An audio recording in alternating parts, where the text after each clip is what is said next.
On January 26th, in the year 21020 of the Federation, the reconnaissance vessel NB-4444 traversed the vast expanse of the cosmos, heading towards the F-30052 star. Within the confines of the dormitory, a projector embedded in the metallic walls was displaying a three-dimensional projection. A stunningly attractive woman with flowing blonde hair and striking blue eyes, clad in scant attire, danced provocatively. The pulsating music enveloped the entire dormitory, while the ceiling was illuminated by the dazzling, multicolored glow of neon lights. As the impending battle loomed, the soldiers engaged in revelry, drinking spirits and watching the sultry performance. What a bunch of lunatics! On his bunk, Li Feng winced at the deafening music that assaulted his eardrums, unable to suppress an expletive. Come over for a drink, we're about to embark on a mission. Get excited, and perhaps death will be a bit more bearable. Captain Liang Qingyong waved a half-empty bottle of liquor towards Li Feng. Li Feng declined with a gesture of his hand, uninterested in the invitation. With the specter of death approaching, he found no joy in excitement, nor did he wish to feel it. Unlike his comrades who could face mortality heat-in, he had a wife waiting for his return. Unlike these reckless individuals, unburdened by attachments, those who voluntarily enlisted on the frontier defense reconnaissance vessel were driven by ambition or the desperate hope of a bright future at the cost of their lives. The vessel's death rate was alarmingly high, accompanied by the extreme intensity and frequency of missions that had rendered the crew's personalities dangerously erratic. Li Feng was an exception in this life. He hailed from the F-369 planet, born into a family of moderate affluence. His father, the fifth son of the Li family, was the designated second-generation heir, while his mother also came from a respectable lineage. At the tender age of 5 or 6, he was betrothed to Jiang Wanxin, the legitimate daughter of the Jiang family. Alas, the good times did not last. When he was 8, the transport convoy overseen by his parents was ambushed by the Wing tribe. The Li family suffered devastating losses, descending into mediocrity, and his parents perished in the incident. Upon reaching adulthood, although his martial and cultivation talents were unremarkable, he distinguished himself in the competition for the position of third-generation heir, leveraging the wisdom gained from 2 lifetimes. Yet, misfortune struck again. The Jiang family, bolstered by the emergence of a promising young major within their ranks, had little regard for the Li family. Jiang Wanxin, endowed with exceptional cultivation talent, also looked down upon him. On the day he turned 20, the Jiang family substituted a foster daughter for the wedding. Prominent families often adopted orphans as foster children to cultivate connections with the powerful and recruit talent. Having a foster daughter replace him was scarcely less disgraceful than breaking the engagement. The Li family lost face, but could only swallow their pride. If that were all, Li Feng would have considered it a stroke of fortune. He had met Jiang Wanxin a few times, and his impressions were far from favorable. In contrast, the foster daughter Jiang Wanxin was intelligent and empathetic. In just a month of companionship, she had brought solace to his lonely soul. He understood well the consequences of marrying a foster daughter from the Jiang family. He voluntarily resigned from all positions within the Li family's transport company, relinquishing his claim to the third-generation heirship, and vacated the Li family estate. However, he had underestimated the brutality of familial strife. Not long ago, he received a conscription notice. Someone had forged various documents, even genetic verifications, to enlist him in the military, applying for the reconnaissance vessel of the Frontier Defense Forces in Sector F, that the death rate of this unit was a terrifying 99. Having just emerged from the anguish of losing his parents and rediscovered happiness, he had no desire to march towards death, especially when he bore no martial or cultivation talents. Yet, despite his pleas, his ruthless grandfather, Li Jinye, refused to intervene and leverage connections to cancel his enlistment application. The reason was simple. He had lost his value in terms of marriage alliances. Li Zini's lifelong ambition was to establish a cross-stellar family for the sake of this dream. He would forsake nearly everything. Blood ties and the immense contributions of Li Feng's parents were inconsequential. Individuals who could not create future value were not worthy of his resources. Only Jiang Wanxin, unbeknownst to him, secretly took out a loan exceeding 1 million. Together with their savings of over 1 million, she procured a second-level genetic enhancement serum to improve his reaction speed. This vial was thrust into his hands just before he boarded the troop transport, leaving him no time to sell it and return the money to Jiang Wanxin. With his heart tethered to her, he genuinely wished to survive and return home.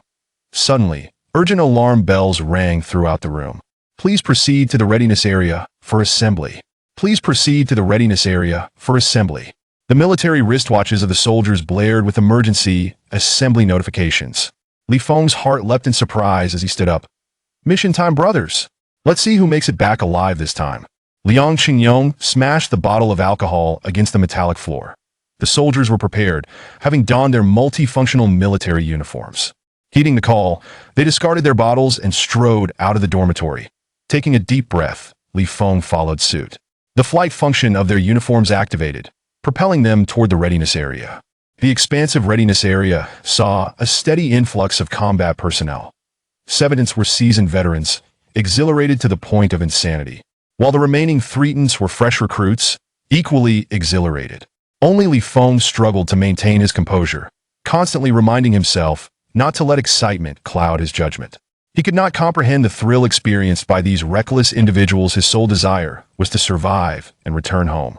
With a mere thought, the smart brain activated the virtual screen of his military wristwatch, displaying the three-dimensional scan from the reconnaissance vessel. At this moment, the vessel had reached the stellar system of the F30052 star, a mere 100 million kilometers from the life-sustaining planet ruled by the Wind Mouse tribe, still advancing at light speed. In approximately 5 minutes, the reconnaissance vessel would approach the atmosphere and begin to decelerate. When they were about 100 kilometers from F30052, they halted. The vessel scanner revealed below a massive castle sprawling over dozens of square kilometers. The readiness area hatch will soon open. Please prepare. Countdown. 10, 9, 8. Although Li Feng was a new recruit, all Federation citizens underwent virtual military training. He immediately activated his uniform's combat mode. The green fabric rapidly expanded and enveloped him in mere seconds. The oxygen supply system engaged and energy discharge ports opened on his forearms, chest, and back. As the countdown reached its conclusion, the enormous hatch of the readiness area swung open. Let's move. With a thunderous roar, Commander Jiang Wanxin, piloting a 10-meter-tall mech, was the first to soar out of the readiness area, followed closely by 5 other mechs. Then, over 500 combat personnel clad in multifunctional military uniforms followed suit, including Li Feng. The team sped toward the colossal castle below at supersonic speeds. As they neared their target, the wind mice patrolling above the castle became aware of the intrusion. A throng of wind mice surged forth, taking to the skies to confront them. These wind mice, measuring around a meter in height, could fly without wings. Their varying ranks dictated their flight speeds, and their sheer numbers instilled dread. This operation aims to capture a level 27 leader of the Wind Mouse tribe. The time allotted for this mission is merely 10 minutes, whether successful or not. We must retreat at full speed immediately. Zhuang Yuan's voice rang out again. Military glory awaits. Proceed at your discretion.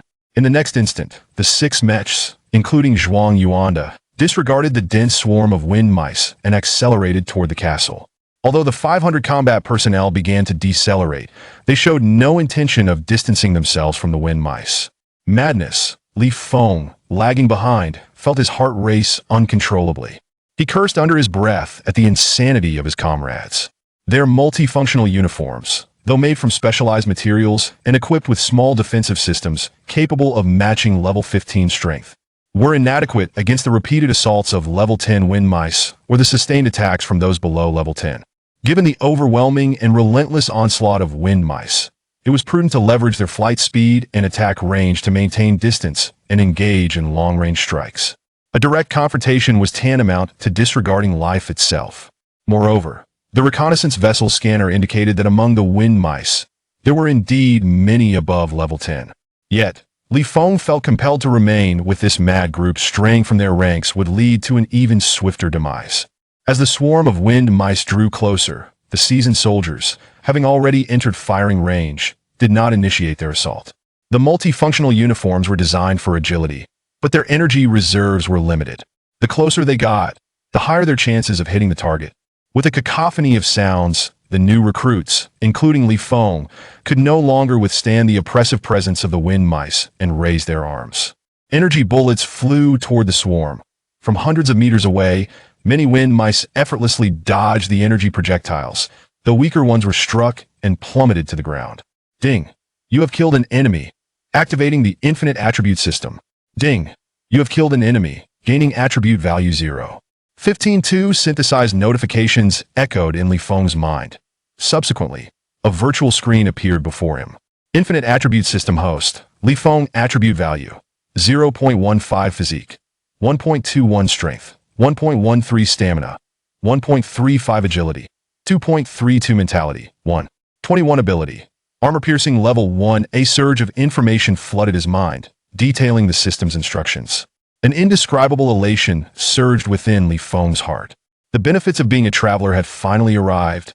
As long as he eliminated enemies, he would receive corresponding attribute value rewards, and the stronger the foe, the greater the reward. These attribute values could enhance his 5 primary attributes with no upper limit, and could also be used to upgrade various abilities. When the 5 primary attributes exceed 1 point, one gains a particular ability. Surpassing 10 points grants a second ability, while exceeding 100 points bestows a third ability, and so forth. His 5 primary attributes all exceeded 1 point. Thus he acquired the ability known as Armor Piercing. At level 1, Armor Piercing allows one to ignore 10 of any target's defense. With each subsequent level, this effect increases by an additional 10. Upon reaching level 10, one can entirely disregard 100 of any target's defense.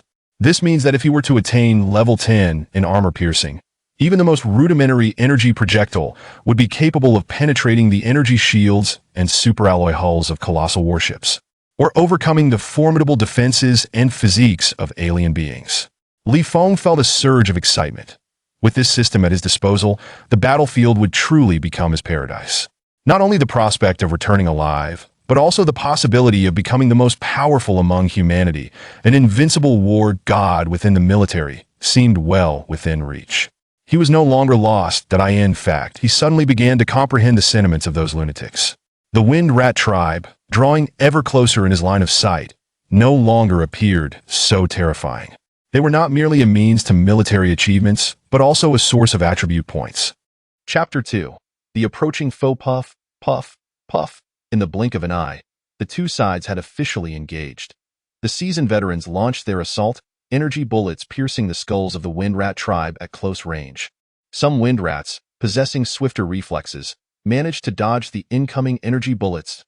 Razor-sharp wind blades tore through the multifunctional military uniforms of several soldiers, cleaving their bodies in twain. Below, 6 mechs had broken through the throng of Wind Rats.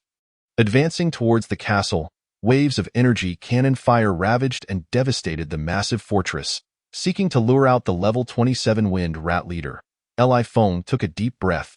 With a mere thought, he allocated the 0.15 attribute points gained from dispatching the Wind Rats into agility. According to the system's description, agility pertained to reaction speed, movement velocity, jumping ability, and bodily dexterity. In the heat of battle, reaction speed was of paramount importance. It was precisely for this reason that Jiang Wanxin had taken out a loan exceeding 1 million to procure a vial of second-tier gene serum to enhance his reaction speed. Thanks to this serum, valued at over 3 million, his reaction speed surged dramatically, elevating his agility attribute above the other 4 primary attributes. Now, amidst the chaos of the battlefield, any available attribute points were naturally prioritized for agility. With a mere thought, the brain interface activated the energy cannon mode. The energy firing apparatus of the multifunctional military uniform possessed 2 modes. One was the energy bullet mode, renowned for its penetrating power, and the other was the energy cannon mode, characterized by its extensive destructive range. Each mode offered 3 levels of power, with the first being the weakest and the third the mightiest. To maximize enemy casualties, the veterans favored the energy bullet mode, as the energy cannon mode consumed significantly more power. Li Feng, however, paid little heed to these considerations. His aim was lacking, and he dared not approach the Wind Rats too closely. Thus, close-range shots to their heads, akin to the veterans, were a challenge. By employing the energy cannon mode, he could obliterate Wind Rats below level 10 as long as he struck their bodies. Boom, boom, boom. As he kept pace with the squad, he raised his arms, launching energy cannons at the Wind Rats attempting to close in on him. Upon impact, the energy cannons erupted violently, reducing the Wind Rats to a bloody pulp. Some of the weaker Wind Rats were even obliterated into mere fragments. Ding. You have slain an enemy, gaining attribute points 0.17. Ding. You have slain an enemy, gaining attribute points 0.12. Ding.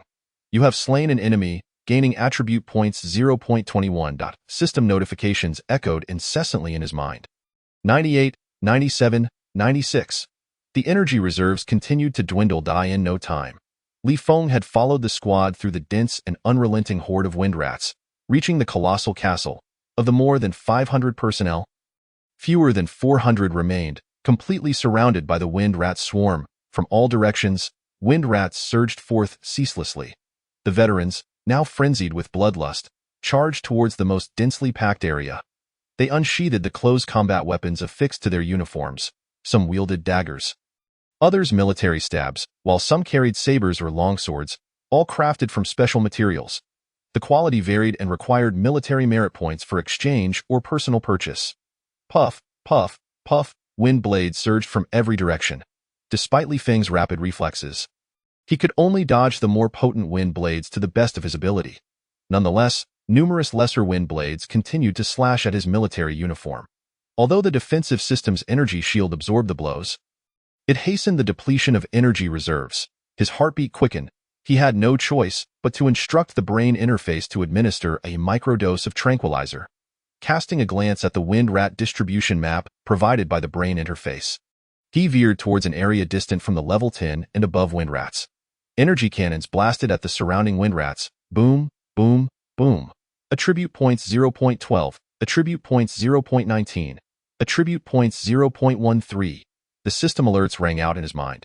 Without a second thought, Li Feng allocated all points to his agility attribute. Around him, comrades were steadily falling. Yet the wind rats seemed to flow endlessly. Brothers, the target has been successfully captured. 2 minutes remaining. Those unafraid may continue to act freely. For those who fear, converge towards the mechs. As the multifunctional military uniform's energy reserves plummeted to 15, Li Feng hesitated between abandoning the fight to focus solely on evasion and minimizing energy depletion from windblade attacks. Just then, Captain Zhuang Yuanda's voice crackled through the communicator. Theo Li Feng. It was akin to a divine revelation. He immediately pulled up the map, locating the positions of the 6 mechs comparable to level 25. The level 27 wind rats wielded immense strength. Although the 6 mechs were nearly invincible against ordinary wind rats, they could not withstand the onslaught from the wind rat leader and numerous wind rats above level 10. In a mere 7 to 8 minutes, 2 mechs had already been destroyed.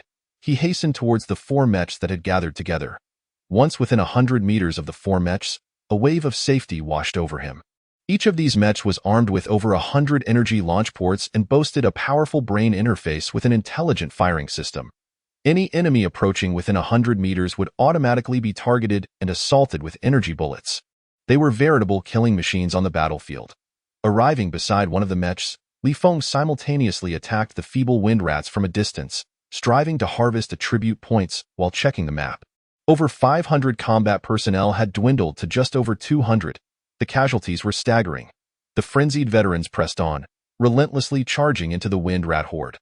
Only a few fortunate new recruits and some not overly strong veterans began to converge towards the 4 mechs. Retreat. As the 10-minute countdown concluded, Zhuang Yuan promptly issued the retreat order. Point 2 of the 4 mechs took flight first, paving the way above. Li Feng and his fellow team members immediately instructed the brain interface to activate intelligent flight mode, setting it to automatically follow the 2 mechs leading the way. In the distance, the veterans still embroiled in the wind rat swarm finally began to surge towards the mechs. Some approached swiftly, while others were intercepted by the powerful wind rats. The 2 mechs responsible for providing cover did not attempt to rescue the trapped veterans and did not linger long. They soon ascended, remaining behind to fend off the advancing wind rats. The 4 mechs could reach a maximum speed of 20,000 kilometers per hour, while the multifunctional military uniforms could only achieve the speed of sound, approximately 1,200 kilometers per hour. Once the 4 mechs accelerated to sonic speed, they ceased to increase their velocity. Li Feng glanced at the data, unable to suppress a murmur of awe. Truly, this was the reconnaissance vessel of the Border Defense Forces in Zone F. With a mortality rate soaring to 99 in this battle, 2 of the 6 mechs had been lost, and of over 500 combat personnel, only around 160 had successfully returned. With a thought, he opened the system to check his status. Host. Li Feng attribute points, 3.69 physique, 1.21 strength, 1.13 endurance, 1.35 agility, 19.55 spirit, 1.21 ability. Armor-piercing level 1. He had reaped a bountiful harvest, with his agility skyrocketing to 19 points. As they neared retreat, he had allocated the attribute points gained from slaying wind rats towards agility, leaving him with 3.69 points available. A vial of second-tier gene serum worth over 3 million had only slightly enhanced his agility. Yet, from this battle, he had acquired attribute points exceeding 20, equivalent in value to 20 vials of second-tier gene serum. Warning, warning, a formidable enemy is approaching. Calculations indicate that your speed is insufficient to return to the battleship. Please instruct the commander to arrange an interception. Li Feng believed the battle to be drawing to a close, only to be startled by the sudden blaring of alarms. Alarmed, he quickly summoned the map for inspection. According to the scanning data relayed by the reconnaissance vessel's brain interface, a wind rat of indeterminate level, suspected to be above level 40, was rapidly approaching from hundreds of kilometers away. Mech number 3, Team 2, remain behind to intercept. Zhuang Yuanda's voice resonated immediately in everyone's ears. We're doomed. Grandpa is going to die here today. Such misfortune, he lamented. I still have over 300 military merits in used. Oh, who told me to call out Daddy? I'll transfer all my money to him. Curses echoed through the communicator. The mech responsible for covering the rear, along with over 30 surviving members of Team 2, halted and began flying towards the direction of the high-level wind rat. Military orders were as unyielding as mountains. Each mission involved alternating mechs and teams for rear cover. If they truly encountered danger, they could only accept their fate. Li Feng fixated on the map, his heart heavy with unease. Although he was not among the first batch of those assigned to provide cover, Team 3 was part of the second group. Chapter 3. Surviving the catastrophe. Buzz. Under the direct control of the captain, energy cannons with a diameter of 1 meter erupted from the warship's launch ports, targeting the high-level wind rats for interception. Given the distance of several dozen kilometers, striking such high-caliber wind rats was implausible. Therefore, as the wind rats drew within several kilometers, the captain promptly detonated the energy cannons. Boom, boom, boom. The energy cannons exploded before the wind rats, creating massive energy storms. The wind rats, leveraging their formidable defenses and physical prowess, pressed through the energy storms. Although their speed was hindered, it remained breathtakingly swift. Li Feng watched the map intently. 40 kilometers, 35 kilometers, 30 kilometers. The squad was drawing closer to the reconnaissance vessel, while the wind rats relentlessly advanced. When the distance between the squad and the reconnaissance vessel shrank to merely 20 kilometers, the wind rats were already perilously near the rearguard team. Brothers, let Daddy take a look at how tragically you die. The operator of mech number 3 maneuvered the mech to retreat steadily towards the reconnaissance vessel. However, the speed was not particularly swift. The 30 or so members of the second squad came to a complete halt, no longer concerning themselves with the remaining energy reserves, and collectively activated the third-gear energy cannon mode. According to the positions displayed on the map, a barrage of energy cannons was unleashed in the direction of the Windmouse clan, firing blindly. These energy cannons lacked detonation mechanisms and were easily evaded by the wind mice. Whoosh, whoosh, whoosh, streams of wind blades darted through the air like lightning. Their speed was so remarkable that the three-dimensional map was unable to display their presence in real time. In the blink of an eye, the 30 or so squad members, along with their multifunctional military suits, were shredded into fragments by the wind blades. Sprays of blood floated and dispersed in the clouds. The third mech continued to accelerate backward towards the reconnaissance ship. Boom, boom, boom. Another round of energy cannon explosions erupted from the reconnaissance ship. As the Windmouse clan once again evaded the dense explosions, emerging from the energy storm, the third mech reached its maximum speed. Under the control of its operator, the mech executed a sharp turn, suddenly reversing direction and flying toward the Windmouse clan at breakneck speed, as per the scanning map transmitted from the reconnaissance ship. 10 kilometers, 9 kilometers, 8 kilometers. In an instant, it was upon them. Streams of wind blades slashed toward the mech. The operator of the third mech curled up, simultaneously shutting down the mech's defense system while maneuvering to evade. Thud, thud, thud. Without an energy shield to protect it, the wind blades struck the mech's body directly. The superalloy construction of the mech began to show deep gashes extending several dozen centimeters. The wind blades relentlessly continued to slice into these gashes. In the blink of an eye, the towering 10-meter mech was dismantled by the wind blades. Alarms from various instruments blared one after another, as the area surrounding the mech was about to be penetrated by the wind blades. The operator of the third mech did not hesitate and immediately initiated the self-destruct sequence. Boom. Just 600 or 700 meters away from the Wind Mouse clan, a tremendous explosion erupted. All the stored energy within the mech detonated, creating an energy storm far more powerful than the energy shells fired by the reconnaissance ship.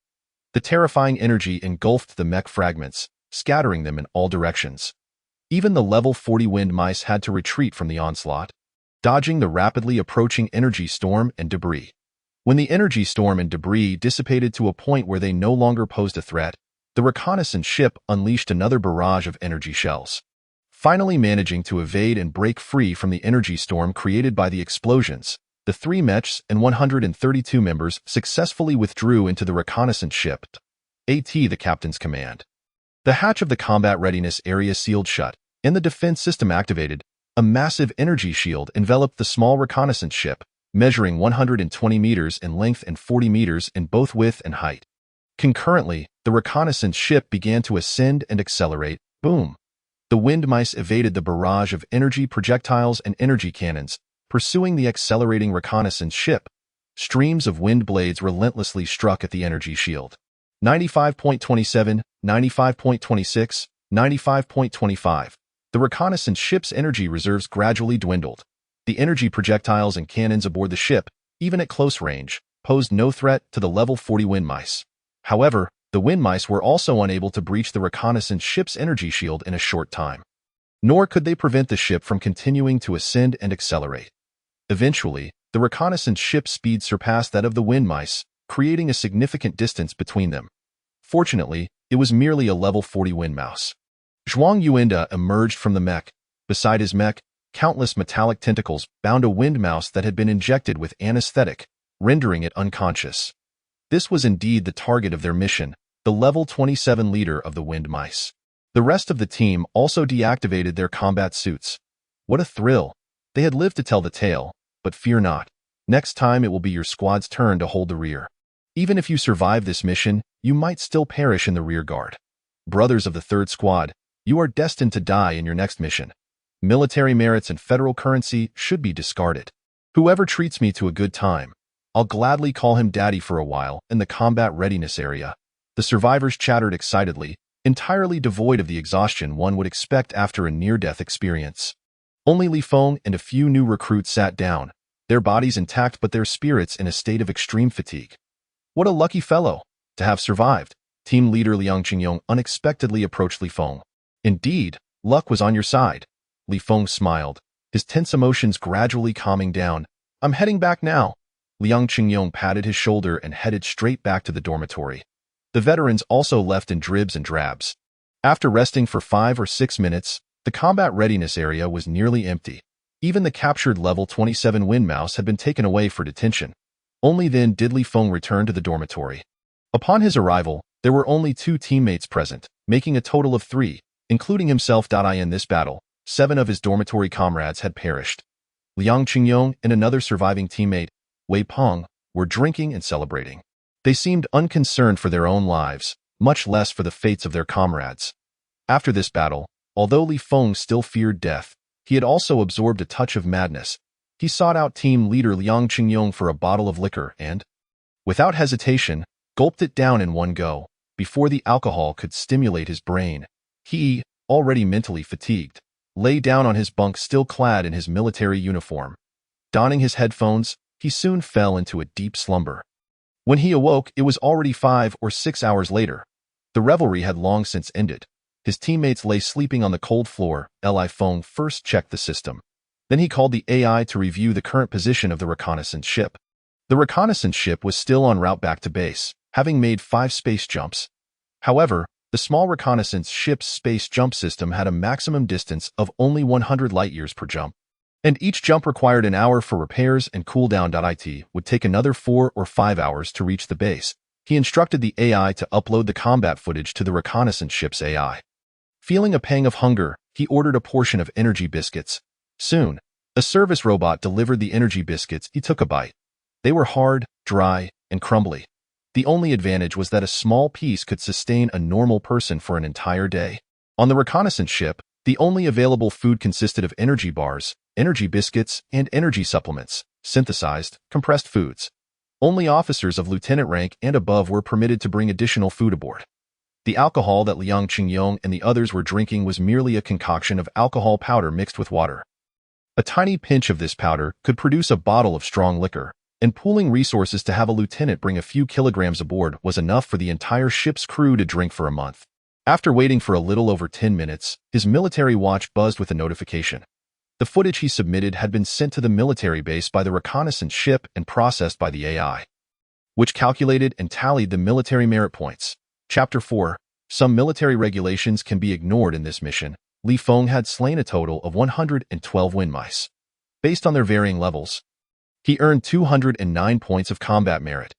The calculation method was similar to the system's attribute values, but multiplied by ten. In addition, having successfully completed the mission and captured the level 27 wind mouse leader, he received an additional 30 points of contribution merit. In total, he accumulated 239 points of military merit.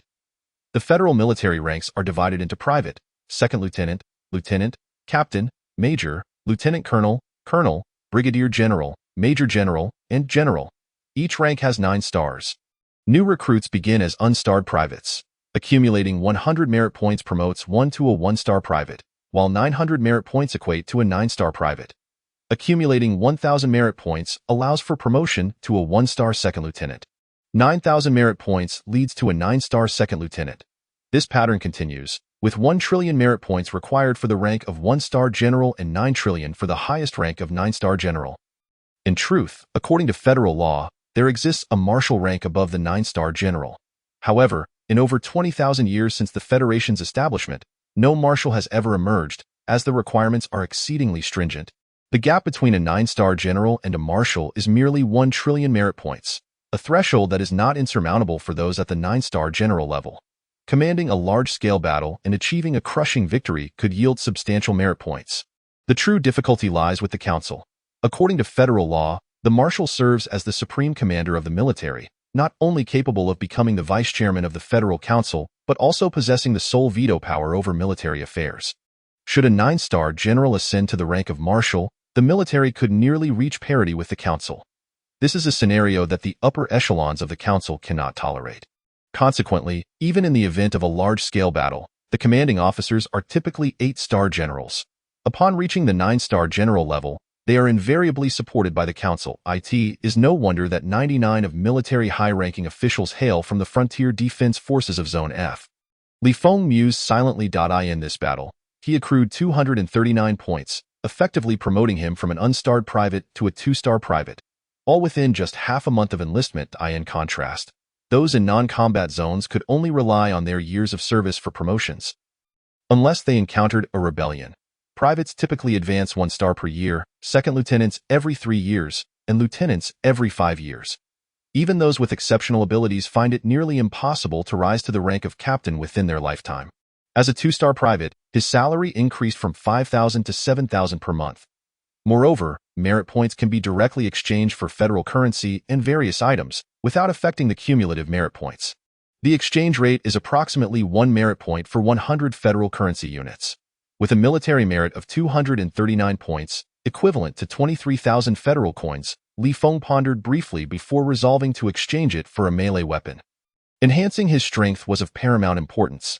Determined, he donned his spare military uniform and departed from the dormitory, sending his previously worn combat attire for maintenance before heading to the training room. There, he could utilize the virtual training pods to ascertain which weapon suited him best, and also to hone his practical combat experience. The training facility aboard the small reconnaissance vessel was modest, spanning just over 500 square meters and standing 5 meters high. It housed 50 training pods, several medical recovery devices, and various training equipment. In the center lay a small combat arena. Having recently endured a fierce battle, the ship's crew had dwindled from over 700 to just a little over 300. Out of the 50 training pods, only a handful were occupied. Li Feng casually selected one and settled in. After configuring the training parameters, Including the scenario and the opponent's skill level, he confirmed his settings and was instantly immersed in the virtual environment. Hours passed, and it was only when his military wristwatch alerted him of the reconnaissance vessel's arrival at the military base that Li Feng concluded his training. Ultimately, he decided on a longsword as his melee weapon of choice. Its length was appropriate, and it was not overly cumbersome to carry. Elated, he made his way back to the dormitory. Upon entering, he found Liang Qingyong and another teammate. Wei Peng, seated on the edge of a bed, engaged in casual conversation. "Waiting for me?" Li Feng inquired, somewhat puzzled. Liang Qingyong chuckled. "We're taking you to a nearby planet for a few days of fun, food, drink, and entertainment that will leave you longing to stay," Li Feng reminded him. "I'm still just a 2-star private after this mission. According to military regulations, only officers of lieutenant rank and above can apply for leave. Privates must remain at the military base or aboard the ship." Liang Qingyong grinned and draped an arm around his shoulder. "Some of those convoluted military rules can be overlooked. You must understand. We belong to the F District Frontier Defense Force reconnaissance vessel, where the mortality rate is a staggering 99. Li Feng remained somewhat bewildered. Wei Peng interjected, "The enforcement agents are fearsome. Those of us who make it out of the Frontier Defense Force reconnaissance vessels, especially the smaller ones, are regarded with trepidation by the enforcement agents." Liang Qingyong clapped Li Feng on the shoulder. "You're an old soldier now. Be a bit more audacious, a touch more arrogant, and a tad more domineering. Don't tarnish the reputation of our NB 4444 reconnaissance vessel. Strut around boldly. If you encounter trouble, just seek the captain. If he can't resolve it, we have even greater support. Don't be misled by our small size. We VE had a rear admiral in the past and currently boast a colonel, 2 lieutenant colonels, and 15 majors. Wherever they serve, they remain our backing." Curious, Li Feng asked, "What trivial conflicts are they willing to intervene in?" Liang Qingyong nodded. "For minor disturbances, the captain will handle it. For serious matters, they will certainly step in." Li Feng was at a loss for words. Indeed, they were all madmen. Those who survived and ascended to high ranks were still the same crazed individuals. Conversely, if they managed to leave the NB 4444 reconnaissance vessel alive, regardless of the connections they made or factions they joined in the future, they would still be considered part of that ilk. Liang Qingyong elaborated, "The military factions are far more intricate than the political arena. The nuances within are something I've only gleaned from the former captain. Just know that you must take a clear stance between the radicals and the conservatives, the yellow faction and the white faction. You must avoid ambiguity while not veering too far into extremism. Beyond that, align yourself with whoever can promote you and offer protection." Li Feng nodded. A thought crossing his mind, he asked, "Is killing permissible?" Liang Qingyong and Wei Peng widened their eyes in astonishment. "What a rascal. After just one battle, you're already craving bloodshed, more bloodthirsty than I am." After a moment, Liang Qingyong gave him a thumbs up. Wei Peng exclaimed, "Killing is a serious matter, unless you are in the right and have just cause. Otherwise, it would be quite difficult for our backers to extract you from military prison or court-martial." So it was. Li Feng felt a tinge of disappointment.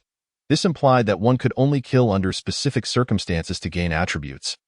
And it was fraught with complications, as one could still be apprehended and imprisoned. "Let us go. Everything, food, drink, and entertainment, is on the house," Liang Qingyong and Wei Peng urged. "On the house?"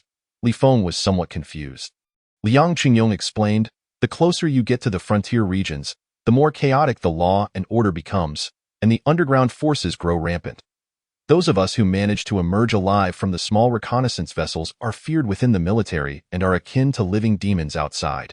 A simple table slap and flashing of identity can summon chips at the casino, and establishments will readily provide several companions. Don't just stick to one place. If trouble arises, we must also lend a hand. These are unwritten rules." Li Feng realized, but he was not interested and shook his head to decline their invitation. While he longed to leave the military base, he genuinely wished to return home. Unfortunately, the cost of a ticket was exorbitant. Seeing his resolute attitude, Liang Qingyong and Wei Peng had no choice but to relent. Chapter 5. Video chat. Once Liang Qingyong and Wei Peng departed, Li Feng sat on his bed and activated his military wristwatch to send a video communication request to Jiang Wanxin. He had concluded his training as soon as the reconnaissance vessel returned to the military base, eager to reassure Jiang Wanxin of his safety. Although the reconnaissance vessel was equipped with a signal receiver, it only communicated with the military base. Even the captain could not contact the outside world. Only within the federal domain, under the coverage of a large network signal, could one use a smart wristwatch to reach out externally. After waiting a mere 2 to 3 seconds, a virtual screen materialized. On the screen, Jiang Wanxin was seated at a dining table, a bowl of soy milk and fried dough sticks before her. Clearly enjoying breakfast. Her skin was fair, her face delicately slender, and she wore a light and elegant dress, exuding a tranquil grace. "You've returned to the military base?" she inquired, her bright eyes sparkling with joy. Clearly having checked the relevant regulations of the F District Frontier Defense Force reconnaissance vessel, Li Feng nodded. After half a month apart, he could see that Jiang Wanxin had visibly lost weight, likely due to her incessant worry about receiving bad news. He had intended to reassure her not to fret, but the words caught in his throat. With a mortality rate of 99 on the reconnaissance vessel, no amount of comfort would suffice. Jiang Wanxin asked, "Are you accustomed to life in the military? I've heard that the personnel aboard the Frontier Defense Force reconnaissance vessels are all desperate individuals. Have they bullied you?" Li Feng felt a surge of inspiration, contemplating a way to alleviate Jiang Wanxin's concerns. Not only were they desperate, but they were also quite mad. However, this group of madmen generally treated their comrades well. Li Feng smiled. "I earned 239 points of military merit on this mission, and with a few more, I can be promoted to lieutenant. More importantly, I've discovered that I possess exceptional martial talent, greatly enhancing my abilities during combat." "That's wonderful," Jiang Wanxin exclaimed, her face alight with excitement. Li Feng knew she was astute and was merely feigning surprise. The reason was simple. As a member of a mid-tier family on a life planet, if he truly possessed any martial or cultivation talent, it would have been detected long ago, and he would have received significant training from the family. However, that mattered little. Facts would speak for themselves. He promptly instructed the AI to send a copy of the combat footage from his mission to Jiang Wanxin. With her intellect, she would easily discern the substantial improvement in his reaction time during the battle. Before long, Jiang Wanxin's smart wristwatch received the transmission to Is it permissible to send combat footage from operational missions to family members. She asked, somewhat surprised. Li Feng dismissed the concern. "It's not allowed." "But it's not a big deal. No one will cause me trouble over such a minor issue. It's not like I'm leaking major military secrets. Then I want to see it now." Jiang Wanxin exclaimed with delight, immediately opening the footage for viewing. As Li Feng had anticipated, she had merely been pretending to be surprised. By sending her the footage against military regulations, Li Feng had finally convinced her of his claims. She was eager to verify the truth of his assertions. The combat footage, while terrifying, significantly alleviated her long-standing anxiety and worry. She could see that as the battle continued, Li Feng's response speed had indeed improved dramatically. Moreover, his cautious approach to preserving his life gave her considerable reassurance. "Does this mean that after just 3 or 4 more missions, you will have the chance to be promoted to lieutenant and qualify for a transfer from the reconnaissance vessel?" she asked, her voice filled with hope. "Exactly," Li Feng nodded, though he had no intention of leaving the reconnaissance vessel just yet. However, there was no need to share this with Jiang Wanxin at the moment. "That's splendid." Jiang Wanxin felt a glimmer of hope for Li Feng's safe return, alleviating much of the heavy burden weighing down her heart. Unable to contain herself, tears slipped down her cheeks. As a foster daughter of the Jiang family, she had been raised with the understanding that to repay the family's kindness, she must relinquish her dignity and desires, becoming a tool for the Jiang family to cultivate connections with the powerful and recruit talent. From a young age, she had lived in fear and anxiety about the future. The fact that Li Feng, who did not resent her for being a substitute bride or look down upon her as a foster child, was willing to accept her was the greatest fortune of her life. She would gladly spend her entire existence repaying and safeguarding this fortune. Yet, she found herself powerless to protect it in just a few months. Li Feng had fallen victim to treachery from his own kin, being falsely enlisted into the F District Frontier Defense Force reconnaissance vessel. This plunged her into even greater fear and worry. Aside from borrowing a substantial amount to purchase a second-tier gene serum for Li Feng, she saw no other recourse. Fortunately, merely half a month later, a ray of hope had re-emerged. From a young age, she learned to conceal her emotions and intellect, yet the relentless waves of joy and sorrow eventually overwhelmed her restraint. Tears streamed down her face, impossible to suppress.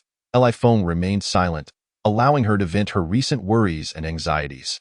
After a considerable time, Jiang Wanxin regained her composure. wiping away her tears with a hint of embarrassment as she smiled softly. Li Feng shook his head, gesturing toward the food on her table. Shifting the topic as he said, "If you're truly unaccustomed to it, there's no need to accommodate me." Soy milk and fried dough sticks were his favorite breakfast from his previous life, a tradition he continued into this one. In this life, free from the burden of weight concerns, the common breakfast consisted of various sweet pastries. To contemporary palates, the combination of soy milk and fried dough sticks might seem peculiar. For 3 meals a day? It's best to maintain similar flavors. If your breakfast consists solely of these 2 ingredients daily, it must be a great fondness, he remarked. Jiang Wanxin gently shook her head, replying, "If I cannot adapt, I won't force myself. I'll prepare 2 different breakfasts in the future." Li Feng nodded. "There's no need. We can try flavors that you prefer." Jiang Wanxin was taken aback, gazing into Li Feng's eyes, where it seemed countless stars twinkled. Li Feng inquired, "How are things on your side?" Jiang Wanxin affirmed, "Although I've lost my utility, to avoid discouraging the other adopted children, my position at Jiang's subordinate company remains unaffected. Moreover, my cultivation talent is quite commendable. Now, I no longer fear the Jiang family discovering my training.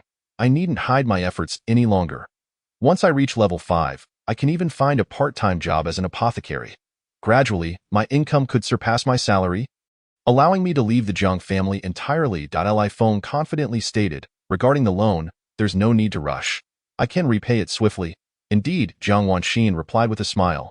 The two began to chat about mundane matters. After over an hour, Jiang Wanxin unexpectedly transferred 3,000 federal coins, prompting Li Feng to realize the situation. The interstellar video communication cost over 10 coins per minute, with 3-dimensional video calls being even pricier. Jiang Wanxin had evidently calculated that his remaining balance of over 1,000 coins was dwindling. With no alternative, Li Feng hastily concluded the video call and transferred the 3,000 coins back to Jiang Wanxin. He understood well that her balance was also limited. Although her monthly salary was substantial, it merely covered living expenses, rent, and loan repayments. The military wristwatch offered no discounts, and the high-ranking officials in the military were utterly inept. Those interstellar communication conglomerates were nothing but leeches. With a lingering sense of dissatisfaction, Li Feng sighed deeply.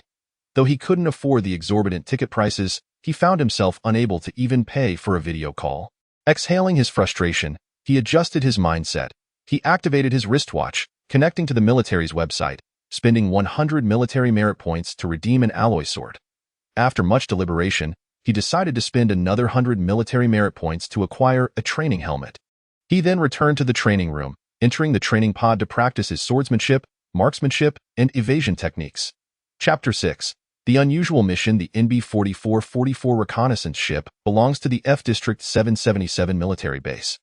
A substantial military installation housing a large fleet with a total force exceeding 100 billion. The entire base is constructed within a planet, and its commander is a major general. During the ship's return for maintenance, the crew members need not leave the vessel. To maximize their survival chances for the next mission, Li Feng immersed himself in the ship's training room, utilizing the virtual training pod to hone his swordsmanship, marksmanship, and evasion skills. However, this routine lasted only 5 or 6 days before queues and reservations became necessary to access the training pods. Others shared the same desire to survive the next mission.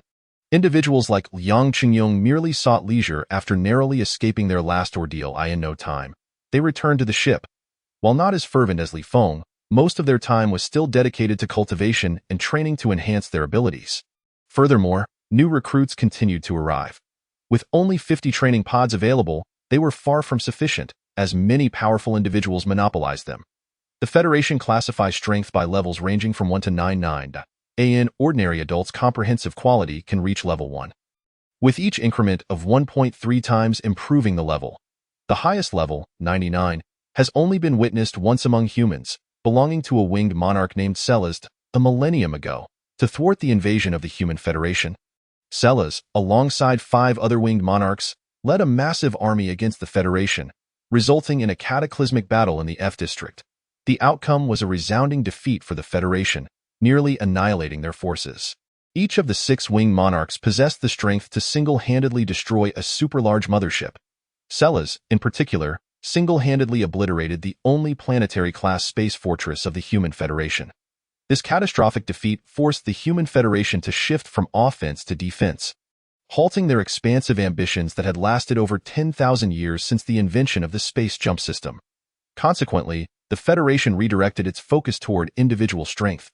Over the millennia, the strongest among the human race has reached levels exceeding 40. This has led to a four-way competition within the galaxy. Humans, winged beings, soul beings, and vampires dominate the cosmos, leaving other races struggling to survive in the cracks. Li Feng's infinite attribute system is analogous to the Federation's comprehensive quality assessment. An average attribute value of 1 point corresponds to an ordinary adult's comprehensive quality, meaning that an average attribute value of 1 point is equivalent to a level 1 in the human Federation. An average attribute value of 1.3 equates to level 2, and so forth. Presently, Li Feng's average attribute value stands at 4.89. Including the unused 3.69 attribute points, his average attribute value would be 5.63, placing him within the ranks of level 7 according to the Federation's classification. Despite the advancement in individual average strength over the millennia, owing to a significant number of the elderly, weak, and children, the average level among humans remains below level 1. The vast majority of people are still ordinary individuals, with only a select few having attained noteworthy strength through various cultivation methods. A level 7 strength is already considered formidable. Unfortunately, he finds himself on a small reconnaissance ship of the F District Border Defense Forces, where all who voluntarily enlist are formidable lunatics. His strength is merely above average, far from the level required to monopolize a training pod. Fortunately, he had prepared in advance, spending 100 military merit points to redeem a training helmet. While its effectiveness pales in comparison to the training pod, it suffices for practicing basic swordsmanship and marksmanship. A month passed in the blink of an eye. The reconnaissance ship's rest period concluded, and tasks could be assigned at any moment. Consequently, all members, including the captain, were required to remain on standby aboard the ship. In the virtual scene created by the helmet, Li Feng hit every target with precision, having undergone a month of rigorous training. Although his martial arts and cultivation talents were mediocre and he couldn't elevate his level through cultivation, his skills had improved significantly. His swordsmanship, marksmanship, and evasion techniques had all advanced noticeably. Suddenly, the helmet emitted an alarm. Li Feng paused his training, removing the helmet to find Wei Peng leaning and conspiratorially point two monumental pieces of news. Which one do you wish to hear first?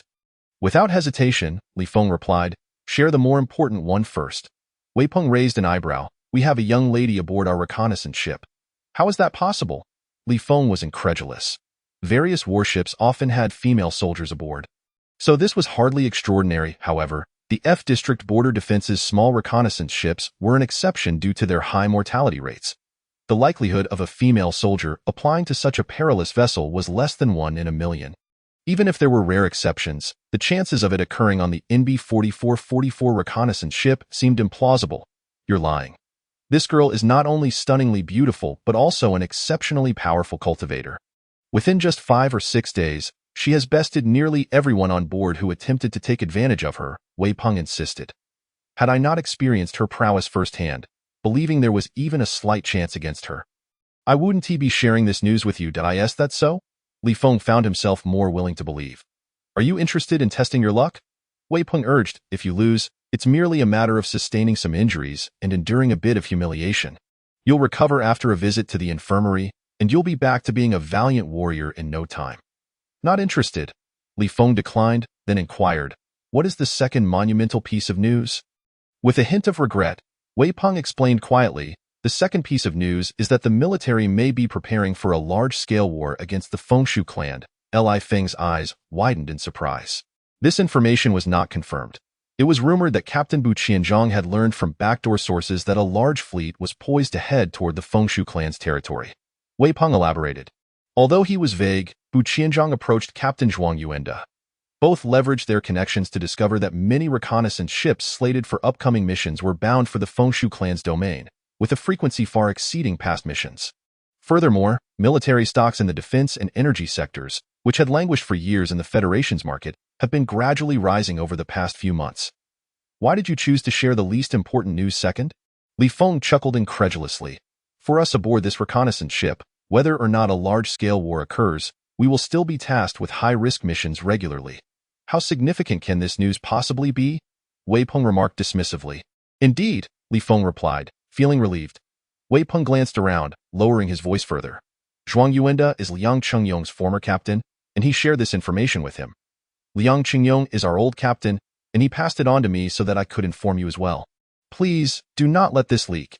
If word gets out and it turns out to be a miscalculation, we'll be spreading rumors and panic, which could lead to serious consequences. Just discreetly invest in some military and energy stocks and wait for the profits. Li Feng nodded in agreement. Wei Peng said nothing more and returned to his bunk to meditate. Li Feng donned his helmet and resumed training. He had a 90% belief in the deductions made by Bu Qianzhong and Zhuang Yuanda. Both were high-ranking officers of small reconnaissance ships, having risen from the ranks and lived in constant uncertainty, their sensitivity to warfare far exceeding that of ordinary individuals. He had no intention of investing in military or energy stocks, primarily due to a lack of funds, but more importantly, he found it tedious to waste time and energy selecting and purchasing them. In his eyes, the potential for a large-scale war against the Wind Mouse clan could mean an opportunity to acquire more attribute points and military merits. That was sufficient for him. The rest was inconsequential. Merely 3 days later, the reconnaissance ship received new operational orders and departed from Military Base 777. Judging by the star map coordinates, it was evident that they were still within the Wind Mouse clan's sphere of influence. As for the specifics of the mission, only the officers aboard the reconnaissance ship were privy to that information in advance. To prevent the mission from being discovered by alien races, soldiers like Li Feng would only receive notification shortly before the execution of the mission. This wait lasted 6 days, after which Li Feng finally received the notification to prepare for battle at It. Was at this point that he learned that the NB-4444 reconnaissance ship had 2 missions on this occasion. For the past several days, the ship had been engaged in its first mission, traversing the life planets under the Wind Mouse clan's dominion. The task involved deploying captured and successfully persuaded Wind Mouse clan members of considerable strength onto these life planets, allowing them to conceal their identities and regain a certain status within the Wind Mouse clan, serving as undercover agents for the human Federation military. The overall strength of the Wind Mouse clan was not particularly formidable, and their internal structure was fragmented, divided among various powerful factions. Outer space was virtually undefended, unlike the 4 dominant races: humans, winged, blood-sucking, and soul races, which maintained reconnaissance and patrols in outer space. The winged, blood-sucking, and soul races were somewhat better off, merely monitoring and patrolling the stellar systems of the major life planets. In this regard, the human race held an overwhelming advantage. With their technological prowess, they constructed not only numerous military bases along the borders and within their territory, but also a dense network of surveillance systems. Only beings above level 50 could hope to evade the extensive surveillance network deployed by the human race throughout their sphere of influence through various concealment methods. The NB-4444 reconnaissance ship experienced a stroke of luck, avoiding encounters with high-level Wind Mouse clan members who might venture to uninhabited planets to seek treasures or cultivate power. Thus, they easily approached their target planets. The task of deploying undercover agents was carried out by faster machines with combat capabilities comparable to level 25 mechs, leaving little for combat personnel like Li Feng to handle. Once the deployment was completed, it was time for the second mission, which involved launching a large-scale attack on a life planet controlled by a significant faction of the Wind Mouse clan. The objective was to test and collect data regarding the response time and strength of high-level Wind Mouse clan reinforcements arriving through spatial rifts. What a ruthless mission this was! Li Feng was not the only one receiving the notification. Many new recruits failed to grasp the peril of the task ahead. However, Wei Peng immediately recognized the gravity of the situation. He turned to Li Feng and teased, "Do you regret not joining me and Liang Chengyong for some fun last time?" "A bit," Li Feng admitted candidly. This mission was exceedingly daunting. During their last assignment, high-level Wind Mouse clan members only appeared while they were escaping back to the reconnaissance ship, resulting in the loss of a mech and over 30 combat personnel who had to hold the rear while the rest narrowly escaped. This time, all combat personnel would be dispersed to launch attacks over a designated area. Just based on that, the chances of survival were not high. Not to mention that they would have to wait for high-level Wind Mouse clan members to appear before they could initiate a retreat. That would be a tall order. Encountering Wind Mouse clan members above level 50 would make escape nearly impossible for the reconnaissance ship. Even against those above level 40, the 6 mechs, capable of speeds up to 20,000 kilometers per hour, would find themselves trapped. "Brothers, I've saved up quite a bit of alcohol powder. While we have the time, let's finish it all in one go." Wei Peng shouted exuberantly to the new recruits. The recruits sensed an ominous undertone in his tone, but were nonetheless excited. Shouting in response. Those who dared to volunteer for the Frontier Defense Force, even as newcomers, were utterly fervent. Chapter 7. Breaking through the encirclement, Li Feng paid no heed to the frenzy around him. He packed some energy bars into his pocket and quietly awaited the task notification. Half an hour later, a shrill alert sounded. Wei Peng smashed a bottle and called everyone to the readiness area. The effects of the alcohol mixed with the powder were swift to arrive and just as quickly dissipated. By the time they reached the readiness area, each one had regained their composure. Li Feng found an empty spot to sit. A glance around revealed the young girl Wei Peng had mentioned. She was indeed strikingly beautiful, appearing to be around 18 or 19 years of age. Not only was her appearance exceptional, but she also exuded an innate confidence and grace. Her deep, bright eyes carried an imperceptible pride and composure. Upon sensing Li Feng's gaze, Gu Lingxi suddenly turned to look at him. Seemingly trying to discern something from his face, her gaze unflinching, Li Feng felt a bit puzzled, unable to fathom why this girl was looking at him in such a manner. He chose not to dwell on it, redirecting his attention to contemplating how to allocate his attribute points. Not only did he have the 3.69 unused attribute points to consider, but he also needed to factor in the points gained from defeating Wind Mouse clan members once the operation commenced. Given the high risks associated with this mission, he had to plan meticulously in advance. After much contemplation, he ultimately decided to prioritize agility. Next would come physique and endurance, followed by spirit and strength. Having settled this, Li Feng wasted no time in allocating all available attribute points to agility. Infinite Attribute System Host. Li Feng Attribute Points, 0 Physique, 1.21 Strength, 1.13 Endurance, 1.35 Agility, 23. 24 Spirit, 1.21 Ability. Armor Piercing Level 1 with an agility of 23.24, his speed surged to over 200 meters per second, and his reaction time received a significant boost, ensuring that even when facing high-level Wind Mouse clan members, he would not be caught off guard and eliminated before he could react. The only drawback was that his physique and endurance were somewhat lacking, resulting in insufficient explosive power and stamina. It would take him some time to reach peak speed, and maintaining it for long periods would be challenging. Thus, in order to maximize his chances of survival during this operation, he chose to elevate his physique and endurance after agility. Just as he finished allocating his attribute points, his military wristwatch received the attack target from the reconnaissance ship, alleviating his heavy heart somewhat. The target was a gathering place guarded by a level 10 Wind Mouse clan member. No curses echoed through the readiness area, indicating that the rest of the team had received similar targets. While the mission was exceedingly daunting, at least there remained a glimmer of hope. He opened the map to examine the details. The reconnaissance ship had reached a planet named F25858, with a diameter of 16,000 kilometers, and was rapidly descending into the atmosphere. The attack target was a castle spanning merely 20,000 square meters, surrounded by estates cultivating various unique flora and fauna. According to the reconnaissance ship's scanner results, over 5,000 Wind Mouse clan members resided within the castle, with the leader being only level 10 and the majority consisting of ordinary Wind Mouse clan members. With few exceeding level 5. However, while the Wind Mouse clan might not be a strong race, their average level stood at 2, and all adult members possessed a minimum strength of level 3. The readiness area hatch is about to open. Please prepare. Countdown. 10, 9, 8. As the notification rang out, Li Feng promptly activated the combat mode of his multifunctional military uniform. The green attire began to expand and envelop him entirely, with energy emission ports opening across various areas in this state. As long as his reaction time was not overly sluggish, he could exhibit power comparable to a level 15 combatant. Brothers, this mission carries significant risk. I wish everyone the best of luck. The massive hatch of the readiness area swung open, and Captain Zhuang Yuenda led the charge in his mech towards the designated attack target. The other 5 mechs followed closely behind, controlled by the leaders of their respective squads. Li Feng's previous squad leader, Liang Qingyong, was among them. With his promotion to second lieutenant, Liang Qingyong had successfully ascended to a high-ranking position aboard the NB-4444 reconnaissance ship, becoming the squad leader of the 3rd Squad. Li Feng's current squad leader, Wei Peng, who had participated in 3 missions and accumulated more military merits than him, took over the reins. Over 500 combat personnel surged forth from the hatch.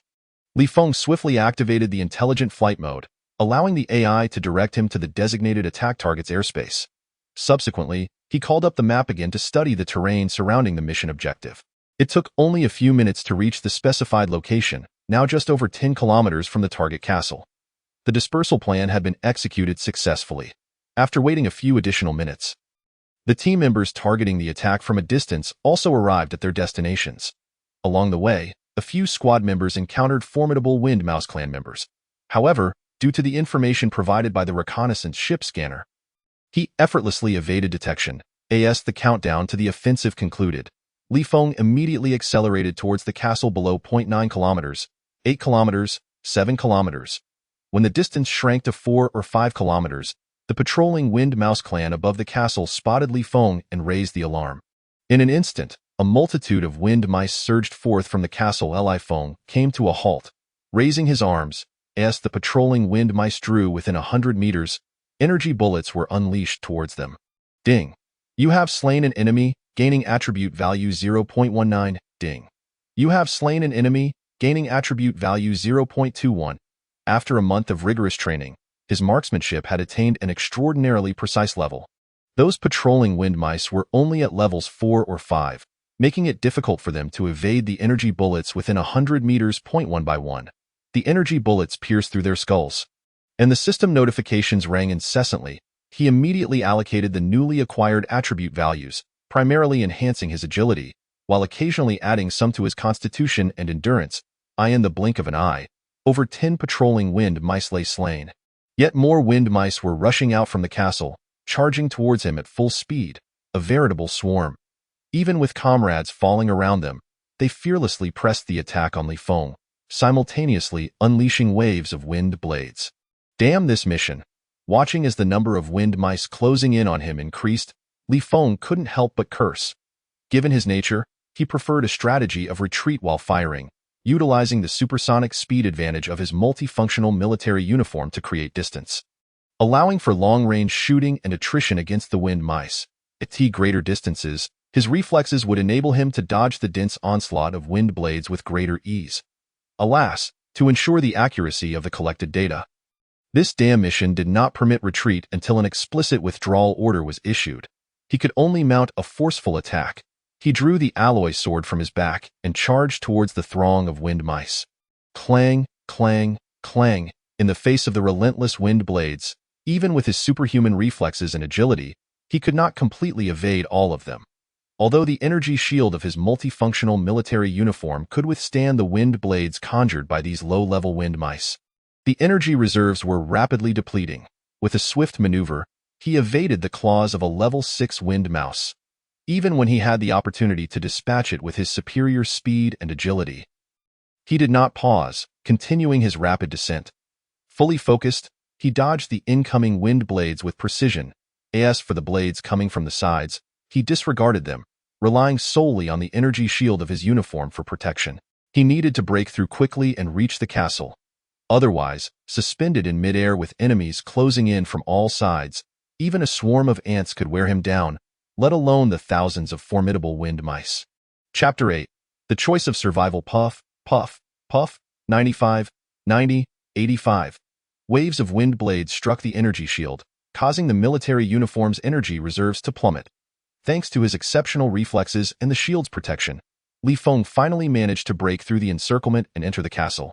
The energy reserves of his uniform dwindled to 65. Fortunately, the price was worth it. Having successfully entered the castle, he had long since chosen a location based on the castle's layout, charging into the spacious main hall. Wind mice continued to pour in through the main entrance, back door, and windows, all seeking their demise. As long as his reflexes held up, the multifunctional military uniform could exhibit power comparable to that of a level 15.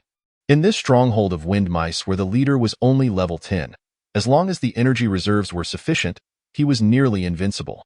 Not to mention, Li Feng himself was exceptionally powerful and could continuously improve. Without threats from above or below, he moved freely, wreaking havoc. With his left hand wielding the sword and his right hand operating the energy launcher, he engaged both at close and long range. The hall was filled with the cacophony of screams. Wind mice fell to his blade or were blasted in the head by energy bullets. Blood flowed, swiftly saturating the granite floor. the metallic scent permeating the air. The fearless wind mice allowed Li Feng's attribute values to soar. By occasionally allocating some points to his constitution and endurance, he continued his relentless slaughter without fatigue. Occasionally, a wind blade would come too swiftly to evade. But the energy shield of his uniform held firm. The corpses of wind mice piled up, gradually blocking half of the entrance. Li Feng raised his hand, firing an energy bullet at a wind mouse that lunged towards him. Puff! The wind mouse suddenly twisted away at the last moment, narrowly avoiding the energy bullet from close range. It slashed at Li Feng with a wind blade. It surged forward with ferocious speed, its eyes glinting with bloodthirst. To his surprise, Li Feng executed a sharp turn, ignoring the wind blade attack from behind while simultaneously avoiding the wind mouse's strike and countering with a swift slash in comparison to the unparalleled speed of multifunctional military attire. There exists an even swifter alternative. Under circumstances devoid of significant obstacles and with commendable physicality and endurance, relying on one's own velocity for retreat proves effective, also conserving energy reserves. He sprinted fervently. He simultaneously accessed the map for an update. The reconnaissance vessel had already ascended, steadily accelerating. Among the 6 mechs, one had become ensnared by a formidable wind mouse of level 30 or higher. The remaining 5 opted for divergent paths. Some shot skyward with reckless abandon, while others veered towards the nearby forests or mountains. The 300 combat personnel followed suit. With the emergence of high-level wind mice, their primary focus lay on the ascending reconnaissance vessel, with the 6 mechs being secondary targets, thus momentarily neglecting the combatants. This represented an optimal opportunity for escape. Retreating into the vastness of outer space or seeking refuge in the forests or mountains, each bore its own advantages and disadvantages. The boundless expanse of outer space presented a lesser likelihood of high-level wind mice scouring for them, as they were apprehensive of potential ambushes from warships, which limited their ability to deploy numerous wind mice for searches. As long as one reached the cosmos and the reconnaissance vessel remained intact, safety was nearly assured. However, the drawback lay in the multifunctional military attire's maximum speed of merely over 1,200 kilometers. Without 2 hours, escape from outer space was implausible. Not to mention the 30-level wind mice, even being pursued by those of 15 or 16 levels would spell certain doom. Conversely, fleeing to the forests or mountains offered the advantage of utilizing the high-level wind mice attention on the reconnaissance vessel and mechs to swiftly locate a hiding place. The downside, however, was that should a high-level wind mouse personally initiate a search, escape would be impossible. Regardless of the race, upon breaking through level 20, an evolutionary leap in life forms occurs, granting extraordinary sensory perception that transcends the 5 senses. The higher the level, the greater the range of perception. If within this range, even hiding underground would not evade detection. Li Feng's choice was the latter. He gambled on the notion that those wind mice of levels 30 or 40 would not squander their cultivation time to personally pursue a few human soldiers. Chapter 9. Micro-surveillance devices. The distance of over 100 kilometers could be traversed in a mere 5 or 6 minutes. Li Feng entered the undulating mountain range, slowing his pace as he navigated through the thicket. Uncertain if the reconnaissance vessel had escaped peril, he exhaled a deep breath and gazed upward. Towering trees, with their dense foliage, completely obscured his view. A minute prior, his military wristwatch had lost contact with the reconnaissance vessel, signifying that the vessel had either successfully accelerated to light speed, evading its pursuers and utilizing the space jump system to escape 100 light-years away, or that the scanner had failed to identify the specific level of the wind mice, resulting in the destruction of the vessel at levels 50 and above. Naturally, he hoped for the former. However, at present, regardless of the outcome, the key lay in successfully hiding and evading pursuit. Losing contact with the reconnaissance vessel meant he could no longer access the real-time scanning data and map it provided. Rendering him nearly blind on this alien planet, left to fend for himself, he maintained a combat-ready stance but deactivated the defense system. Continuing forward, he gathered some leaves and crushed them, applying the juice to his skin in an effort to minimize the likelihood of detection by the high-level wind mice with their exceptional vision. As for the possibility of a high-level wind mouse passing nearby, there was little he could do to evade its perceptive abilities. "I have escaped the atmosphere. What about you?" Moments later, the voice of the second squad leader echoed through the public channel of the communicator. Although lacking signals from the reconnaissance vessel, The built-in communication devices within the mechs and multifunctional military attire still allowed for exchanges among the crew, albeit limited to a range of 1 million kilometers. I have also made my escape. The voice of Liang Qingyong, the leader of the third squad, swiftly followed. However, after this, silence ensued. There was no doubt that the other 4 mechs, including Zhuang Yuanda, had not survived the high-level wind mice relentless pursuit. How many brothers are still alive? The voice of the second squad leader resounded once more. I am. Li Feng replied casually. I found a cave to hide in and am leaving my fate to chance. I am still alive too. Voices of other squad members chimed in. The total count was still nearly 300, but this was merely due to the high-level wind mice focus being diverted towards the reconnaissance vessel and the 6 mechs. Once the wind mice initiated a widespread search, the outcome remained uncertain. Do you wish to live? A melodious voice suddenly resonated from a private channel. Li Feng was taken aback and glanced at the contact. It was a team member from the 5th squad named Gu Lingxi, a girl he had caught a brief glimpse of in the readiness zone. If you are willing to sign a loyalty contract, I can guarantee your survival. Gu Lingxi's voice rang out again. Not interested. Li Feng, understanding the implications of a loyalty contract, decisively rejected the offer. He was aware of what it entailed. A type of contractual scroll devised by high-level cultivators through ancient texts, said to be witnessed by the so-called heavenly path upon the shedding of blood. Violating such a contract would incur divine punishment. While common among alien races, it was rare in the human Federation. As only high-level cultivators could create such scrolls, they were typically used for significant agreements among the upper echelons, or to control powerful captured alien beings. Li Feng would never relinquish his future to another's control in the face of immediate danger. Gu Lingxi's voice came again. To return home alive, you must see the one who is aware of your inevitable demise, yet still willing to incur a massive debt to procure a level 2 genetic potion. Granting you a sliver of hope, Li Feng furrowed his brow. It was not difficult to obtain his identity information. I in the military, having even a slight connection in the information department would suffice.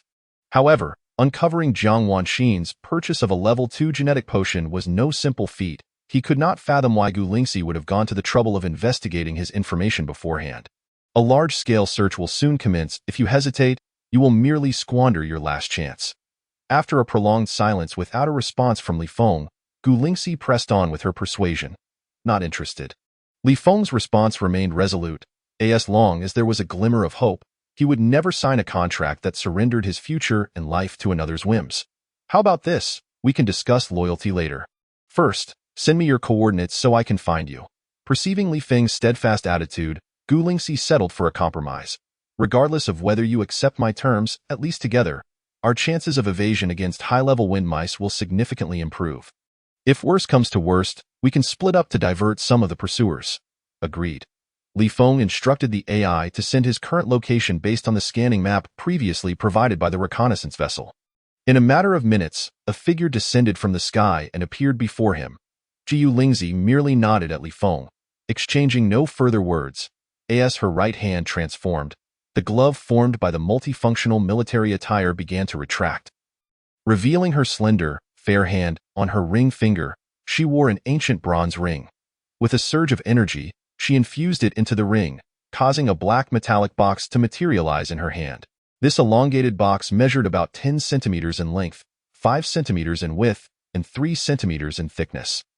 Under her control, the metal box opened from the center, releasing swarms of minuscule flying devices, smaller than ants, which rapidly dispersed into the surroundings. Is this a micro-surveillance device? Li Feng's face lit up with joy. Gu Lingxi did not respond, instead instructing the AI to share the connected devices with Li Feng's system. The next moment, Li Feng received real-time maps and data from the micro-flying devices. As he had surmised, this was not merely a micro-surveillance device, but a top-tier one. Its monitoring range could cover a radius of 1,000 kilometers, capable of detecting biological traces and energy levels. Creatures below level 20 could not evade detection, and those above level 20 could only be scanned for their levels if they lacked the means to employ a counter-scanning device. This must cost several billion, right? Li Feng couldn't help but marvel. Just meeting one criterion, being micro or top tier, would start at millions. Meeting both criteria surely placed it in the stratosphere of value. His gaze fell upon the ancient bronze ring on Gu Lingxi's finger. By his estimation, It was likely the legendary storage treasure possessed only by high-level humans or aliens, valued beyond comprehension. Jiang Wanxin inquired. I will provide this micro-surveillance device, and if it is discovered by high-level wind mice, you must take responsibility for interception and buy time. Absolutely, Li Feng replied without hesitation. With this top-tier micro-surveillance device, even if high-level wind mice were to search personally, evasion would be manageable. Accepting the risk of interception and diversion in the event of an accident was a small price to pay. Wanxin flipped her right hand, revealing a scroll. Following that, she produced a brush and a vial of unknown red liquid. She unfurled the scroll, dipped the brush into the red liquid, and began inscribing on the blank section. Each stroke emanated a pearly glow from the scroll. Once completed, she handed the scroll to Li Feng. Drop a drop of blood into it. The content detailed the provision of the micro-surveillance device by Wanxin, stipulating that should misfortune strike and high-level wind mice discover them, Li Feng would be responsible for interception and diversion. The sheer audacity of it all left Li Feng utterly speechless. He was certain that the young woman before him was the cherished daughter of a high-ranking military official or a prominent family from an ancient interstellar lineage. Here to hone her skills aboard the reconnaissance vessel. Not only did she possess invaluable storage-type treasures, but she also wielded the most advanced miniature surveillance equipment, in search of a companion who could serve as a shield in times of peril. She had an immeasurable contract scroll at her disposal, ready to be utilized without hesitation. Without a moment's pause, he decisively extended his right hand, using an alloy sword to pierce his finger and allowing a single drop of blood to fall upon the contract scroll. Instantly, the blood vanished into the parchment, and a radiant glow erupted forth. Comparatively, having access to miniature surveillance devices felt far more secure. It not only facilitated evasion from the high-level Wind Mouse clan searches, but also provided the opportunity to ambush them during their extensive hunts, thereby enhancing one's own strength. Chapter 10. The stance of the Ascendant as they ventured deeper into the mountain range, the safety of their surroundings increased. Jiang Wanxin carefully stored the contract scroll and tossed 2 crystalline stones, each measuring 10 centimeters in length and 5 centimeters in both width and height, to Li Feng. Upon inspection, he recognized them as energy stones, known as spirit stones among cultivators and source stones among those with extraordinary abilities. These were a boundless source of energy prevalent throughout the galaxy. Not only did various instruments and devices of the Human Federation predominantly rely on this energy, but it also fueled the cultivation of practitioners from diverse ethnicities. Each stone was worth a fortune, easily amounting to over 100,000. Should the energy reserves of his multifunctional military suit be depleted, these could swiftly replenish it. Li Feng pocketed the 2 energy stones and activated his flight function to catch up with Wanxin. Unable to contain his curiosity, he inquired, "Have you not informed the other combat personnel to rendezvous here? Remember, everything that transpires today must remain confidential. Not a shred of information must leak." Jiang Wanxin replied with an air of nonchalance. "If we successfully return to the reconnaissance vessel or military base, your combat footage must first be sent to me. I will have it modified before you report it." Li Feng understood her implication. He, too, hailed from a prominent family and was acutely aware of the brutal nature of familial infighting. For the reconnaissance vessel stationed at the F-Zone's border, the most perilous tasks were undoubtedly those fraught with life and death risks. Wanxin was likely a prime candidate nurtured by an ancient family. For her, the gravest danger lay in being within the sphere of influence controlled by foreign races, with minimal defensive forces nearby.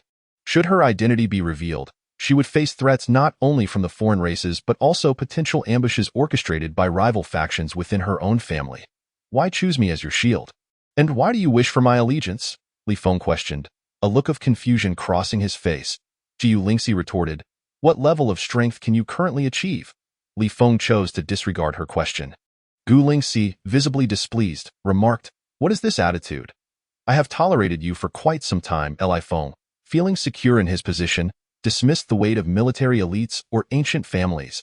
He expressed his dissatisfaction. "You evade my inquiries or respond in vague terms that leave me guessing." Wanxin fell silent, resuming her ascent towards the heart of the mountains. After a while, she spoke slowly. "The education I received from a young age instilled in me the understanding that as an ascendant, I must leverage my significant positional advantages to survey all matters from above, thereby maintaining the high ground and control. This compels subordinates to decipher my thoughts, intentions, and strategies, ultimately revealing their character, abilities, and weaknesses. Li Feng had no retort, nor did he wish to press further. Even without her elucidation, he could surmise enough. It was evident that Gu Lingxi had decided to utilize the NB-4444 reconnaissance vessel as a training ground. Meticulously studying the profiles and combat footage of all crew members, including his own, she likely discerned from his records and initial battle footage that he lacked rigorous training yet demonstrated remarkable growth through the consumption of a second-level gene potion, suggesting he had encountered some unknown fortuity that substantially enhanced his strength. He estimated that Gu Lingxi, while executing her targets, had also monitored his progress, aware that he had slain over 200 wind mice in less than 20 minutes, indicating a significant boost in his capabilities, with ample room for further growth. A crucial factor in her decision was undoubtedly his attachments and concerns for others. To ensure Jiang Wanxin's safety, he could not afford to jeopardize Gu Lingxi's identity for personal gain. This was precisely why she chose him as her shield and sought to coerce him into servitude from the outset. Suddenly, Gu Lingxi's voice pierced the air. "Swear your loyalty to me, and you shall earn an annual salary of 1 billion. Li Feng chose to ignore her. The environment indeed exerts a profound influence. Her demeanor and attitude starkly contrast the information provided. Gu Lingxi silently grumbled within herself. The two once again fell into a heavy silence. Within the public channel, the voices of the two squad leaders occasionally rang out, counting survivors to gauge the scale of the Windmouse clan's search efforts. The results left Li Feng with a sense of relief. Those who had opted for the seemingly eternal escape into outer space were progressively becoming unreachable. The two mechas that managed to evade capture did so by not attracting the attention of high-ranking wind mice. Achieving speeds of up to 20,000 km per hour.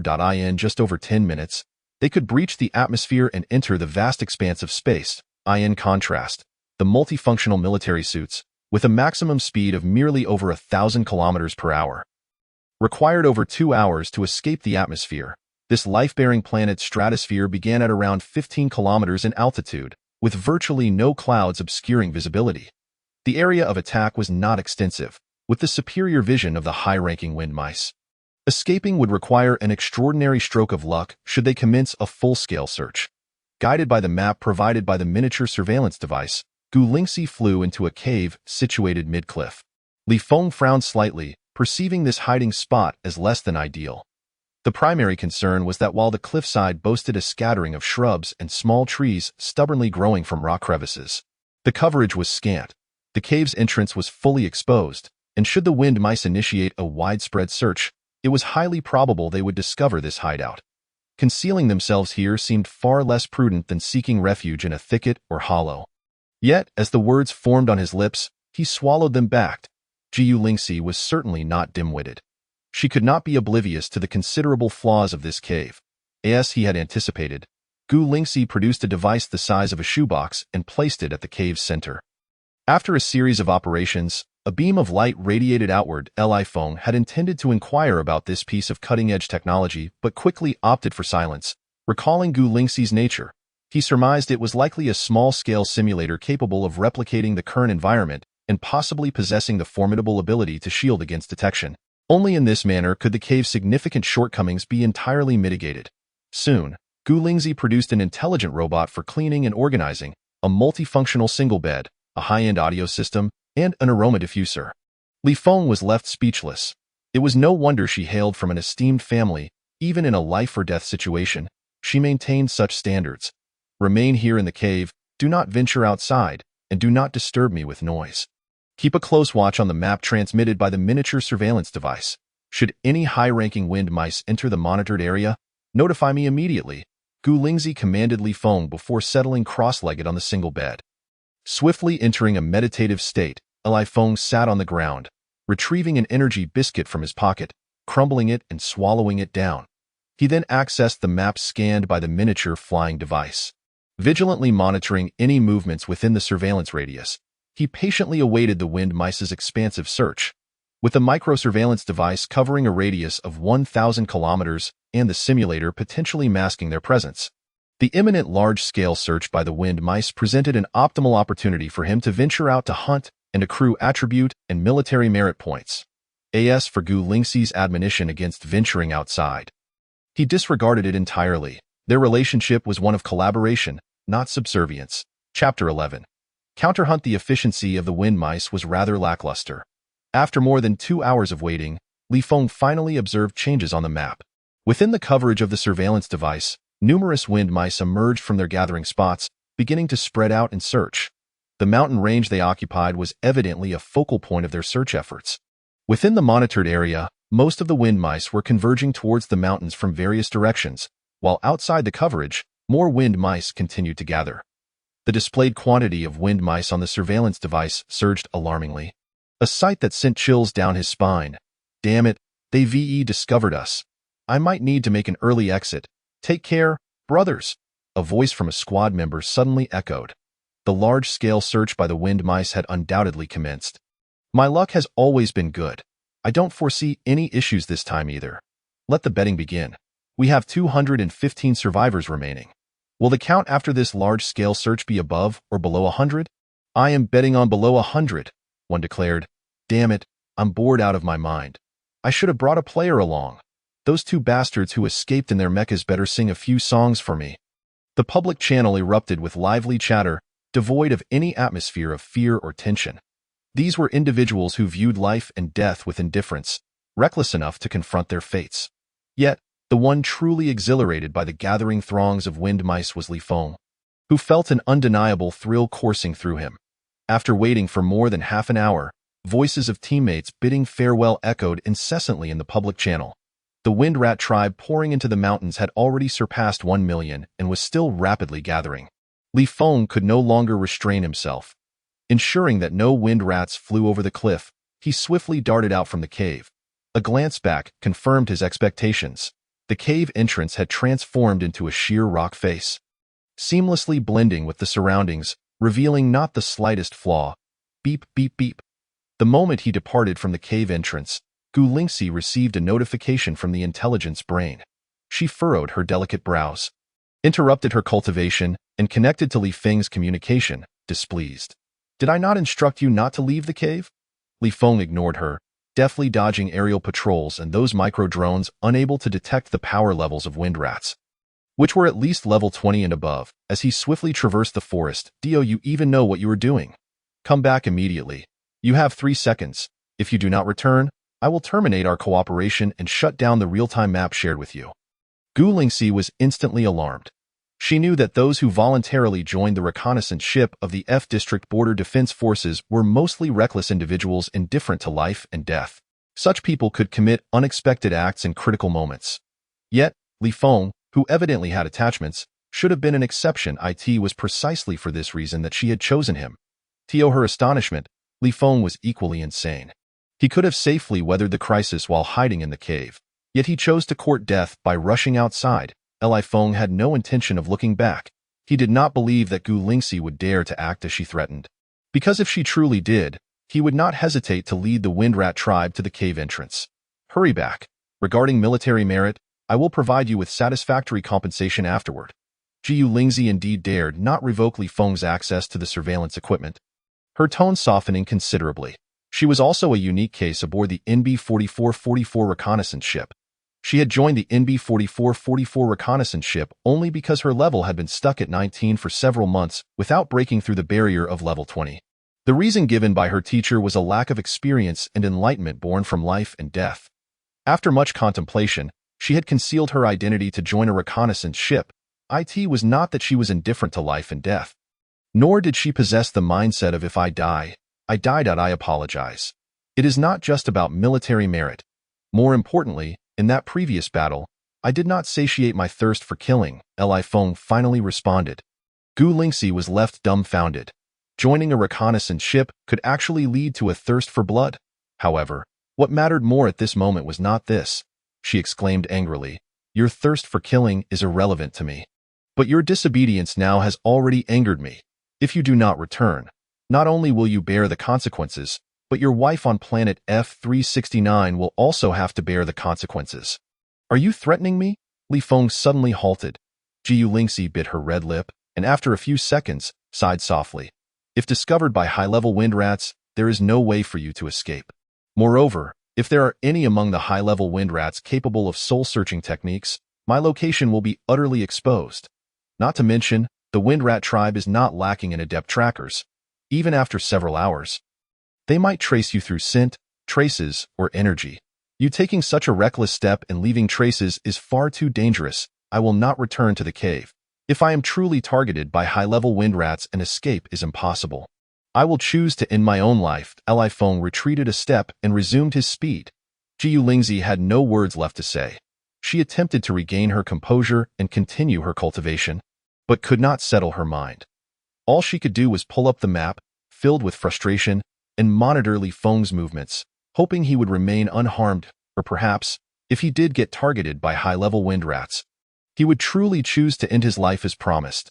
The mountain range stretched 800 kilometers long and 200 kilometers wide, undulating continuously. The cave was situated near the central area. According to the map provided by the monitoring equipment, the Windrats were conducting a large-scale search, primarily focusing on various gathering points. Each gathering point's leader was responsible for a specific area. With varying power levels and troop strengths, the areas they were responsible for differed as well. Upon reaching their designated regions, these leaders dispatched numerous small teams to conduct thorough searches repeatedly.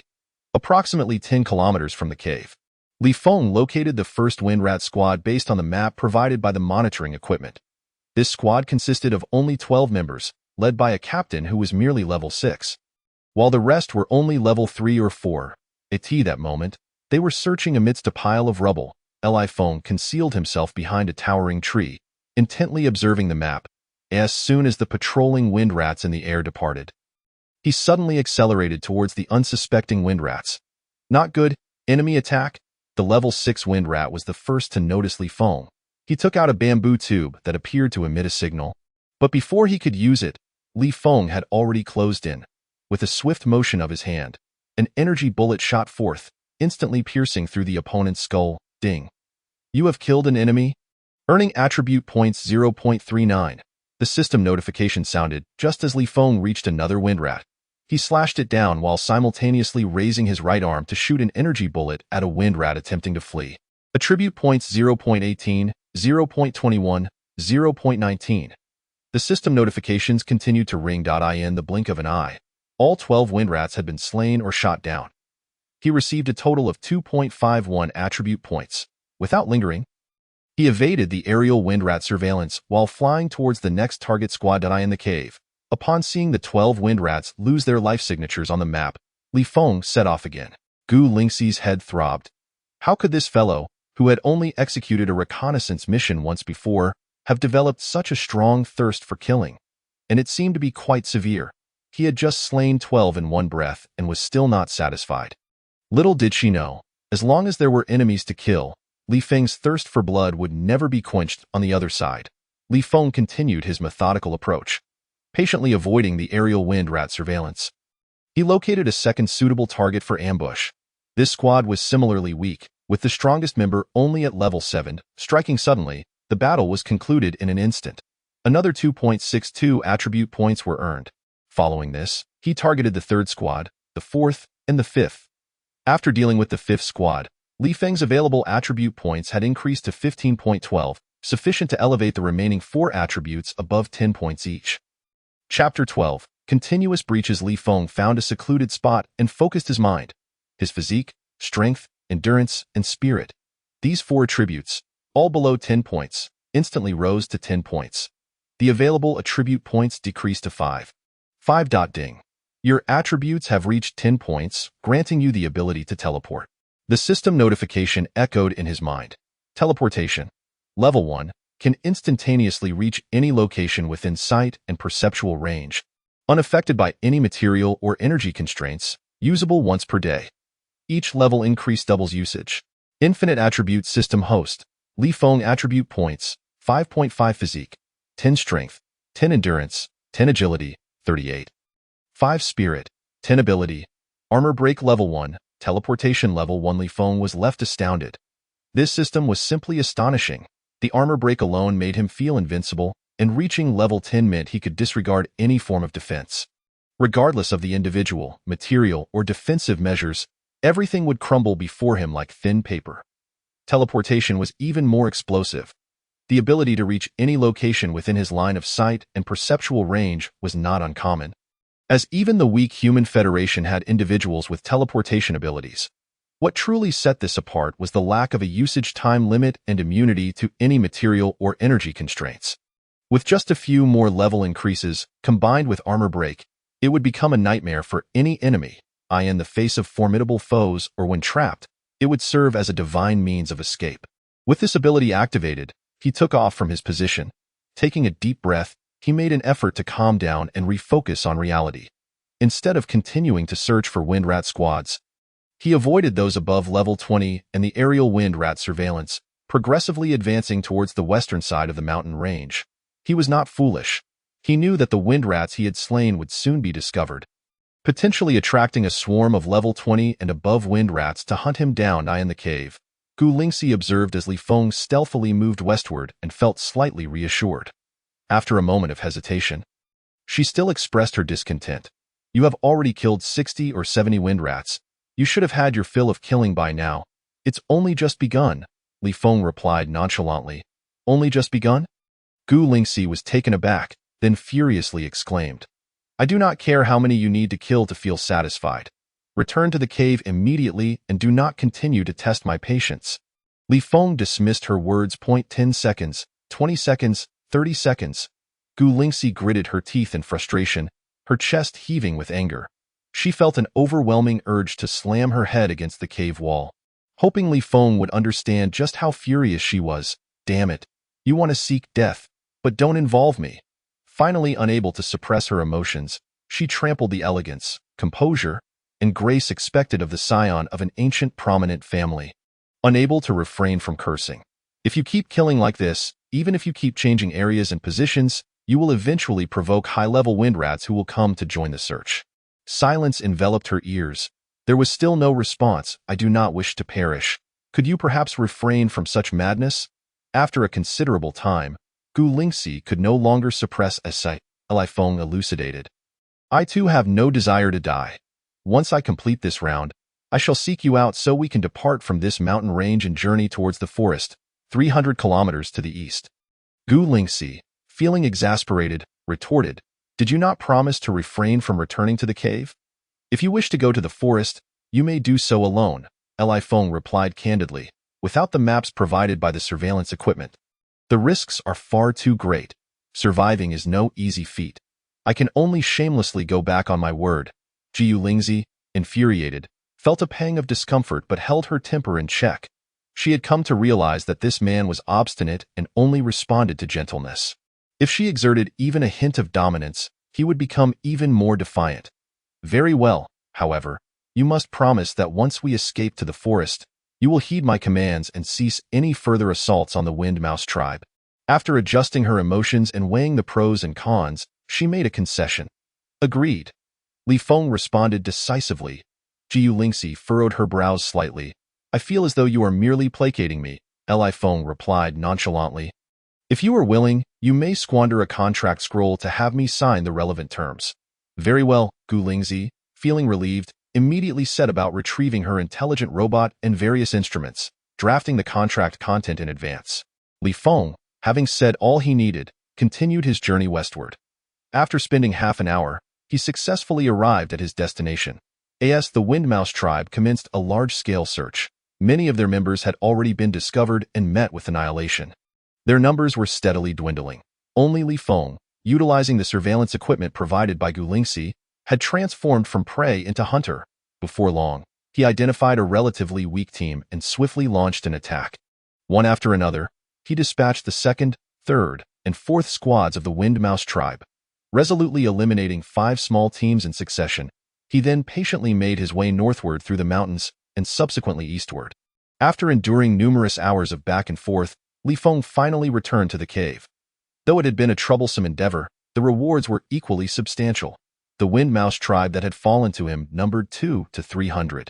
His attribute points had surged to 57.3. After a brief calculation, Li Feng made his choices. He expended 10 attribute points to elevate his teleportation ability to level 2. This ability, upon each level increase, doubled the number of daily uses. At level 2, it meant he could use it twice each day. He did not retain any of the remaining attribute points. Instead, he allocated 30 points to agility. On this alien planet, prioritizing speed and reaction was essential for survival. The remaining 7.3 points were distributed among the other 4 primary attributes. Host.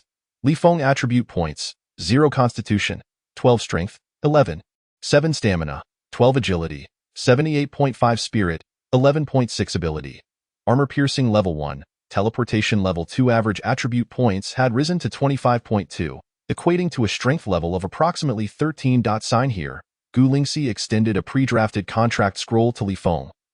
I refuse to sign. Li Feng promptly shook his head. Jiu Lingxi's eyes widened in disbelief as she gazed at him. Are you really going back on your word again? I apologize, Li Feng sincerely expressed. Yet his stance remained unchanged. There was no other choice. To survive and possess self-defense capabilities, he had to seize every opportunity for enhancement. Jiu Lingxi's chest heaved with agitation. She repeatedly reminded herself that as one of the elite, regardless of what transpired or what situation arose, she must maintain absolute composure and rationality to make the most advantageous decisions. Previously, she had allowed herself to be provoked by this man, which was a grave error. She could not afford to falter again. You wretched scoundrel, repeatedly challenging my limits and defying my orders. Do you believe I won't slay you right here and now? Ultimately, she lost her composure once more. Roaring at Li Feng unsheathed the alloy sword from his back, his intentions clear. Should Gu Lingxi truly dare to strike him, he would not hesitate to test whether he could retaliate. Future consequences were mere trifles. His priority was to ensure his survival in the present. Do not push me. I am a level 19 sword cultivator and possess high-level defensive artifacts crafted by formidable cultivators. Gu Lingxi's spiritual energy surged, radiating a powerful aura outward. Li Feng maintained his usual expression, calmly observing her. Once again, you resort to this? I am the favored scion of an ancient prestigious family, endowed with unparalleled cultivation talent among billions. In terms of status and potential, I surpass you 1,000-fold. Even so, I have made concessions to you multiple times. Can you not yield and take a step back? Gu Lingxi's frustration manifested in her stomping foot, tears glistening in her eyes. Throughout her life, she had never encountered such a madman. Despite her superior status, strength, and capabilities, he dared to be so defiant. Under ordinary circumstances, she would have eliminated Li Feng 1,000 times over. Yet, this was an alien planet. With her current strength, she lacked absolute certainty to pierce through the multifunctional military suit's energy shield with a single strike and eliminate Li Feng. Should he deploy his energy cannon? The resulting commotion would inevitably attract a multitude of wind mice. She did not wish to die and required a companion capable of serving as a shield against high-level wind mice. Buying her time. Next time for sure, Li Feng promised calmly. Jiu Lingxi sighed, retrieving 2 necklaces and tossing one to Li Feng. This is a miniature simulator. Once connected to a military watch's intelligence core, it can activate simulation functions, disguising as various alien species with their movements and languages. Only touch or perceptual abilities can discern authenticity. Its duration is roughly 1 day. Once the energy is depleted, one must find an opportunity to replace the spirit stones within. An excellent item. Li Feng couldn't help but exclaim. With this device, his safety would undoubtedly be enhanced, he proposed. Since we have re-established our cooperation, let us not rush outside just yet. How about we sign a contract stating that for 3 years, you shall not retaliate against me or my wife in any manner? Agreed, Gu Lingxi nodded. So readily? Li Feng's expression turned skeptical. Believe it or not, Gu Lingxi retrieved a new contract scroll, filling in the details with a lackluster demeanor. She sought nothing more than to escape from this life-threatening planet and the NB-4444 reconnaissance vessel.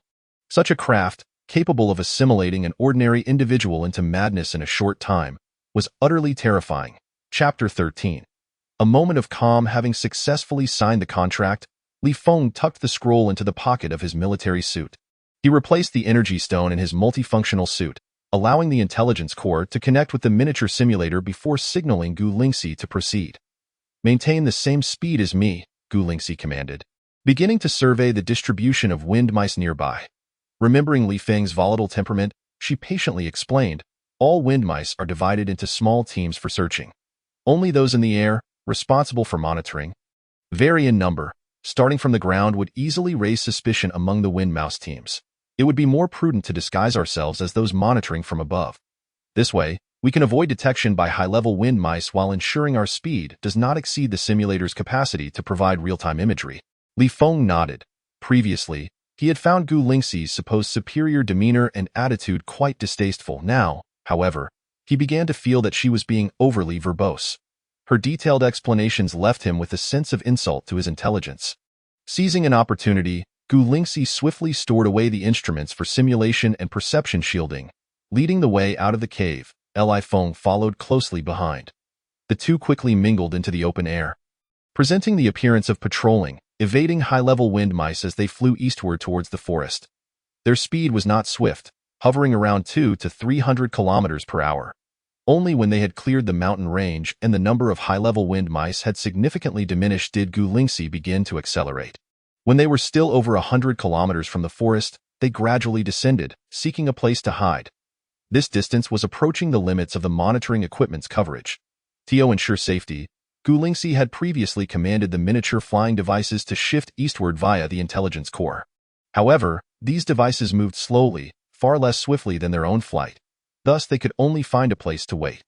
Once the monitoring range had shifted to the forest's edge, Gu Lingxi set off again. Successfully entering the expansive forest covering thousands of square kilometers, Li Feng felt exhilarated. Towering ancient trees and lush foliage ensured that they need not worry about being discovered by the wind mice above. Eliminating the wind mice here would undoubtedly be faster and safer than in the mountains. You should find a tree hollow to hide in. I will scout around and return to find you. Li Feng suggested, casting a glance at Gu Lingxi. I shall accompany you. Gu Lingxi shook her head, adding an explanation. Tree hollows are small and cramped. It is uncomfortable to stay there. There was another reason she did not disclose. She planned to switch to a relatively normal reconnaissance vessel after returning, to gain experience and insights from life and death encounters. However, seeking connections to change vessels could draw unwanted attention due to her identity, leading to unnecessary risks. It would be better to increase her military merit to 1,000 points, allowing her to be promoted to second lieutenant. The rank of second lieutenant was the lowest level of officer, granting the eligibility to apply for a transfer. Moreover, a second lieutenant could at least serve as a squad leader with several subordinates. In future situations requiring a shield, she could directly issue orders to her subordinates, eliminating the need to worry about encountering another unreliable madman like this time. Agreed. Li Feng, unaware of Gu Lingxi's intricate thoughts, readily acquiesced. His own intentions were remarkably simple. Relying on the surveillance equipment provided by Gu Lingxi, he was able to hunt the Wind Mouse clan with impunity. Allocating a portion of the Wind Mouse clan to Gu Lingxi for slaughter could be seen as a gesture of reciprocity. He swiftly selected a relatively weaker team. The two advanced rapidly, and at a distance of approximately 20 meters, Li Feng was about to signal Gu Lingxi to take action when he noticed her make a swift gesture. The sword on her back shot forth from its sheath like a silver lightning bolt, darting through the forest with astonishing speed. In the blink of an eye, the sword reached its target, piercing the heads of the Wind Mouse clan one after another. In an instant, 12 members of the clan lay lifeless. While searching for a suitable target to attack, Li Feng cautioned, next time, don't inadvertently wipe them all out. Leave half for me, Gu Lingxi retorted. Why should I leave half for you? Each to their own ability. Li Feng frowned. Then let's divide the areas. We can regroup after we've finished. Gu Lingxi raised an eyebrow. Feeling a semblance of dignity restored, Li Feng smiled, choosing not to elaborate further as they continued towards their second target. As they approached within 100 meters, he suddenly surged forward, moving with a speed that was nearly suffocating. Weaving through the trees, in a flash, he was upon them. With his right hand wielding the sword and his left hand ready to unleash energy, he made quick work of the remaining members of the Wind Mouse clan. Within mere breaths, all 10 were eliminated. 100 meters away, Gu Lingxi's mouth hung open in astonishment, wide enough to fit an egg. How can your speed be so incredible? She marveled. I'm afraid I cannot disclose that. Li Feng replied, shaking his head. His actual power level was only level 13, a stark contrast to Gu Lingxi's level 19 as a swordsman. However, his agility had reached a remarkable 78.5, allowing him to rival even a level 17 in speed. In this forest, he could potentially outpace Gu Lingxi, despite her higher level. This extraordinary agility provided not only speed, but also an exceptional reaction time. In a forest filled with obstacles, he could maximize his speed advantage. Gu Lingxi stared at Li Feng, increasingly bewildered. She could not fathom what fortuitous circumstances allowed him to elevate to such a level during his first mission. Moreover, she had not anticipated the degree of his enhancement in their second mission. Can we finally take a breather? Li Feng inquired again, eager to accumulate attribute points without wasting time on internal disputes. Jiu Lingxi silently nodded, conceding, 1/2 each then. Li Feng intended to adhere to their previously agreed-upon distribution plan. He was concerned that if they continued to bicker, Gu Lingxi might impulsively challenge him to a speed contest against higher-level wind mice. Jiu Lingxi gazed at him in surprise, feeling an unexpected sense of being favored. Had the sun risen in the west? This madman, who had clearly subdued her, was now willing to make some concessions? No, she quickly realized, a chill running through her. Given her status, it was she who should elicit such feelings in others. Let us proceed. Li Feng was unaware of the rapid fluctuations in her thoughts as they set out to find their third target of attack, followed by a fourth and fifth. The atmosphere became noticeably more harmonious, with each taking half. After consecutively ambushing 5 teams, Li Feng followed the same strategy and shifted to the other side of the forest to continue his search for targets. His speed was significantly greater than it had been in the mountains, and within just 6 hours, he had eliminated 20 squads of the Wind Mouse clan. The attribute points gained totaled 27, most of which he allocated to agility. Once his agility surpassed the 100 mark, he began distributing the newly acquired points among the other 4 attributes. Chapter 14. The return of the reconnaissance ship. Having successfully harvested in the forest, Li Feng suggested they change to a different area. Gu Lingxi did not protest further. Like before, they utilized the micro-simulator to disguise themselves as wind mice patrolling in mid-air and flew southwest towards a towering mountain. Upon arrival, they repeated their previous tactics, seeking out and attacking the wind mouse teams responsible for scouting the area. With experience from their earlier cooperation in the forest, the teams they targeted this time were stronger and larger in number. Yet they still managed to dispatch them effortlessly. What is your current power level? Gu Lingxi, who had repeatedly been left exasperated and forced to compromise, had sworn to avoid any further contact with Li Feng until they returned safely to the military base. Far from him. Yet, as they ambushed 20 teams in the mountain and leisurely made their way to another peak, her curiosity got the better of her, prompting her to ask. She was astonished to observe that Li Feng's speed in eliminating the wind mice was increasing, clearly indicative of significant growth in his power. Tell me first, if the reconnaissance ship were to be destroyed, do you have any means of escaping? Li Feng countered. Many, Gu Lingxi replied, having abandoned her earlier facade of authority. I possess a micro-signal transmitter that can send out distress signals, which military bases near the border can typically receive. I also have communication jade slips, a treasure used among cultivators for correspondence, through which I can contact my teacher for assistance. Additionally, I have a flying treasure of considerable quality.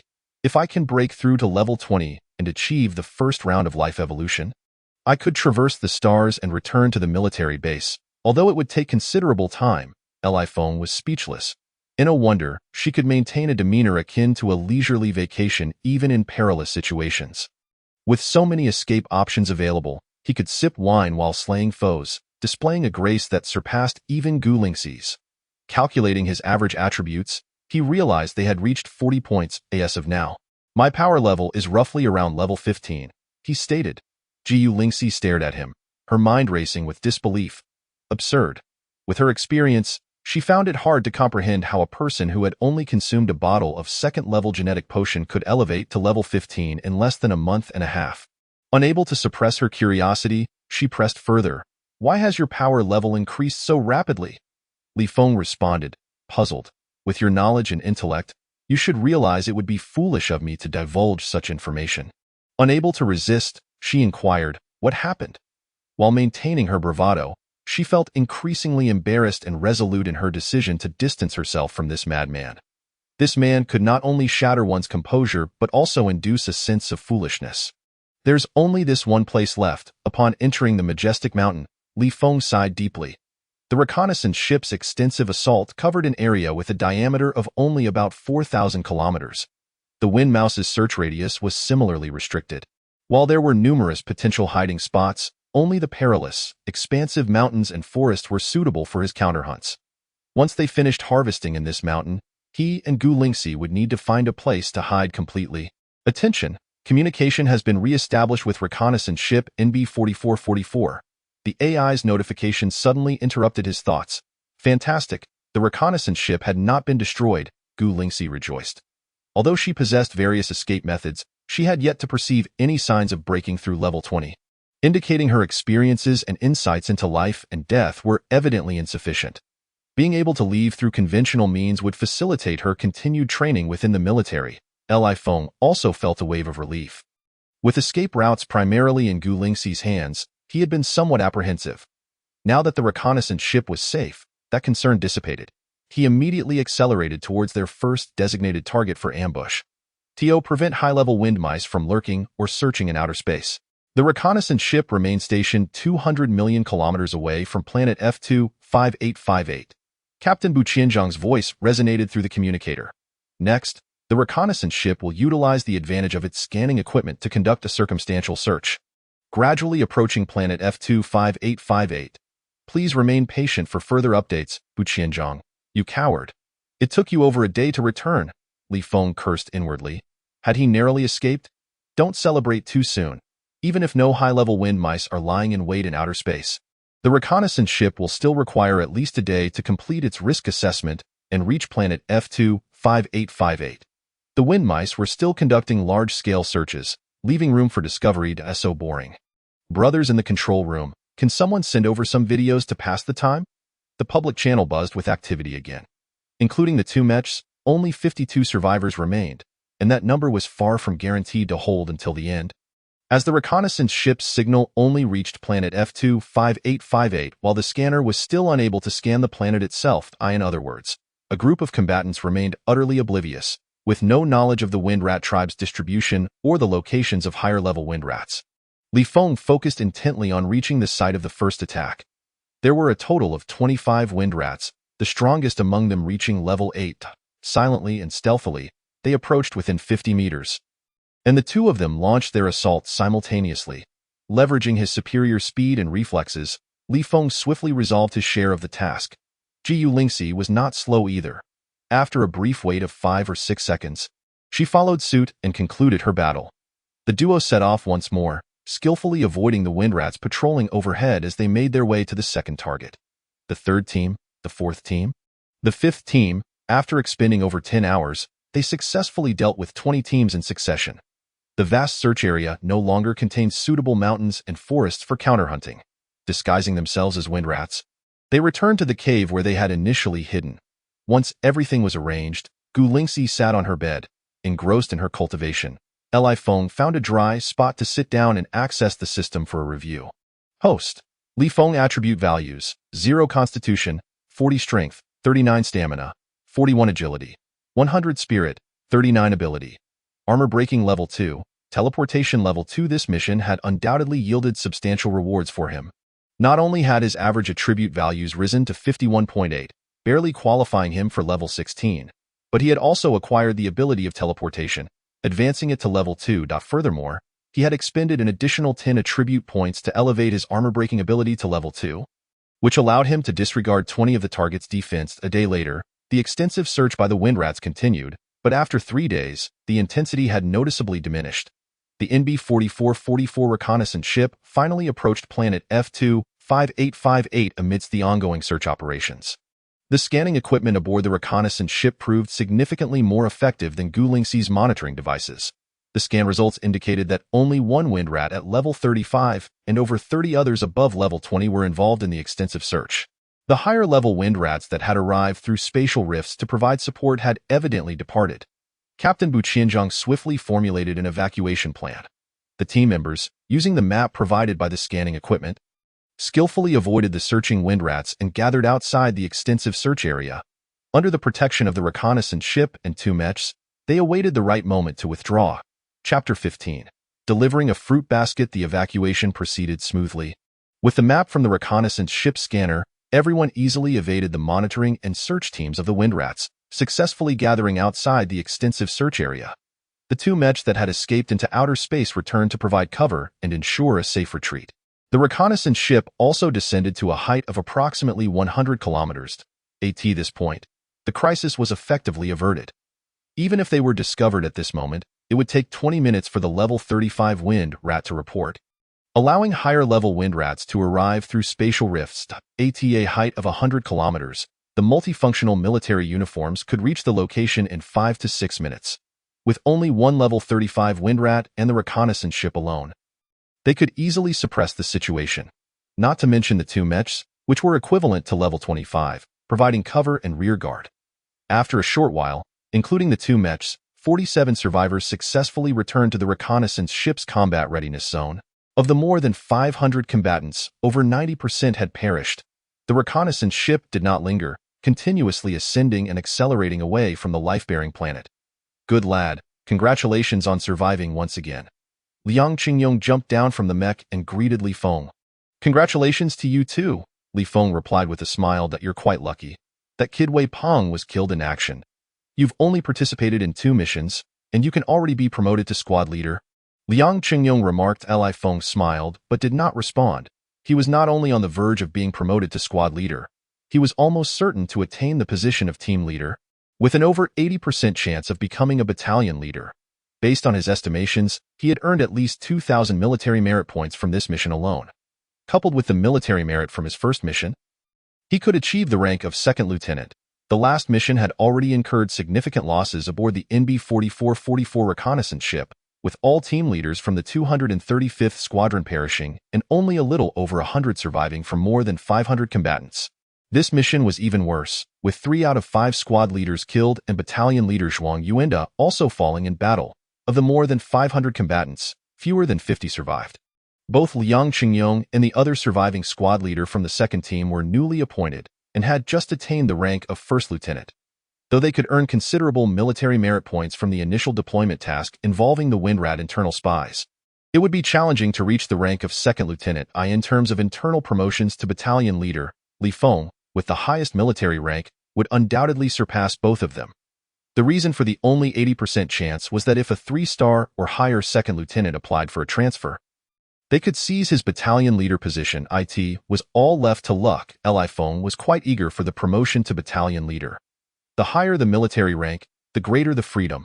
Battalion leaders aboard small reconnaissance ships were already the second in command, possessing the authority to influence Captain Bu Qianzhang's decisions. During combat missions, they also held command privileges. With this status, he could reap even more tribute points and military merit during missions. I'll head back first. Liang Qingyong clapped Li Feng on the shoulder and departed the combat readiness zone.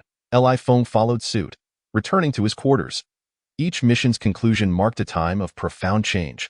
After the last mission, only he, Liang Qingyong, and Wei Peng remained in the dormitory, and this time, after waiting a few minutes, no one entered. Of the 10 team members, he was the only one left.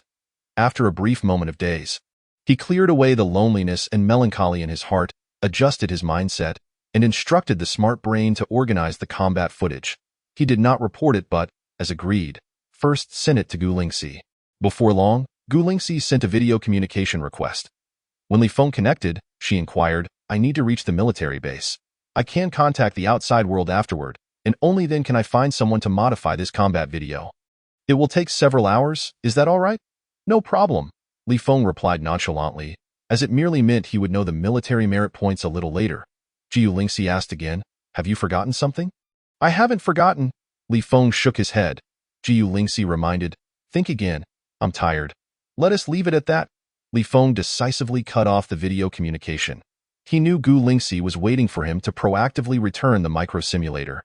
Such a life-saving treasure was far more valuable than pride. After changing out of his military uniform and into a spare one, he headed to the training room and entered the virtual training pod to practice swordsmanship and marksmanship.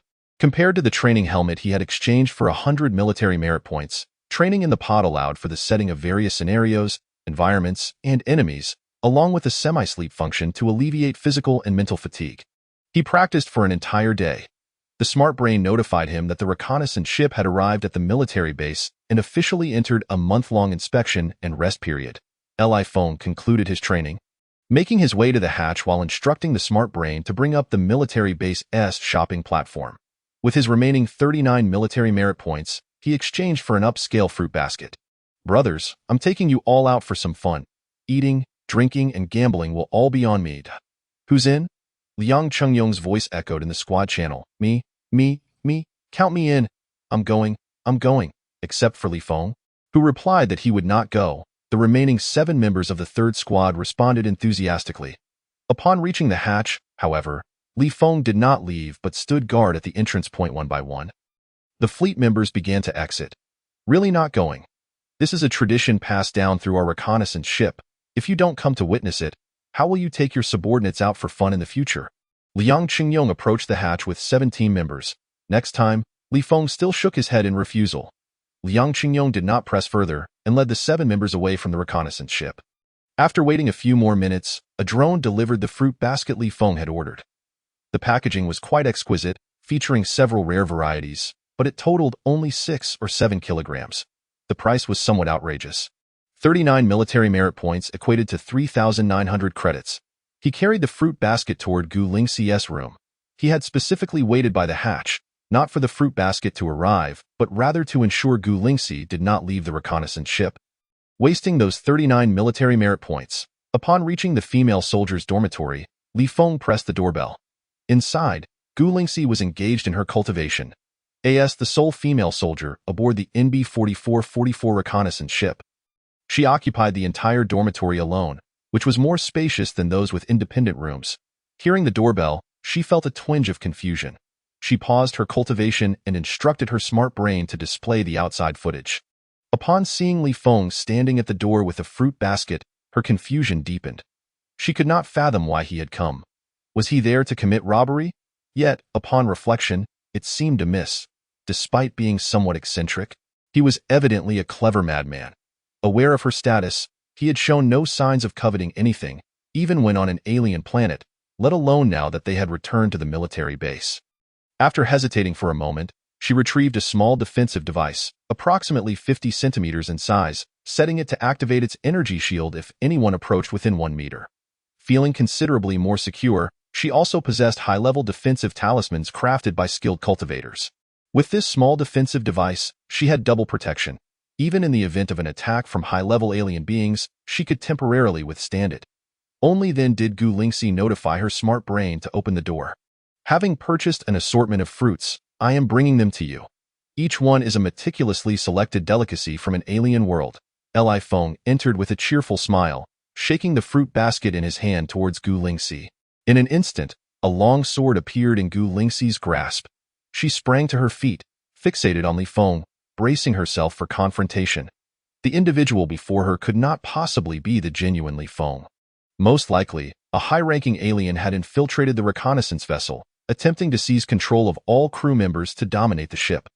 Alternatively, there was a slim chance that her identity had been inadvertently exposed, prompting a rival from her family to summon a powerful human or alien to disguise themselves as Li Feng and assassinate her. In any case, she would rather die than believe that the bloodthirsty lunatic, Li Feng, would come bearing fruits. The logic was simple. On the alien planet, her status and power afforded her an overwhelming advantage. Moreover, she possessed various top-tier life-preserving devices. Any ordinary lunatic, whether motivated by self-preservation or the desire to curry favor with her, would undoubtedly grovel and obey, more obedient than a mere dog. Yet Li Feng, no matter how much she threatened or intimidated him, remained unyieldingly dominant, forcing her to lower her defenses twice. Despite her overwhelming advantages, she had ultimately lost her decision-making power and authority. Such a person would never, in the absence of a life-threatening situation, approach her with the obsequiousness of a cunning merchant or politician, attempting to ingratiate himself. She firmly believed that even if Li Feng harbored murderous intentions, he would strike directly rather than presenting a fruit basket in an attempt to deceive her into lowering her guard. Chapter 16. Establishing cooperation. You wouldn't suspect that I am intentionally drawing near to launch a surprise attack, would you? Seeing Gu Lingxi's battle-ready demeanor, Li Feng could only chuckle. Even if I coveted the treasures and devices you possess and wished to kill for them, would it not be more prudent to act on the alien planet? Gu Lingxi remained silent, her gaze still locked on Li Feng. After all, they had fought side by side. Why hold such a grudge? I merely wish to seek your signature on a mutually beneficial cooperation contract. Li Feng was perplexed by Gu Lingxi's attitude. After all, she was a key heir nurtured by a prominent family, possibly even its successor. Not only was her potential extraordinary, but her intellect and disposition were surely commendable as well. Logically, given that they had already signed a non-revenge contract, and she was aware of his ability to make rapid advancements in strength, no matter how deep her grudge, she should have remained patient until the contract's conclusion before seeking revenge based on his growing power. Enough with the pretense. If you were truly that madman, even if you sought my cooperation, you would be aggressive, never presenting a fruit basket at my doorstep. Gu Lingxi scoffed disdainfully. Dio, you really think I wish to go mad? You possess an array of unfathomable life-preserving measures. You simply cannot comprehend the difficulty of surviving to complete a mission. Li Feng spoke candidly. Once this mission concludes, my military rank will certainly rise to second lieutenant, granting me the eligibility to request a transfer from the reconnaissance vessel. Yet I have no desire to leave. To alleviate my wife's concerns, the only solution is to ensure she knows I possess sufficient self-defense capabilities. Besides my strength, collaborating with you, a key heir from a prominent family, is also a significant safeguard. You possess various cutting-edge technologies and magical artifacts. How shall we cooperate? Gu Lingxi suddenly believed him to a large extent. According to the available information, Li Feng shared an excellent relationship with his wife, Jiang Wanxin. They viewed each other as their sole reliance. Li Feng did not harbor resentment towards Jiang Wanxin for her replacing their adopted daughter. He even sacrificed everything to leave the Li family for her. Similarly, Jiang Wanxin was willing to incur substantial debt to purchase genetic agents, solely to provide Li Feng with a glimmer of hope. Consequently, before undertaking the mission, she had already earmarked Li Feng as her shield. Li Feng explained, within 3 years, whether facing formidable foes during missions, or if your identity is exposed and you become a target for assassination by competitors, I will do my utmost to cover your retreat and buy you time. Of course, this is contingent upon my survival and the enemies not being capable of killing me instantly, as well as my right to withdraw based on the circumstances. Conversely, in times of crisis, you must share your top-tier devices and magical artifacts with me as much as possible. Gu Lingxi scoffed. With a glimmer of survival, you think you can cover my retreat and buy time? I can handle enemies of that caliber on my own. What use are you? Not necessarily. Li Feng smiled and looked at the device beside Gu Lingxi, inquiring, does this apparatus create an energy shield for defense? Gu Lingxi nodded. Li Feng pressed further. How extensive is its range? Gu Lingxi explained. Approximately 10 meters. Activate it. Li Feng stepped back a few paces to create distance. Gu Lingxi, though puzzled, proceeded to instruct the AI to activate the defensive device. A semi-transparent energy shield, covering an area of 6 or 7 meters, materialized out of thin air. With a thought, Li Feng activated his teleportation. In the blink of an eye, he appeared before Gu Lingxi, grasping her arm and teleported again, bringing her outside of the energy shield. How is this possible? Gu Lingxi's face paled in astonishment, unable to believe her eyes. Teleportation itself was not particularly remarkable, but the ability to pass through an energy shield was something she had never encountered.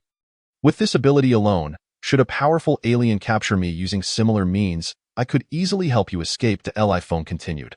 Furthermore, regardless of the non-revenge contract or the cooperation contract, I will only sign for 3 years.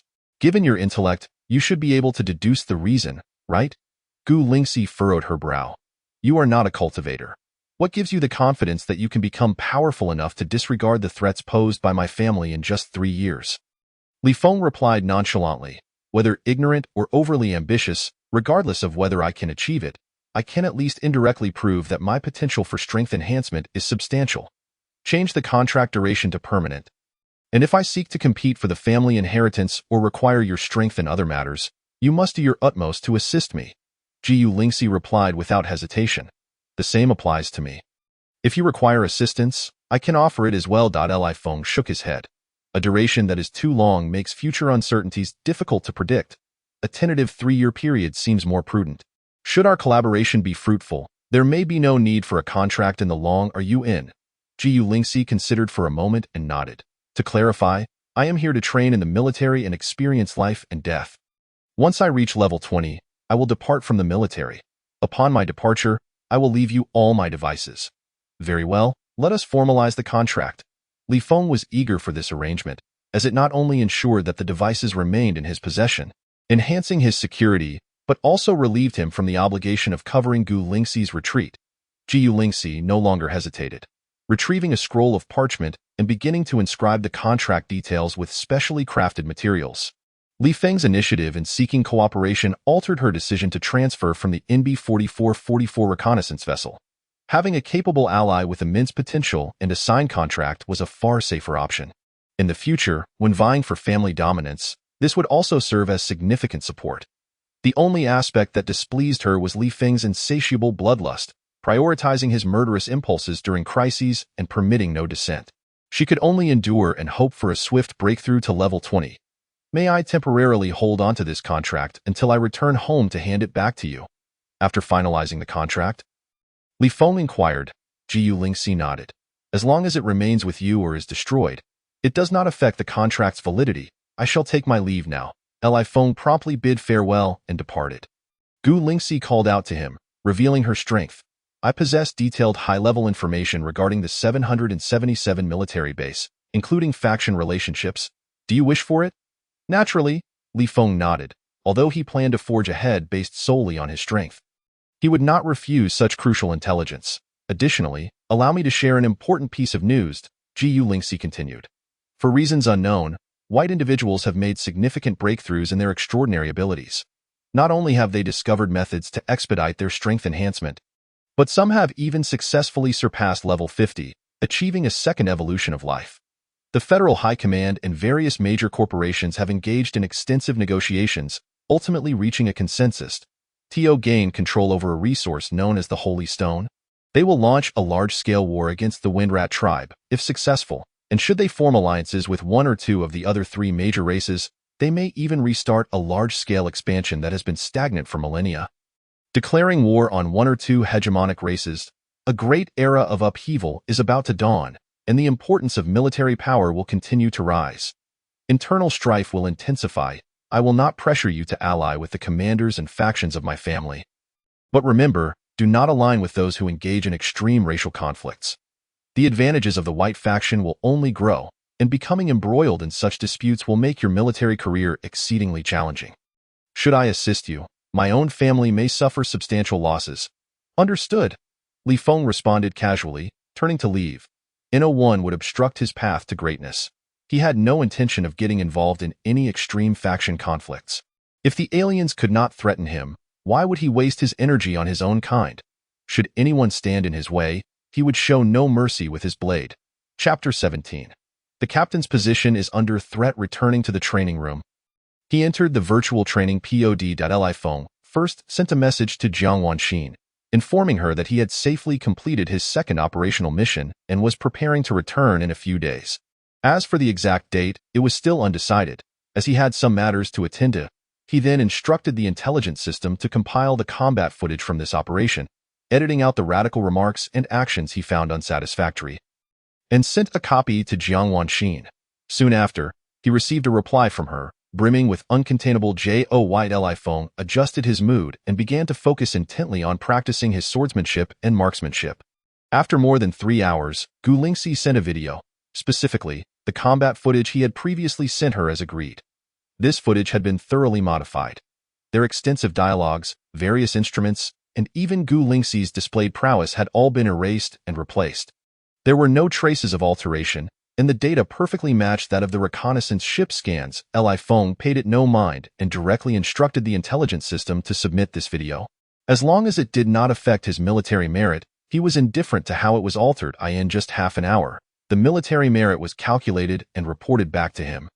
As he had anticipated, during his time undercover on planet F25858, the hunt for the Windrat tribe also counted toward his military merit. In this mission, the first operation involving the infiltration of the Windrat tribe.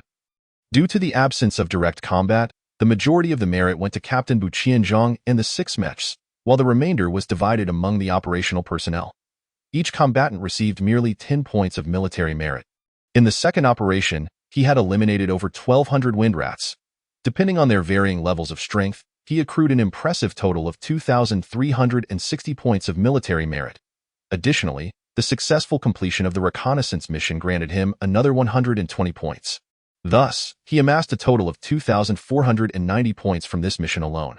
Coupled with the 239 points from the first mission, his grand total reached 2,729 points. This single operation propelled him 9 ranks higher, elevating his military rank to second lieutenant. However, this significant promotion merely enhanced his status and benefits. What Li Feng truly cared about was whether he could be promoted to team leader, which was why he intended to stay a few more days. The reconnaissance ship of the F District Border Defense Army, more precisely, the 777th Large Military Bases NB-4444 Small Independent Reconnaissance Ship. Those who ascend from the ranks of private to second lieutenant in such a place possess strength and potential far exceeding their peers, making them valuable for recruitment and development. Not to mention, he had only been in the military for less than 2 months, executing 2 missions, yet had already risen to the rank of second lieutenant. His displayed prowess had reached level 16. The only drawback was that he was not a practitioner capable of reaching the higher limit of over 40 levels. Nevertheless, with his other qualifications, he was in a position to select his backing and pledge his loyalty to a senior officer. Majors would undoubtedly welcome him with open arms, while colonels and lieutenant colonels would surely view him as a prime candidate for focused cultivation. He could also wait passively for a commanding officer seeking to recruit him to make the first move. Li Feng's strategy was to bide his time, thus gaining the upper hand. As for the type of backing he sought, he was indifferent, as long as it ensured his smooth ascension to team leader, ultimately allowing him to either take over from Bu Qianzhang or become the captain of the NB-4444 reconnaissance ship. Beep, beep, beep.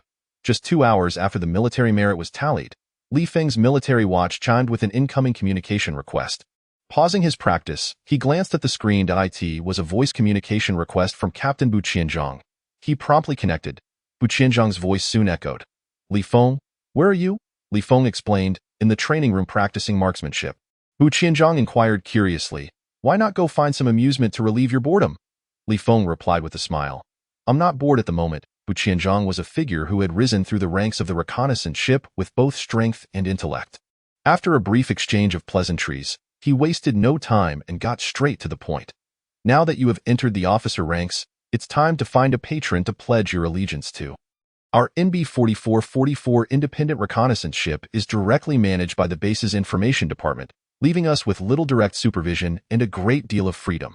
However, on the flip side, if any trouble arises, their 1TB is superior to shoulder the burden for you. Moreover, Colonel Dennis, the head of the reconnaissance department, wields tight control over the operations. He 1T deliberately suppress you, but promotions, benefits, and various missions will tend to favor the white officers.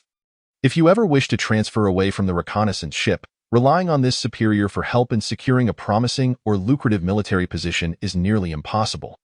After a pause, and once Li Feng indicated he understood, Bu Qianzhang continued, Colonel Jiang from the 7th Fleet has high regard for your potential and capabilities. If you are willing, I can arrange for you to meet him.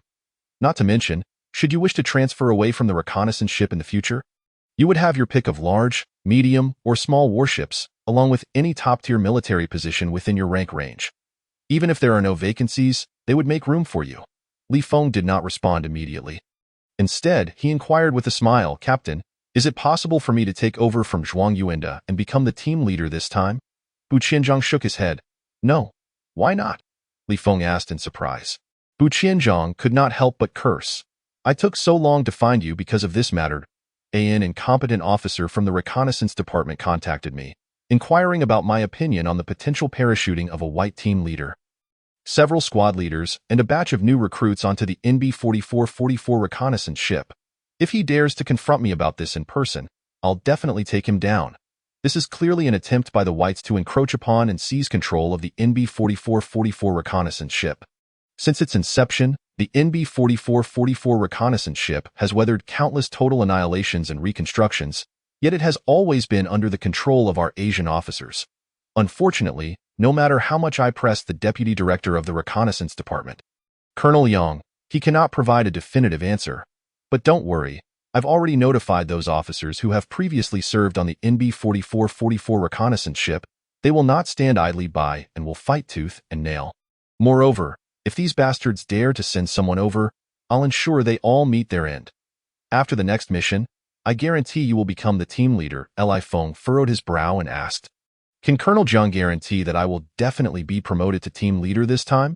If even Colonel Yang can't do anything about it, I fear he can't extend his influence either. Bu Qianzhang shook his head. Usually, it wouldn't be an issue, but this situation is too peculiar. Our independent small reconnaissance ships have a simple personnel structure and a glorious history of achievements. The officers who have left all possess a strong sense of belonging. Additionally, we frequently undertake high-risk missions, and it has never been the case that anyone wanted to infiltrate and vie for control. In that case, let me assess the situation before making a decision. Li Feng neither directly refused nor nodded in agreement. Bu Qianzhang, unaware of the underlying reasons, could only speculate based on the crucial information provided by Gu Lingxi. The Whites had made significant breakthroughs in their abilities and were beginning to vie for more military authority. The NB-4444 reconnaissance ship, despite its small stature, was a cradle for nurturing strong military personnel amidst the ruthless selection of the battlefield. If a large-scale racial war were to erupt across the entire star system, these battle-hardened officers, who had survived countless life-or-death encounters, were destined to shine brightly in the future. It was indeed a battleground for the struggle for military power. Given the heavy losses suffered by the NB-4444 reconnaissance ship during this mission, with almost no survivors and even the second-in-command perishing, it presented an excellent opportunity for infiltration. If a significant number of white officers were to board the NB-4444 reconnaissance ship while Bu Qianzhang remained captain, they would undoubtedly come prepared. Bu Qianzhang might not be able to eliminate them all within the limits of the rules. He believed it was crucial first to secure the position of team leader and gain a degree of decision-making power. Chapter 18. The test. Very well. If any officer offers better conditions, as long as they are not a white officer, feel free to agree without worrying about my opinions. Bu Qianzhang paid no mind to Li Feng's polite refusal and explained, We, who have risen from the depths of the NB-4444, represent a unique faction. This applies to those officers who have been out for a long time as well. Li Feng nodded. I understand. Captain Liang discussed these matters with me previously. All right, then you keep an eye on the situation, and I will stir things up in the reconnaissance department. Bu Qianzhang ended the call, leaving Li Feng feeling somewhat troubled. The struggle for military power had already escalated to a game among the top echelons of the military. Since concessions had already been made regarding the NB-4444 reconnaissance ship, it was unlikely that he, a mere second lieutenant, could make a difference. Even those officers who had previously served on the NB-4444 reconnaissance ship would likely find themselves powerless. With the influence of Gu Lingxi's family, perhaps adjustments could be made through negotiations, but alas. Gu Lingxi could not reveal her identity to assist him. For now, he could only take it one step at a time. After adjusting his mindset, he resumed his practice of swordsmanship, marksmanship, and evasion techniques. A few hours later, he received a call from an unfamiliar number. Upon answering, the caller introduced themselves as a communications officer from the military law department, inquiring whether he was available to come by. He instructed the officer to ask if the colonel could guarantee his promotion to team leader. An hour later, a major personally sent a communication request. Li Feng's only condition was to secure the position of team leader. A steady stream of contacts followed, but the responses were consistent. Those in the know could only suggest that he consider his options further. Unaware of the whispers around him, he readily acquiesced. Yet, in the aftermath, silence enveloped him. The notification of his promotion to second lieutenant arrived the very next day, with related formalities conveniently processed online. 2 sets of new multifunctional officer uniforms were delivered to his doorstep by a smart robot. Compared to the multifunctional uniforms of privates, the changes in the officer's attire were minimal, featuring only slight modifications and some additional functionalities. He remained capable of exerting only around level 15 strength. The prospect of becoming the squadron leader gradually dimmed. For 3 or 4 consecutive days, even the officers who had sought to recruit him began to dwindle in number. Li Feng grew impatient. He thought to himself, let it unfold as it may. Anyone who dared to obstruct him would face dire consequences. He refused to believe that with the decision-making authority wielded by Captain Bu Qianzhang, alongside the hidden prowess of Gu Lingxi and his own capabilities, any nefarious entities aboard the reconnaissance vessel NB-4444 would possess the audacity to seize power and turn the tables on them. He instructed the AI to chart the course from the military base to planet F-369. Although both lay within the F sector, one had to first reach the nearby life-bearing planet before redirecting to F-369. After previously berating the military high command and the telecommunications magnates, Li Feng found himself once again compelled to voice his discontent towards the military brass and the interstellar transport tycoons. Despite both being in the F sector, the distance was a staggering 3,500 light-years. The cheapest ticket for the journey cost $35,000. A private earned $5,000 a month.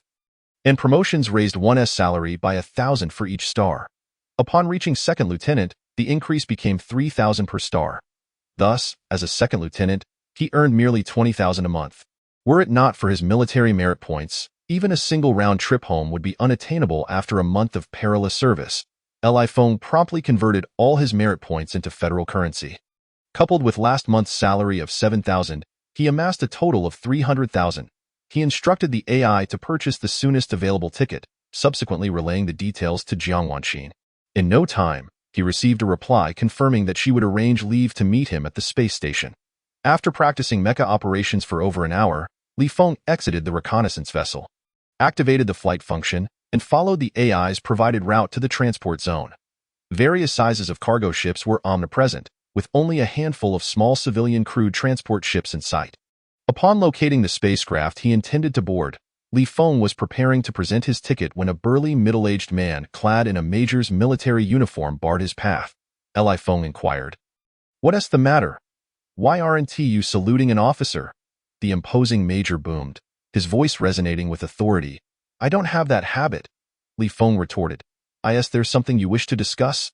Let me teach you some manners." The major stepped forward, moving with lightning speed, aiming a slap at Li Feng's face. Bang! Li Feng's reflexes were swifter. He countered with a punch that struck the major squarely on the cheek. The massive figure, resembling a mountain, was sent reeling backward. This individual was clearly a skilled martial artist, adept in defense and of considerable rank. Despite sustaining a heavy blow, he swiftly regained his footing. "Wait, I was merely here to relay a message and recruit you." Seeing Li Feng rush towards him, the major hastily raised his hand in a gesture to halt. Yet, Li Feng pressed on, undeterred. Regardless of the intent, striking first warranted a response. With a whoosh, he closed the distance and landed another powerful punch on the major's face, sending him crashing to the ground. Boom! Before the major could rise again, Li Feng unleashed a flurry of punches upon him. "Stop!" The guard squad, alerted by the commotion, rushed to the scene. Li Feng decisively commanded the AI to retrieve his identification. NB-4444, a small independent reconnaissance vessel, second lieutenant. The members of the guard squad turned away. A lieutenant striking a major, regardless of justification, constituted a significant breach of military protocol. However, the actions of a lunatic emerging from a small independent reconnaissance vessel were a different matter altogether. Even if one were merely a private, they could easily commit any transgression, backed by formidable support. Not to mention, he was a second lieutenant. The guards lacked the authority to intervene, and even the military police dared not act. As long as no one was killed, those of lower rank would simply have to count their misfortunes, while those of higher rank could gather video evidence to confront their superiors. Li Feng, pressed for time, was nearing the departure of the crewed transport ship. After delivering a few more punches to the major, sensing he was close to his limit, he ceased the assault. "Damn it, how ruthless. I'm a level 15 martial artist, and yet I'm being beaten like a child." The major staggered to his feet, disregarding the AI's warnings of a concussion and fractured nasal bone. Squinting through his swollen eyes to search for Li Feng, all he could see was Li Feng boarding the crewed transport ship after passing the electronic ticket check, blood dribbling from his mouth. He scanned his surroundings, hoping to find someone to vent his frustrations upon. Upon reaching the general area, Li Feng located his seat and removed his backpack. He instructed the AI to access the shopping platform for F-369, inspected it for a moment, and with a decisive bite of his lip, spent over $20,000 on a multifunctional mattress and several vitality potions. Only then did he extract and don the training helmet from his backpack. Beep, beep, beep. Just as he set the training parameters, a video communication request from an unfamiliar number pinged on his military wristwatch. Adjusting the screen size, he accepted the call. Before him appeared a 20-centimeter wide image. To his surprise, the figure on screen was none other than the burly major he had just pummeled. Li Feng frowned slightly. "Do not disconnect the communication. That was merely a test. the major said, flashing a smile that revealed 3 missing teeth. Allow me to introduce myself again.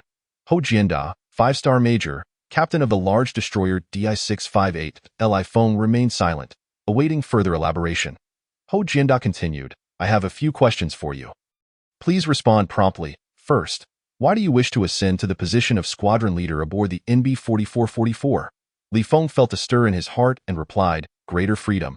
Ho Jianda's second question followed swiftly. To what rank do you aspire within the military? Without hesitation, Li Feng declared, Federal Marshal. Ho Jianda's eyes, which had previously narrowed to slits, widened momentarily in astonishment. Have you lost your mind? A mere second lieutenant with ambitions greater than a general? Even those high-ranking generals entrenched atop the military's power hierarchy wouldn't dare to dream of becoming a federal marshal. A title that has never been attained. Wait. After a lengthy pause, Ho Jianda finally regained his composure and terminated the call. He forwarded the video of his conversation with Li Feng to a certain number. Minutes later, he received a response and sent another video communication request to Li Feng. Their connection resumed. Ho Jianda spoke, we will ensure you secure the position of squadron leader. Good. Li Feng nodded. Curious, are you not going to inquire about our faction? Ho Jianda prompted. It's likely to be either the extreme color faction or the militarist faction. Li Feng shrugged it off, unconcerned about which faction he joined, as long as they could provide him protection in the early stages. He believed that once he gained the capability and qualifications to reciprocate, he might encounter significant hidden dangers and troubles, yet he was confident in his ability to withstand them. Ho Jianda suddenly chuckled. The pressure we face surpasses even that of the extreme color faction and the militarist faction. Do enlighten me. Li Feng's curiosity piqued. The extreme color faction and the militarist faction were both notoriously difficult to navigate within the military. He could hardly fathom what faction could present greater challenges. Ho Jianda replied in a drawn-out tone, the welfare faction. What in the world is that? Li Feng asked, utterly bewildered. Chapter 19.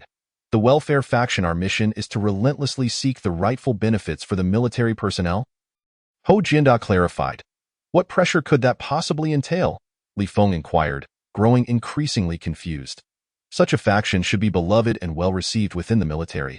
Where would the pressure arise? Think deeper. Ho Jianda encouraged with a smile. The leader has tested many individuals. In 3 rounds of testing, the maximum score for each round is 100. Previously, only 2 individuals achieved full marks in the first 2 rounds. You, however, scored a perfect 100 in the first round and an astounding 100 in the second round. Our leader appreciates those who dare to boast. Li Feng chuckled incredulously. This scoring seems rather juvenile. Who knows? Ho Jianda urged, if you can't fathom the reason, it indicates a need to sharpen your intellect and political acumen. It's a rare occurrence to impress a leader with an exceptional score. Don't let me down, Li Feng nodded, deep in thought. After a moment, realization struck him. It's because the welfare faction offends all major families and conglomerates. Our leader was once a figure at the pinnacle of the military hierarchy. At such a level, as long as one is rebelling, even a crushing defeat can lead to a dignified conclusion. Yet our leader has been stripped of their military rank. Ho Jianda laughed and asked, one last question. Will you still join us? Absolutely, Li Feng responded without hesitation. His stance remained unchanged. He would align himself with whichever faction could provide him protection in the early stages. Welcome aboard, Ho Jianda exclaimed. Perform well to earn the opportunity for an interview with our leader. Regardless of the faction, peripheral members merely have a safety net against bullying. Only core members, who receive focused cultivation, can access the faction's abundant resources without hesitation. Li Feng queried. What qualifies one for an interview? I'm not sure. Ho Jianda chuckled. I was selected at 23, passed the tests, and joined the welfare faction. I attained the rank of 1-star major at 43 and finally had the fortune to meet the leader at the age of 45. The 2 individuals achieved perfect scores in the first 2 rounds of testing, and similarly excelled in the 3rd round. It is said that after their promotion to the rank of captain, they encountered the leader. Thank you. Li Feng nodded in gratitude, understanding that Ho Jianda's detailed explanation was intended as a reference case for him. It also served to highlight the stark contrast between marginal members and core members. During his time as a marginal member, it took Ho Jianda 20 years to ascend to the rank of 1-star major. However, upon becoming a core member, he was promoted to 5-star major in just 2 years. As of now, you belong to the non-core members. The competition for the position of team leader involves certain special reasons that you do not have the authority to know, and thus cannot be disclosed for the time being. But rest assured and await the notification. We are not lacking in this bit of energy. With that, Ho Jianda concluded the communication. Li Feng felt quite pleased. Humming a tune of good fortune, he began to practice swordsmanship using his training helmet. The small man transport ship officially set off, flying away from the military base and continuously accelerating to light speed. Once there were no large celestial bodies in the vicinity, and the conditions for spatial jumping were met, the spatial jump system was formally activated. Whether it be a small transport vessel or a medium to large transport ship, as long as it is a civilian spacecraft, the spatial jump system, much like that of a small warship, has a maximum range of only 100 light-years. The military base Li Feng was stationed at was approximately 3,500 light-years from planet F-369. Including various stopovers, the journey took about 2 days. Upon reaching a nearby life-sustaining planet, Li Feng transferred to another large man transport ship bound directly for planet F-369, beep beep beep, with about 3 hours left in the journey. As Li Feng was practicing mecha operation, a prompt for a voice communication request came through. Upon opening it, he saw it was from Jiang Wanxin. After connecting, Jiang Wanxin's voice, filled with regret, reached him. I just received notification that the company has an urgent matter that requires my attention. I must go for a while. If I can't return to the space station in time, you'll have to head back alone. No worries, you go ahead, Li Feng replied lightly, though his brow furrowed slightly. Although Jiang Wanxin had briefly mentioned the situation, he was not naive. Having already taken a day off, being summoned back to the company was clearly a deliberate act of targeting. Compared to his previous life, the difficulty for an ordinary person to rise in this era was even greater.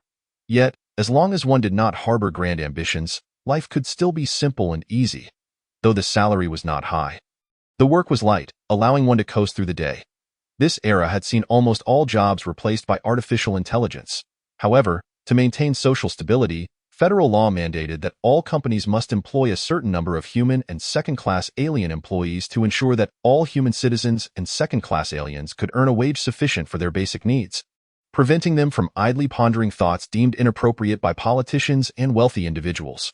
Consequently, there were hardly any indispensable positions in major corporations. The Jiang family primarily operated in the gambling industry. On planet F-369, they managed a casino hotel named Golden Jade, which encompassed entertainment, dining, lodging, gambling, and competition venues. Due to the emergence of a promising major from the family, the business had flourished in recent years. Not only had they expanded the Golden Jade Casino Hotel several times, acquiring numerous gambling licenses, but they had also opened branches on several nearby life-sustaining planets. Jiang Wanxin was an adopted daughter of the Jiang family, enjoying a respectable salary. With a monthly income of 20,000, she held the position of logistics supervisor for the third-floor competition arena. The job was easy, requiring her merely to sign electronic documents in the office. Other tasks were handled by intelligent robots. Such a job hardly involved any significant matters. Any electronic document could be signed remotely just as easily. Jiang Wanxin spoke again. Let us leave it at that for now. I will handle the matter as quickly as I can. All right, Li Feng responded, ending the communication. He did not dwell on the situation and continued practicing mecha control. Regardless of who was targeting him, he would soon find out in a few hours. With his current strength and network of resources, there was nothing on planet F-369 that could not be resolved with a show of force. If there was, he could simply activate the combat mode of his military uniform. However, activating combat mode was merely a means to intimidate for now. On March 12th of the federal calendar, less than 2 months later, Li Feng returned to planet F-369. Exiting the large man transport ship, he boarded a small man transport vessel, departing from the space station toward the docking station in Doran City. The rotation and revolution times of various life-sustaining planets differ, resulting in varying lengths of days and years. Nevertheless, the dates and times are based on the human race's origin, Blue Star. Having received news from Jiang Wanxin that she could not make it, Li Feng left the docking station and instructed the intelligent brain to apply for a flight route. Subsequently, he did not return to the residence he shared with Jiang Wanxin, but instead flew toward the Golden Jade Casino Hotel. Along the way, various oddly shaped high-rise buildings, soaring hundreds of stories, were omnipresent. Countless flying vehicles flitted about in the human Federation. The risk of alien attacks increases the closer one gets to the border regions of life-sustaining planets. Consequently, the population also diminishes. Although planet F-369 was situated 3 to 4,000 light-years from the border, it still belonged to Zone F and was somewhat affected. The entire life-sustaining planet, including second-class alien citizens, boasted a population of approximately 9 billion, slightly below the 1 billion average. Most of these 9 billion inhabitants resided in Doran City, while the outskirts were filled with factories, plantations, breeding grounds, and villas. Chapter 20. Golden Jade Casino Hotel. The Golden Jade Casino Hotel occupies an area of 200,000 square meters and boasts 55 stories. It seems that the Jiang family's major truly possesses a promising future and considerable potential. Upon seeing that the Golden Jade Casino Hotel was not only increasing in height, but that the neighboring buildings were also being demolished, Li Feng could not help but exclaim in admiration. After humanity entered the era of rapid interstellar expansion, the federal military experienced a glorious period lasting thousands of years. Although consistently suppressed by the Federal Council, during its peak, the title system was forcefully elevated into the ultimate council chamber multiple times by high-ranking military officials. Some even dared to propose the division of territories. However, following the catastrophic defeat against the Wing tribe, the Human Federation abandoned its expansionist ambitions and shifted to a defensive posture, plunging the military into a prolonged state of stagnation lasting millennia. With a significant reduction in the number of generals, the influence of high-ranking officials in the council diminished drastically as time progressed. Due to the lack of large-scale wars to elevate military ranks, the members of the Federal Council were compelled to actively propose various bills to promote ranks and cultivate generals to maintain a certain number of them. If the high-ranking military officials were in such a predicament, the situation for the mid- to lower-tier ranks was naturally even more dire. Benefits and welfare had reached a point where there was nothing left to cut. The rank of major qualifies one to become the captain of a large warship, commanding tens of thousands of subordinate officers and soldiers, thus entering the threshold of senior military officers with a relatively high status. However, its influence across major life-sustaining planets remains limited. The fact that a major could propel the Jiang family to new heights can only be attributed to their considerable potential in the military, denotes a powerful backing and network of resources. Li Feng himself is the best example. Even as a mere 2-star second lieutenant, he had many majors vying for his favor, none of whom he found appealing. In a time dominated by the Caucasian race, only those qualified and bold enough to intervene in the racial disputes at the 777th large military base had the right to reclaim the position of team leader for him. Conversely, had he lacked sufficient potential, the leader of the welfare faction would not have expended vast resources to help him regain the team leader position. Similarly, if he still considered himself a member of the Li family, mingling with senior officers from the welfare faction would effortlessly launch the Li family to new heights. There would always be a senior officer in this region with connections in either the political or business realms to bolster the Li family's transport industry. Upon entering the 3rd floor, Li Feng inquired about directions to the administrative area. The Golden Jade Casino Hotel is divided into 2 distinct sections. The upper section primarily focuses on lodging, dining, entertainment, and banquets, while the lower section encompasses gambling-related operations. Various types of lotteries, casinos, and arenas are available. The 3rd floor houses over 20 venues, primarily hosting various arena duels centered around level 5 strength. Most combatants are alien slaves and various exotic beasts, with a small number being second-class aliens and a rare few humans. Revenue is primarily generated through ticket sales, betting commissions, and pay-per-view access. As Li Feng proceeded, he noticed that the audience was sparse, with many venues remaining unoccupied, as no duels were being held. The main reasons were that level 5 duels lacked excitement, and the Golden Jade Casino Hotel had not obtained a license for deadly duels, rendering the various levels of combat insufficiently bloody. Planet F-369 only had 3 licenses for hosting deadly duels, all firmly held by those interstellar gambling giants. Not only did they possess the licenses for deadly duels, but they also held various unlimited betting licenses and interstellar betting qualifications. These were the true treasures that brought in wealth. Compared to those giants, the Golden Jade Casino Hotel merely thrived among local gambling establishments. It could provide ample sustenance, and even had the capacity to expand its business to nearby planets. Upon arriving at the administrative area, due to being a family member of an employee, there were no alarms or robotic security to inquire about his presence. Li Feng searched for the logistics supervisor's office. Passing by the logistics storage room, he paused. To his surprise, he found Jiang Wanxin inside. Organizing various goods in the light, her figure resembled a newly blossomed flower, delicate and fragile. Her slender, nimble hands labored to move boxes that seemed disproportionate to her stature. Beads of perspiration glistened as they trickled down her fair, delicate forehead. The originally serene and flawless visage was now marred by unmistakable signs of fatigue and anxiety. "Wanxin," Li Feng called out. Jiang Wanxin's delicate figure stiffened momentarily as she abruptly turned her gaze towards the entrance where Li Feng stood. The weariness and apprehension that had clouded her features dissipated, replaced by boundless joy in her eyes. Li Feng inquired, "Who is targeting you?" Jiang Wanxin, aware that Li Feng's presence implied he had already deduced the reason, did not conceal the truth. She replied nonchalantly, "It's not so much a deliberate targeting. Do you remember I mentioned that the manager on our floor has a rather peculiar temperament? That woman named Jiang Wanfeng?" Li Feng recalled her vaguely. This woman was the younger sister of the current head of the Jiang family, known for her spoiled and tempestuous nature in her youth, to the extent that even minor families dared not pursue alliances with her.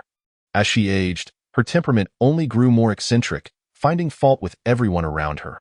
"After all, I am also a foster daughter of the Jiang family, and no matter how much trouble she stirs, she wouldn't direct it at me," Jiang Wanxin said with a hint of resignation. However, half a month ago, her husband broke through to level 10 and was promoted to a senior position within the Jiang family, elevating her status considerably. Li Feng, feeling a sense of relief, decisively stated, "Resign." "All right, I will authorize the AI to submit my resignation immediately," Jiang Wanxin gently nodded. After all, with a monthly salary of 20,000, this minor annoyance seemed trivial to her. The loans and the prospect of leaving the Jiang family were secondary. Her primary concern was that Li Feng in the military would not be overly reckless in his missions due to financial worries. Nevertheless, she would not oppose Li Feng's decision once he had made up his mind. Li Feng then asked, "Where is Jiang Wanfeng's office?" Jiang Wanxin knew his intentions and shook her head repeatedly. "Forget it, she hasn't really troubled me before. You may overlook such matters, but I cannot." Li Feng stepped forward and gently embraced her. "Trust me, whether in the military or here, I will not make decisions lightly when the outcome is uncertain. Whatever I do, I will exercise discretion." Jiang Wanxin ceased her objections. With no further reservations, Li Feng took her hand and departed from the logistics storeroom. "Jiang Wanxin, what an audacious temper you have. Just because the intelligent robot malfunctioned and required you to move a few things, you dare to submit your resignation?" As they exited, a voice, filled with ire, rang out. Li Feng looked up to see a woman in her 40s, still possessing a certain charm, adorned in flamboyant attire, storming toward them. It was none other than Jiang Wanfeng, who had come in response to the resignation request. "I wondered why your temper rivals that of our Jiang family's legitimate daughter. You have the audacity to resign. It seems your husband, whom the family abandoned and cast to the borders to perish, not only returned alive, but has also been promoted to an officer. Do you now believe that our Jiang family is unworthy of a lieutenant's wife?" Upon seeing Li Feng, she paused momentarily before regaining her composure, her voice sharpening into an increasingly piercing tone, dripping with sarcasm that was utterly distasteful. Li Feng, with a sudden surge of speed, closed the distance between them in an instant and struck her with a resounding slap. Bang! Jiang Wanfeng, bewildered by what had transpired, felt an agonizing pain across her face as she was forcefully propelled to the ground. Crashing onto the metallic floor, Li Feng planted his foot upon her face. Slowly applying pressure, a shrill cry, reminiscent of a slaughtered pig, erupted from Jiang Wanfeng's throat. Despite her desperate struggles, Li Feng's foot bore down upon her head like an insurmountable mountain, rendering her incapable of lifting it. Beep, beep, beep. The alarm sounded as the system detected an injury. A swarm of robotic security personnel rushed in from all directions, while several employees peered curiously from afar. Chapter 21, Deliberate Provocation. Warning, warning. Please cease all harm to company management personnel immediately. Place your hands on your head and squat against the wall. A multitude of robotic security guards raised their stun guns towards Li Feng. Not far behind, a capable alien security captain and a group of alien guards arrived on the scene. With a mere thought, Li Feng activated the combat mode of his military uniform. He effortlessly evaded the electric currents fired by the robotic guards, unleashing energy bullets that pierced through their control systems with pinpoint accuracy. In the blink of an eye, over 20 robotic guards, equivalent to level 3 in strength, were utterly destroyed, reduced to mere scrap metal. The alien security captain and his team halted in their tracks, wary of approaching. Among them, the strongest captain was merely at level 8, and with the aid of his equipment, he could only muster a maximum of level 10 strength. Should a confrontation arise, facing Li Feng, whose multifunctional military uniform could unleash level 15 strength, the outcome would not be much better for them than for the robotic guards. They were not machines. Thus, they dared not engage in actual combat. Li Feng chose not to press further. His involvement concerning Jiang Wanxin was always calculated and deliberate. Allowing Jiang Wanxin to resign was a carefully considered decision. Teaching Jiang Wanfeng a lesson had been premeditated. With a clear understanding of boundaries, the ironclad existence of military life had stripped him of any reverence for life. If it were merely for venting frustration, he could have eliminated this woman with bloody means. However, he had no intention of shedding blood from the outset. His goal was primarily to demonstrate his connections and resources to Jiang Wanxin, alleviating her concerns for his safety in the military. Let us go. Collect some interest first, and we can deal with the principal next time. Li Feng deactivated the combat mode of his military uniform and guided Jiang Wanxin away. The alien security captain and his team, relieved, parted to create a passageway. It was merely a matter of earning a salary. Since Li Feng had ceased hostilities, they had no intention of risking their lives. Did you deliberately provoke the Jiang family to report this? Jiang Wanxin asked curiously along the way. It seems no thought can escape your keen insight, Li Feng replied, somewhat helpless. His current level of strength had already surpassed the capabilities of the multifunctional military uniform, which could only reach level 15. There was no need to unnecessarily activate combat mode to deal with low-level security robots. According to federal law, unless faced with a sudden attack from aliens, a rebellion by second-class citizens, or other emergencies, soldiers activating combat mode and engaging in attacks on Life Planet would constitute a grave violation. The seriousness of such an act far exceeded that of assaulting a human in a gambling establishment known for frequent brawls and destroying a batch of robotic guards. He intentionally added a significant crime to his record, primarily out of concern that exposing his strength would incite fear among the Jiang family, dissuading them from reporting him. In this way, he could not reveal his connections and resources to Jiang Wanxin. Jiang Wanxin chuckled lightly, so next time, I'll pretend I can't figure it out. There is no need to accommodate me so much. Li Feng understood Jiang Wanxin's sharp intellect and chose not to conceal the truth any longer. He smiled and explained, if the Jiang family truly intends to report this, you would see the extent of my connections. In the military, a mere second lieutenant could wield connections that impacted Life Planet, signifying immense potential that was valued by senior officers. This should alleviate some of your concerns and worries regarding my position in the military. Jiang Wanxin tightly grasped Li Feng's right hand, feeling a profound sense of tranquility as waves of happiness washed over her. With your cleverness, you should have already deduced some of my thoughts and decisions. Li Feng hesitated for a moment before producing the contract scroll he had signed with Gu Lingxi and handing it to Jiang Wanxin. She opened the scroll, glanced at its contents, and gently bit her lip before nodding. I support all your ideas. Li Feng had not miscalculated. Upon receiving that battle video, he had estimated that his military merit points would soon allow him to be promoted to second lieutenant. He had only mentioned returning briefly, without stating his intention to apply for a transfer or retirement. Yet Jiang Wanxin had already surmised that he wished to remain aboard the reconnaissance ship. She silently resolved to support any decision he made, holding on to a glimmer of hope that he might change his mind. Have the mattress and potions I ordered arrived? Li Feng chose to change the subject.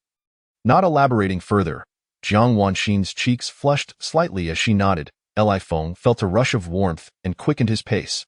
Upon exiting the Golden Jade Gambling Hotel, he immediately instructed the AI to plot a route home and, pulling Jiang Wanxin close, activated the intelligent flight mode. The apartment they rented was not far from the Golden Jade Gambling Hotel, a modest one-bedroom unit, sparsely equipped with smart home devices and lacking any robotic assistance.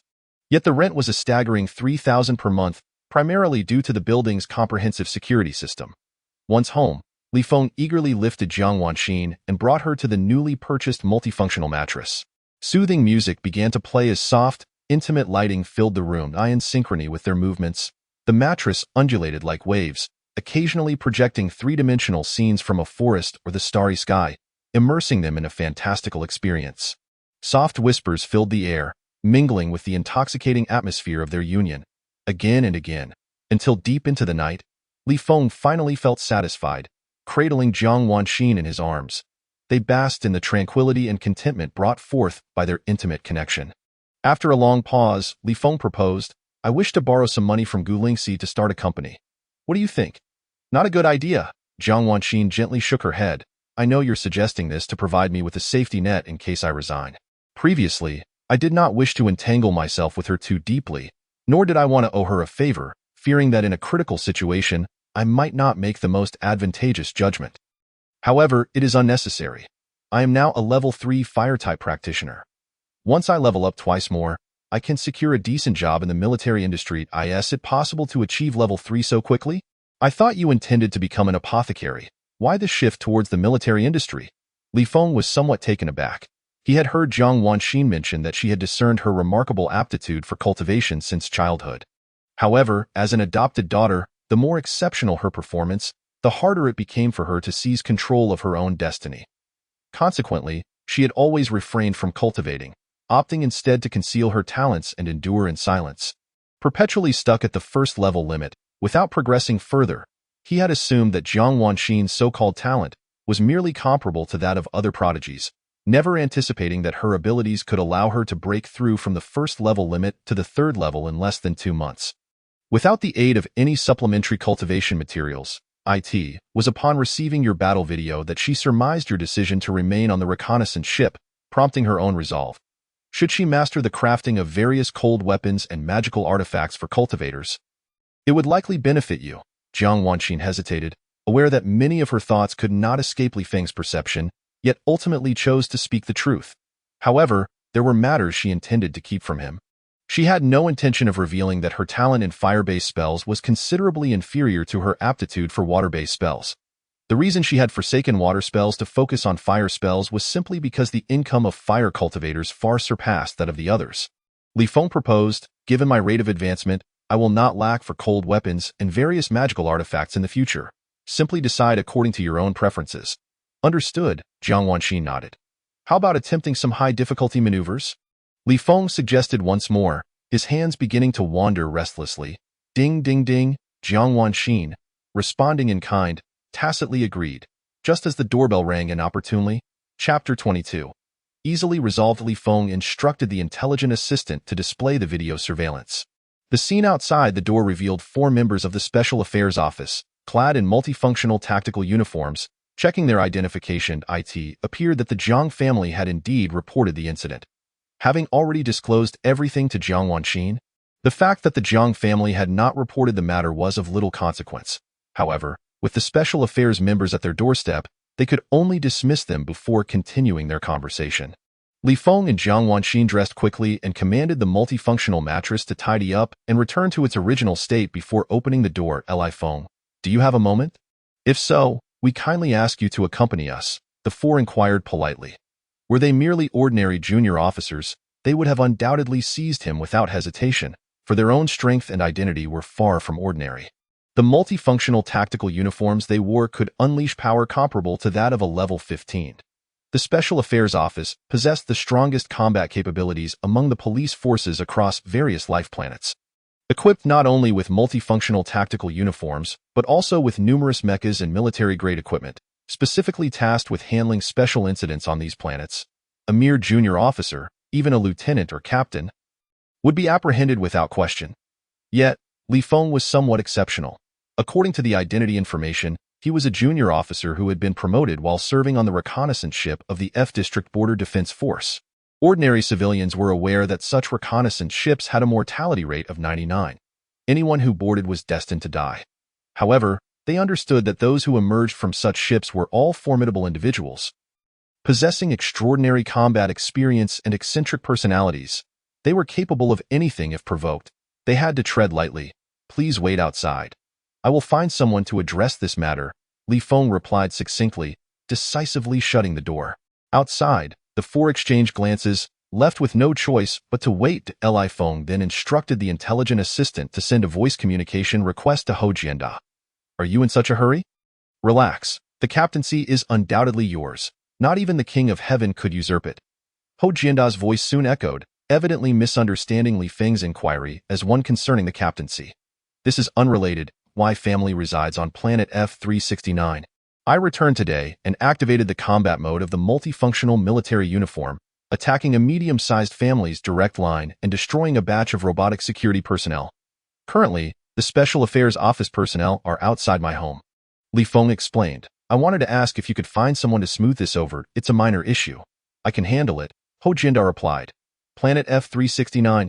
Old Lin is in charge of the station troops in that area. He can reach out to the military officer overseeing Planet F-369 and have the military law office of that base contact your planet's Special Affairs Office to sort this out. Without questioning why Li Feng, with his abilities, would resort to using the military uniform's combat mode, Ho Jinda readily agreed. Although the military's influence had waned significantly, and the entire Federation was largely in the hands of prominent families and conglomerates. A mere medium-sized family on a single life planet was hardly a formidable opponent. Even if direct line members were harmed, it was not insurmountable. The crux lay in the fact that active-duty soldiers and officers who broke the law would only be sent to military prisons and courts for detention and trial. While the military's influence was not substantial across various life planets, on their own territory, they would not be easily manipulated by a medium-sized family with influence solely on a single life planet. Thank you, Li Feng expressed his gratitude with a smile. There is no need for formality between us. Ho Jinda dismissed the sentiment, acknowledging that a favor exchanged was merely a transaction. He would connect with the officer capable of resolving the issue, and in return, Li Feng would owe him a small favor. Given Li Feng's exhibited potential, he felt it was a worthwhile exchange. The cost of interstellar communication is exorbitant, so I want to keep you further. All right, see you later. Closing the voice communication, Li Feng turned to Jiang Wanxin and raised an eyebrow. Jiang Wanxin's cheeks flushed slightly as she approached the multifunctional mattress. Once the commotion had concluded, Li Feng reviewed the video footage from outside the door and noted that the 4 members of the Special Affairs Office had already departed. Ho Jinda's efficiency was commendable. The matter was resolved within an hour, at the Jiang family's estate. In a villa located in the Central District, Jiang Wanfeng, having fully recovered from her injuries thanks to the treatment pod, was vocally expressing her discontent. She berated not only Li Feng and Jiang Wanxin but also occasionally scolded the head of the Jiang family, Jiang Honghai, for being timid and cowardly, lamenting that even after her own sister had been harmed, he had not taken direct action. She chastised her husband, Tan Yongfeng, for his ineptitude, asserting that he lacked the courage to mobilize the enforcers of the gambling house to seek revenge when his wife had been attacked. She expressed her disdain for the direct line members of the Jiang family, none of whom had the guts to step forward. Tan Yongfeng stood by, meekly explaining that Li Feng, as a junior officer, was not worth concerning themselves over, but he was a product of a place where survival was a long shot. Confronting such an individual head-on could lead to unpredictable outcomes, and it would be wiser to sanction him through legitimate means. Several members of the Jiang family, curious, watched the spectacle unfold. Jiang Honghai sat on the sofa, his head throbbing with frustration, hoping to expediently dismiss this bothersome sister. In truth, he had no desire to report the incident. It was not fear of Li Feng. After all, he was merely a junior officer, albeit one from a rather dubious and intimidating background. However, any officer emerging from such a place, as long as they remained on the reconnaissance ship, was destined to meet their end during a mission eventually. If one had merely spent a month or 2 on that reconnaissance ship and subsequently requested a transfer without possessing any martial prowess or cultivation talent, their prospects were dismal and hardly worth consideration.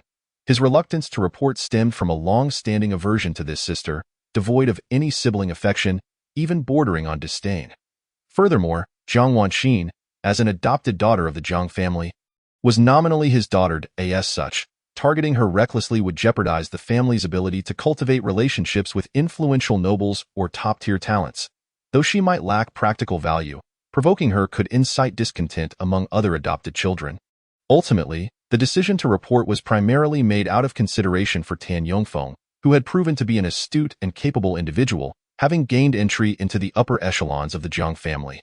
Additionally, in the gambling industry, reputation held significant weight. Li Feng had assaulted members of the Jiang family's direct line at the Jinyu Gambling Hotel, destroying over 20 robotic security personnel.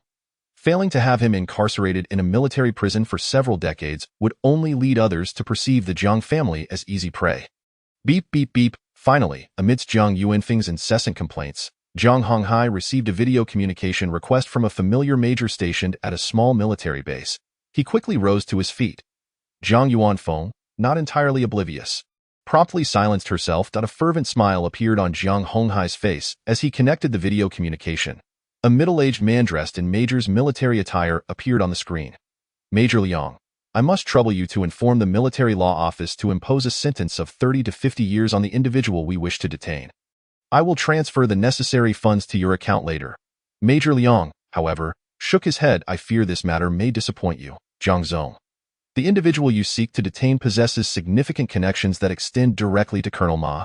In fact, Colonel Ma has instructed the military law office to liaise with your planet's special affairs office, advising them not to apprehend anyone. The incident at your hotel, involving the assault and destruction of robots, was part of a military operation. Jiang Wanxin was somewhat bewildered. How could someone who had only been in the military for less than 2 months possibly have connections leading to Colonel Ma? He had not anticipated that what seemed like a surefire resolution would encounter unexpected complications. Given his brother's potential for advancement within the military and his existing rank as a major, he could only manage to associate with someone like Major Liang. Colonel Ma, on the other hand, was responsible for overseeing the defense of hundreds of planetary military bases. Perhaps he had sought assistance from a senior officer on the reconnaissance ship. Individuals who emerge from such environments are fiercely protective. To them, soldiers who have risen from humble beginnings are akin to their own kin. When faced with troubles, regardless of the severity, they will not hesitate to assist. Well then, I appreciate your help, Major Liang. Let us share a drink when this is all over. Jiang Wanxin, lacking any means to exert pressure, had no choice but to concede. Chapter 23. Reluctance to take action. Second brother. What does Major Liang mean? Upon witnessing Jiang Wanxin terminate the video communication, Jiang Wanxin was instantly alarmed. What do you mean? If you don't understand, let Yongfeng explain it to you when he returns. With matters unresolved and having made an enemy of Li Feng, Jiang Wanxin's mood soured, and he couldn't help but roar at Jiang Wanxin. What does a mere second lieutenant know? It must be a conspiracy between you and that wretched major to deceive me. Jiang Wanxin was undeterred by Jiang Wanxin's demeanor and instead responded with even greater fervor. If you won't stand up for me, I shall seek the support of third brother, urging him to dispatch warships to eliminate those 2 little scoundrels, Li Feng and Jiang Wanxin, as if they were traitors. Jiang Wanxin felt an overwhelming headache, weary of arguing with Jiang Wanxin, knowing he couldn't win the debate. Such individuals firmly believed in their own logic and principles, adhering to the cosmic truth of I am right and you are wrong. He cast a glance at Tan Yongfeng, who could only pull Jiang Wanxin aside and attempt to reason with him, enduring a barrage of insults on behalf of Jiang Wanxin. Father, this matter is unlikely to resolve amicably. Indeed, he has leveraged connections and squandered immense goodwill, undoubtedly harboring resentment towards our Jiang family. Jiang Wanxin's children stepped forward. Chuxue, what is your perspective? Jiang Wanxin inquired of Jiang Chuxue. Believing the root of the issue lay in her disdain for Li Feng, which prompted Jiang Wanxin's arranged marriage. A mere second lieutenant, if not fueled by profound resentment, would never dare to cause a ruckus at the Jinyu casino and assault the family head's own sister. Does he think that having lucked into a second lieutenant position grants him the right to seek vengeance against the Jiang family? I should have taken a closer look at him. Perhaps even regretted arranging for a foster daughter to marry in his stead. A flicker of disdain crossed Jiang Chuxue's eyes. Just a buffoon, lacking cultivation and martial talent, he wouldn't survive long in such an environment. Ignoring him will lead to his demise on an alien planet. Jiang Wanxin nodded slightly. Jiang Chuxue continued, since there are influential figures willing to intervene for him, we need not act out of pride and send someone to resolve this, potentially inciting the displeasure of those powerful individuals. However, we could inform Li Weimao from the Li family about this. Li Feng has applied to join the Border Defense Forces reconnaissance ship, yet he is up to no good behind the scenes. Li Weimao is more eager to eliminate Li Feng than we are. Unaware of the support he has, once Li Weimao learns of Li Feng's safe return, he may act swiftly against him. True, but you overlook Li Zhenya. He is a cunning old fox. He must already be aware of Li Feng's ruckus at the hotel. Jiang Wanxin offered a few words of wisdom, noticing that his children were deep in thought. He waved his hand. Since we cannot resolve this, we might as well endure the embarrassment. There is no need to be overly aggressive. Let us see what the Li family decides. We merely arranged a foster daughter to marry. The Li family has deeper grievances with Li Feng. If he foolishly seeks revenge, he will first target the Li family, who allowed him to meet his end without lifting a finger.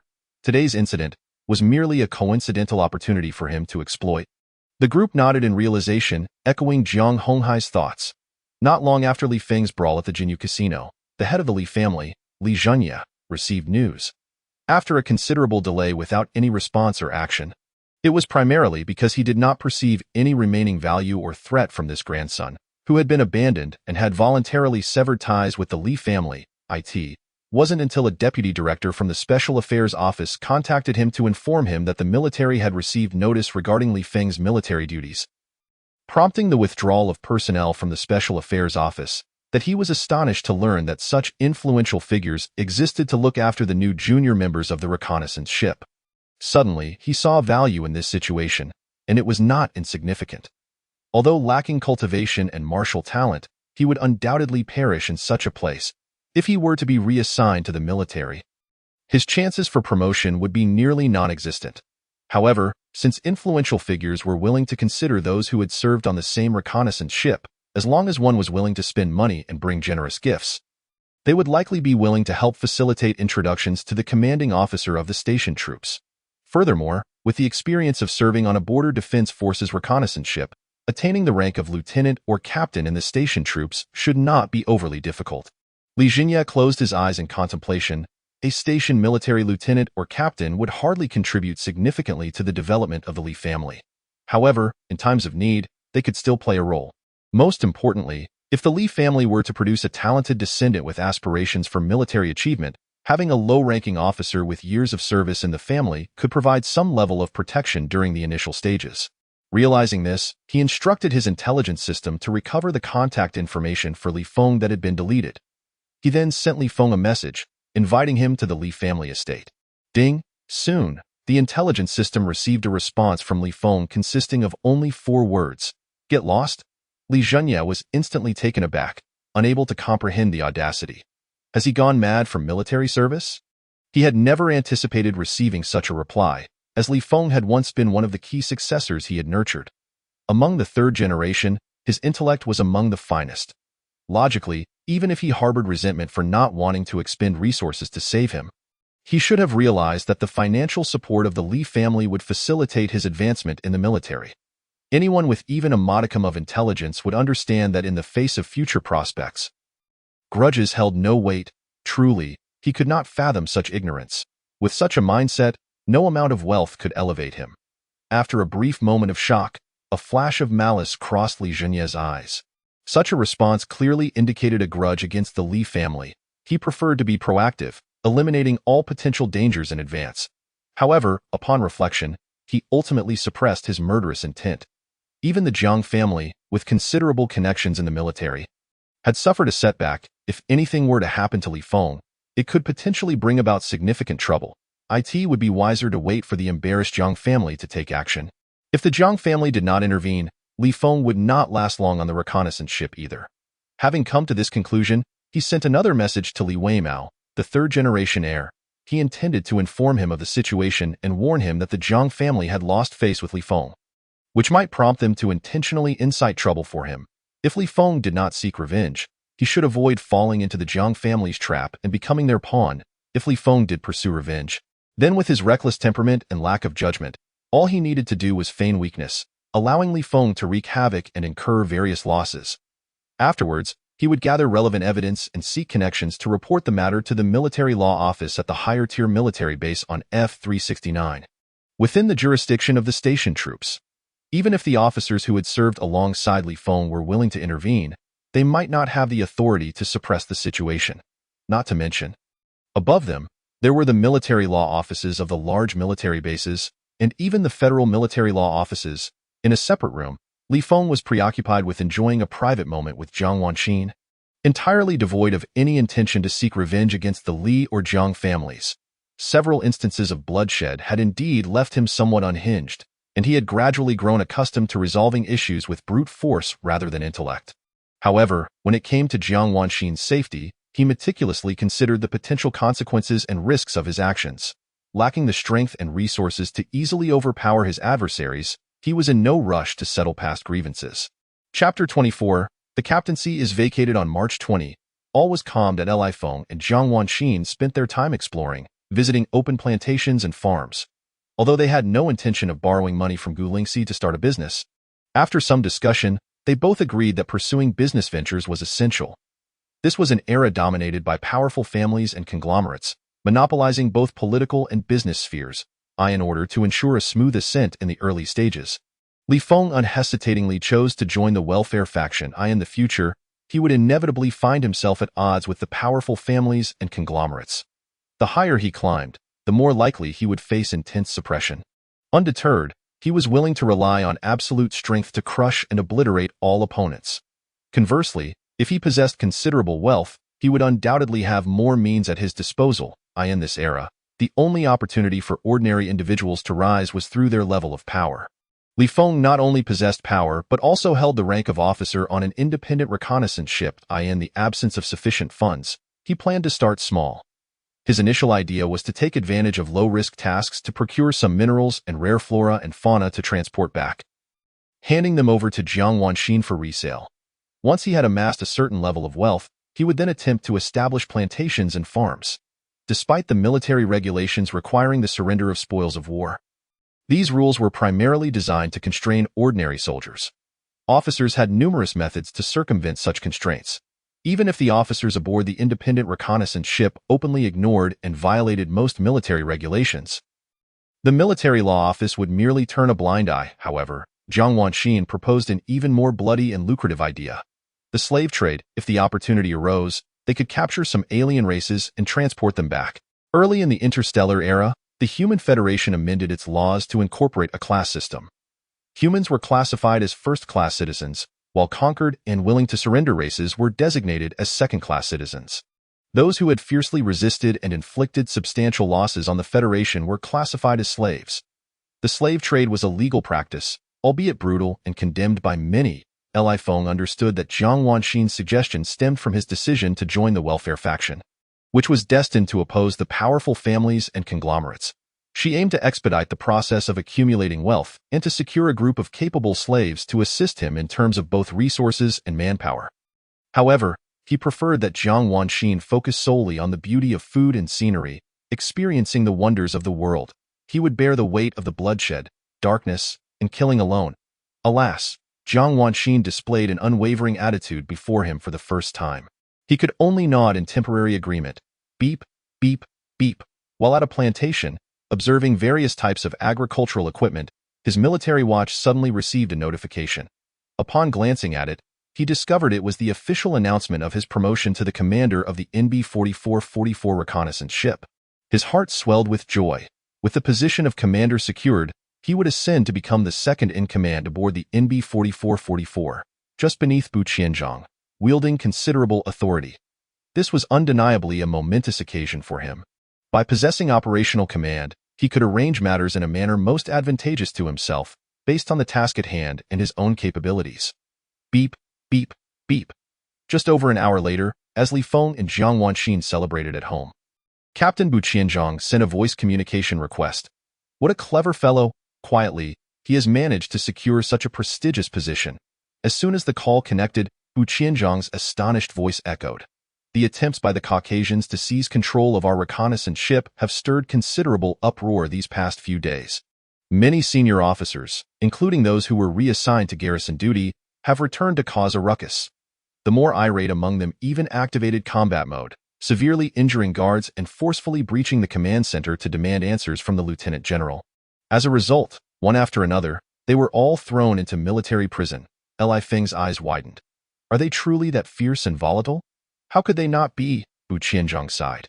You have only been aboard the reconnaissance ship for a month or two, lacking deep emotional ties. For those veterans, the seizure of the NB-4444 by the Caucasians represents their place of origin, a testament to their youthful recklessness and countless brushes with death, essentially, the genesis of their dreams. If it were to become a ship entirely manned by Caucasians, it would be akin to a collapse of faith. Indeed, Li Feng empathized, realizing that the NB-4444, which had borne witness to his own near-fatal encounters, would be transformed into a vessel of Caucasians. Even if he wished to return to reminisce, he would be hindered. Even if he entered, a throng of Caucasians would loom before him, casting watchful eyes. Making it impossible to recapture past memories and sentiments, he felt an urge to commit violence, Qianzhang lamented. They imprisoned dozens of senior officers in one fell swoop, yet the situation remains unchanged. It is evident that the higher-ups at the base have reached a compromise and consensus of which we are unaware. I never expected it to become a prevailing trend, yet you managed to turn the tide and secure the position of commander. Without the intervention of a major general or higher, and without presenting sufficient benefits to satisfy the Caucasian leaders in exchange, it would be utterly impossible to disrupt the established compromise and consensus. This matter is rather intricate and cannot be disclosed. Li Feng shook his head, inquiring. The list of the newly assigned squadron leaders and recruits should have been released by now, correct? It has been released. As the commander, you have the authority to access the list, Qianzhang stated fiercely. 2 squadron leaders, 28 team leaders, along with the recruits, totaling 325 Caucasians. As for their strength levels. No matter how I inquire, I cannot ascertain. But it matters not, for I am the captain, you are the commander, and the 3 squadron leaders are our people. I refuse to believe that with decision-making power in our hands, we cannot eliminate these wretched scoundrels, Li Feng cautioned. They dared aboard the reconnaissance ship, so they must have some backing. We cannot afford to be careless, Qianzhang acknowledged and asked. When will you return? I wish to find an excuse to probe their strength levels. Furthermore, as the second-in-command aboard the reconnaissance ship, you are obliged to accompany me to the military prison to persuade those veterans to admit their mistakes and yield, lest they continue to resist stubbornly, leading to an unmanageable situation. If they concede now, suffering a few major penalties, coupled with their powerful connections, there remains room for maneuver. Others may fail to influence them. But as the current first and second in command of the reconnaissance ship, even in their fury, they will show us some respect. As soon as possible, I will return at the beginning of the month. Li Feng did not hesitate to decline Qianzhang's proposal. He did not wish for these veterans to be treated with disdain. He also hoped to glean insights into the strength levels and hidden cards of the Caucasians ahead of time. However, the importance of that was overshadowed by the desire to spend time with his wife at home. You irresponsible bastard, Qianzhang could not help but curse. You handle it for now, and please explain the situation to those veterans. Upon my return, I will visit the prison or make contact, offering my apologies. Very well, damn it. What business do you have, a married man, running off to the reconnaissance ship to court death? Qianzhang could only relent. Chapter 25 Return to the reconnaissance ship April 3. Li Feng boarded a large man transport vessel, returning to the military base on the 5th. Upon entering the reconnaissance ship, despite being mentally prepared, he still felt as though he had entered the wrong place. Along the way, numerous Caucasian soldiers passed by, which made him feel quite out of sorts. The root of this discomfort lay in the long-standing conflict over skin color. The invention of the space-jumping system allowed humanity, confined to a corner of the universe and facing resource scarcity, to break through its limitations and officially enter the interstellar era. However, in the early stages, this led to intense competition among nations, resulting in a world war. Initially, the war was fought along national lines, but as many nations were obliterated in the mid to late stages, alliances based on skin color formed. The 2 most powerful skin colors united to annihilate the other. Ultimately, following the discovery of habitable planets inhabited by alien life forms, coupled with significant casualties among humanity, the remaining 2 major skin colors reached a truce, leading to the establishment of a federal government that united against external threats and embarked on a path of frenzied expansion. To prevent the recurrence of self-destructive internal wars, the Federation enacted a series of laws and regulations to eliminate conflicts over skin color. However, the tensions and rivalries between the 2 major skin colors persisted, from the highest echelons of parliament and the military down to the ordinary populace and the lower ranks of the armed forces. With conflicts arising continuously, albeit kept within manageable limits, both sides also consciously maintained their distance. Most inhabited planets were predominantly populated by individuals of the same skin color. The proportion of individuals from the other skin color was even lower than that of second-class citizens among alien races and alien slaves. The military mirrored this dynamic. The personnel aboard smaller and medium-sized warships were almost exclusively of the same skin color. Only aboard large warships could one see individuals of both skin colors working together. Li Feng had never served on a large warship, so encountering a multitude of Caucasian comrades was somewhat disconcerting. In the case of other smaller or medium-sized warships, he could simply adjust and adapt over time. However, aboard the NB-4444, a small independent reconnaissance ship, the crew were all maniacs. They would not force themselves to accept or adapt to discomforting situations. The only outcome would be a disregard for life and death. If one side were annihilated, the other would no longer have to endure discomfort. Li Feng ignored the cold, hostile gazes of the Caucasians and first located his independent quarters, where he stowed away his training helmet and the various foods and fruits prepared for him by Jiang Wanxin. He then went next door to find his partner, Gu Lingxi. Bu Qianzhang mentioned that during this time, you had not left the military base or the reconnaissance ship, nor had you participated in any of the various tests and conflicts. Upon entering the quarters, Li Feng observed Gu Lingxi seated cross-legged on the bed and curiously asked, "Weren't you stuck at level 19, unable to break through no matter how much you practiced? Why remain cooped up here in your quarters?" Gu Lingxi retorted.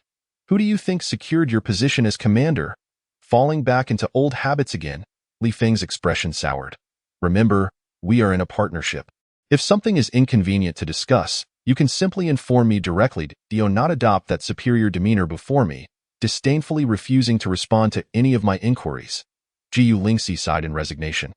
In the path of cultivation, stagnation equates to regression. Only through diligent practice can one be prepared for the opportunity to break through when it arises. Welfare faction, Li Feng took the opportunity to clarify the situation. This was information he preferred not to disclose to Bu Qianzhang but did not mind sharing with Gu Lingxi. As her short tenure in the military would not pose any conflict of interest with his early development, on the contrary, they were partners, having even signed a cooperation contract. Should Gu Lingxi become aware of any unfavorable news regarding the welfare faction, she could inform him. "Are you out of your mind?" Gu Lingxi exclaimed in astonishment. "I advised you against joining extreme factions based on skin color, and you found an even more absurd faction to align with? Do you realize that this faction is not only weak but also lacks any prospects for advancement? That is a matter for the future." Li Feng remained unconcerned, shifting the topic. "Upon my return, you were the first I sought out to inquire about your stance. During the operational mission, are you willing to join forces to eliminate all the Caucasians?" Gu Lingxi scoffed. "Competing for control aboard this independent small reconnaissance ship is inherently irreconcilable. An unending conflict.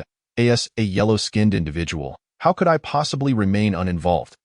My lack of engagement with Bu Qianzhang and the others was solely because you lunatics are fixated on violence, turning the reconnaissance ship into a chaotic mess, utterly brainless. This kind of irreconcilable conflict, constrained by military regulations, renders brawling pointless. Within the bounds of the rules, formulating a lethal plan based on operational tasks to eliminate them all at once is the key to victory. Everything else is merely peripheral and meaningless." "That is reassuring." Li Feng felt a sense of relief. Gu Lingxi was merely a transient figure, not expected to remain long aboard the reconnaissance ship or in the military. Learning that she had not engaged in the conflicts aboard the reconnaissance ship alleviated his worries, as he feared she might have once again placed herself on a pedestal, dismissing the chaotic affairs around her. Beep! The military watch suddenly chimed. Li Feng lifted his gaze and discovered a document sent by Gu Lingxi. Upon opening it, he was taken aback to find a comprehensive analysis of the strength levels and capabilities of all Caucasians aboard the reconnaissance vessel. He could not help but give Gu Lingxi a thumbs up, exclaiming, "Impressive! Did you pull some strings to obtain this?" Gu Lingxi, dismissive of his praise, waved her hand in a gesture that signaled he could leave. However, recalling Li Feng's notorious habit of lingering, she reluctantly elaborated, "This matter has likely reached a consensus among the upper echelons of the 777 military base. The NB-4444 reconnaissance ship is but a sacrificial pawn. To investigate the strength levels and capabilities of those Caucasians, one must leverage significant connections and approach the higher-ups of the base directly. Such actions would easily compromise my own identity. The data I gathered was painstakingly compiled using miniature surveillance devices, along with the assistance of top-tier hackers who infiltrated the training pods within the training facility." "Outstanding!"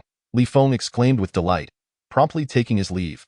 Upon exiting Gu Lingxi's quarters, he redirected his path to the captain's office to seek out Bu Qianzhang. While forwarding the document to Bu Qianzhang, he also requested contact information for the senior figures he could rely on in the future. These individuals represented high-quality networking resources, and due to their shared affiliation with the same reconnaissance vessel, their connections were robust, making them less susceptible to trivial conflicts and betrayals.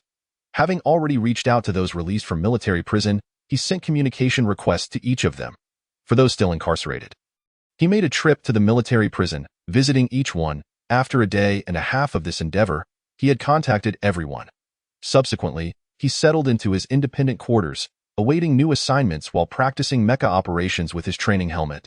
In his spare time, he also perused the materials provided by Gu Lingxi. Chapter 26. Thoughts of the Upper Echelons. On April 12, Li Feng received a message from Bu Qianzhang, summoning him to the captain's office. He sensed something was afoot and immediately halted his training to head there. Regardless of the size of the warships, the captain held an unparalleled status.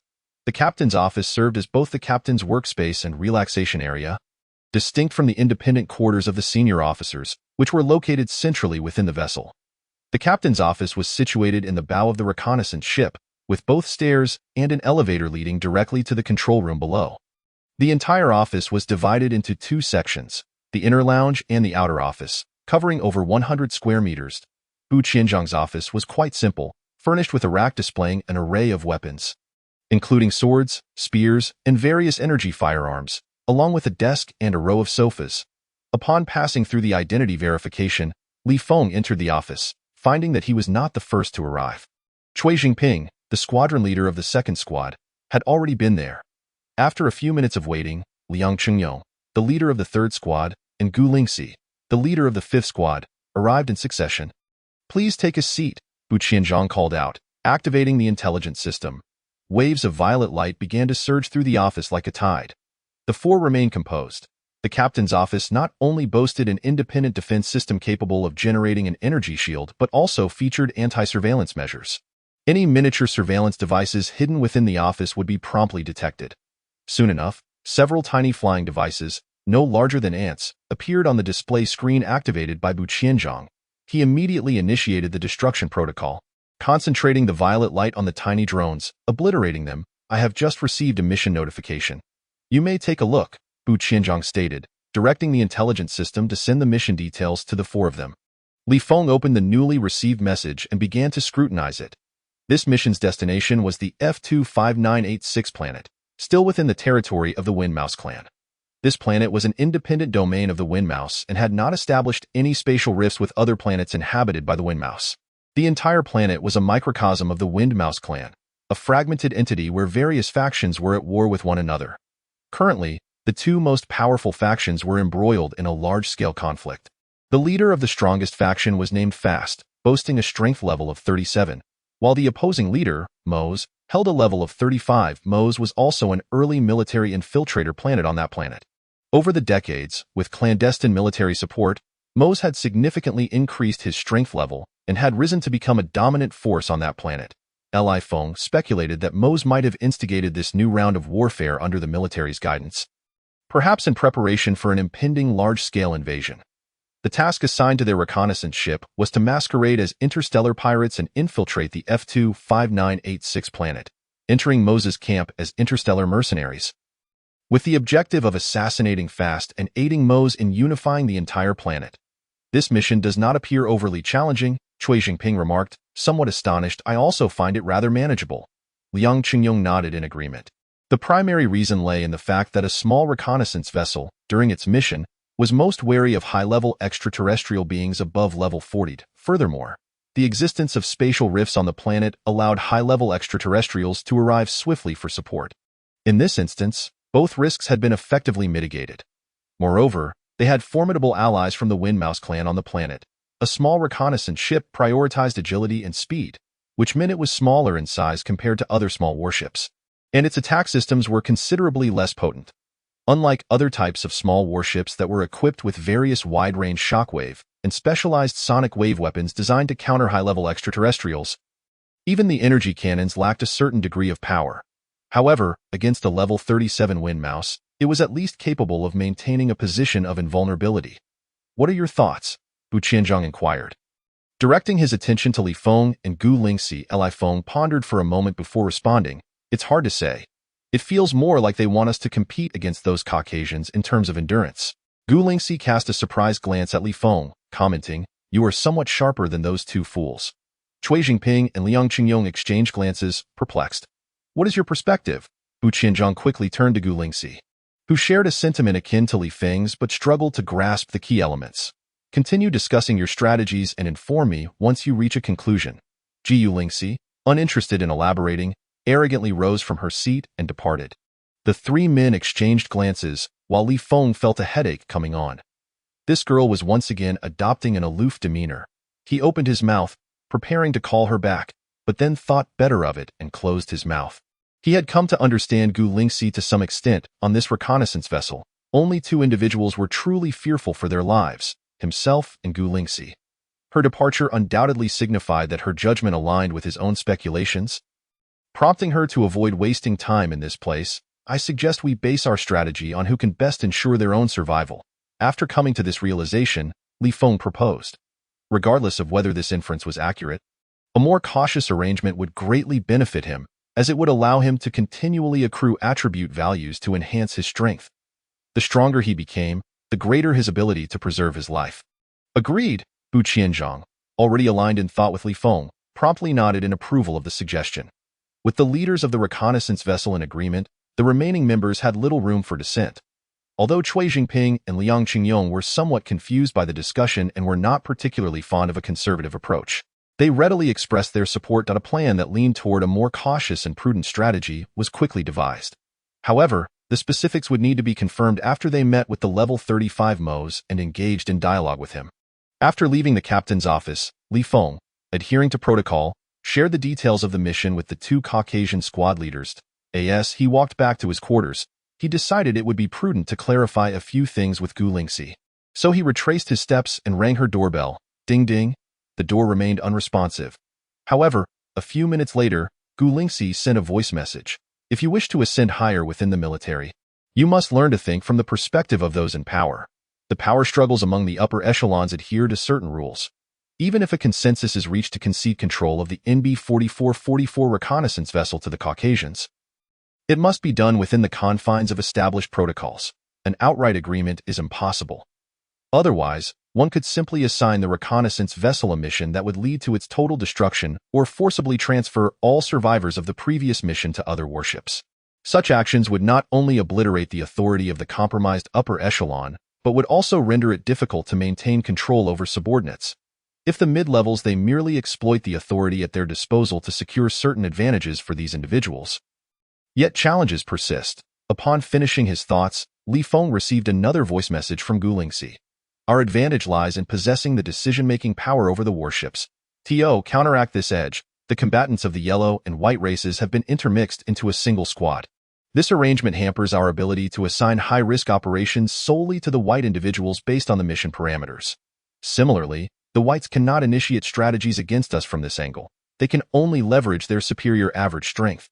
This represents their greatest advantage. Orchestrating a lengthy mission is the optimal choice. Based on this outcome, the reasons remain unknown, yet the critical factor must pertain to the reconnaissance ship combined with the Level 35 Moss, which, in a short span, cannot eliminate the Level 37 fastest. However, it is merely a matter of time. Other possibilities do exist, but they conflict somewhat with the objective of eliminating the fastest to assist Moss in unifying this planet. Under the backdrop of a large-scale invasion of the Windrat tribe by the Federation, this mission becomes paramount, representing the true core interests of both parties' high echelons. Following that, the struggle and contest for power ensue. Whichever side survives will reap significant military merits through this mission. This serves as a form of reward and recognition for the upper echelons for either maintaining or seizing control over the reconnaissance ship. Li Feng suddenly comprehended the situation, feeling utterly relieved. If this were indeed the case, he was likely to emerge as the one who laughs last. Chapter 27. A Visit for Persuasion on March 13th. Bu Qianzhang officially issued a confinement order, prohibiting all members from leaving the reconnaissance ship. This heralded the impending execution of a mission. However, only the captain, the major, and the 5 squad leaders were privy to the mission's details. On the same day, numerous engineering robots and flying vehicles converged to commence modifications on the NB-4444 reconnaissance ship. The so-called modifications merely entailed some aesthetic adjustments. Interstellar pirates and mercenaries exist among various races. operating outside the rules of their respective factions. The former primarily focuses on plundering life and resource planets, while the latter engages in assassination, ambush missions, and even involvement in warfare through contracted means. The two often overlap in business. The true distinction lies in the former's emphasis on scale, while the latter prioritizes elite forces. The human race's interstellar pirates and mercenaries traverse the cosmos mainly using various modified transport ships. The more impressive ones can acquire decommissioned warships through special means. Transforming a decommissioned warship into a pirate ship is a cumbersome task, whereas the reverse is relatively straightforward with some external adjustments. Within less than a day, the engineering robots and flying vehicles completed the modifications. The NB-4444 reconnaissance ship was utterly transformed. Even its shape underwent significant alterations. Most striking were the sides of the hull. One adorned with a massive black flag painted in special pigments, filled with skulls and large cannons. The other side bore the blood-red words Wolf King Interstellar Pirate Group. All of this could be substantiated. For the Wolf King Interstellar Pirate Group indeed existed, and this pirate group possessed a small warship repurposed into a pirate vessel. Moreover, the leader, the Wolf King, was a hybrid, with pirates of both skin colors in his ranks. They had a history of involvement in the internal conflicts of the Windrat tribe. Even if high-ranking members of the Windrat tribe delved into this matter or contacted the leader, they would find no anomalies. This was because the once-renowned leader of the pirate group in Zone F, along with many of his senior subordinates, had long been covertly integrated into the military. Assisting Moss in defeating adversaries and unifying the entire life planet was merely the beginning. The Federation's military aimed for Moss to infiltrate the coalition of the Windrat tribe after launching a large-scale offensive, providing crucial intelligence for the military while being poised to lead his subordinates in a surprise attack at a critical moment. The Federation's control over the Windrat tribe's insiders extended far beyond Moss. An interstellar pirate group served as a convenient cover, facilitating military assistance to the Windrat tribe. As the warship modifications concluded, Bu Qianzhong promptly issued the order to set sail. The NB-4444 reconnaissance ship set forth once more. Li Feng, adhering to protocol, instructed the AI to send the established operational plan to the two white squad leaders who were entitled to know the entire battle plan upon official departure. Ding ding ding. Just as he was practicing mech operations with his training helmet, the doorbell unexpectedly rang. Li Feng interrupted his practice, removed his helmet, and had the AI display the image of the outside. To his surprise, it was two white individuals, the squad leaders Peter and Carl from the 1st and 4th squads. According to the data collected by Gu Lingxi using miniature surveillance devices, both were psychics. With Peter at level 17 and Carl at level 15. This level of power, even on a small independent reconnaissance ship with a 99 mortality rate, far surpassed that of their fellow squad leaders. In contrast, the other two squad leaders, Cui Jingping and Liang Qingyong, were merely at levels 8 and 7, respectively. Even the captain, Bu Qianzhong, only possessed level 15 strength. Both Peter and Carl were in their 30s, making them prime candidates for direct recruitment and training by even brigadier generals in any major military base. Li Feng, having achieved level 16 strength at the age of 20, had not attracted a single brigadier general's attention. The welfare faction's leader merely sent someone to conduct preliminary tests. This was entirely due to the fact that he was not a practitioner, having attained such strength through some unknown special means.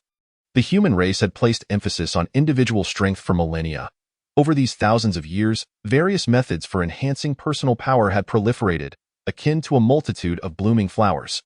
Yet countless examples have demonstrated that practitioners of the yellow race and psychics of the white race are by far the superior means for enhancing individual strength. Other methods, no matter how rapid their initial gains, have most limits below level 20, with only a few able to surpass level 20 for their first life evolution, and none have ever breached level 30. Theoretically, given Peter and Carl's age, their potential and training value far exceed that of Li Feng. There's something you need? Li Feng inquired, allowing the AI to open the door for these two nominal subordinates. Peter wasted no time and declared, the Major has the authority to temporarily adjust the battle plan during mission execution. If you are willing to cooperate, we don't mind sharing some military merits with you. Li Feng suddenly understood their intentions for this unexpected visit. They had realized that the proposed plan was too conservative and utterly inconsistent with the reconnaissance ship style. They had deduced the method for competing for control over the reconnaissance ship and were attempting to persuade him, the Major, to secretly collaborate with them. He curiously asked, Why come to me instead of directly approaching Bu Qianzhong, who holds greater authority? Logically, if you could reclaim the major position after I had secured it, it must involve the intervention of someone at the general level. It is highly unlikely they would risk incurring the resentment of their backers, or even all the yellow race officers, by collaborating with us whites. Peter replied nonchalantly, however, your strength level has been achieved through special means. Based solely on potential, it is improbable that a general-level individual would expend significant resources to help you reclaim the major position. Furthermore, you possess valuable equipment like miniature surveillance devices. You are likely undervalued yet unwilling to concede, eager to prove yourself as the offspring of a military lineage, am I right? Additionally, your time aboard this reconnaissance ship has been short, and your sense of belonging pales in comparison to Bu Qianzhong's. Li Feng realized that they had mistakenly assumed the flying miniature devices were released by him. He was also unaware that the welfare faction's leader had intervened on his behalf due to his exemplary performance during the assessment. What do you propose? If you are willing to collaborate, I can guarantee you will achieve recognition and earn significant military merits without any trouble, Peter continued. Peter pressed on, as for the videos and data concerning our collaboration, we will have someone modify them to ensure no investigation occurs. The chance of discovery is slim, and even if uncovered, your elders would only impose a light reprimand on you. Seizing the opportunity to prove your worth for focused cultivation seems worthwhile. Does it not? You should send a message to notify us in advance. Li Feng sighed softly. I have already shared all permissions regarding the miniature surveillance devices with Bu Qianzhong. Moreover, there is a miniature flying device in this room. Peter and Carl's expressions changed abruptly. After exchanging glances, they appeared resigned. In that case, we can only offer you a chance to survive, Peter stated calmly. Considering your unique status, forget about military merits. If you are willing to openly stand with us, I can ensure you return alive. I do not require that. Li Feng shook his head defiantly. You truly are oblivious to your own peril. Peter and Carl exchanged disdainful smiles, turning away without hesitation. Their visit was indeed prompted by the newly received plan being excessively cautious, leading them to seek Li Feng's cooperation. However, their confidence was not lacking. They merely sought a more secure approach. Furthermore, Li Feng's special status warranted sparing his life to avoid making enemies. With Li Feng's refusal to compromise, they were left with no recourse. Even as a descendant of a military lineage, he was merely someone not on the priority training list. They were young talents valued by their commanders, and their status was not inferior to Li Feng's. They could reasonably eliminate him without significant consequences. Watching the two depart, Li Feng instructed the AI to close the door and donned his training helmet once more. Continuing to practice mech control, paying little heed to his disdain for them, due to the absence of this minor interlude, he would have eliminated those two obstructive entities. Chapter 28. Solo strike as the captain of the squadron. Li Feng possessed considerable control over the intellect of the reconnaissance ship. A day later, in accordance with Li Feng's parameters, the ship's intellect notified him of its imminent arrival at the F25986 planet. He promptly accessed the imagery and data for review. Upon confirmation, he instructed the ship's intellect to disseminate the mission plan to all combat personnel and issued a command to proceed to the readiness area. He took with him the miniature simulator and energy stone acquired from Gulingxi during the previous operation, activated the flight function of his multifunctional military suit, and hastened to the readiness area. Upon arrival, he found that only 2 squadron leaders had arrived before him and were entering their mechs. With a mere thought, he connected to the first mech linked to his wristwatch's intellect. And the cockpit door swiftly opened. He flew into the cockpit, verified his identity, and the brain-machine interface was automatically established. He attempted to maneuver the mech a few times. The sensation mirrored that of virtual training. Yet the response was sluggish. The combat mech, boasting a comprehensive combat power at level 25, was formidable due to its high attack and defense capabilities, with over 100 energy launch ports distributed across its frame. However, its greatest flaw lay in its insufficient responsiveness. The human Federation's control systems were exceptionally sensitive, responding instantaneously to thoughts as they emerged. For individuals with a power level below 20, the difference was hardly perceptible. Yet for those above level 20, the response speed and agility surpassed that of an ordinary person by a factor of 100. The distinction began to manifest, even for the simplest task. Such as directing the energy launch ports to engage a target, the operator had to first convey commands through brainwaves. The mech's control system would then relay these commands to the attack system. which would activate the energy launcher to fire energy projectiles or energy cannons. Despite the advancements in Federation technology, this process could only be compressed to a response speed approximately 100 times that of an ordinary human. This was particularly true for direct energy projectile launches. If the mech were to perform various maneuvers or movements, the flexibility and response time of its joints would also factor in, with an agility attribute reaching 100 points. Li Feng possessed a reaction speed and bodily agility nearing level 19. The combination of these qualities allowed him to exert control over his own body that barely surpassed that of the mech. Li Feng, I successfully made contact with Mose and briefly communicated our plan. The voice of Bu Qianzhang resonated through the private channel. Indeed, Li Feng responded, I have authorized you to liaise with Mose. Please inform me of our rendezvous after your discussion. We will deliberate on the specifics of our plan upon meeting. Bu Qianzhang added. Li Feng summoned the communication channel, and indeed, Mose, the level 35 leader of the Windrat tribe, appeared in the private channel list. He promptly instructed the intellect to connect with Mose. Leader Mose, this is Li Feng, captain of the reconnaissance ship. Greetings, Captain. Mose's voice resonated. Despite his formidable strength and status as the ruler of the second largest faction on a life planet, his demeanor was respectful, even slightly obsequious. Li Feng glanced at the current position of the reconnaissance ship and inquired, Are the circumstances on your end still as reported? Mose nodded. Yes, Li Feng resolved. Once the reconnaissance ship is detected, we will manifest directly for support. Mose replied, Understood. Li Feng then contacted Bu Qianzhang to relay the outcome of their discussion. After concluding the call, all personnel had assembled, totaling 536 combatants, including himself, with 325 being Caucasian. As the reconnaissance ship approached within 1,000,000 kilometers, the scanner began to cover the F25986 planet. The entire planet was laid bare under the scrutiny of the scanner. The situation aligned closely with Mose's report. The two armies were at a standoff, with intermittent small-scale forces attempting various surprise attacks. After pinpointing the location of Mose's forces, the reconnaissance ship simultaneously reduced its speed and adjusted its trajectory. 90,000 kilometers, 80,000 kilometers, 70,000 kilometers. Li Feng meticulously analyzed the data captured by the scanner.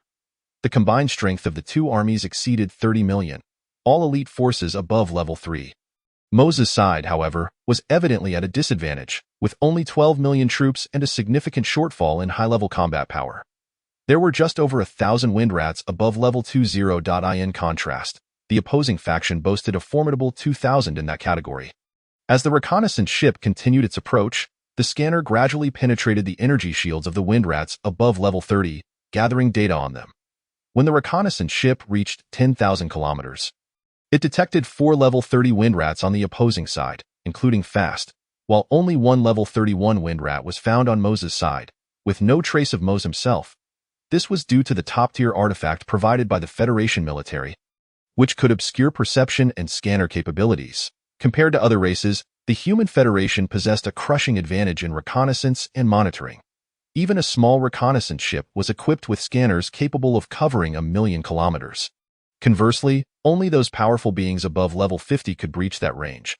Mose, at level 35, had a perception range of merely 7,000 to 8,000 kilometers, which was not even in the same league as the reconnaissance ship's 1,000,000-kilometer scope. Both the scanner and perception capabilities could easily penetrate various obstacles, yet they were not without weaknesses. The most significant drawback was their difficulty in penetrating energy-formed barriers.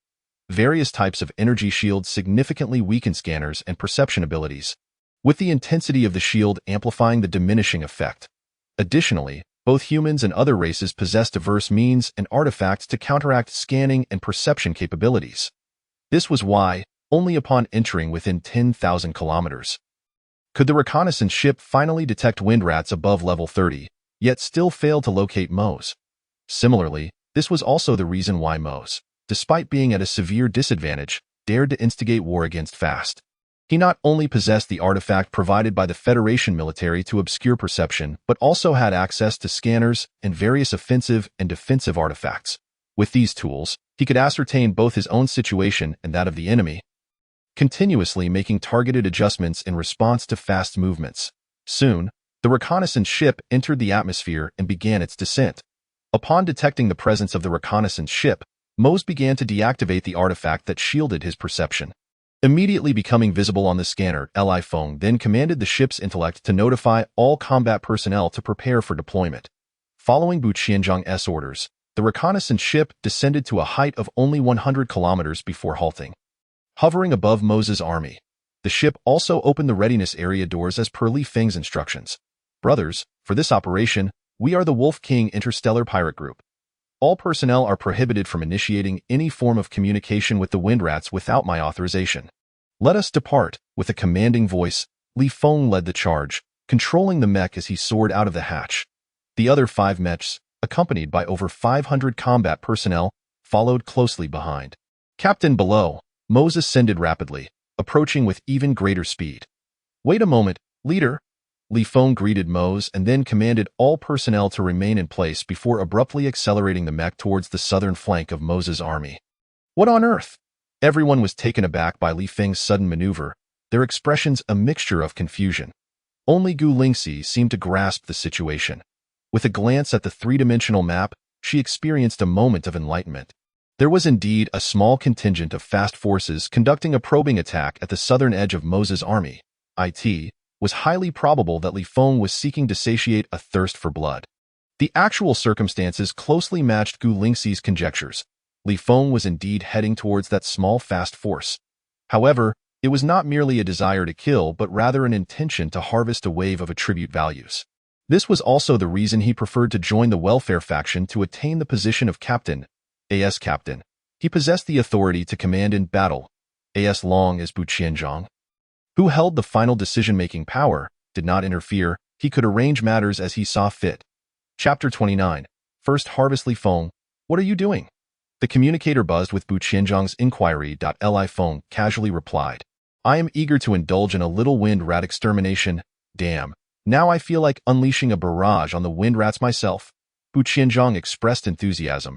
Having spent 15 years aboard the NB 4444 reconnaissance ship and having fought through numerous life-and-death battles. Were it not for the psychological counseling he had undergone, his bloodlust would undoubtedly rival that of a notorious demon. Li Feng was further motivated by Bu Qianzhang's words, contemplating how to seize the captaincy for himself. Should he attain that position, he would pay no mind to indiscriminately firing weapons or the higher-ups questioning his temperament, command skills, or decision-making abilities.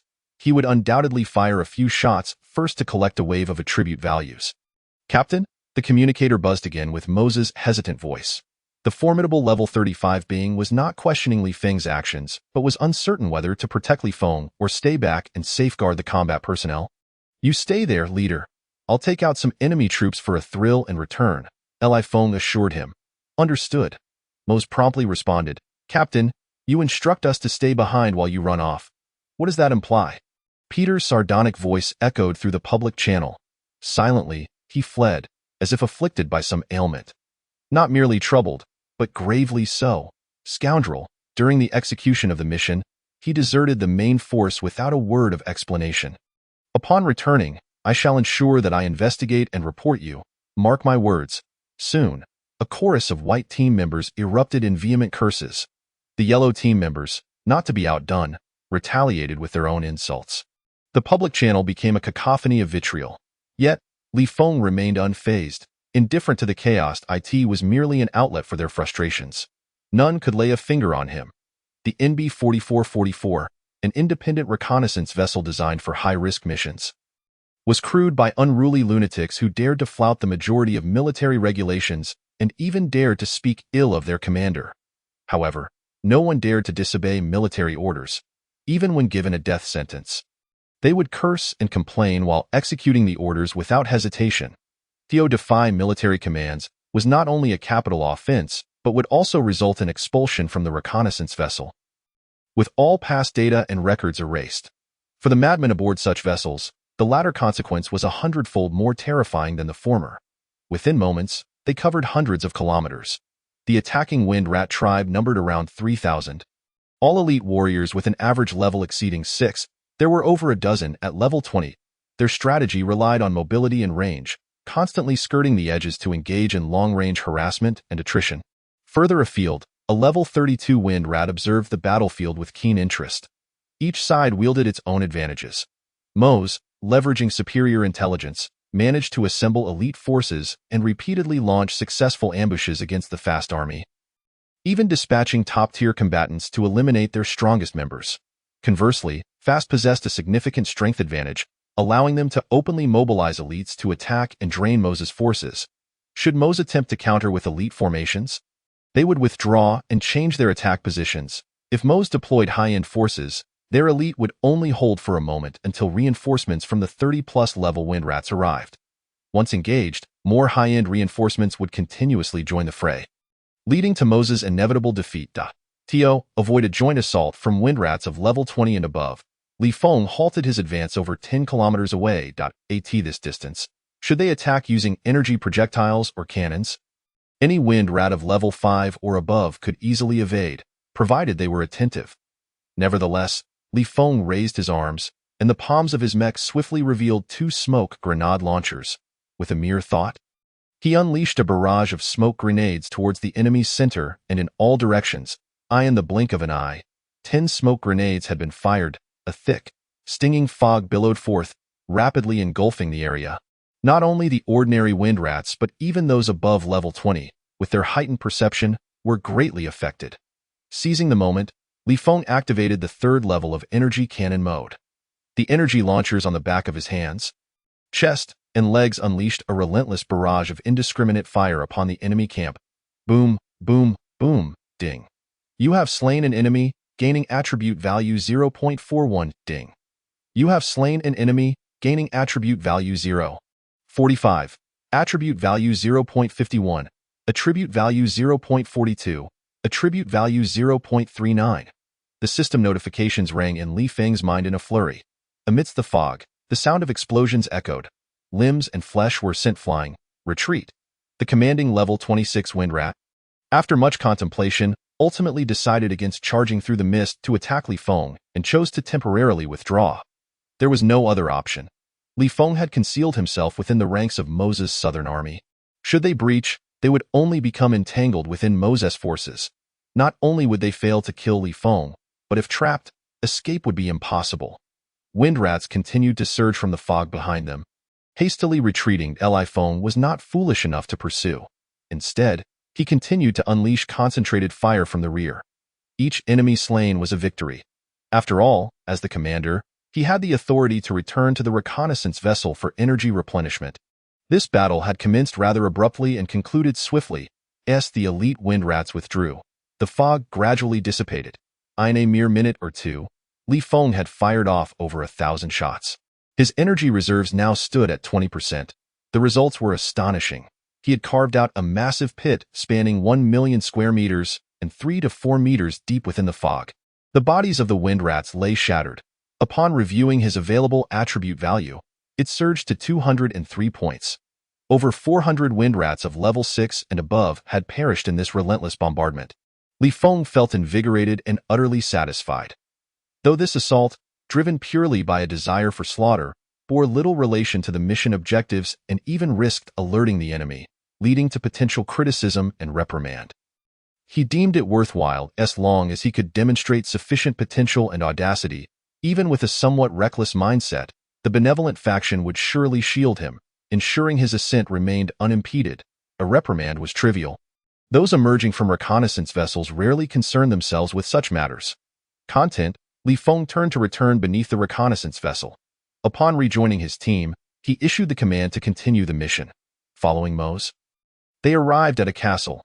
Along the way, the wind rats cast them complex glances, a mix of hatred and excitement.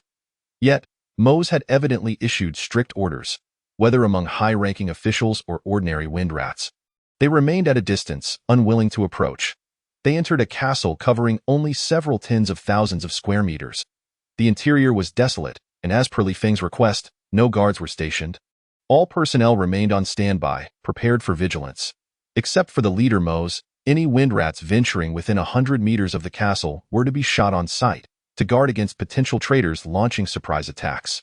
Li Feng delegated the defense arrangements to 5 squad leaders, parking the mech in an open area of the castle before following Mose into a secret chamber. He then instructed the reconnaissance vessel's AI to send a video conference request to Buqianzhong. Soon, Bu Qianzhang's virtual image projected into the chamber through Li Feng's military wristwatch. "Captain, I humbly present this small token of my esteem. I hope you will graciously accept it." Mo stood tall, bowing respectfully. Upon his raised forelimbs appeared a tray, upon which rested two radiant, crimson gemstones, with faint glimmers swirling within. Li Feng and Bu Qianzhang exchanged glances, then approached calmly to take the gemstones. They felt warm to the touch. With an indistinct energy pulsating within, he decisively stowed the gemstones in his military uniform pocket. Chapter 30. Finding the key point. Does the leader Mose possess any means or treasures in the hands of Fast that could shield against scanners? Upon seeing the tray in Mose's possession vanish, Bu Qianzhang wasted no time and went straight to the point. Mose had a special communication artifact that enabled him to contact personnel at the military base.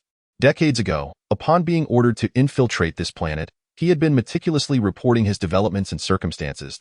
As the captain, Bu Qianzhang had the authority to access these details. Both Li Feng and Bu Qianzhang understood the urgency. The critical matter was to ascertain how Fast could withstand the combined might of the reconnaissance vessel and Mose in such a short time frame. However, the volume of information was overwhelming. They were reluctant to invest excessive time in research and lacked the luxury for it. It would be far more efficient to address Mose directly upon meeting. Fast had ruled this planet for over a century, possessing countless supreme treasures and methods. Mose shook his head. However, even combined, their strength could not fully shield against the scans of a small reconnaissance vessel. At the very least, nothing could hide within 1,000 kilometers. So far, he has remained under my surveillance. What about teleportation or invisibility techniques? Li Feng pressed. Among his subordinates, there were indeed wind rats with such abilities. But he himself did not possess any. Mose provided a definitive answer. Li Feng and Bu Qianzhang exchanged puzzled glances. This was unexpected. If Fast lacked such capabilities, why would those high-ranking whites believe that he could withstand the combined forces of the reconnaissance vessel and Mose in such a short time? My lords, are you concerned that we cannot eliminate Fast together? Mose cautiously voiced his doubts. Ever since Bu Qianzhang first contacted him to inform him of adopting a conservative strategy, he found it perplexing. An independent reconnaissance vessel had always been synonymous with aggression and madness. Opting for a conservative approach seemed utterly unfathomable. He had feared that Bu Qianzhang and Li Feng did not trust him, a wind rat, and were wary of a potential betrayal, prompting such a decision. Dreading that a slight misstep in communication or during their meeting could offend them, he was not only respectful but also somewhat obsequious. In a moment of resolve, he selected two of his most precious treasures as gifts for them, fearing they might nitpick or harbor dissatisfaction. The two gifts were identical in material, size, and quality. As soon as Li Feng and Bu Qianzhang posed their questions, he suddenly realized the root of their decision. Indeed, Bu Qianzhang nodded in acknowledgement. You two lords are overly concerned. Mose let out a sigh of relief, confidently stating, although my subordinate's strength is considerably inferior to Fast, he possesses a significant number of binding treasures. If the reconnaissance ship continues its relentless assault, it will undoubtedly force Fast out into the open. My subordinate can then take the opportunity to appear and entangle Fast. This should not pose any problem for a short duration. As long as the energy beams from the reconnaissance ship can strike Fast and inflict substantial damage, we will surely be able to eliminate him in one fell swoop. Li Feng inquired, is it possible that Fast could summon stronger allies in a short time? Impossible. Mose shook his head. Fast is notoriously irascible, greedy, and selfish, and he has no connections with rulers or major powers from other planets. I can assure you, there are no spatial rifts on this planet. Even if he finds himself in dire straits and seeks help at any cost, it is unlikely that any high-level Wind Rat clan members could arrive in such a short time frame. Could it be that we have made an erroneous deduction? Bu Qianzhang looked towards Li Feng, beginning to doubt their earlier conclusions. However, Li Feng shook his head, firmly believing in their assessment. If they could easily and swiftly eliminate Fast, the mission would entail no risks whatsoever. With the reconnaissance ship providing low-altitude support, the combat personnel would likely suffer minimal losses. This group of Caucasians aboard the NB-4444 reconnaissance ship, despite their significant superiority in strength, would end up achieving nothing but a fruitless endeavor, inadvertently allowing them to accrue substantial military merits. It was evident that some high-ranking Caucasians had perceived something that even Mose, the party involved, had overlooked. The inability to evade the reconnaissance ship scans, coupled with the absence of stealth or teleportation capabilities to escape Mo's entanglement. After careful contemplation, Li Feng spoke up, "Leader Mose, what are Fast's defensive capabilities like?" The most notable feature of Fast is his mastery of various formidable offensive techniques. While he does possess some defensive measures and treasures, they are not his forte. I recall something. Mose seemed to remember. Reflecting upon my initial infiltration, I overheard mention of a remarkable defensive treasure known as the Blue Lotus Stone Umbrella, which was once nurtured on this life planet. By a stroke of luck, the Wind Rat clan acquired it and offered it to Fast, after which he exceptionally promoted them to the position of leaders over 1,000,000 clansmen. That makes sense. Li Feng and Bu Qianzhang suddenly realized. It was a grave oversight on our part not to have considered such crucial intelligence. We beg for your forgiveness, esteemed sirs. Mose, realizing the gravity of the situation, was drenched in cold sweat, filled with trepidation. If this defensive treasure could withstand the reconnaissance ship's most powerful energy beams, the implications would be dire. Recklessly launching an assault with a group of 30-plus level wind rats would pose little threat to the reconnaissance ship, which could easily withdraw. Fast, who was only slightly weaker than Mose and equipped with a treasure that could shield against perception, could also escape with ease. However, the combat personnel aboard the reconnaissance ship, along with Mose's subordinates involved in the attack, would undoubtedly suffer significant casualties. Li Feng and Bu Qianzhang remained silent, quickly instructing their intelligence system to investigate any information regarding the Blue Lotus Stone Umbrella. Once confirmed, they promptly accessed the relevant data. As had been deduced by Gu Lingxi, the high-ranking Caucasians at the base had not acted without reason. The key point lay in the intelligence that Mose had reported years ago, which he himself had forgotten, a piece of information that he could not recall despite several reminders and inquiries. According to the data, the Blue Lotus Stone Umbrella was classified as a level 30 to 40 defensive treasure. If successfully refined, it could form an energy projection of the Blue Lotus Stone Umbrella to counter formidable attacks. The greatest characteristic of the human Federation's warships is their high offense and defense. However, among similar small warships, the reconnaissance ship ranked lowest in both offense and defense, merely surpassing small transport vessels. In comparison, the reconnaissance ship's most potent attack, designed for precise strikes against high-level alien beings, was indeed a match for the Blue Lotus Stone Umbrella. It might breach the umbrella, or it might not. Even if it were to succeed, the residual force would be minimal, unable to penetrate Fast's own energy shield. Failing to deliver a critical blow to Fast would yield predictable results. Even if the reconnaissance ship and Mose attempted to find a way to suppress Fast, allowing both parties to maximize their retreat time, Fast's formidable Wind Rat subordinates could easily inflict heavy damage on both teams. Even if Mose ordered his subordinates to frantically intercept and provide cover, the combat personnel on the reconnaissance ship would still suffer heavy losses. Who could escape would depend on their strength and luck. In the aftermath, the mission might not be irredeemable. The Blue Lotus Stone Umbrella would consume a significant amount of energy when faced with a powerful attack, necessitating extensive time to replenish its energy. Mose's binding techniques would recover more rapidly. This interval would provide sufficient time for the reconnaissance ship to reassess its errors and, leveraging the advantage of its scanners, force Fast out once more. In the aftermath, not only would most survivors be higher-ranking Caucasians, but as the captain, Bu Qianzhang would have committed a grievous error, and even if he were not punished, his military merits would be drastically diminished. It was simply perfect. These high-ranking Caucasians had truly calculated well. If it weren't for your insistence on this deduction, we would have surely met our downfall, Bu Qianzhang remarked. Not only would my comrades be in peril, but I would also become a mere figurehead if I cling to this mistake, and if I fail under the dual pressures, I might have to proactively request a transfer.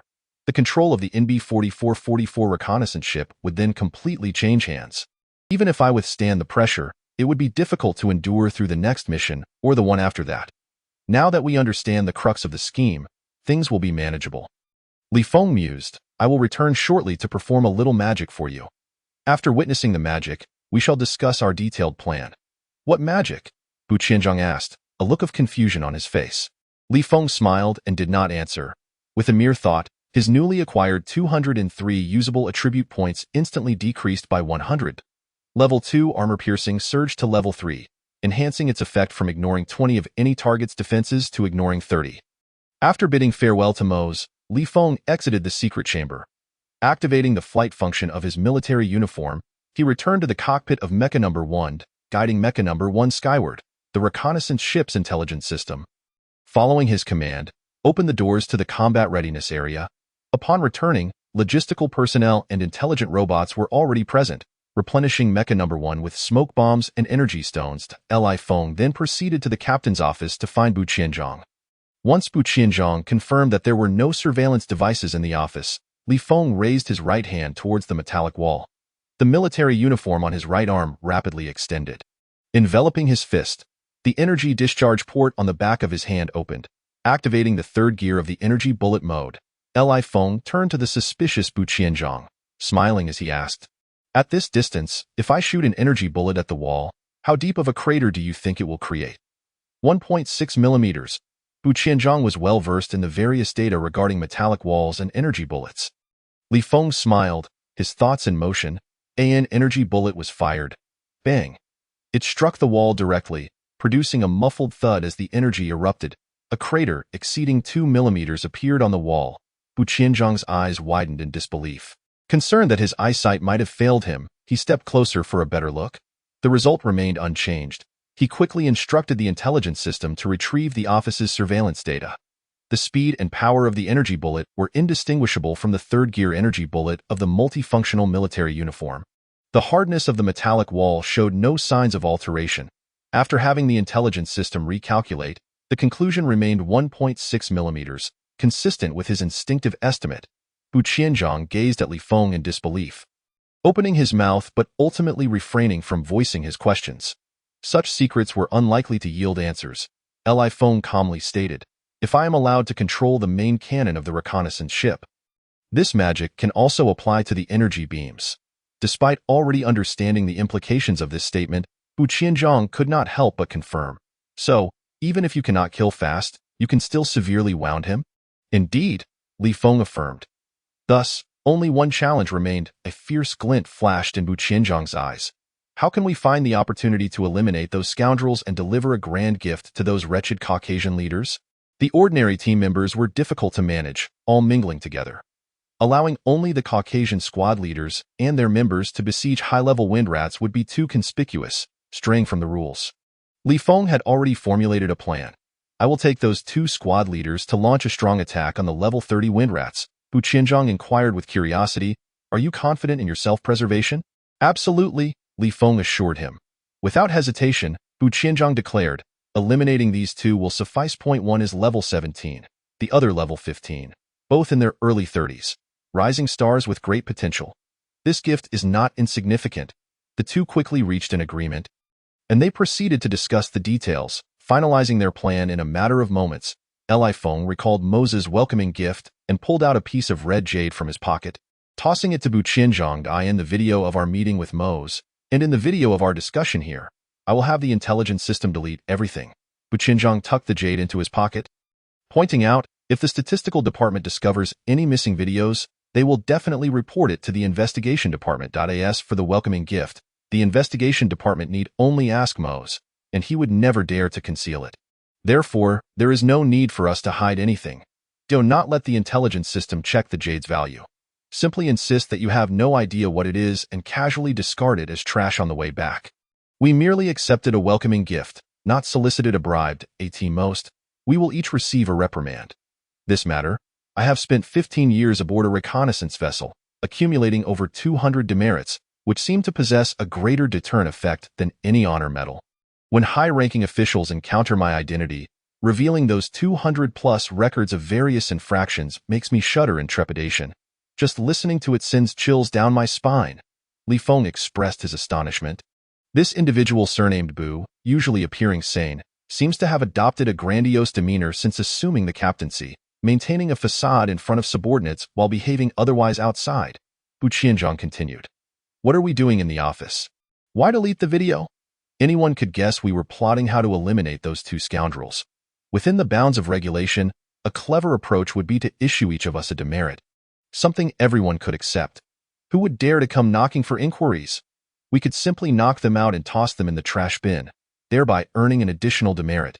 Li Feng, torn between laughter and tears, retorted, "If this continues, won't it become an obstacle to promotion, a target for adversaries, or a reason for some higher-up to conveniently dispose of us?" Bu Qianzhang replied enigmatically. For others, indeed, it may be so. But for those of us who emerged from independent reconnaissance vessels, these records serve as both talismans of survival and military commendations. Li Feng listened, bewildered. Bu Qianzhang laughed.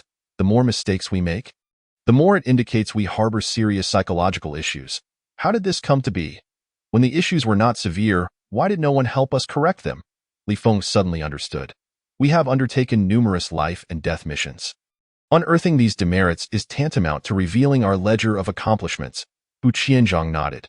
Unlike the political and commercial realms, the military retains a more visceral essence.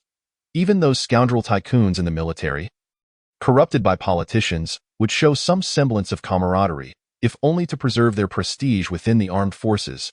Li Feng experienced an epiphany, feeling enlightened. After a brief exchange, the two began to devise their plan for implementation. Bu Qianzhang contacted Mose, sharing the detailed plan, while Li Feng proceeded to the combat readiness zone, notifying all combat members of the plan. What on earth? Upon receiving the new plan, Peter and Carl were overwhelmed with surprise. They had not anticipated that Li Feng and Bu Qianzhang, who had previously decided on a cautious approach and announced relevant plans, would suddenly alter their strategy. Could there be a hidden agenda? Carl hesitated. Reaching out to Peter to discuss the matter, it must have been a decision made after consulting with Mose, confirmed multiple times. Peter dismissed it. We received numerous hints from the general and analyzed materials for several days before uncovering the crux. Even if they sensed something amiss, their contact with Mose lasted barely 10 to 20 minutes. How could they uncover anything? After thorough investigation, they likely overturned previous conclusions, opting for a swift resolution. Go entertain the thought. If they did discover an issue, they would only seek to delay, certainly not overturning or changing the originally conservative plan. That makes sense. Carl felt entirely reassured. This unexpected gift was indeed beyond their anticipations. Peter declared, "Let us contact our comrades separately and prepare them. The moment of reckoning is upon us. Furthermore, according to the original plan, we will leverage our speed advantage to lure the level 25 and above Wind Mouse clan towards Li Feng and his mechs. We shall eliminate them without leaving a trace." Agreed. Carl nodded enthusiastically. Chapter 32. Leading the charge towards death. What's the situation? In the combat readiness zone, Li Feng had returned to Mech No. 1.I in his ears, he heard Gu Lingxi's puzzled voice. Fast had a defensive treasure known as the Green Lotus Stone, which could barely withstand energy beam attacks. Li Feng did not conceal. If I operate the attack system personally, I can reduce its defense by about 30%. Gu Lingxi decisively ended the call. Last time, the device I saw in your dormitory that could form an energy shield, could I borrow it? Li Feng sent her a private message. I intend to take 2 squad leaders and initiate an offensive. However, I am somewhat fearful of death, concerned that the ability I demonstrated previously in your dormitory may not be sufficiently reliable. Gu Lingxi furrowed her brows. She understood that Li Feng's words implied he was taking 2 Caucasian squad leaders to their doom, but the communication channel was not suitable for such candor. She cautioned. Recently, a mini-surveillance device captured footage of intelligent robots being authorized by the operators of 2 mechs to install propulsion devices using equipment they provided. I checked the relevant models. And after modification, their mechs could maintain the same speed but drastically reduce acceleration time by at least half. Understood. Li Feng nodded. Gu Lingxi continued. I only possess 2 such defensive devices. They are too bulky to carry conveniently. If you abandon your mech, it would mean the destruction of the defensive device as well. I'll lend you a passive defensive treasure belonging to cultivators, which automatically forms an energy shield upon being attacked. Though its defensive power is slightly weaker, however, combined with the multifunctional military suit's defense system, it can withstand a full strike from a level 30 Wind Mouse clan member without issue. That works. Li Feng quickly expressed his gratitude. Gu Lingxi recalled the mini-simulator that Li Feng had shamelessly failed to return and gritted her teeth. Remember, it's a loan. You must return it to me afterward. Li Feng, disappointed, replied. Given your status, you shouldn't utter such words. It's beneath you. To treat it as a trivial item and toss it at my face would be more fitting of your stature. Gu Lingxi retorted with irritation. I only possess 2 of these defensive treasures. You must return one to me. Li Feng clicked his tongue. You're even more afraid of death, keeping 2 life-saving measures for yourself? Gu Lingxi remained unconvinced and added. This defensive treasure requires replenishing spiritual energy after activation. Only cultivators can guide the natural spiritual energy into it. It would be ineffective in your hands. Fine, I will definitely return it afterward. Li Feng resigned himself to the situation. Come over and get it. Only then did Gu Lingxi feel at ease. Opening the mech cockpit, Li Feng promptly followed her into the cockpit. The cockpit, which had been relatively spacious, felt considerably cramped upon his arrival. Gu Lingxi closed the cockpit door and handed him a jade pendant of deep green hue. Just wear it as an accessory on your waist. After receiving it, Li Feng hung it on his waist. I will arrange for someone to modify or delete the relevant videos within the mech. Gu Lingxi instructed before opening the cockpit door. Li Feng then flew back into the cockpit of mech number 1. Everything was in place. They were merely awaiting the grand undertaking. Within minutes, a voice notification announced the reconnaissance vessel's departure from the combat readiness zone. Everyone opened the three-dimensional map to view. They observed the reconnaissance vessel, which had been hovering above Mo's forces, beginning to ascend. Upon reaching a height of 2,000 kilometers, positioned between the planet's dissipative layer and outer space, the reconnaissance vessel halted its ascent and advanced towards the area occupied by Fast S forces. AS News spread of the appearance of human interstellar pirate ships. Fast had arranged numerous patrols and scouts to conduct aerial surveillance. Only Wind Mouse Clan members at level 10 and above could manage patrols in near outer space.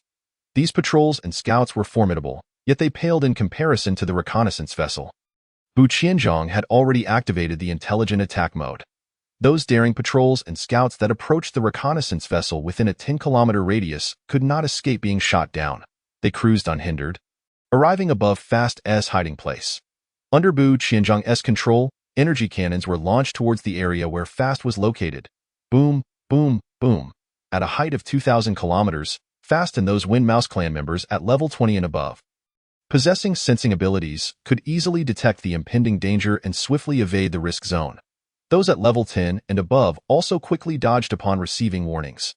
Energy cannons rained down, unleashing a violent energy storm that spread across a radius of 1,000 meters. Various structures and Wind Mouse Clan members below level 10, despite receiving warnings, were unable to react swiftly enough and were torn to shreds by the explosive energy storm. Fast rapidly distanced himself, but the reconnaissance vessel relentlessly pursued, firing energy cannons in its wake. Wherever it passed, craters measuring 400 to 500 meters in diameter formed continuously, boom, boom, boom, as the reconnaissance vessel disregarded the depletion of energy reserves and continued to unleash energy cannons. Fast exploded with rage, roaring, "Kill! Annihilate that interstellar pirate ship!" However, despite his volatile temperament, he was not foolish. He did not recklessly charge towards the reconnaissance vessel. Instead, he issued orders to attack it. On the three-dimensional map, a multitude of Wind Mouse Clan members began to take off from various locations, converging upon the interstellar pirate ship. They were densely packed, mostly comprising Wind Mouse Clan members at level 10 and above, including several at level 20 and above. Fast S3 subordinates, all above level 30, also joined the fray, approaching the reconnaissance vessel from 3 different directions. Mech number 2, Mech number 5, maintain parallel formation with me and intercept that level 31 Wind Mouse Clan member. Li Feng commanded, calculating the timing precisely. The combat readiness zone doors opened, and he took the lead in piloting his mech, flying out to confront the level 31 Wind Mouse Clan member directly facing the combat readiness zone doors. Has he lost his mind? Upon hearing this command, every combat member, except for Gu Lingxi, felt a singular thought arise in their minds. This fellow has gone mad. Peter's complexion changed drastically. Damn it, we're doomed. You bastard, are you really asking us to accompany you to our deaths? Carl erupted in a torrent of curses over the public channel. Li Feng merely smiled, disregarding their outbursts, as he deftly maneuvered the mech to accelerate toward the level 31 Wind Mouse Clan. Peter and Carl's vitriol intensified, yet they swiftly took control of their mechs, launching out of the combat readiness zone to catch up with Li Feng. Following orders, they flanked him on either side, continuously accelerating to match his pace. The two of them, along with 28 white squad leaders, had been reassigned from smaller independent reconnaissance vessels controlled by other white factions, in the execution of their mission. Military orders were absolute, etched into their very bones as a supreme law. Even if Li Feng's reckless act of intercepting the level 31 Wind Mouse clan could be attributed to a command error or sheer foolishness, it would hardly qualify as a violation. Even if Li Feng were to commit a grave infraction, deliberately sending them to their deaths, they would execute the orders without a moment's hesitation. The level 31 Wind Mouse clan, originally mingling among the level 20 and above wind mice, felt a surge of indignation as they saw 3 mechs approaching them, having detached from the reconnaissance vessel. Without a moment's hesitation, they began to accelerate madly towards Li Feng and his companions. Chapter 33, 2 Buried Alive 500 kilometers, 400 kilometers, 300 kilometers. The level 31 wind mice surged forward at a speed of 2 to 3,000 meters per second, 5 times that of the mechs at full throttle. The distance between them narrowed rapidly. When they were merely about 100 kilometers apart, Li Feng immediately halted. What the hell? Damn it! Peter and Carl were compelled to stop as well, watching the level 31 wind mice draw ever closer on the display, fully aware that they were staring death in the face. Besides the flaw in response speed, another weakness of the mechs was their lack of explosive power compared to similarly ranked alien races. They could only accelerate at around 500 kilometers per second, even with boosters, which merely doubled their speed. Given that the level 31 wind mice could already reach a speed 5 times that of the mechs, the sudden halt left them no chance of retreating to the reconnaissance vessel over 50 kilometers away before the wind mice closed in. Attack with full force, Li Feng commanded, and with a thought. Over 60 energy launchers positioned at the front of the mech unleashed a barrage of energy cannons and energy bombs towards the level 31 wind mice. Peter and Carl could only join in the frantic assault. However, even at a distance of several dozen kilometers, the level 11 wind mice could easily evade their attacks. The level 31 wind mice showed no signs of slowing down, slicing through the air with a breathtaking speed. In merely half a minute, they had already closed within 10 kilometers, eye in the blink of an eye. Razor-like winds slashed towards the 3 mechs. Warning, warning, the mech is under attack. Energy reserves are depleting. The mechs, only able to exhibit the strength of level 25 in the presence of the level 31 wind mice, faced an immense disparity. Li Feng and his companions maneuvered desperately to evade, managing to dodge most of the wind blades. Yet many still struck their mechs. More critically, the level 31 wind mice surged closer, their claws slicing through the air with deadly precision. The mech's defense system was formidable, yet the power of the wind blades was equally extraordinary. 90%, 80%, 70%, the energy reserves plummeted at a visible rate. Retreat. Full retreat, Li Feng suddenly ordered. Peter and Carl nearly lost consciousness from rage. Retreat? At this point, aside from attempting to self-destruct and salvage some dignity by taking down a few of the level 31 wind mice, what chance do we have to survive? As the energy reserves of the mech dropped to a mere 20%, Li Feng glanced upwards. The dispersive layer was incredibly thin, the atmosphere even more so. Let alone the clouds. Despite being 50 to 60 kilometers away, his vision was clear enough to see the reconnaissance vessel through the cockpit glass, even spotting the open doors of the combat readiness bay. With a thought, he activated his teleportation ability. The teleportation could only transport living beings or objects that his own power could carry. The first mech, weighing several tons, had to be abandoned. Li Feng vanished from sight, reappearing at the entrance of the combat readiness bay on the reconnaissance vessel. Captain, incredible. What the hell, Captain? Is that a cultivator's teleportation technique? Well done. Upon witnessing Li Feng, who should have been doomed, suddenly materialize at the bay entrance, all the yellow-skinned team members erupted in ecstatic shouts. Meanwhile, the white team members wore sullen expressions, fixing their glares on Li Feng, wishing they could devour him whole. Incredible. I thought you were just a useless military second generation, but it turns out you are this formidable. Li Feng, you bastard. If I had known you possessed such abilities, I would never have lost. Hearing the voices on the public channel, Peter and Carl, upon seeing Li Feng's position, suddenly felt a wave of relief wash over them. Being outmaneuvered by a seemingly useless military second generation who had leveraged his position for a 2-for-1 trade was hard for them to accept. Their deaths felt unjust, but now, realizing they had been outsmarted by a teleportation ability that could traverse the energy shields of both mechs and reconnaissance vessels, they felt a strange honor in it. This teleportation technique was simply astonishing, unprecedented in their experience. Boom, boom, boom. Without hesitation, they decisively chose to accept their fate, activating their self-destruct protocols while there was still some energy left. The level 31 wind mice easily evaded the blasts. In the combat readiness bay, Li Feng ignored the myriad strange gazes as he made his way to the control room. Just as Peter and Carl met their demise, Bu Qianzhong had already informed Mose of the plan, prompting immediate action. Mose was well prepared. According to the three-dimensional map provided by the scanner, his army of 12 million was mobilizing rapidly towards the forces of Fast. Mose, along with the level 31 wind mouse and nearly 500 level 20 and above wind mice, flew towards the reconnaissance vessel. The army did not consolidate but launched a large-scale assault directly. At first glance, it seemed that Li Feng and Bu Qianzhong's strategy was merely sending this over 10 million strong army to their doom. In reality, it was merely to force a direct confrontation with Fast. Boom, boom, boom. 3 level 30 and several hundred level 20 wind mice had already approached the reconnaissance vessel. Countless wind blades struck the energy shield of the reconnaissance vessel, persistently depleting its energy reserves. Simultaneously, under the control of the operators, energy launchers distributed around the reconnaissance vessel launched energy bombs and cannons against the surrounding wind mice. Any level 10 wind mice that came within 10 kilometers were met with certain death, as the automated targeting systems could easily eliminate them. However, for the level 20 and above wind mice, it was a matter of luck. The reconnaissance vessel lacked close combat weaponry, thus, killing the highly agile and responsive level 20 and above wind mice could only rely on dense, indiscriminate fire to prevent them from evading. A multitude of level 10 wind mice were shot to pieces, some slowly falling, others even drifting into outer space. Occasionally, level 20 and above wind mice were also slain.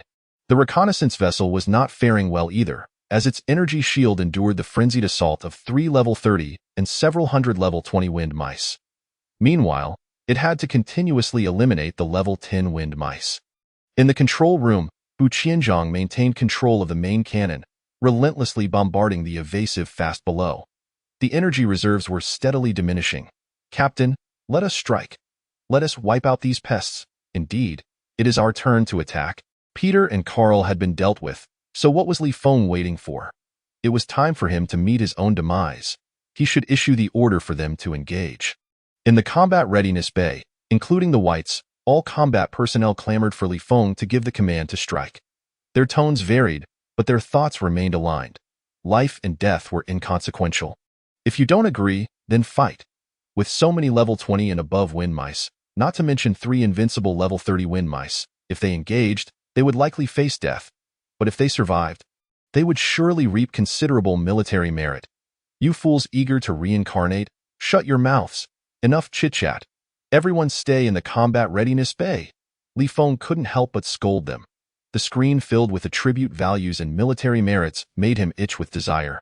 He was more anxious than anyone else. However, they needed to eliminate the level 37 Fast first, so that the reconnaissance vessel and Mose could free up to deal with the level 30 and above wind mice, allowing him to reap the rewards. Upon hearing that they would have their turn to engage soon, the public channel fell silent in an instant.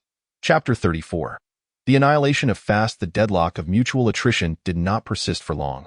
As Mose and his level 31 subordinates arrived at full speed, the situation quickly reversed. Mose led the charge towards the level 33 wind mouse, while the level 31 subordinates intercepted the level 31 wind mouse that had slain Peter and Carl.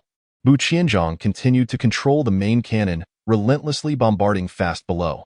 Simultaneously, he ordered all operators to fully engage the energy launchers, suppressing another level 32 wind mouse. Damn it, Fast, without any hesitation, surged full speed towards the reconnaissance vessel.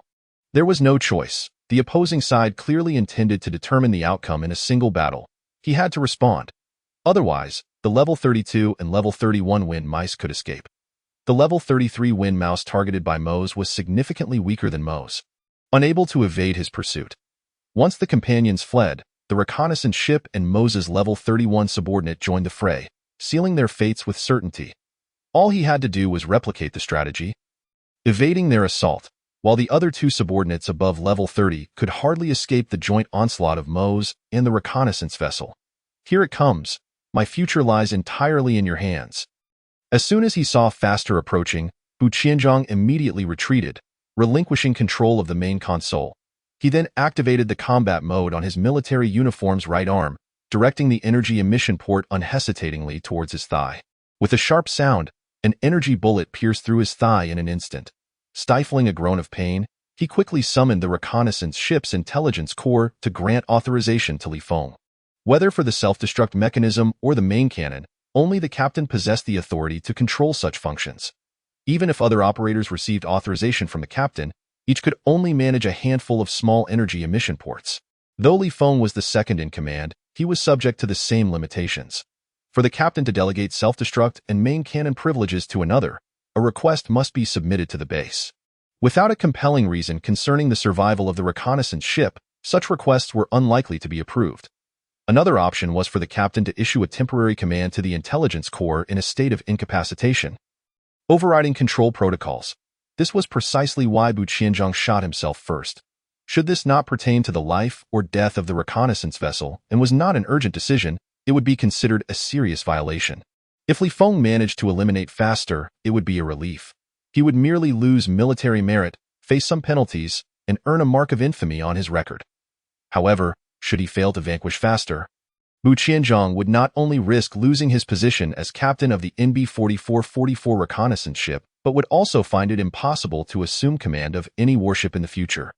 Notice, due to Captain Bu Qianzhang's injury, you have been granted temporary access to the self-destruct system and main cannon control system. Li Feng heard the synthesized voice of the reconnaissance ship's intelligence core in his ear. Taking a deep breath, he allocated all 103 available attribute points into agility, propelling his already superior agility from 100 points to a staggering 203 points. Consequently, his reaction speed surged dramatically. The small reconnaissance ship was equipped with two 1-meter caliber main cannons, positioned one above the other. These cannons extended 2 meters beyond the hull, with spherical emission ports allowing for 360 degrees of unobstructed attack without needing to reposition. With a mere thought, Li Feng switched the lower cannon from the highest 5th gear energy mode to the 4th gear energy mode. Waves of energy projectiles surged forth, intercepting the increasingly close faster. Boom, boom, boom.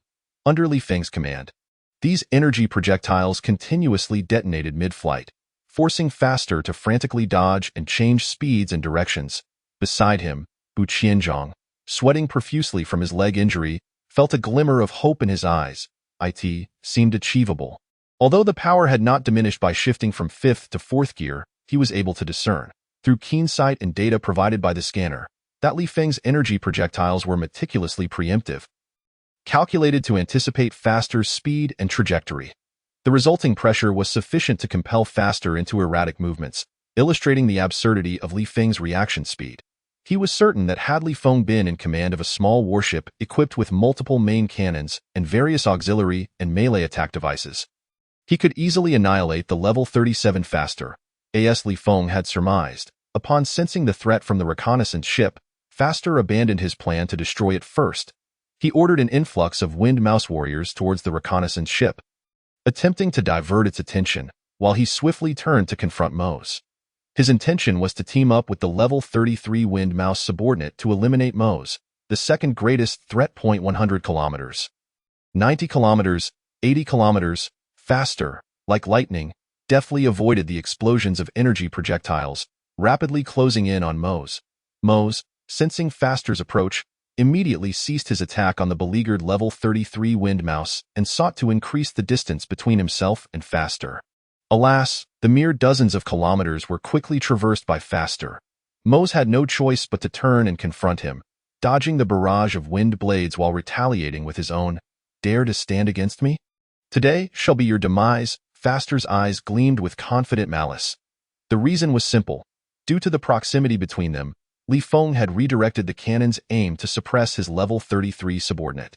As long as Faster maintained close quarters with Mose, the reconnaissance ship would struggle to offer substantial aid, effectively reducing it to a one-on-one duel. Mose, who had long evaded a direct confrontation, was now trapped. In a swift motion, Faster evaded several wind blades and closed in. His claws raised, he slashed towards Mose, the sharp, piercing wind howling as it tore through the air. Yet, Mose showed no sign of panic. An energy shield erupted around him, effortlessly absorbing the attack. In his palm appeared a sky-blue orb, which expanded rapidly as energy surged into it, launching towards the now proximity Faster. Faster's expression shifted drastically. He felt an overwhelming force of confinement emanating from the blue light, rendering his body as if petrified. Without hesitation, he exerted all his energy to break free from the binding force on the reconnaissance ship. Li Feng immediately abandoned suppression of the level 33 wind mouse, switching the main cannon to 5th gear energy beam. The 1-meter diameter energy beam, infused with apocalyptic potency, shot forth with unerring accuracy towards Faster, ending in just 1 second.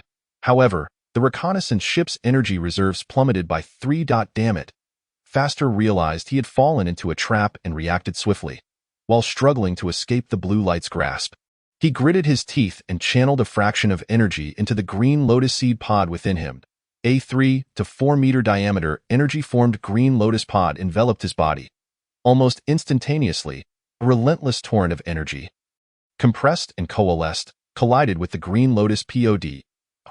Faster's panic surged as he realized the energy beam's impact was causing the green lotus pod to collapse, shattering his energy shield like paper.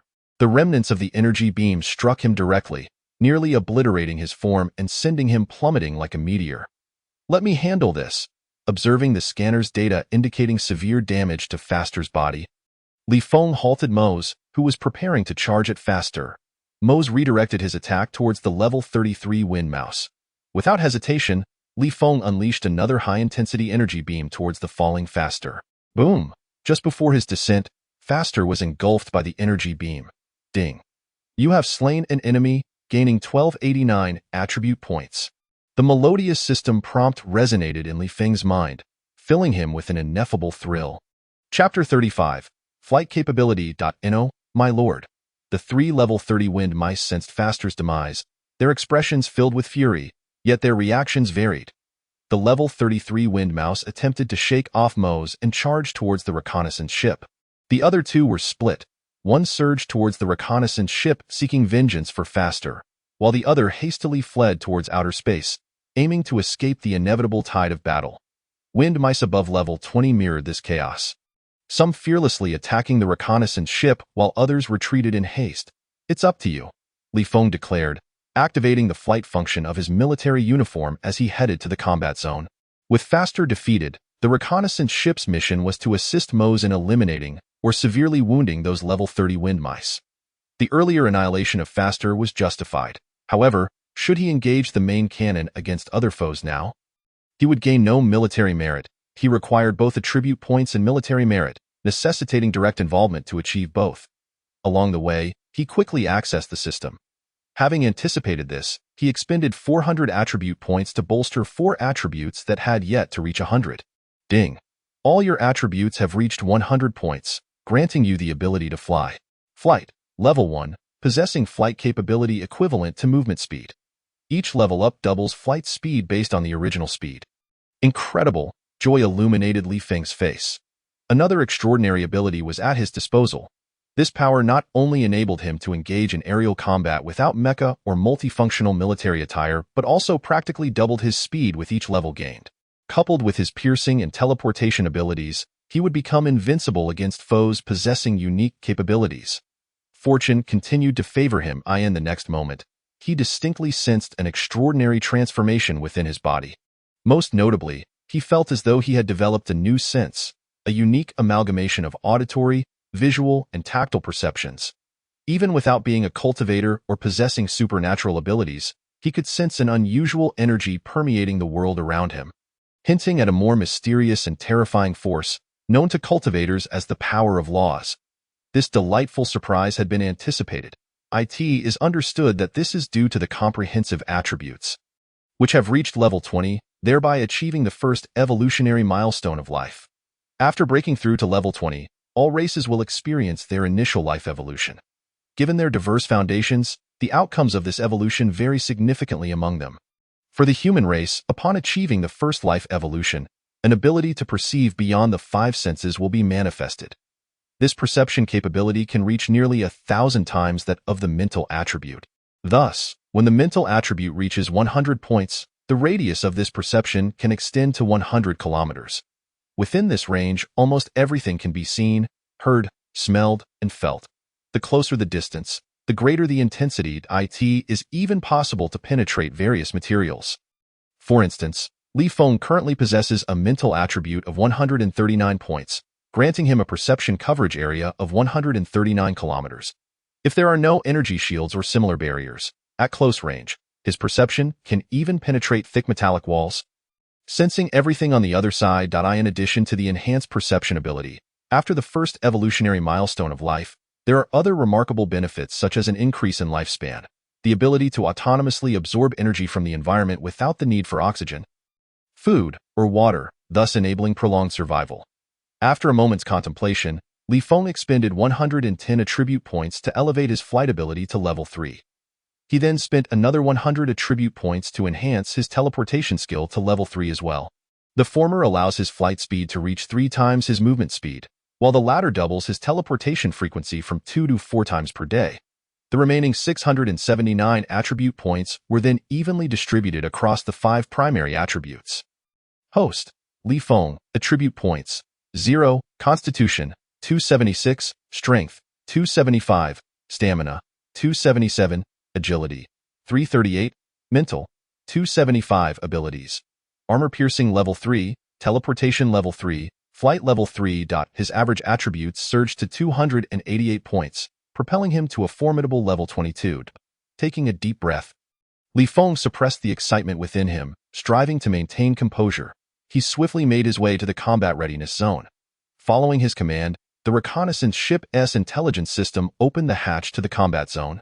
Brothers, our mission this time is to assist Mose in eliminating Fast, aiding him in unifying this life planet. The first task has been completed, but as long as this war persists, it remains a part of the second mission. Killing enemy forces will earn us military merit. The free activity period has begun. The merit points are right before us, and how much we can earn depends on our abilities. For those who fancy collecting various trinkets from the Windmouse tribe, you are permitted to gather them up and enjoy a few days aboard the reconnaissance ship. However, make sure to discard them before returning to base. Li Feng announced the order over the public channel. Wow, I suddenly like you, Captain. You're amazing, Captain. It turns out you are my true father. The already heightened excitement among the combat personnel, including the white members, surged to a fever pitch. They understood the implication behind Li Feng's words. Let us move out. Li Feng activated the combat mode of his multifunctional military suit and was the first to soar out of the combat readiness zone. Rather than utilizing the flight mode of his suit, he relied solely on his own flying capabilities, diving at full speed towards the Windmouse army below. What the heck?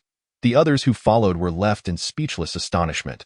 Even Gu Lingxi gazed in shock at Li Feng's receding figure, questioning whether her eyes had deceived her.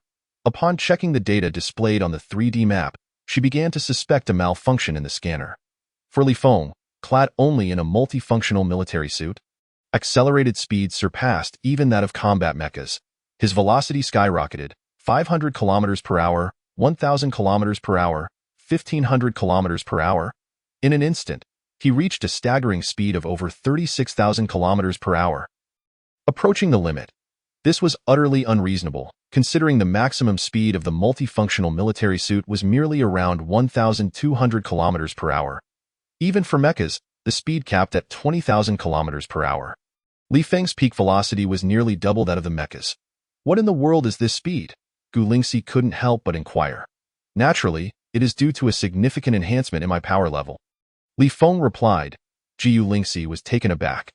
This fellow's power level had inexplicably surged again. She was filled with suspicion. Only cultivators and those with extraordinary abilities possessed flight techniques, even if his power level had seen a tremendous rise. Where did this flight capability stem from? I picked it up. Li Feng casually deflected the question. Gu Lingxi was dissatisfied with this response, yet recognizing Li Feng's reluctance to elaborate, she refrained from pressing further. After hesitating for a moment, Gu Lingxi, who had been maneuvering her mecha in a dive, suddenly halted her descent and opened the cockpit. Without activating the combat mode of her suit, she wielded a long sword. Standing on a flying sword, and charged towards a level 21 Windmouse not far away. Observing Gu Lingxi's unexpected actions on the map, Li Feng did not cease his dive. He surmised that Gu Lingxi must have been inspired by the surge in his power level, prompting her to abandon the mecha in favor of confronting the level 21 Windmouse with her own strength. Dio, you need a bodyguard. Although somewhat reluctant, Given their cooperation contract, Li Feng still posed the question. Not necessary. Gu Lingxi's response was swift and decisive. Elated, Li Feng maintained his rapid descent, at an altitude of 2,000 kilometers. It took him merely 6 or 7 minutes, gradually slowing down, with his right hand wielding a metal sword and his left hand ready to unleash energy projectiles.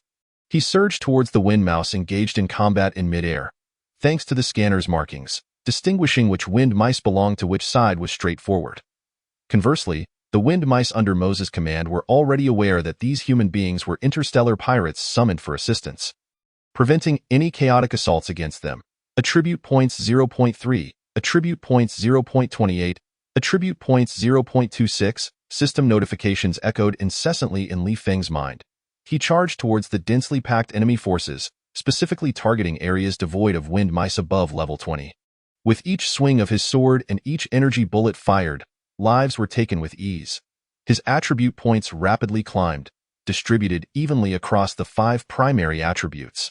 Not only did he remain tireless, but the continual rise in his 5 attributes also fueled his ferocity, making him resemble a true killing machine. One even more formidable than the mechas renowned for their lethality. Captain, I've breached a large castle's treasure vault, but I'm blocked by a barrier and require fire support. Just as Li Feng was immersed in his rampage, he heard the voice of team leader Liang Chengyong beside him. He quickly scanned the map, confirming Liang Chengyong's location before rushing over. Along the way, he took a quick glance at Gu Lingxi's situation. Over an hour had passed, and she was still locked in a fierce battle with the level 21 wind mouse. With neither side able to gain the upper hand, Gu Lingxi had not only abandoned her mecha but had also kept the combat mode of her multifunctional suit deactivated. Yet, being an extraordinary talent among the human race, she held her own against an opponent 2 levels higher, thanks to her profound understanding of various techniques, even amid the thin air at high altitudes, where the wind mice excelled in aerial combat. There was no need for him to waste time on a rescue. Glancing towards the reconnaissance ship, he noted that the level 31 wind mouse had already been defeated by a joint effort between the ship and Mose, while the level 33 wind mouse was also on the brink of collapse. The level 32 wind mouse, which had fled into outer space upon witnessing fast demise, had already escaped the scanning range of the reconnaissance ship. Entering the large castle mentioned by Liang Chengyong, Li Feng descended the stone steps, soon arriving at the entrance of a vast secret chamber. The area was littered with the bodies of several wind mice, and the thick stone walls of the chamber had been blasted into rubble by Liang Chengyong's energy cannon.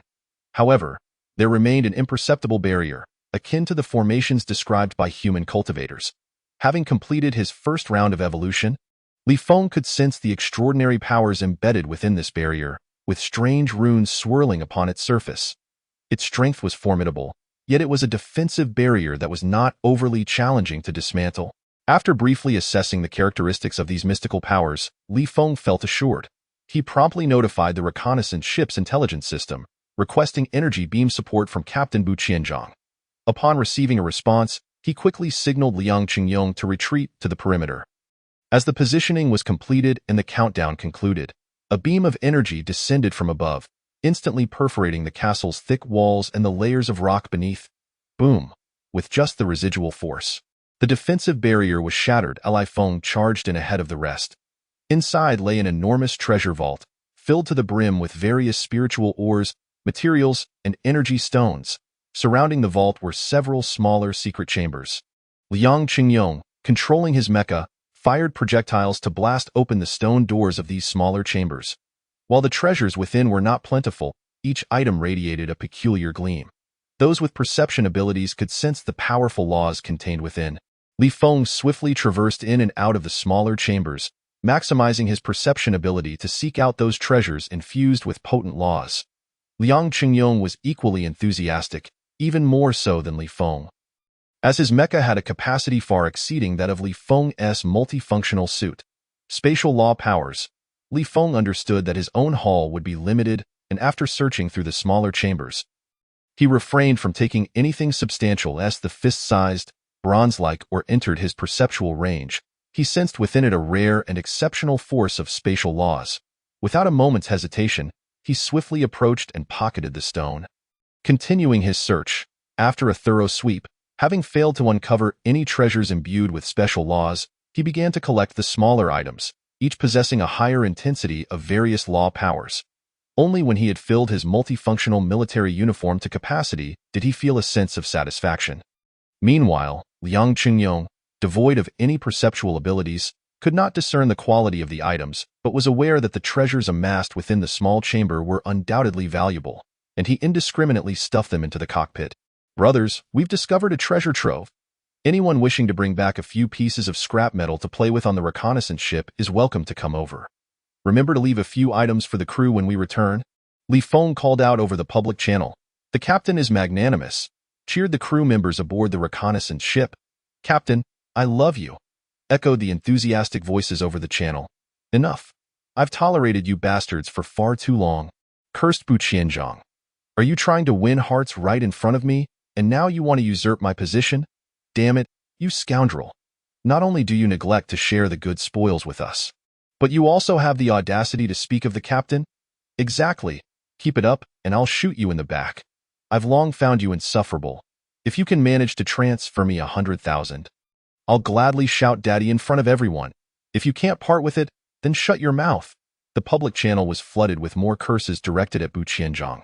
How unfair, he thought. Feeling wronged, it was a rare opportunity to engage in an operation with minimal risk and ample time, where he could also reap some benefits. He was well aware that the brothers on the battleship deserved some rewards. Yet, he had been preoccupied with cooperating with Moes to eliminate or capture the level 30 Windrat tribe, only to be outpaced by Li Feng and the treasure trove.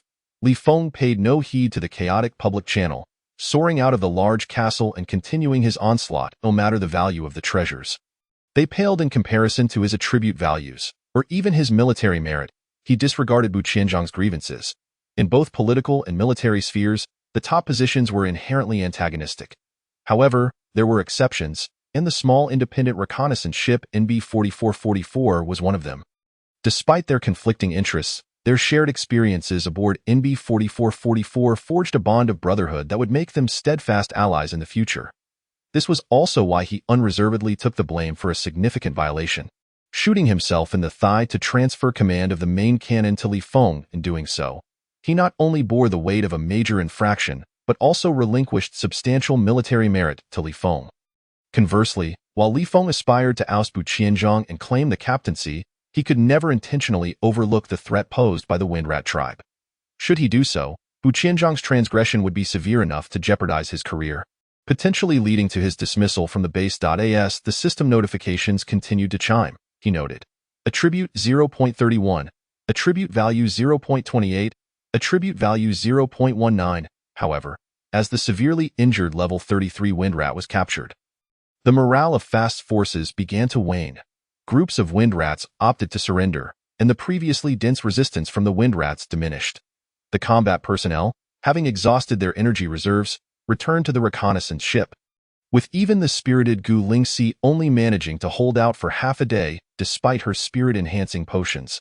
Only Li Feng remained utterly relentless, fighting from dawn till dusk, and then from dusk till dawn, until even the few remaining defiant Windrats could no longer be found, at which point he finally ceased his assault. Upon checking the system, a radiant smile spread across his face. Host, Li Feng attribute value, 0 constitution, 550 strength, 551 endurance, 550 agility, 558 spirit, 551 abilities. Armor piercing level 3. Teleportation level 3, flight level 3. After an entire day and night, the energy stones and the reserves from his multifunctional military uniform had been completely depleted, and even his alloy sword had become dull from usage. Yet his achievements were nothing short of glorious, with over 4,000 Windrats having perished at his hands. His attribute gains exceeded 1,300 points, propelling his average attribute value to an impressive 552 points, thus ascending into the ranks of level 25. Chapter 37. Requesting a batch of Windrats with his pockets brimming with treasures, Li Feng returned to the reconnaissance ship.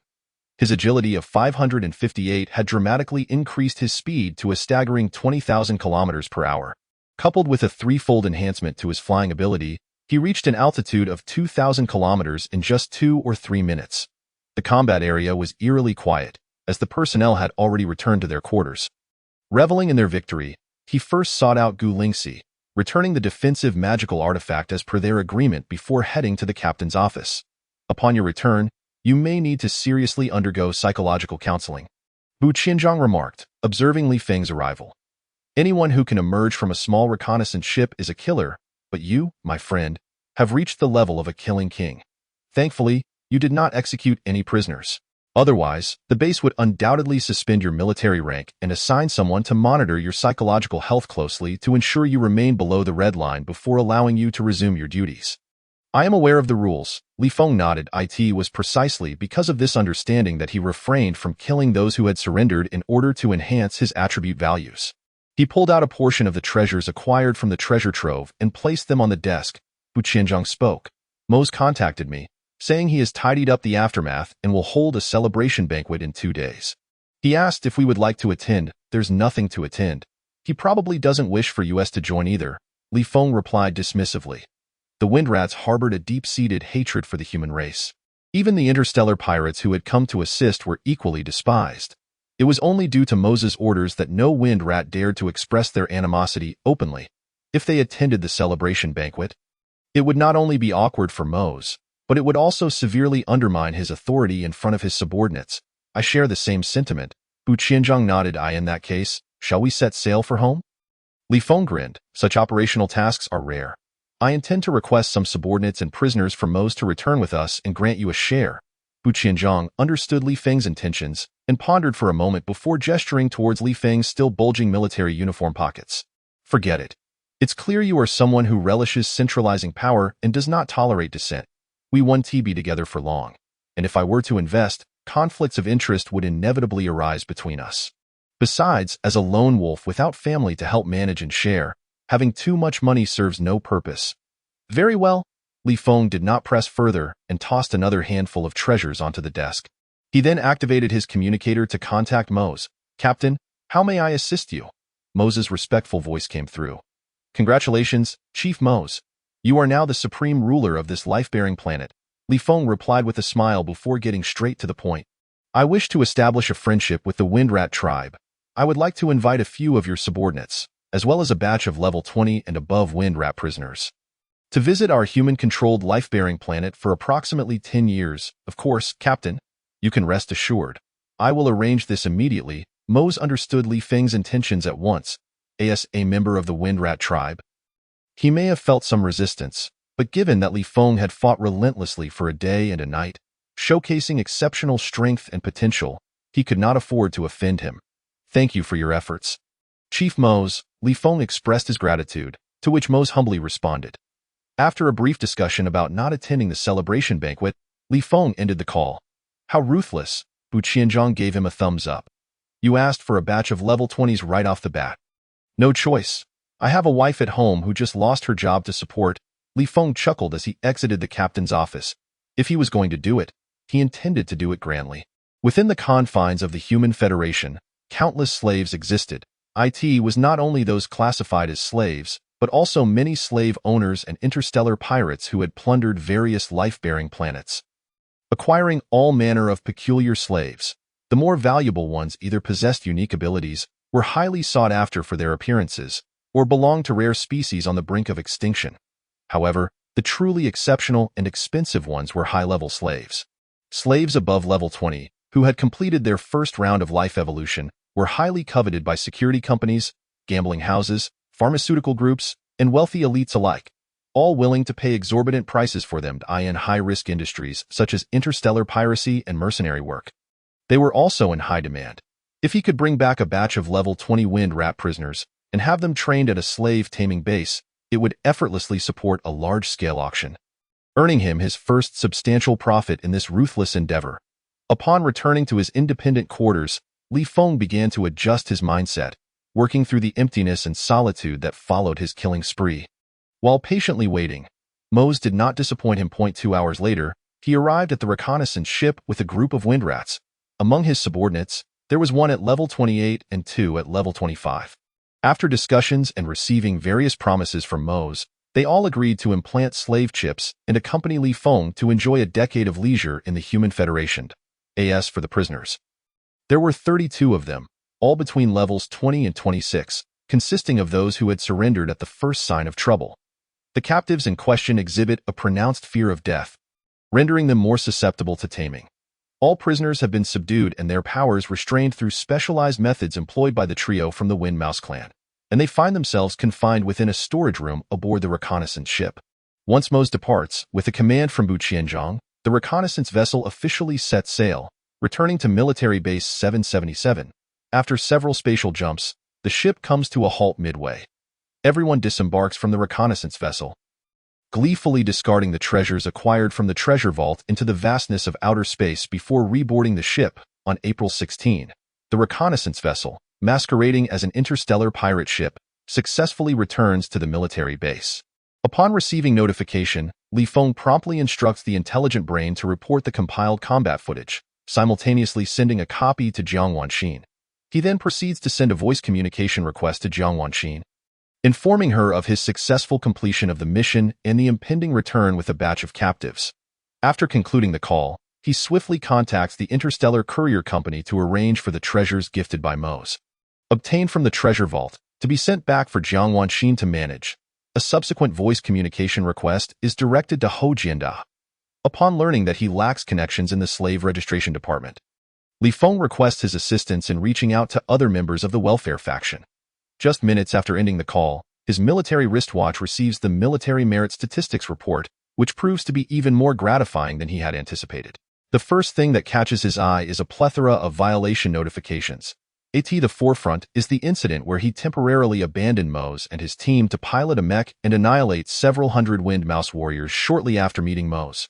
This action not only provided no assistance to the mission, but also inadvertently exposed the reconnaissance vessel, leaving a negative impression on Mose, the leader of the Wind Mouse clan, thus tarnishing the military's image. He receives a third-class demerit, a 10-day confinement, and a 3-day psychological counseling requirement. Next comes the collusion with Bu Qianzhang to delete the video of their discussion regarding the battle plan in the captain's quarters, which raises suspicions of underhanded dealings that could implicate 2 squad leaders.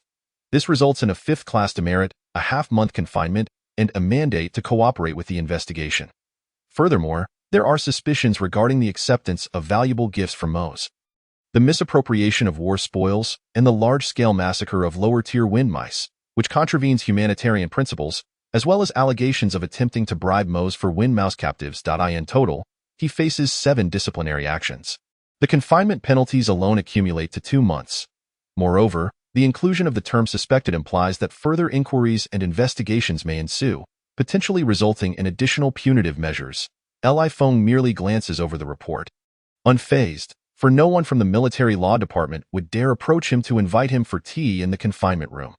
Likewise, no one from the investigation department would risk seeking him out for questioning or to take his statement. According to Bu Qianzhang, anyone who dares to approach would simply be dealt with harshly. Consequently, he only anticipates a few additional demerits for injuring colleagues and refusing to cooperate. Turning his attention to the military merit statistics, Li Feng beams with delight. In that final battle, he eliminated over 4,000 enemy wind mice, all contributing to his military merit. He accrued more than 13,000 points of military merit. With these merits alone, he could be promoted to lieutenant. The points gained from obliterating Fastus were even greater, yielding over 12,800 points of military merit. His total contributions amount to a staggering 30,000 points. Altogether, this mission has netted him a grand total of 56,000 points of military merit. Coupled with the 2,700 points he previously amassed, his total military merit reaches a remarkable 59,000 points. With this, he is poised for an immediate promotion to 5-star lieutenant, needing only 1,000 more points to attain 6-star lieutenant. Content: Li Feng reclines on his bed, savoring the moment. To his knowledge, Bu Qianzhang has spent 15 years aboard the small reconnaissance ship NB 4444.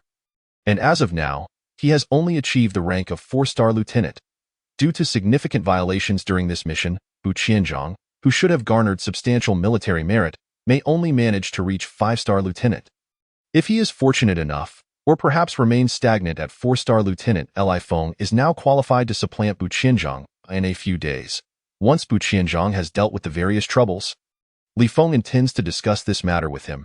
After waiting for over an hour, Hou Jianda sends a voice communication request. Brother Hou, have you found a lead? Li Feng sits up. Not yet. I'm still awaiting news. There's no need to get overly excited about such a trivial matter, Ho Jinda remarks. You must take care of your older brother in the future. Remember I mentioned before that the leader personally interviews all corps members earmarked for special training? The highest record reportedly belongs to two predecessors who scored full marks on 3 occasions and were promoted to captain before receiving the leader's interview qualification. You're defying the odds.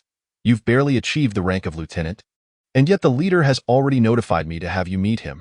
Just good luck. Li Feng responds with a smile, though internally he remains calm and unperturbed, for he had anticipated this outcome. Throughout the mission, he had not concealed his strength. His personal power has surged to level 25, granting him nearly 3 times the flight speed of a combat mech, an instantaneous teleportation ability that surpasses both mechs and energy shields, and an eerie capacity to severely injure the level 37 fastest using the energy beams from the reconnaissance ship. Each of these 4 conditions, when considered individually, would bewilder anyone. Not to mention, he embodies all 4. Once the leader of the welfare faction views the relevant footage from this mission, he will undoubtedly wish to meet him without delay. Chapter 38. The next leader at Military Base 777. Within the Health Management Department, Li Feng meets with Lin Zhongtai, the leader of the welfare faction. This man, with his hair and beard completely white, has reached the venerable age of nearly 70. Yet, he possesses a robust physique and piercing, deep-set eyes. Even clad in a set of clean garments, he exudes an undeniable aura of ruthless authority. Come over for tea. The meeting location is situated on the deck of a decommissioned large warship, where numerous cleaners and robots are diligently clearing away the remnants of discarded materials from both the interior and exterior of the vessel. Lin Zhongtai sits cross-legged upon the deck, a variety of tea implements arranged before him as he pours himself a drink. A multifunctional cleaning barrel lies discarded nearby. Li Feng, not one to stand on ceremony with this seemingly relaxed figure, also takes a seat opposite him. After pouring a cup of red tea for Li Feng, Lin Zhongtai inquires, how much more potential for growth do you believe you possess? So much, Li Feng replies, extending his arms in a straight line. Lin Zhongtai chuckles and continues, what is your perspective on our welfare faction? Li Feng lifts the teacup to his lips, savoring the pleasant aroma. He takes a gentle sip, relishing the bittersweet aftertaste. While it may not be the finest tea, it nonetheless ranks among the best. After a few more sips, he gathers his thoughts and finishes the tea in one go. He begins, the welfare faction is a grand and noble organization. After my first mission, I found myself vehemently denouncing those interstellar communication giants.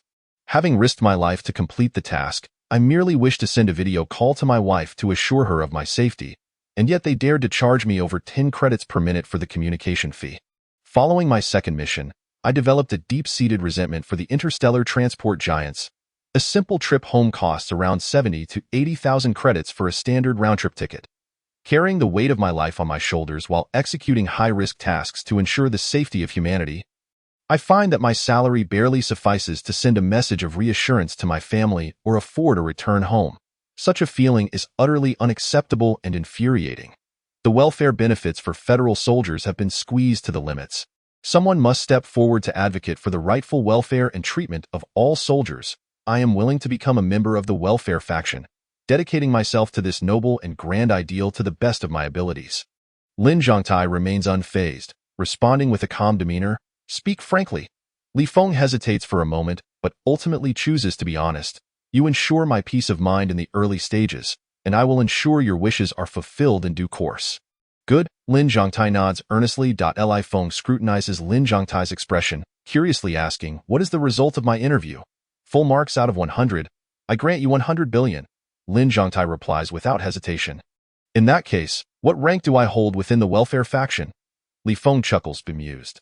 This elder appears to have a penchant for exaggeration. Previously, he boasted about wanting to become the Federal Marshal and received a score of 100 trillion. Now he claims he can fulfill the desires of others, again assigning a score of 100 billion, as if he were jesting. Lin Zhongtai states solemnly, the irreplaceable next leader of the welfare faction. Li Feng is momentarily struck by the absurdity of the situation. Akin to a child playing house, he cannot help but question, surely I would merely be one of the successors or heirs? What if I were to die in battle? Would the welfare faction simply disband? Lin Zhongtai's response is unequivocal. Li Feng is taken aback. The military is rife with various factions, as numerous as the stars in the sky. Each year, month, day, and even hour, individuals attempt to establish new factions. Observing Li Feng's puzzled expression, Lin Zhongtai slowly elaborates, "The initial intention behind founding the welfare faction was born from my youthful experience aboard a large warship that was attacked by high-level winged races. We were stranded in space for several months, subsisting on energy biscuits, and in a moment of fervor, I made a grand VOW. As I gradually ascended to higher positions, I encountered numerous obstacles, and my initial aspirations have long been tempered. Yet, surrounded by a group of individuals who hold these beliefs dear, I find it impossible to abandon this path. I must press on with determination." Li Feng is rendered speechless. Lin Zhongtai continues, "Now, I have grown old. The goodwill I once accumulated has been largely exhausted. It is a rare occurrence to encounter someone whose speed of power, enhancement, ambition, and character far exceed my expectations. Naturally, there is no reason to hesitate. Although you may not be a cultivator, and your upper limits and potential remain unpredictable, I am left with no other choice but to take this gamble. If you were to perish in battle, I would not last long either. I cannot afford to wait for a better candidate to emerge. Should the welfare faction disband, those core members who have flourished under my wing would suffer catastrophic repercussions alongside my downfall. They followed me for a while, and most of them still harbored the lofty ideals I once possessed. There was no need to ruin their futures." Li Feng felt a sense of relief. His doubts dispelled. "Turning back, I will inform all core members of your identity. A list of their names will also be sent to you. Should you require anything, feel free to approach them directly." Lin Zhongtai interjected, "If they cannot resolve it, come to me directly." "Understood." A smile, impossible to suppress, blossomed on Li Feng's face. The irreplaceable next leader. This identity is indeed impressive. Even before his lieutenant rank was officially conferred, he wielded decision-making power and could mobilize all resources of the welfare faction without needing Lin Zhongtai's approval. In terms of authority, even the successors of those grand families would envy him to the point of drooling. Lin Zhongtai inquired, "Regarding this mission, you could attain the rank of 5-star lieutenant. Do you have any thoughts? I plan to speak with Captain Bu Qianzhang in a few days to see if he is willing to step aside. If we can reach an agreement, I hope the leader can assist in securing a satisfactory position for him." Li Feng pondered. "If he is unwilling, we may have to adopt a more forceful approach. My rank should surpass his. You must help to leverage connections to have him reassigned. You can manage this matter. If the core members cannot resolve it, then come to me." Lin Zhongtai said leisurely, "Do not underestimate me. Not every trivial matter requires my personal intervention.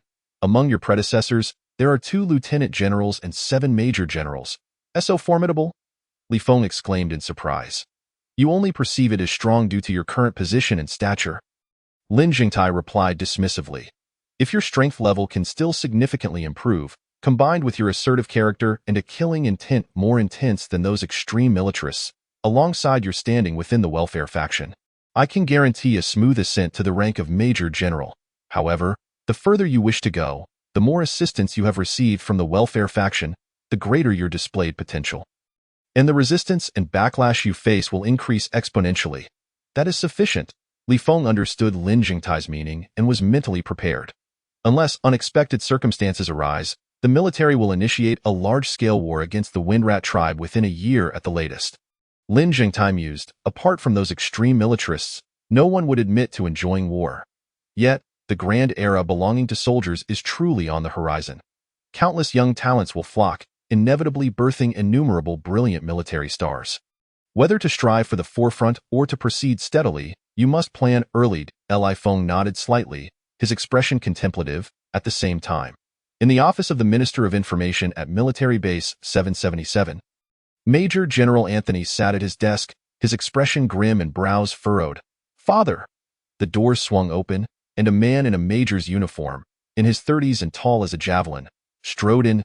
He was none other than Anthony's most cherished son. "Mark, have you seen the news?" Anthony inquired, raising his gaze. Mark nodded. "What are your thoughts?" Anthony asked. "A bet is a bet."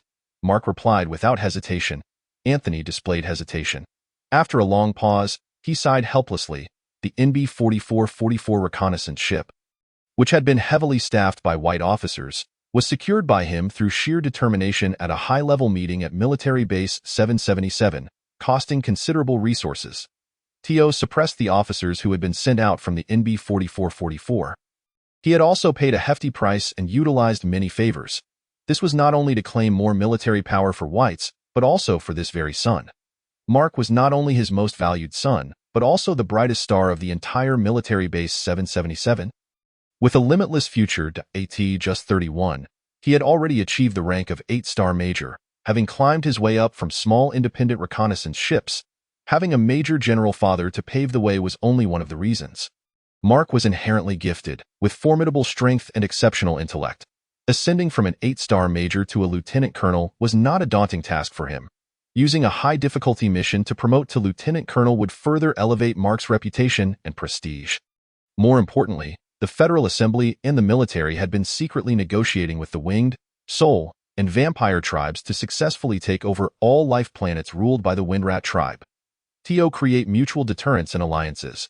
They had arranged a 4-party practical confrontation. Once Mark was promoted to lieutenant colonel, he would be eligible to compete for the position of captain of a small special operations fleet in this exercise. Thus, Anthony had been exhausting every effort, leveraging his power, resources, and information to lay the groundwork. Just as he was nearing the finish line, he never anticipated that one of the links would encounter a problem. Peter and Carl, the 2 young talents he had envisioned as Mark's future right-hand men, had not only failed to be promoted to lieutenant for this mission, ousting Bu Qianzhang and seizing control of the NB 4444, but had instead been outmaneuvered by Li Feng and Bu Qianzhang.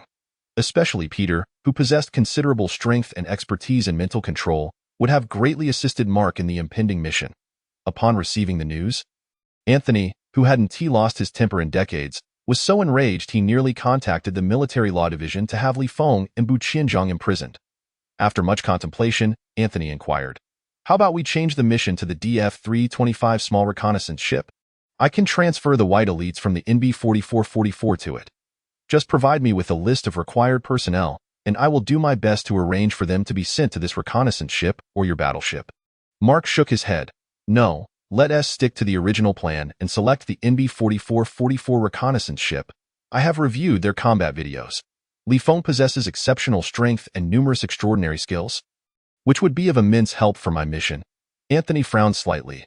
"Isn't that akin to raising a tiger to ward off potential harm?" Mark replied confidently.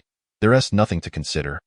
If he can assist me in completing the mission, he has yet to qualify as a future threat." A powerful confidence radiated from Mark. A great war that could engulf the entire galaxy is likely to erupt. In this early phase of such a tumultuous era, one cannot afford to miss any wave of opportunity. Missing any wave could result in losing out on an even greater tide. Indeed, completing the mission is of utmost importance. It seems I was too narrow-minded. Anthony felt relieved, his worries dissipating. Chapter 39. Slave Registration Application. After conversing with Lin Zhengtai for over an hour, Li Feng gained invaluable insights. Upon returning to the reconnaissance ship, he soon received a list sent by Lin Zhengtai. The core members of the welfare faction, excluding the leader Lin Zhengtai and Li Feng himself, numbered 86. Among them were 2 lieutenant generals, 7 major generals, and the rest were of officer rank.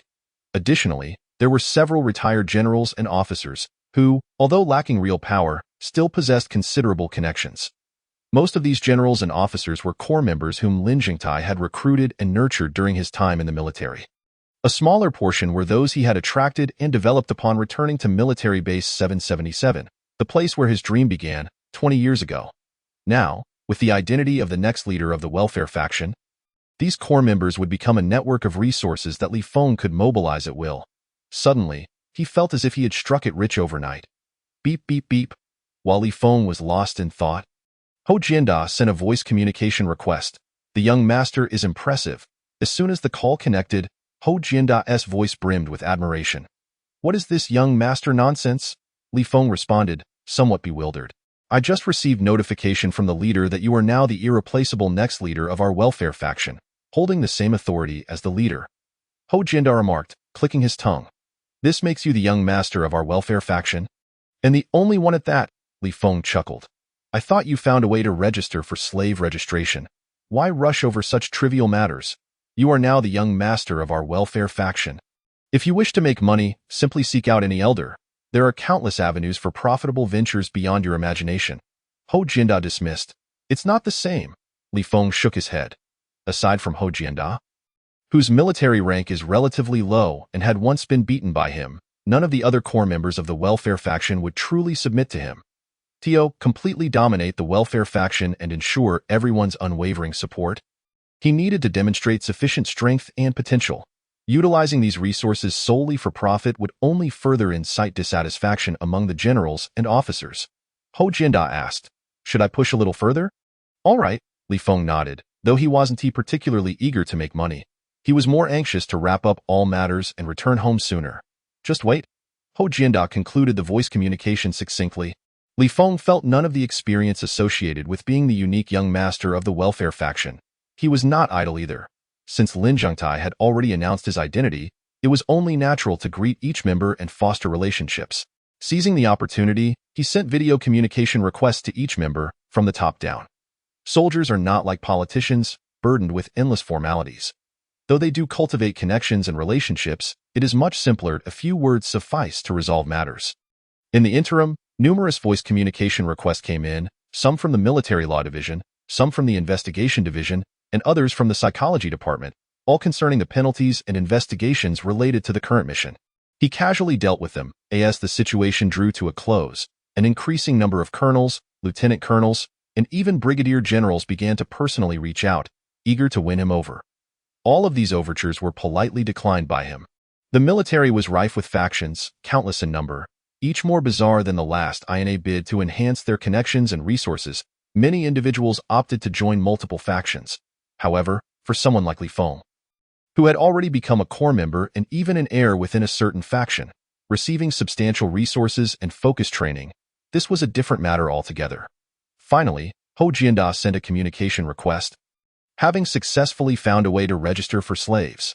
The process was somewhat cumbersome, requiring video verification for 35 members of the Wind Mouse clan. Only after passing this preliminary review could Li Feng apply to purchase and implant the slave chips. The starting price for a slave chip was a staggering 100,000, with no upper limit.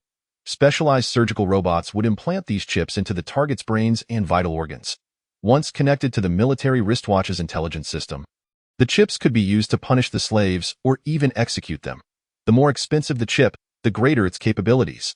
Chips exceeding 1 million could even monitor the emotional states and mental fluctuations of the slaves in real time. Li Feng exchanged all his military merit points for federal currency, amounting to over 5 million in total. He then borrowed an additional 3 million from Hou Jianda. He placed a bulk order for 35 slave chips, including 3 of the million-level chips and 32 of the 100,000-level chips. Theoretically, most slaves above level 20 would be implanted with the million-level chips, as their strength was formidable, and any potential rebellion could not be easily quelled by their masters. However, Li Feng lacked the funds for such an expenditure and had to settle for purchasing 1 million-level chip for each of Moses' 3 subordinates. The remaining slaves would be sent directly to the slave training base for conditioning before being auctioned off. Only Moses' 3 subordinates were intended for delivery to Jiang Wanxin. Despite these 3 capable members of the Wind Mouse clan being fiercely loyal to Moses and having received his assurances, the presence of million-level chips that could monitor their emotional and mental states would undoubtedly enhance their safety. The total cost for the slave chips alone reached 620,000. Furthermore, transporting this batch of slaves, all exceeding level 20, back to F-369 Star would necessitate purchasing special tickets, each costing between 60 to 70,000. The training fees at the slave conditioning base were also substantial. Once all the slave chips were implanted and another video review was conducted, only then would the registration process be officially completed. The various tasks kept Li Feng extraordinarily busy. However, good news soon followed. First came the notification of his promotion to 5-star lieutenant. Shortly after, Jiang Wanxin sent a communication request to inform him of a delightful piece of news. She had received the batch of treasures and had them appraised. Among them were rare spiritual ores and materials of levels 30 to 40. The most valuable was the spatial stone, a spiritual ore containing the power of spatial laws, which Li Feng had obtained from the treasure vault. It was a primary material for crafting storage-type magical artifacts and was exceedingly rare and precious. Additionally, there was the red gemstone gifted by Mose, known as the Flame Stone, which would greatly aid practitioners of fire-based spells or abilities. The remaining spiritual ores and materials had various uses. Jiang Wanxin's intention was to keep the spatial stone for safekeeping, while reserving the flamestone for her cultivation. The remaining spiritual ores and materials would be sold to raise funds.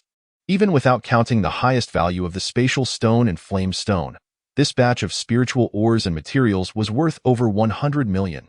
However, ordinary individuals lacked the necessary connections and channels to sell these spiritual ores and materials, and achieving even 1/10 of their worth would be considered a remarkable success. A careless misstep could attract unwanted trouble, necessitating the search for an opportune moment. After completing the slave registration, Li Feng contacted the two most formidable slave training bases on F-369 star. And to his surprise, the process was remarkably smooth. Upon hearing that 32 Wind Mouse clan members above level 20 needed training and that he could provide several level 20 subordinates to assist, both bases immediately indicated they would offer their services free of charge. Learning of Li Feng's intention to sell this batch of slaves, they even offered to help connect him with auction houses to secure the lowest commissions and best promotional opportunities, with the sole condition being that the training bases could use this as a promotional opportunity and allow visits. Naturally, Li Feng was more than willing to comply, ultimately choosing to sign an electronic contract with the most powerful of the two. After purchasing the tickets, he equipped Moses' 3 subordinates with communication devices and sent these Wind Mouse clan members to F-369 star. Finally, Li Feng found a moment to breathe. He reached out to Bu Qianzhong and, upon learning that he was in the captain's office, went directly to see him. Chapter 40. Promotion to captain. You caused me unnecessary excitement. Thinking you wouldn't show up, Bu Qianzhong remarked with little warmth upon seeing Li Feng enter. The past few days had been exhausting, filled with networking, managing the Wind Mouse clan members, and dealing with the military law office and investigation department, not to mention the daily requirement to submit videos for psychological counseling. Li Feng couldn't help but vent his frustrations. Bu Qianzhong cut to the chase. Speak. What are your thoughts? Either find a place and military position you want, and I'll help you pull some strings to get there. Li Feng was unreserved in his response. Or, I could find a way to forcefully transfer you. Bu Qianzhong clicked his tongue. So confident you can push me out. You must have some solid connections. Not bad, Li Feng humbly acknowledged. You're quite bold. Bu Qianzhong sighed deeply. I've been on this reconnaissance ship for 15 years, resolute in my decision to either die here or get promoted to lieutenant before leaving. I never anticipated being pushed out by a subordinate. Good luck, Li Feng said candidly. Had it not been for this mission, you would have borne the brunt of a significant burden, and I would not have been able to monopolize the military merits. Your rank would not have surpassed Bu Qianzhong's. Li Feng understood that he could not surpass Bu Qianzhong's rank unless Bu Qianzhong willingly stepped aside. Otherwise, no matter how strong his connections, he could not forcibly displace him. The military had unwritten rules. Unless a major error was committed or rank was usurped, any ship's captain had the right to refuse reassignment. Bu Qianzhong spoke again. A large-scale war is on the horizon. The interstellar battlefield is where people like me belonged. My backing, Colonel Jiang of the 7th Fleet, has secured a place in the conflict. The day the mission concludes, he approached me to discuss this, eager to maneuver me under his command. He can help me clear various small ship captain positions. I originally planned to see if I could wait for a few more missions, get promoted to lieutenant, and then transfer to serve as the captain of a medium-sized ship. With such a powerful subordinate like you, gaining military merits would be exceedingly easy. Li Feng fell silent. Given their friendship, he had no qualms about sharing military merits with Bu Qianzhong, even allowing him to take the lion's share. However, if Bu Qianzhong did not leave, he would be unable to assume command of the NB-4444 reconnaissance ship. He feared for his life and desperately sought absolute freedom and decision-making power. Bu Qianzhong retrieved several bottles of strong liquor from the desk drawer and placed them on the table. Exhaling a breath of frustration, he said, "Let us drink until we're satisfied. If I enjoy it enough, I'll hand over the ship to you. Deal?" Li Feng nodded. The two men sat facing each other, each with a bottle in hand, reminiscing while indulging in hearty drinking. The vast skies and oceans promised future encounters. On the 21 SD, after 5 days of turmoil, Li Feng finally set off for home point. 2 days later, he arrived at F-369 star. News of the federal government and military gathering fleets at the borders was no longer a secret. Across the space station, docking platforms, and city skies, widespread anti-war propaganda and protests were visible. The catastrophic defeat of 10,000 years ago had exposed the human race to the might and terror of dominant species, extinguishing their ambitions of uniting the galaxy like a bucket of cold water. Even after 10,000 years, that defeat remained a haunting nightmare for all humans.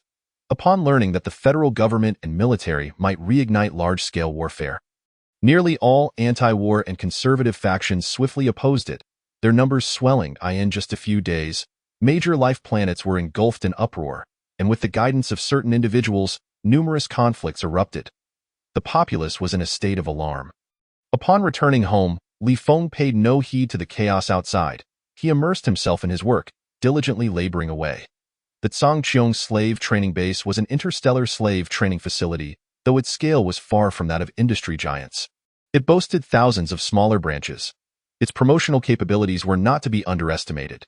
Despite the anti-war propaganda and protests drawing much of the attention, news soon spread across the F-369 planet about the arrival of a new batch of Wind Mouse clan slaves above level 20, with their owner intending to auction them off. Within just days, the director of the Zhangqiong slave training base began receiving continuous inquiries from various gaming companies, pharmaceutical groups, security firms, and wealthy elites. The training base welcomed a flood of visitors for tours and evaluations. Connections, fame, and ticket sales brought in substantial profits. Li Feng, too, was benefiting greatly, as within a few days, offers exceeding 100 million euros for a single level 20 Wind Mouse clan slave. Once trained and auctioned, the price would undoubtedly soar even higher. Not only would he easily earn his first fortune of several billion, but Jiang Wanxin would also gain significant advantages in any industry she entered. All thanks to her status as the owner of this batch of slaves. On May 3 RD, he received the official notice of his appointment. Bu Qianzhang was transferred from the NB 4444 reconnaissance ship, and Li Feng was promoted to captain. Ji Lingxi, having accrued greater military merits, surpassed Liang Qingyong and Cui Jingping to assume the role of squad leader. What an absurd situation! Were those high-ranking white officials unable to accept defeat? Li Feng found himself somewhat perplexed by the fact that the group of white squad leaders and their members had not been reassigned from the NB 4444 reconnaissance vessel. However, upon a closer examination of the roster, he sensed that things were not as they appeared. Although the 3 vacant squad leader positions were indeed filled by white personnel, they had all been promoted from within. It was merely the case that this group of white individuals possessed superior strength and military achievements. Yet, each of these 3 squad leaders only held a level 8 capability. The more than 20 new recruits assigned to the reconnaissance vessel were all of Asian descent. If the white hierarchy were unwilling to lose, they should have deployed a few squad leaders with greater strength. 3 squad leaders, each only at level 8, were hardly sufficient to make an impact. If they were to accept defeat gracefully, they should have removed this entire group of whites. These individuals all had capabilities ranging from level 7 to 8, being young, experienced, and exceptionally talented elites. Leaving them aboard the NB 4444 reconnaissance vessel was simply a recipe for their demise. Even a major general would not allow such promising future stalwarts to perish in vain. Unable to fathom the reasoning behind this, Li Feng chose not to dwell on it. With his current strength and absolute control over the reconnaissance vessel, no conspiracy or stratagem could possibly stir the waters aboard the NB 4444. It was not until May 14th that Li Feng reboarded the transport ship to return to the reconnaissance vessel. "Captain. Good to see you, Captain." Along the way, greetings echoed continuously, many of which came from white team members. Their attitude was a stark contrast to the cold hostility he had faced upon his previous return. Yet, it still left Li Feng feeling quite uncomfortable. "What is the situation with you whites? Don't you think that just because you've had one successful mission, you can curry favor with me and expect to be let off the hook?" As he approached the captain's quarters, Li Feng could no longer restrain himself and opened the public channel to shout. He was not an extreme racist. However, the history and glory of the NB 4444 reconnaissance vessel had been built on the sacrifices of generations of Asians. As the current captain, it was his duty to uphold the vessel's legacy and lineage. "Do you really think you're that important just because we called you captain?" One of them sneered. "If it weren't for the last mission where we all got promoted to lieutenant and earned a hefty reward, who would bother with you?" Another chimed in. "If you're not satisfied, let us settle it. I'll be waiting for you in the training room. We're not here because we want to be. We were told there's a mission that requires our collaboration." The public channel was filled with insults. Li Feng felt a surge of curiosity and wanted to inquire about the mission. However, he swallowed his words, realizing there was little chance of gaining any information. The insults continued to escalate, and as Asian team members joined the fray, It quickly evolved into a call for a showdown. Even a team battled a bunch of lunatics, knowing they can't win yet, still daring to challenge. Li Feng shook his head in disbelief. Whether this time or the last, upon his return, the Asian team members had all appeared battered and bruised. Limping about. It was evident that the two factions clashed frequently, and the outcome was predictable. If the operational personnel were included, the Asians had a slight numerical advantage. However, in terms of average strength or overall capability, unless the level 19 Gu Lingxi participated, the Whites would possess a crushing advantage. In a brawl, these elite Whites would undoubtedly win with ease. Whites, come to the docking platform. I can take on 323 of you. Halfway through, Li Feng turned back to the hatch. He intended to have a go at it. Firstly, to reclaim some dignity for the Asians, and secondly, to demonstrate his strength to whoever sought his collaboration on this mission, thereby seizing the initiative and benefits. Come on then. I could take you down with a single slap, brothers. Let us take this bastard down. A chorus of support erupted. Just as Li Feng had anticipated, these white elites were also a bunch of fools who knew they couldn't win yet, were eager to satisfy their pride and fight until the end. The docking platform measured 300 meters in length and 200 meters in width. Even with the NB-4444 positioned at the center, there was ample space surrounding it. Li Feng did not have to wait long at the edge before a multitude of team members surged in. The Whites rushed forward, ready for battle, while the Asians stood excitedly at the back, eager to watch. Within 10 minutes, the entirety of the crew had gathered on the docking platform, except for Gu Lingxi, who remained behind closed doors. On one side stood Li Feng, solitary and resolute, while on the other loomed 323 white team members, one side calm and composed, the other gritting their teeth and roaring in anger. Yet, the pressure emanating from Li Feng was overwhelmingly superior. The bloodlust accumulated from countless victories sent shivers down the spine of his adversaries, simply by his presence. Come on. Li Feng beckoned the group of white team members with a finger. Let us do this. In an instant, the white team members erupted in unison. A dazzling array of lights flared up, showcasing various abilities: mental control, fire-based powers, defensive abilities, and binding techniques. A kaleidoscope of colors surged toward Li Feng like a tidal wave. He remained as steadfast as a mountain. With his level 25 attributes, he was hundreds of times more powerful than those at levels 7 and 8. The mental control, binding abilities, and negative powers cast upon him had little effect. The flames and water projectiles that struck him felt like mere tickles. That all you've got? He levitated, suddenly accelerating. In the blink of an eye, he appeared amidst the white team members, with a resounding slap. One of the white team members, caught off guard, felt as though he had been rammed by a battleship and collapsed to the ground. With a speed akin to teleportation, Li Feng continued to appear before each white team member, ensuring no one was spared.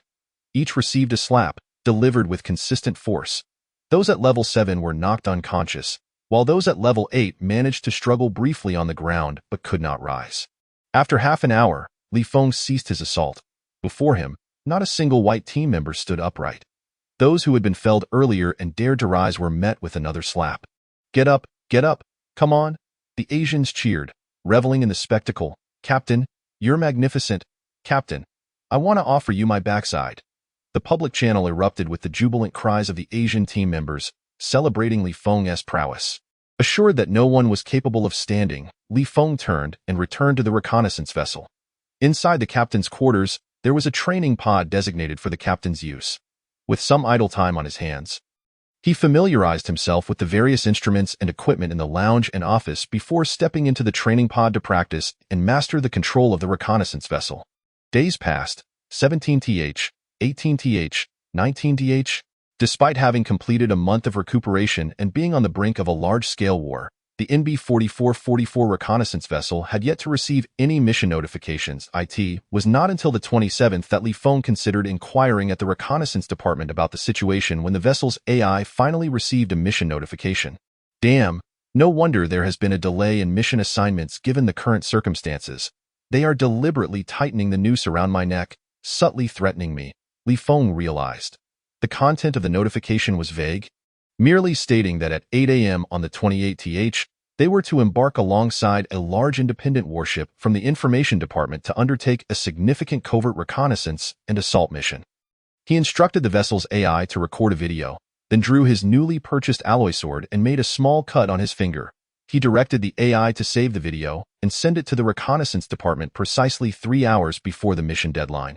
Under the pretense of the captain being injured, thereby requesting to refuse the mission, he had gone to great lengths to secure the position of squad leader and to displace Bu Qianzhong, all to ensure he had sufficient autonomy and decision-making power. This cursed mission, with the word follow alone, was enough to make his stomach turn. The term important held no allure for him in his eyes. Military achievements paled in comparison to safety. Even low-stakes missions did not prevent him from accumulating attribute points. Likewise, the threat of over a dozen days without a mission was indeed a significant concern for many small independent reconnaissance vessel captains lacking strong backing. However, he was the next head of the welfare faction. Should he storm into the reconnaissance department, flip the tables, and pummel the department head, there would be plenty of people to bail him out and implement various countermeasures. On the morning of the 28th, Li Feng was practicing the functions and equipment of the reconnaissance vessel within the training pod when an unfamiliar video call suddenly rang. He interrupted his session, opened the training pod, and accepted the video communication. Before him appeared a tall, young man with blonde hair and blue eyes, exuding an air of confidence. Captain Mark, 8-star Major of the Information Department, commander of the KS-212 large independent warship. Speak, Li Feng replied. Observing him closely, Gu Lingxi had once provided him with a list of high-ranking personnel from the 777 military base, which included profiles of several rising stars. Mark was at the top of that list. From a prestigious military lineage, he had embarked on a perilous journey aboard a small independent reconnaissance vessel. His career had not been gilded for the sake of enhancing his resume. He had progressed from a private to a lieutenant before departing the small reconnaissance vessel.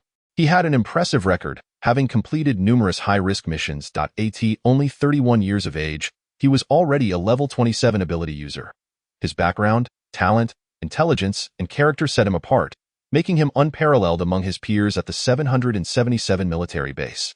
He was a genuine contender for the title of Star of the Military. Mark maintained a calm demeanor. Please share your reasons for refusing the mission, Li Feng scoffed. He could play the same game as Gu Lingxi. With an air of nonchalance, he replied, I plan to eliminate all the whites aboard the reconnaissance vessel in one go. Let us discuss your suggestions.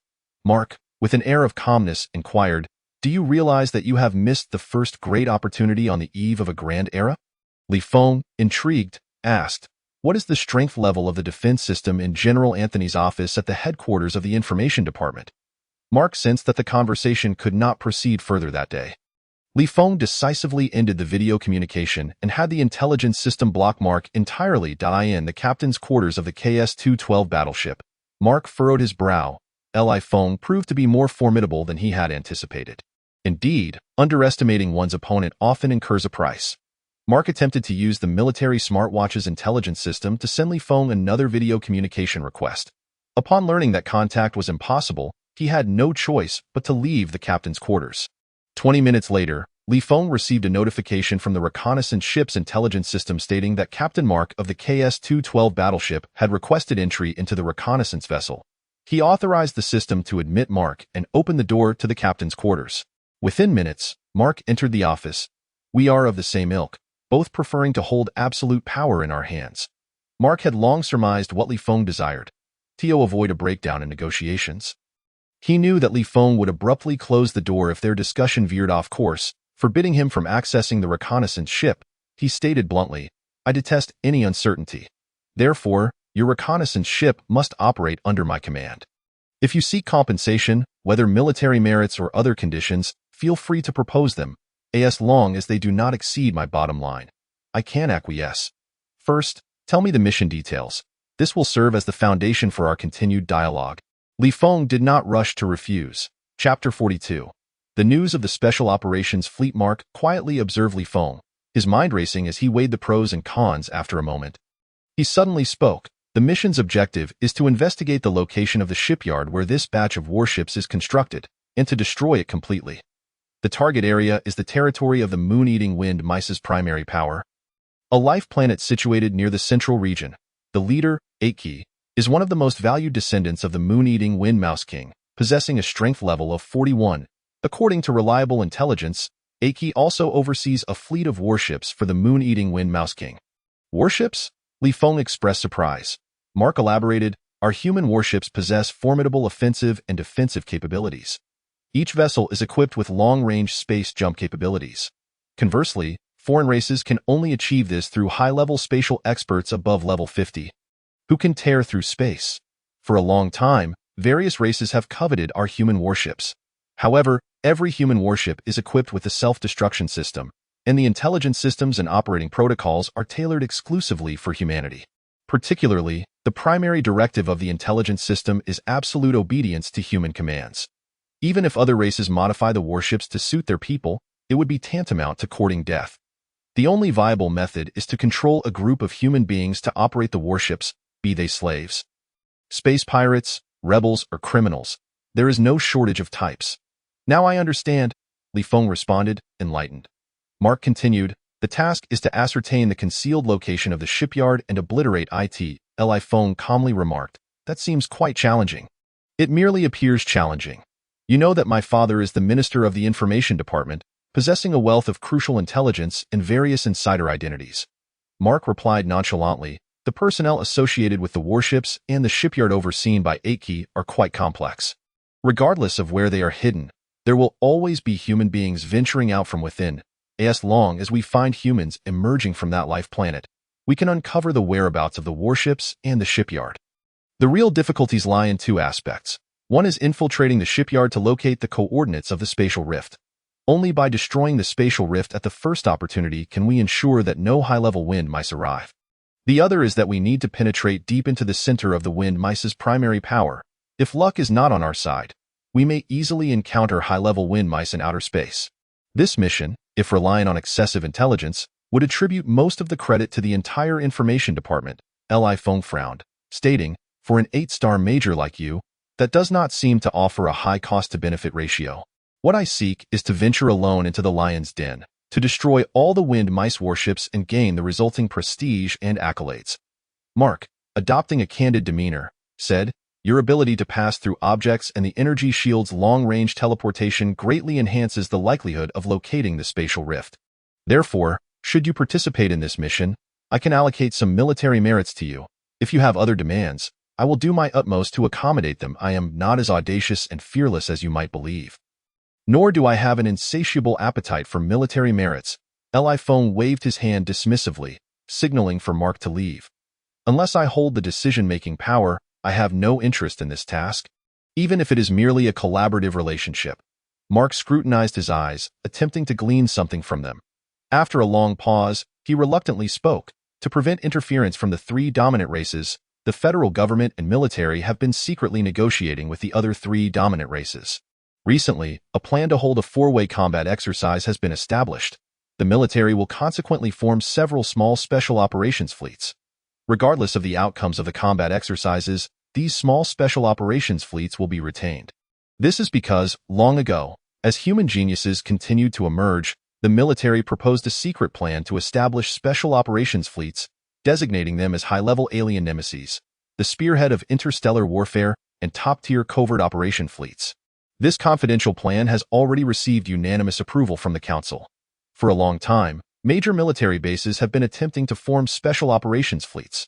However, due to the need for clandestine execution and individual attempts, the military has remained in a prolonged period of stagnation, with few geniuses willing to join, resulting in minimal impact.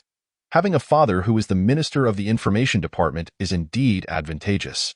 Li Feng could not help but exclaim, he finally understood Mark's intentions. High-level alien nemesis, the spearhead of interstellar warfare, top-tier covert operation fleets. Just by the sheer descriptors, one could easily deduce the immense value of this special operations fleet. Mark inquired, you should be aware that there is currently a rising tide against war across various life planets, which is intensifying, correct? Li Feng nodded. Mark replied nonchalantly, it is all the doing of those old foxes in the Federal Council, deliberately orchestrating this to eliminate dissent, eradicate opposition, and boost public morale. It won't be long before a deluge of significant news is released. Once public confidence surges, the Federal Council and military will conduct a nationwide live broadcast to jointly unveil a selection competition for members of the Special Operations Fleet. Not only will they select members for the Special Operations Fleet, but they will also draw out the talented individuals from the various life planets, seeking to gather as many as possible. One step leads to another, all intricately connected. Li Feng could not help but admire the council members, who were indeed born for the machinations of power. He gazed at Mark, puzzled. With only a few positions available for fleet captains, wouldn't it be more prudent and easier for you, as a major, to compete for the position of a large battleship captain? Mark resolutely replied, to ride the waves and confront challenges head-on. The era of stellar talents is about to dawn, and I intend to be the brightest star among them. Li Feng clicked his tongue. This young man's boastfulness was only slightly less than his own. Mark continued, with your strength and intellect, regardless of whether it is at the lieutenant or captain level, you stand out prominently within the military. Participating in the selection for medium and small ship captains will undoubtedly not be a difficult task, if you are unable to conceive of terms for the moment. How about considering it as me owing you a favor? Not interested. Li Feng dismissed him with disdain. Mark smiled faintly. Your greatest flaw is that you are not a practitioner of the human race, which limits your potential. As large-scale wars erupt, countless geniuses will flood into the military. The new waves will inevitably overwhelm the old, and the phenomenon of the junior surpassing the senior will be rampant. In the Special Operations Fleet, where talents converge, this is even more pronounced. To accumulate enough qualifications in the Special Operations Fleet, you must find a powerful ally who can help you ride the waves for a while, ensuring that you will not be easily toppled by the new waves. With this missions bond, I can serve as your support. Li Feng was disinclined to engage further. Compared to grandiose claims, he could boast that the welfare faction leader Lin Zhengtai would score 100 megas. However, Mark simply did not possess the stature to warrant such boasting. After a moment of contemplation, he asked, are the large, medium, and small warships subordinate to the Special Operations Fleet independent entities? The council and military high-ups would certainly understand that most geniuses are proud and reluctant to be under someone else's thumb. Nor do they wish their fates to be controlled by others. Mark explained, in most cases, the large, medium, and small warships operate independently. Only during joint operations do they require coordinated command. Additionally, destroyers, frigates, reconnaissance vessels, and other types of ships often participate in auxiliary roles, needing to temporarily follow the commands of captains of ships of the same rank. If you intend to join the Special Operations Fleet, it would be best to compete for a ship captain position. Li Feng felt a flicker of interest. He no longer hesitated and resolved, given the importance of the information you provided, in this collaborative relationship, I must retain absolute autonomy. Furthermore, during our travels, you must remain aboard my reconnaissance vessel. Mark frowned as I mentioned, I despise any uncertainty. Your reconnaissance ship must accept then consider it as me owing you a vital piece of information. Li Feng raised his hand to interrupt him, accessing the reconnaissance ship's intelligence system and placing him on the blacklist. Warning. You have been designated as a prohibited individual aboard the NB 4444 reconnaissance vessel. Failure to vacate within 3 minutes will be regarded as an intruder. Mark's military wristwatch emitted a warning notification. He took a deep breath, suppressing his discontent, and extended his right hand toward Li Feng, decisively stating, I wish for a pleasant collaboration. I believe it shall be quite enjoyable. Li Feng smiled as they shook hands, then vigorously rubbed his hands against his body. A faint smile graced Mark's face as well, yet within him surged a sudden wave of youthful recklessness reminiscent of his days aboard the reconnaissance ship. An inexplicable urge arose to sever his right hand before Li Feng. However, the glory of past years had turned into mere wisps of smoke.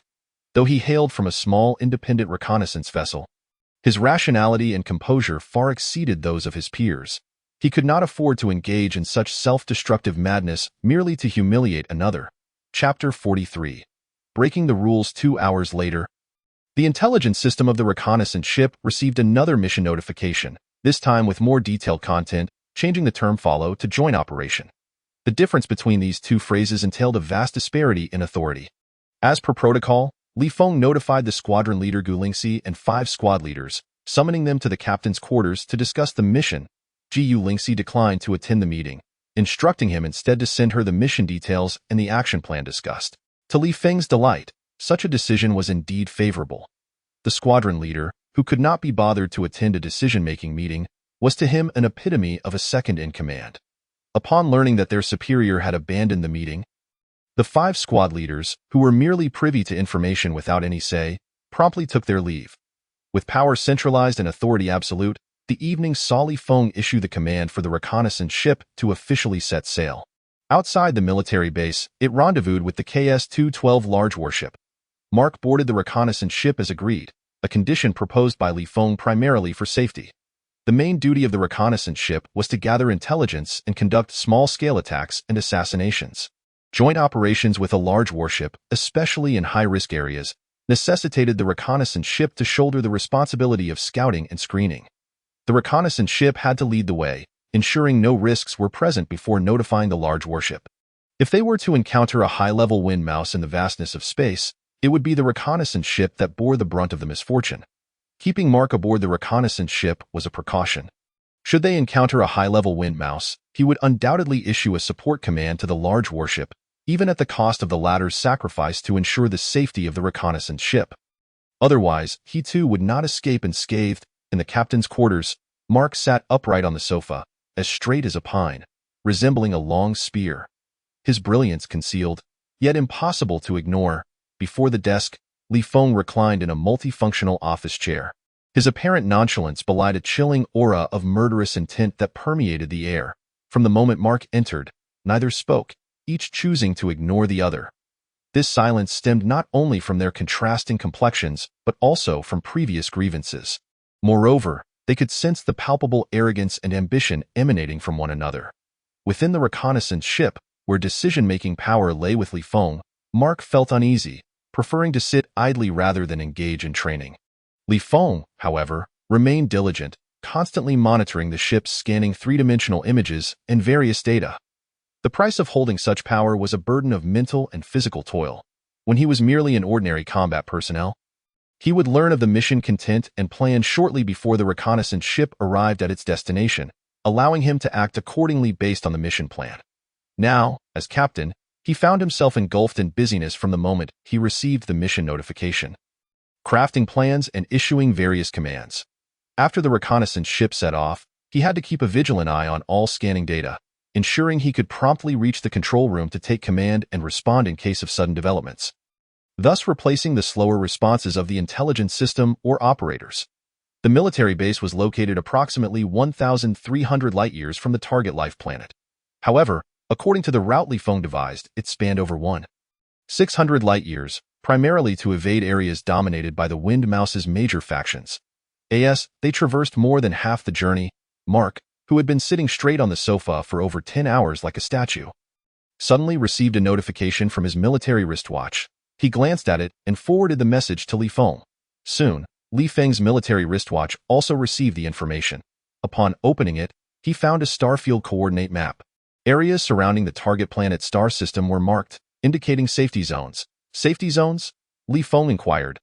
Mark nodded. Li Feng understood that the intelligence department had mobilized a high-ranking wind mouse trader to conduct a preliminary risk assessment of these star systems. He could not resist suggesting, since the risks have been assessed, why not have your large warship make a space jump ahead? Mark's large warship was still traveling at light speed near the military base, having yet to execute a single space jump. This was due to the warship's space jump system, which could cover distances of up to 10,000 light-years. A journey of 1,000 or 2,000 light-years could be reached in one jump. Allowing the large warship to reach the destination first would effectively conduct a final risk assessment for the reconnaissance ship. Mark shook his head, stating, even if a round of risks has been eliminated, it is still against protocol for the large warship to proceed first. Li Feng scoffed. Don't think I haven't perused your information. You must have accumulated quite a few penalties during your years on the small independent reconnaissance ship, haven't you? Mark met Li Feng's gaze and replied calmly, although I find you distasteful, I will offer you a piece of advice.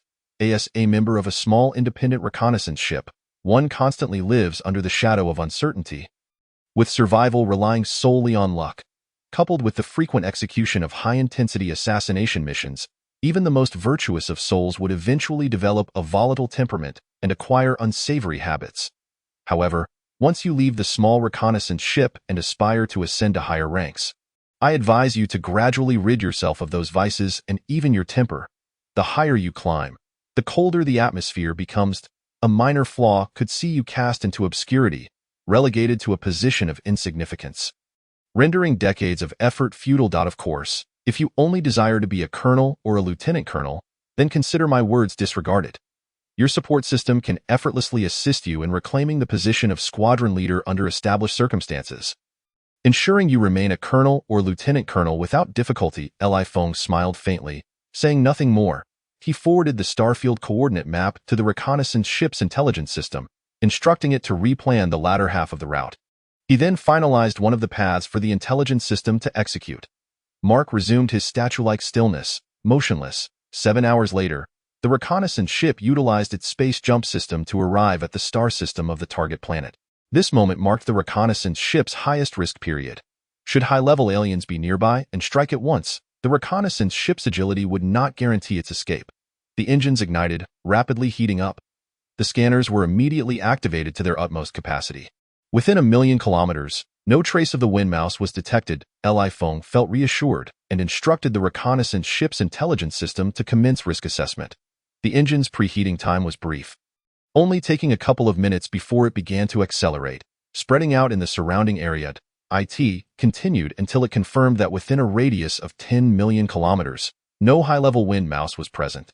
Following Li Feng's instructions, the reconnaissance ship's intelligence system sent the scanned three-dimensional images to Mark's large warship. Mark immediately transmitted the command for a space jump to the large warship through the intelligence system of his military wristwatch. The KS-212 large warship maintained its light speed travel, distance from those massive celestial bodies. Upon receiving the command, in less than a minute, it executed a space jump and appeared at the center of the assessed area according to the coordinates provided by the reconnaissance ship. The immense energy generated by the spatial traversal was detectable even by the reconnaissance ship positioned millions of kilometers away. The scanning range of the large warship scanners extended up to 100 million kilometers. In accordance with Mark's directives, the scan data and three-dimensional images began to be shared in real time with the small reconnaissance ship, while the large warship's engines required a preheating time of several minutes. Over 20 mechas and 3 small airships soared toward the small reconnaissance ship. Among them were elite personnel and various instruments under Mark's command, totaling 36 individuals, all possessing abilities above level 10. The strongest among them reached level 21, with 7 holding ranks higher than Li Feng's 5-star lieutenant. Upon completing their rendezvous, the reconnaissance ship advanced first, hurtling at light speed toward the target planet based on the scanning data and three-dimensional images provided by the large warship. Chapter 44. Implementing Interception. Truly, this was the heart of the Wind Mouse's dominant territory. Observing the real-time scanning data and three-dimensional images transmitted by the large warship, Li Feng could not help but marvel. The target planet not only had an atmosphere teeming with Wind Mouse scouts and sentinels, but even in outer space, several wind mice of levels 20 to 30 could be detected. The proportion of wind mice above level 20 far exceeded that of his previous missions. Mark replied indifferently, in the territories of the 3 major dominant races, even in non-central areas, the entire star system remains under surveillance. Li Feng inquired curiously, "Have you carried out missions within the realms of the 3 major dominant races?" Mark nodded. "The average level exceeds 6, with high-level beings abundant." "How splendid!" Li Feng mused dreamily. Mark regarded him with surprise, unable to fathom the reason behind his expression. Li Feng offered no clarification, redirecting his attention back to the scanning data and three-dimensional images. Skillfully evading the wind mice above level 20, the reconnaissance ship halted approximately 100,000 kilometers from the target planet, per Li Feng's instructions. The large warship also came to a stop 10 million kilometers away. On the scanner, there were no signs of human presence on the planet, nor any traces of small spacecraft nearby. Mark activated the communicator to contact the mole on the planet. After a moment, he looked up at Li Feng and said, "According to the intel, at the gladiatorial arena of Ateki, there is a group of humans watching the fights. However, there is a large restriction outside the main fortress that prevents the scanner from detecting anything. We just need to wait." Although there is a spatial rift leading directly to the construction site within Ateki's fortress, they certainly won't allow easy access. Li Feng nodded slightly, patiently awaiting developments. Half a day passed in anticipation when Mark suddenly sprang up from the sofa, looking at Li Feng with concern. "We have a bit of trouble. The insider has sent word that 7 humans, along with 2 wind rat beings, have boarded a flying artifact resembling a sailboat. The insider is only at level 22 and did not dare to directly probe the combat levels of the 2 wind rat beings, but could confirm that the 7 humans are between levels 3 to 12. Li Feng waited a few seconds, noticing Mark had more to say, and frowned.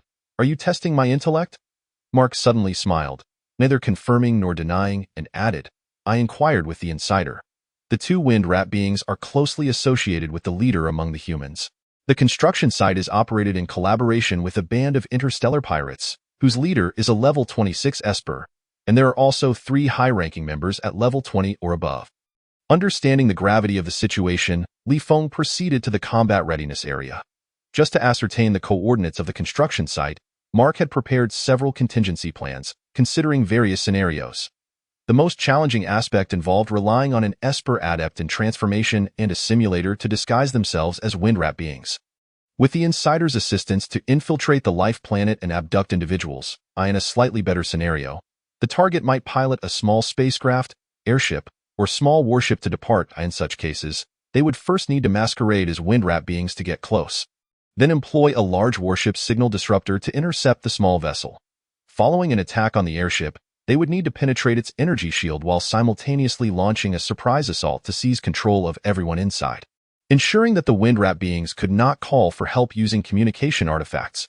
Any slight miscommunication during this process could risk exposing the entire plan. The optimal situation would be if the target used a flying artifact resembling a sailboat. With a leading human at level 12, who could only be considered mid-tier among interstellar pirates, and having close ties with the two wind rat beings, it could be deduced that the two wind rat beings would likely possess combat capabilities just over level 20. This made the situation manageable. Upon arriving in the combat readiness area, it was filled with Mark's elite subordinates and numerous instruments they had brought along. Over 20 mechs, combined with these devices, made what was originally a spacious area feel slightly cramped. As Mark issued orders, an Esper dressed solely in multifunctional military attire began to contort rapidly. In an instant, he transformed into the appearance of a wind rat being. Following this, a mech equipped with a medium simulator activated it immediately. A beam of light enveloped the entire readiness area. Whether it was Li Feng and Mark in military attire or the mechs, they all instantaneously morphed into the likeness of wind rat beings. Albeit in varying sizes while maintaining identical appearances, as adjustments continued, their shapes began to unify, causing slight alterations in appearance. Li Feng extended his perception, up close. Only the Esper who had transformed into a wind rat being could sense their true forms. The images generated by the medium simulator were completely undetectable. Undoubtedly, this medium simulator was not particularly powerful. Li Feng had previously tested a microsimulator obtained from Gulingxi, and with his current perceptual abilities, he needed to be within 3 meters to sense a true form. After waiting a few minutes, the sailboat-shaped flying artifact was detected as it left the castle, and its energy shield was found to be weak. The moment it exited the fortress, it was successfully captured by the scanners of a large warship and a small reconnaissance ship, corroborating the insider's information. 2 wind rat beings and 7 humans. However, due to the energy shield surrounding the flying artifact, even the large warship scanner could not ascertain the strengths of these wind rat beings and humans. Li Feng immediately instructed the reconnaissance ship's AI to calculate the sailboat's trajectory and speed in real time. Once an estimated route was obtained, he directed the AI to compute the optimal interception point. As the sailboat traversed the atmosphere, its course stabilized over time. Li Feng promptly notified the reconnaissance ship's AI to steer towards the interception point. Upon arrival, all operatives, including Li Feng and Mark, swiftly exited the readiness area. Maintaining the maximum speed of their multifunctional military attire, they surged towards the sailboat for interception. The reconnaissance ship maintained a distance to avoid detection by the 2 wind rat beings. Although there was no atmospheric scattering in space and background brightness was minimal, which significantly affected visibility, Li Feng's exceptional vision allowed him to spot the rapidly approaching sailboat within just 2 to 3 minutes. At a distance of over 10 kilometers, the wind rat beings aboard the sailboat finally noticed the approaching group but did not raise any suspicions. Assuming they were encountering a band of wind rat beings returning from an expedition, the sailboat maintained its speed and direction without making evasive maneuvers. They believed it was Li Feng's group that should yield. This outcome exceeded expectations. Li Feng abandoned the thought of immediate action, waiting until the distance between them closed to just over 1,000 meters. With a swift motion, he seized Mark and a level 21 Esper flying alongside him, executing a teleportation maneuver, in the blink of an eye. The 3 of them passed through the energy shield and materialized inside the sailboat, distancing themselves from the medium simulator's coverage, revealing their true forms. The 2 wind rat beings and 7 humans were taken aback by this sudden turn of events. Li Feng and Mark each targeted one of the wind rat beings, while the level 21 Esper employed a mental control ability to immobilize the 7 humans. The confrontation unfolded swiftly. The 2 wind rat beings, one at level 22 and the other at level 21, were inherently weaker than Li Feng at level 25 and Mark at level 27, and the surprise attack left them defenseless. One was incapacitated by a stab from Li Feng's alloy sword, while the other was felled by Mark's fiery fist. The 7 humans could hardly move, their eyes wide with shock as they watched the scene unfold. In the next instant, Li Feng and Mark rendered them unconscious. The remaining operatives arrived and swiftly transported the sailboat towards the reconnaissance ship, following Li Feng's orders. The entire ambush transpired seamlessly, quick as lightning. Chapter 45. Seeking a small favor. Boom, boom, boom. As they pushed the sailboat into the reconnaissance ship's readiness area, all operatives activated their abilities, unleashing energy projectiles to breach the sailboat's energy shield. Subsequently, they began administering anesthetics and various agents to diminish the brain's subconscious resistance to the 2 wind rat beings and 7 humans. They were then placed before various devices for memory extraction. Due to differences in strength, the extraction speed varied. It took over an hour to complete the memory extraction. The relevant data was sent to the AI of the large warship, which quickly analyzed and extracted memories pertinent to the mission, converting them into text and imagery. The gathered information was a mix of good and bad, as Mark had surmised. The construction site was concealed within the mantle of a planet with a diameter of 3,000 kilometers. Enveloped by a large restriction, there were 7 large warships and over 300 medium and small warships. While not vast, it was still a considerable force. The positive aspect was that the wind rat beings did not trust the interstellar pirates or the human slaves they controlled. To prevent any potential rebellion, neither the interstellar pirates nor the human slaves, despite residing on the warships, were granted any control authority. Even the leader of the interstellar pirate group could not control any warship. To gain control of the warships, one had to access the main control room, which was surrounded by small restrictions that only a techie could navigate. The life planet under a techie's dominion was interconnected with the construction site via a spatial rift. Also within this small restriction, according to Mark's original plan, they would destroy the large restriction and spatial rift, then use energy beams to penetrate the small planet. Based on the elemental structure of the planet's core, they would deploy corresponding elemental projectiles to directly detonate it. By harnessing the explosion of this small planet, they aim to inflict significant damage on and obliterate all warships. Given that the interstellar pirates lacked control, they would be unable to activate the warship's energy shields immediately, effectively providing an additional option. They could directly use energy beams to breach the warship's energy reserves and obliterate them. The latter approach would ensure that these warships would be reduced to mere fragments, leaving no possibility for repairs, while also completely annihilating those interstellar pirates allied with the wind rat beings, preventing the wind rat beings from reconstructing the construction site. The implementation of both plans concurrently has left the Windmouse clan on the asteroid with few who could evade capture. A rather disappointing aspect is that the leader of the Windmouse clan at the construction facility possesses a formidable level 40 strength. Such power qualifies one to rule over a life-bearing planet, even among the foremost factions of the Windmouse clan, rendering it improbable that this individual could be a subordinate of It is highly likely that this leader was dispatched by the moon-devouring Windmouse King. A level 40 Windmouse possesses a perception range exceeding 20,000 kilometers.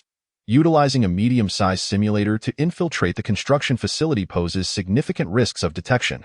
This implies that only Li Feng, armed with a miniature simulator and an ability user with transformation powers, could enter the facility with a considerably reduced risk of discovery.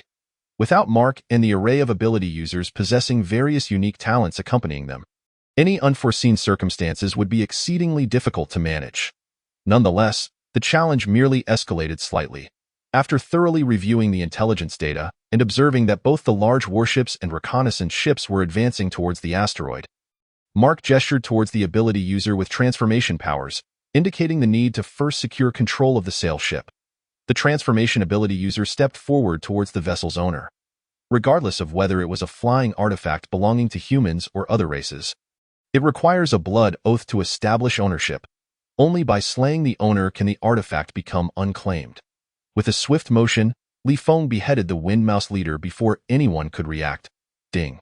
You have slain an enemy, earning 26 attribute points.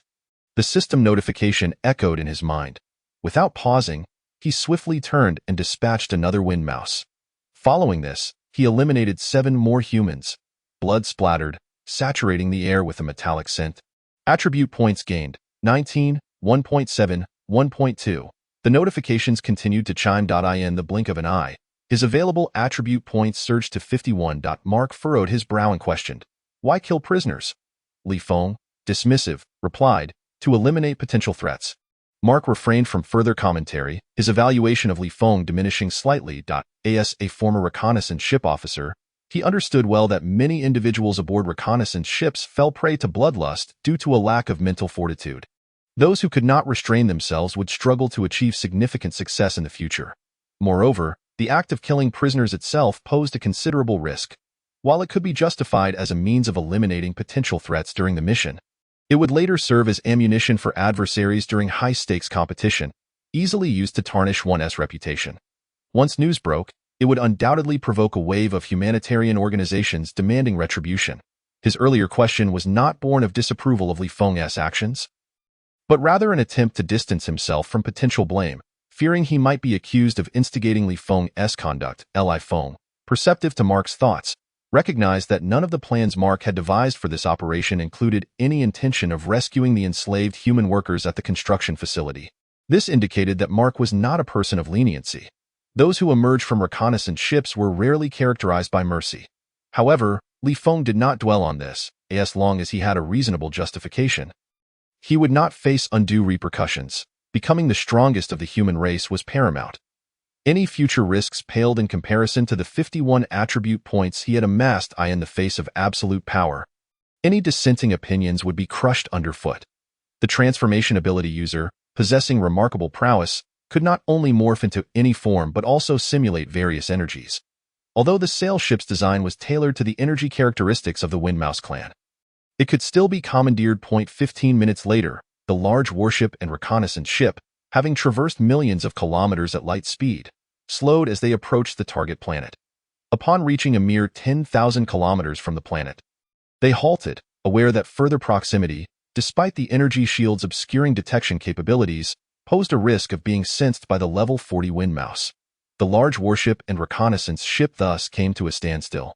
The transformation ability user, controlling the sail ship, carried Li Feng, who had assumed the guise of another Windmouse, through the miniature simulator as they advanced towards the planet. The short journey of 10,000 kilometers took over an hour to complete. The entrance to the construction facility lay at the side of a meteorite crater. The sail ship glided into the winding and treacherous passage, swiftly delving deeper. At the passage's entrance, a squad of guards stationed outside the barrier did not harbor any suspicion upon sighting the two within the sail ship. They did not even check the identity tags that had been prepared in advance, simply opening a gap to allow the sail ship to enter the vast construction facility, resembling an underground world. Inside, numerous Windmouse patrols were busily surveying the area. However, their vigilance was primarily directed towards interstellar pirate groups and human slave uprisings. Not a single one cast a second glance at the sail ship, let alone attempted to halt or inspect it. Observing that there were no signs of flying artifacts within the construction facility, the transformation ability user, to avoid arousing suspicion, retracted the flying artifact, reducing it to its minimal form and concealing it on their person. They maintained the facade of being Windmouse as they proceeded towards the main control room. Everything transpired smoothly. Upon nearing their destination, Li Feng extended his perception abilities, continuously probing deeper. He not only sensed the barriers within the main control room but also circled around to ascertain their dimensions. Subsequently, he relayed the coverage range of the barriers to the intelligence systems of the reconnaissance ship and large warship, thus completing the coordinate localization. The coverage area of the barriers spanned approximately 300 meters. The large warship boasted 10 main cannons below, capable of unleashing energy beams with a maximum diameter of 100 meters. In a short span, they could sweep across all regions within the barriers. There was no need to pinpoint the exact locations of spatial rifts. They could ensure their destruction.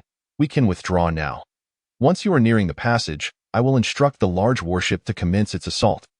Obliterating the extensive barriers, the notification from Mark resonated in his ears. In a rush, I wish to take a look at the supply warehouse first. Li Feng rejected the notion of retreating and directed his course towards the supply warehouse. The transformation ability user, though perplexed, had no choice but to follow. Don't complicate matters. Mark immediately surmised Li Feng's intentions regarding the supply warehouse and could not help but caution, among the yellow-skinned individuals aboard the NB-4444 reconnaissance ship, only that captain possesses remarkable potential. To curry favor and extend the mission's duration and risks is not worth it. Li Feng paid him no heed. His ambitions were vast. When the time came to win hearts, he would not let the opportunity slip by. Yet he would not amplify his own risks merely for the sake of doing so. The true reason behind his actions lay in the fact that if his subordinates did not participate throughout the entirety of the operation, they would only receive a meager share of the contribution military merit. As the captain, when risks remained within acceptable limits, he felt an obligation and responsibility to strive for military merit and benefits for his subordinates as much as possible. Even among the white-skinned crew aboard the reconnaissance ship, it was the same. Standing on different sides, when the time came to eliminate the white-skinned individuals, he would not hesitate.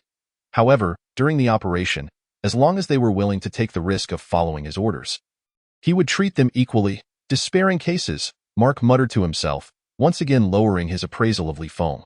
Yet he refrained from further comment. Their relationship was one of cooperation. He had no authority to terminate or alter Li Feng's decisions. Speaking too much would only provoke conflict, heightening the mission's risks. Chapter 46. Super Perception Abilities. Upon reaching the vicinity of the supply warehouse, Li Feng expanded his perception abilities. Aside from some windmouse guards, there were no barriers within. His perception effortlessly penetrated the walls, revealing the conditions inside.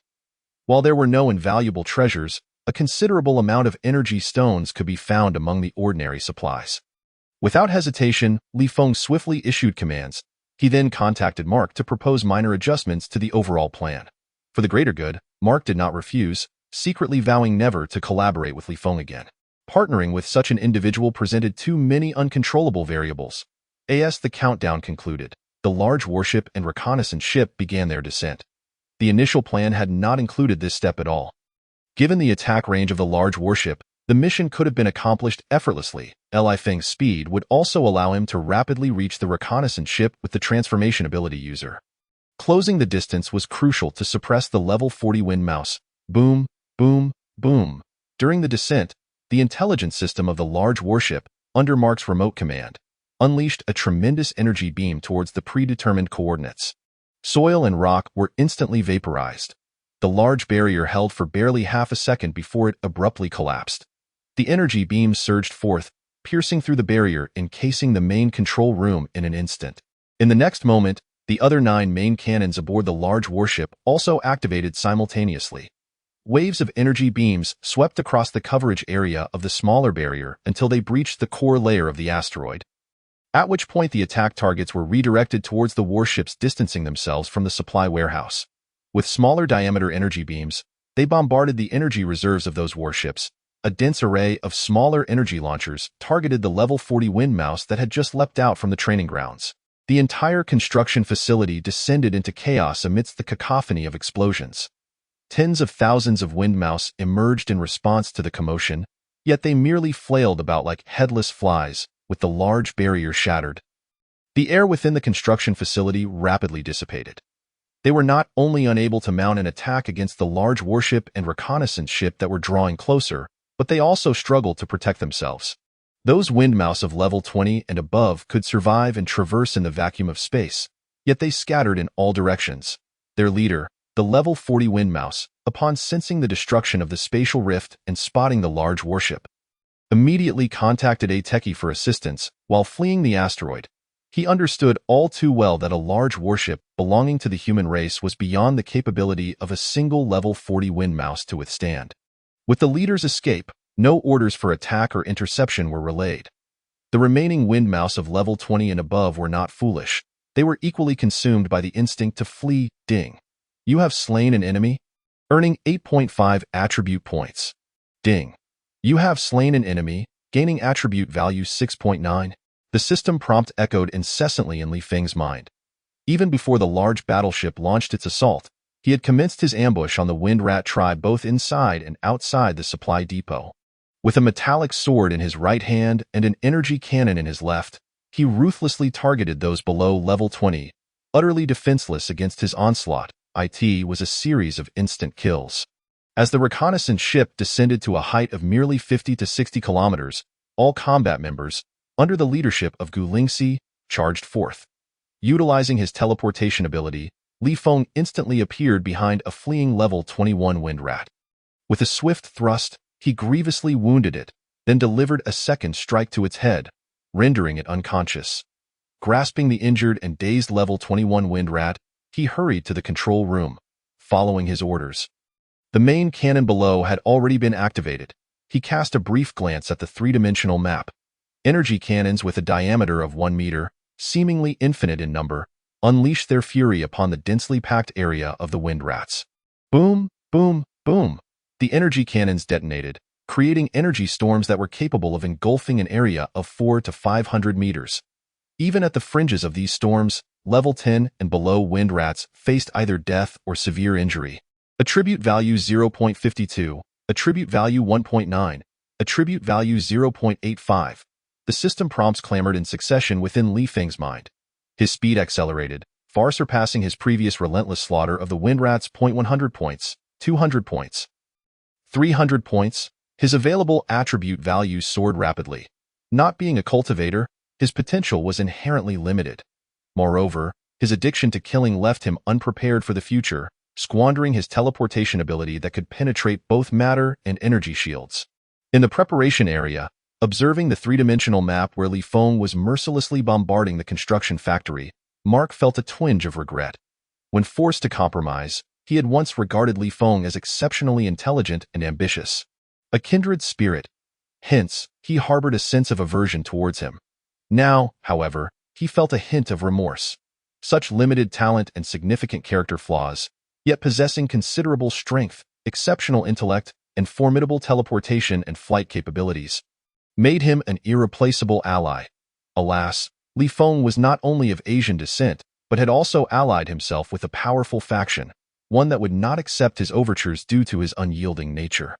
Boom, boom, boom. In the control room, Li Feng spared no effort in conserving energy reserves.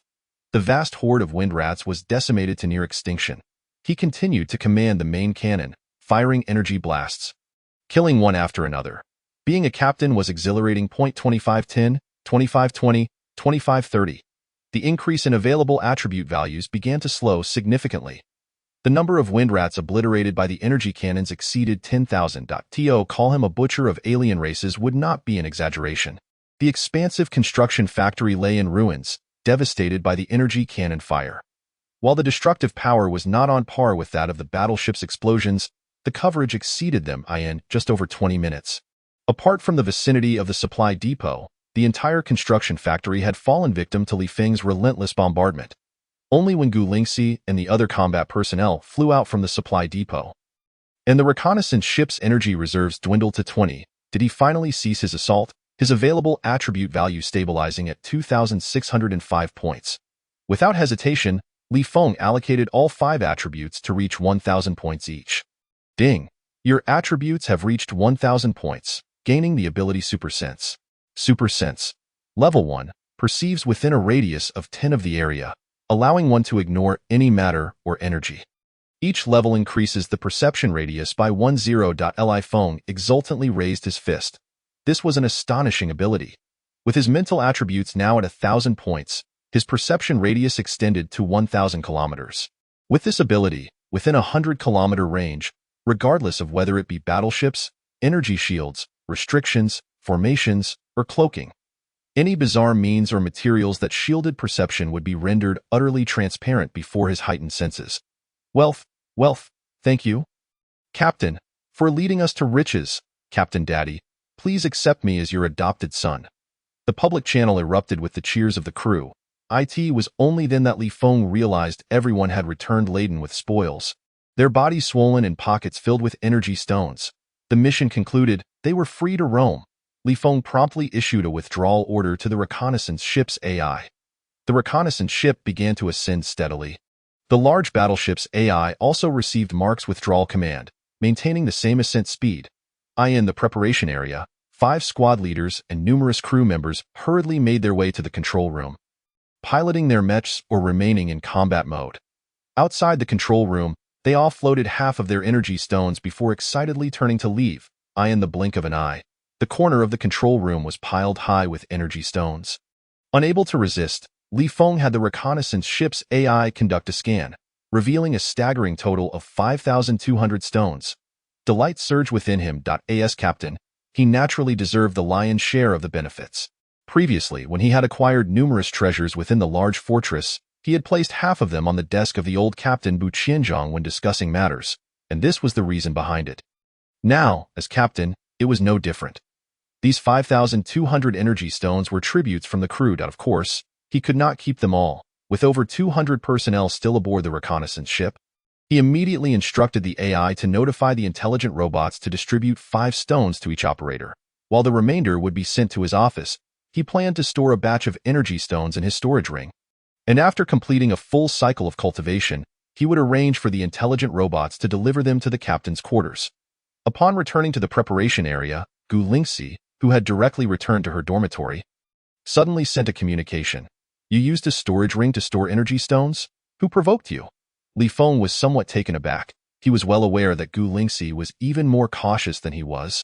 Having always strictly concealed her strength and identity, it was only during the last mission, spurred by his sudden surge in power, that she had revealed her level 19 strength, practicing against a level 21 wind rat without relying on mechs or military uniforms. The storage ring was an exceedingly rare artifact among cultivators, and its use would undoubtedly reveal her extraordinary strength and remarkable identity to all combat members. During the last treasure division within the large fortress, Gu Lingxi did not participate. Adhering to the unspoken rules of the reconnaissance ship, since the captain created an opportunity for everyone to plunder the supply depot and issued related orders, I had to seize some. Gu Lingxi stated nonchalantly, "I took approximately 5 cubic meters of energy stones in total. According to the rules, I'll give you half." Wealth. Li Feng was overjoyed. Gu Lingxi terminated the communication to focus on her cultivation. On my way to the control room, I conveniently caught a level 21 wind rat to serve as a sparring partner. Li Feng quickly sent her another message. The level 21 wind rat he had ambushed and incapacitated earlier with his teleportation ability was prepared for Gu Lingxi. Gu Lingxi's brows furrowed slightly. "Are you eager for me to break through to level 20 and leave the reconnaissance ship?" "Not at all. Your abilities and strength are top tier. Yet you are a rare gem who remains unambitious and uninvolved. Such a quality is hard to come by." Li Feng responded candidly. "But ultimately, you are merely a transient in the military, destined to leave sooner or later. I noticed your previous stimulation led you to expose your strength against the wind rats. After all we've been through together, I naturally wish to assist you. Let's discuss it after I complete a full cycle of cultivation." Gu Lingxi replied curtly before once again shutting off the communication. Momentarily, she found it difficult to clear her mind and enter a meditative state. A beautiful countenance revealed a hint of frustration and discontent, the air of an ancient, prestigious family, endowed with unparalleled talent. She had been educated since childhood on how to dominate others. To be praised as an exceptional second-in-command was simply absurd. What perplexed her further was the sudden, unwelcome sensation of being cherished. Chapter 47. First Star Lieutenant. Boom, boom, boom.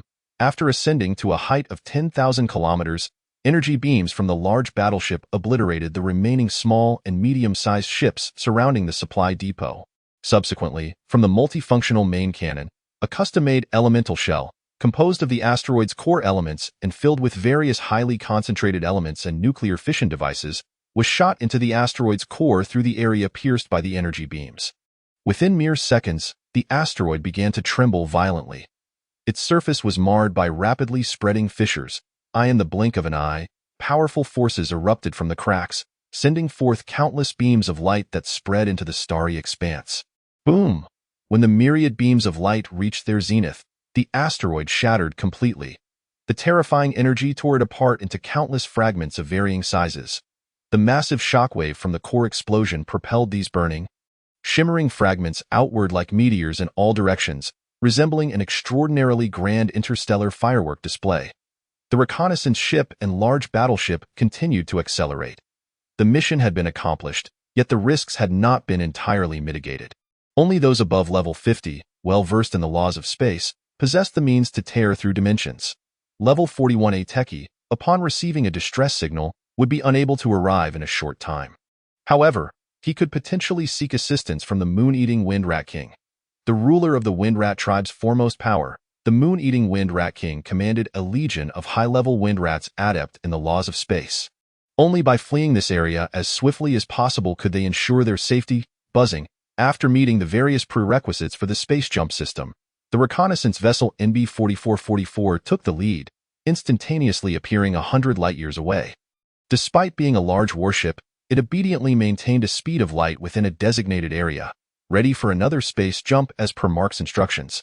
Upon confirming that there were no high-level wind mouse tribes within the scanning range 100 light-years away, the NB-4444 began to accelerate again after a brief 1 to 2 minutes of engine warm-up. Numerous operators and robots busily checked the various instruments and equipment aboard the reconnaissance vessel. An hour later, another space jump was executed. Still, no high-level wind mouse tribes were detected within the scanning range. Li Feng felt completely at ease. This distance had already moved far from the heart of the wind mouse territory, significantly reducing the risks of the return journey. Only then did he find time to address various trivial matters. Since Gu Lingxi had left him with 2.5 cubic meters of energy stones, he was generous enough to have the intelligent robots distribute 10 energy stones to each operator. With over 5,000 energy stones, only about 2,000 remained. The control room erupted once more into a fresh wave of excitement. Cheers and praises. He reopened the system, calculated briefly, and expended 110 attribute points to elevate his supersense to level 3. The remaining attribute points were allocated among the 5 core attributes. Host. Li Feng attribute points, 0 constitution, 1043 strength, 1043 stamina, 1043 agility, 1043 spirit, 1043 abilities. Armor piercing level 3. Teleportation level 3, flight level 3, supersense level 3. His comprehensive attributes had already reached level 27. This individual combat strength could easily position him as a leader over hundreds of thousands in races that valued personal prowess. Among the human race, where individual strength was often lacking, he would undoubtedly be regarded as one of the top 3 powerful existences on ordinary life planets. Li Feng. Gu Lingxi, having finished her cultivation, entered the control room. Li Feng kicked at the level 21 wind mouse at his feet. It received a blade from me and was hit with a tranquilizer. Once Mark and his subordinates leave, you can take it to the combat readiness area for practice. Gu Lingxi nodded and headed toward the captain's cabin above. Li Feng excitedly followed suit. Arriving by the pile of energy stones in the corner, Gu Lingxi summoned her spiritual energy, causing mounds of energy stones to continuously appear. Li Feng couldn't help but click his tongue in admiration. After obtaining a space stone, he had deliberately researched relevant information. He understood that storage rings, a type of spatial artifact for cultivators, also varied in quality. Higher-grade ones not only had larger space capacities, but also better effects. Lower-grade storage rings could only accept or retrieve items one by one. This meant that to extract the pile of energy stones, they would have to be taken out individually. Only higher-grade storage rings could collect or remove items within a certain range all at once. The highest-grade ones, which even the most powerful human cultivators or psychics might not possess, could even hold living beings. After extracting the energy stones, Gu Lingxi turned to leave. Li Feng, accustomed to her actions, did not return to the control room but instead sat down in his office chair, calling up scanning data and 3-dimensional images to continue monitoring the reconnaissance vessel's movements. The journey proceeded smoothly. Along the way, Li Feng even took a moment to have the reconnaissance vessel pause, allowing all members to take a brief excursion before continuing. The purpose, of course, was to dispose of all the energy stones into outer space. As for why the reconnaissance vessel's surveillance footage did not capture the team members carrying energy stones out or why they discarded their spoils into outer space, the investigation department or military legal office could come knocking if they dared to ask him such questions. After a considerable time, the reconnaissance vessel returned near the military base. Confirming safety and the absence of a need for support, the large warship also utilized the space jump system to arrive directly at the military base vicinity. The two parties met. Mark, who had remained in the combat readiness area with his elite subordinates, did not even greet them but directly took his men and a plethora of instruments back to his large warship. In his eyes, this was a smoothly executed mission, albeit an unsatisfactory collaboration. Both parties proceeded to their respective exclusive docking bays at the military base. Li Feng immediately used his military wristwatch to compile a combat video report. However, he held no expectations. He had slain numerous wind mouse tribes in the supply warehouse and had even annihilated over 10,000 wind mice with the main cannon of the reconnaissance vessel. Yet, these actions bore little benefit to the mission's completion and could even incur negative repercussions. Not only was there no hope for military merit from the combat, but he would also likely face several disciplinary actions. Once all was settled, he sent a voice communication request to Jiang Wanxin. The batch of wind mice had originally been handpicked by MOC. After more than a month of domestication, they had reached a standard suitable for regular sale and transfer. The Sky Slave domestication base had long since made connections and negotiated terms with the largest auction house on planet F369. As soon as a contract was signed, the auction house could commence promotions and sales at any time. However, after discussing with Jiang Wanxin, they decided to wait another 10 days to half a month. At this stage, anti-war propaganda and protests had reached their peak. Various life planets were in disarray. Combining the information provided by Mark, Li Feng estimated that it was about time for the federal government to eliminate dissent and bolster public morale. Once the populace accepted the outbreak of large-scale war, conducting the auction then would maximize both price and influence. Another reason for the delay was that Li Feng currently possessed energy stones. 0.1 cubic meter contained approximately 4,000 energy stones. 2.5 cubic meters equated to 10,000 energy stones. Coupled with the additional 2,000 contributed by other combat personnel, the total came to 12,000 energy stones. In the eyes of the alien races, these were akin to currency. Within the human Federation, they also represented hard currency. Priced at 100,000 each, the acquisition price was also substantial, with bulk purchases potentially reaching 95,000 each. 12,000 energy stones could yield him over $1 billion in funds. His and Jiang Wanxin's plan was to focus on industries that could attract and accommodate human cultivators and alien slaves. Initially starting with plantations and breeding farms, they would then expand into mining, security, and slave domestication bases. This sum was sufficient to prepare for the initial establishment of plantations and breeding farms. After discussing with Jiang Wanxin, he promptly contacted Hou Jianda, requesting his assistance in finding companies or enterprises that were not heavily engaged in the purchase of energy stones. With energy stones being hard currency, buyers were plentiful. However, due to the sheer volume and high value, concluding a transaction in a short period was challenging. Seeking Hou Jianda's help served more as a guarantee to expedite the deal. After ending the call, the military merit statistics were released. As Li Feng had anticipated, it was a litany of violations and disciplinary actions. Suspected executions of prisoners, suspected mismanagement, suspected slaughters of low-level wind mice, suspected concealment of spoils, suspected serious waste of the reconnaissance vessel's reserve energy. In one operation, over 10,000 wind mice had been slaughtered, yet there was not a single point of military merit for slaying enemies. Other violations resulted in confinement and mandatory psychological treatment. The serious waste of the reconnaissance vessel's reserve energy and increased risks led to a deduction of 1 month's salary to be distributed over 10 months. For Li Feng, these were inconsequential disciplinary actions. The contribution military merit from the mission, however, was substantial. He had played a crucial role in the attack on the sailing ships and locating spatial rifts. Additionally, being the captain of the collaborating party, he ultimately accumulated 52,000 points of contribution military merit, bringing his cumulative military merit to an impressive 111,000 points. With this, he could be promoted to a 1-star lieutenant. Chapter 48. The Federal Parliament takes action. 2 days later, the 12,000 energy stones were successfully sold, netting him $11 billion. Li Feng promptly transferred this sum to Jiang Wanxin, allowing her to use it for the time being. His 1-star lieutenant rank was officially conferred as well. However, he did not apply for a transfer. The 777 military base did not possess an independent medium-sized reconnaissance vessel or any other type of independent warship. He required absolute freedom of authority and various operational tasks. Joining a fleet as the captain of a medium-sized warship, merely passing time at the military base and relying on time, seniority, and competitions or drills to accumulate military merit was simply a waste of time.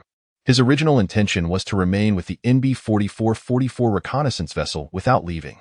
When large-scale war officially erupted, he would decide based on the military rank he had attained.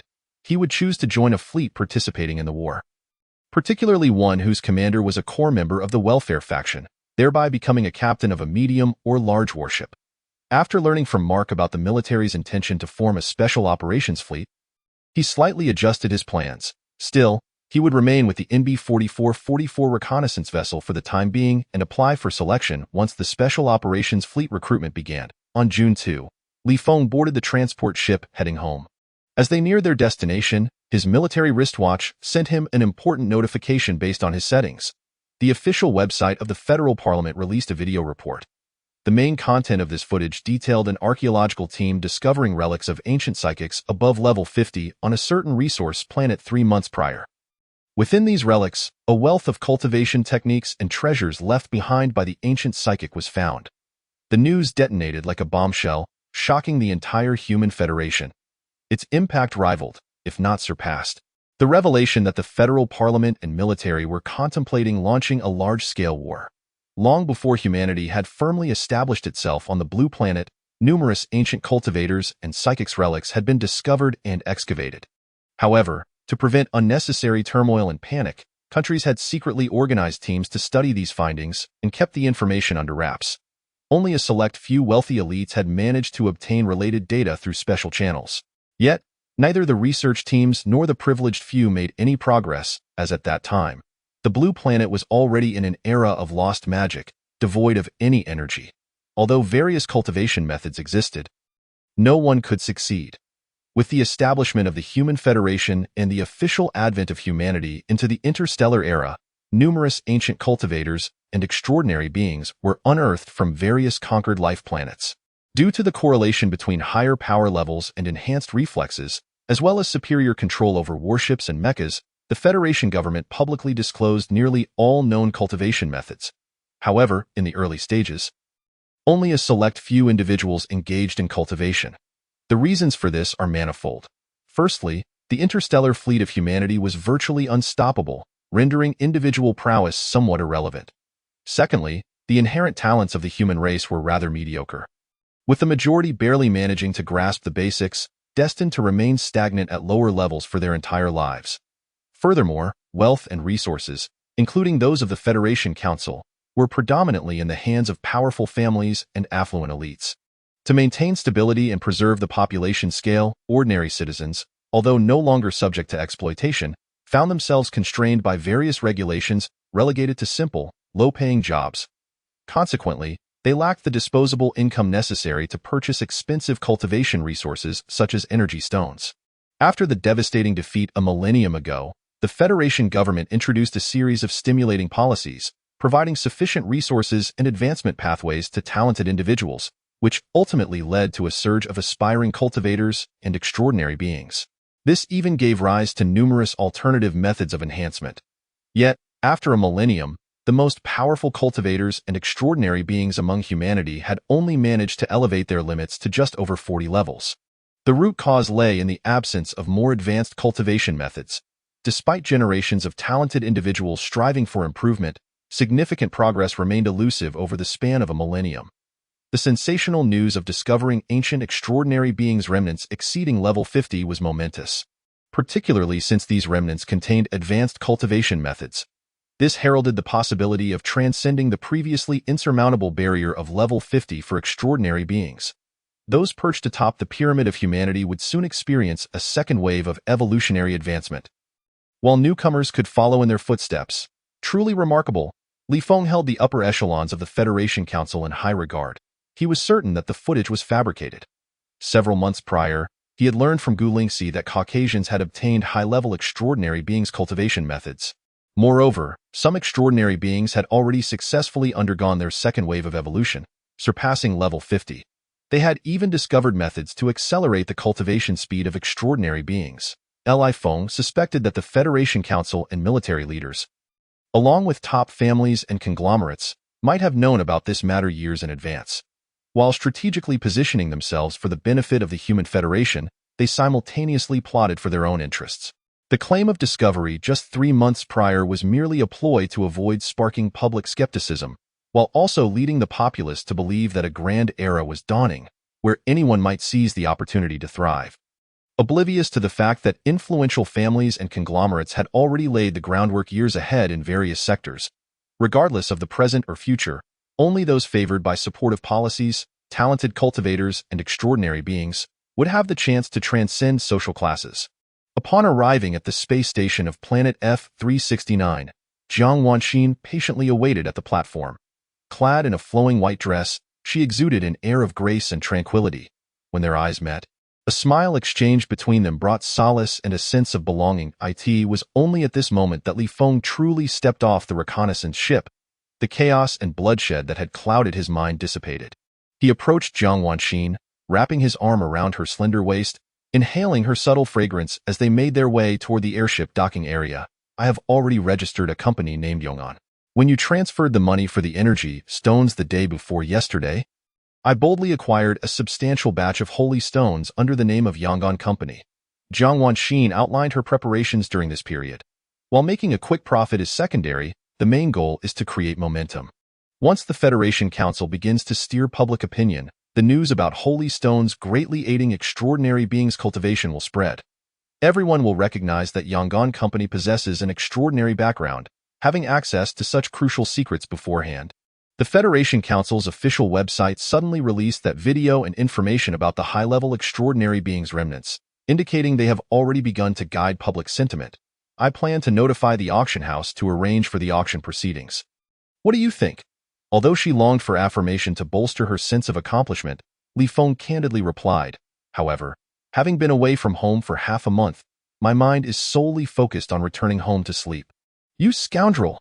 Jiang Wanxin couldn't help but raise her small fist and lightly strike Li Feng's chest. In response, he effortlessly swept her up in his arms, quickening his pace.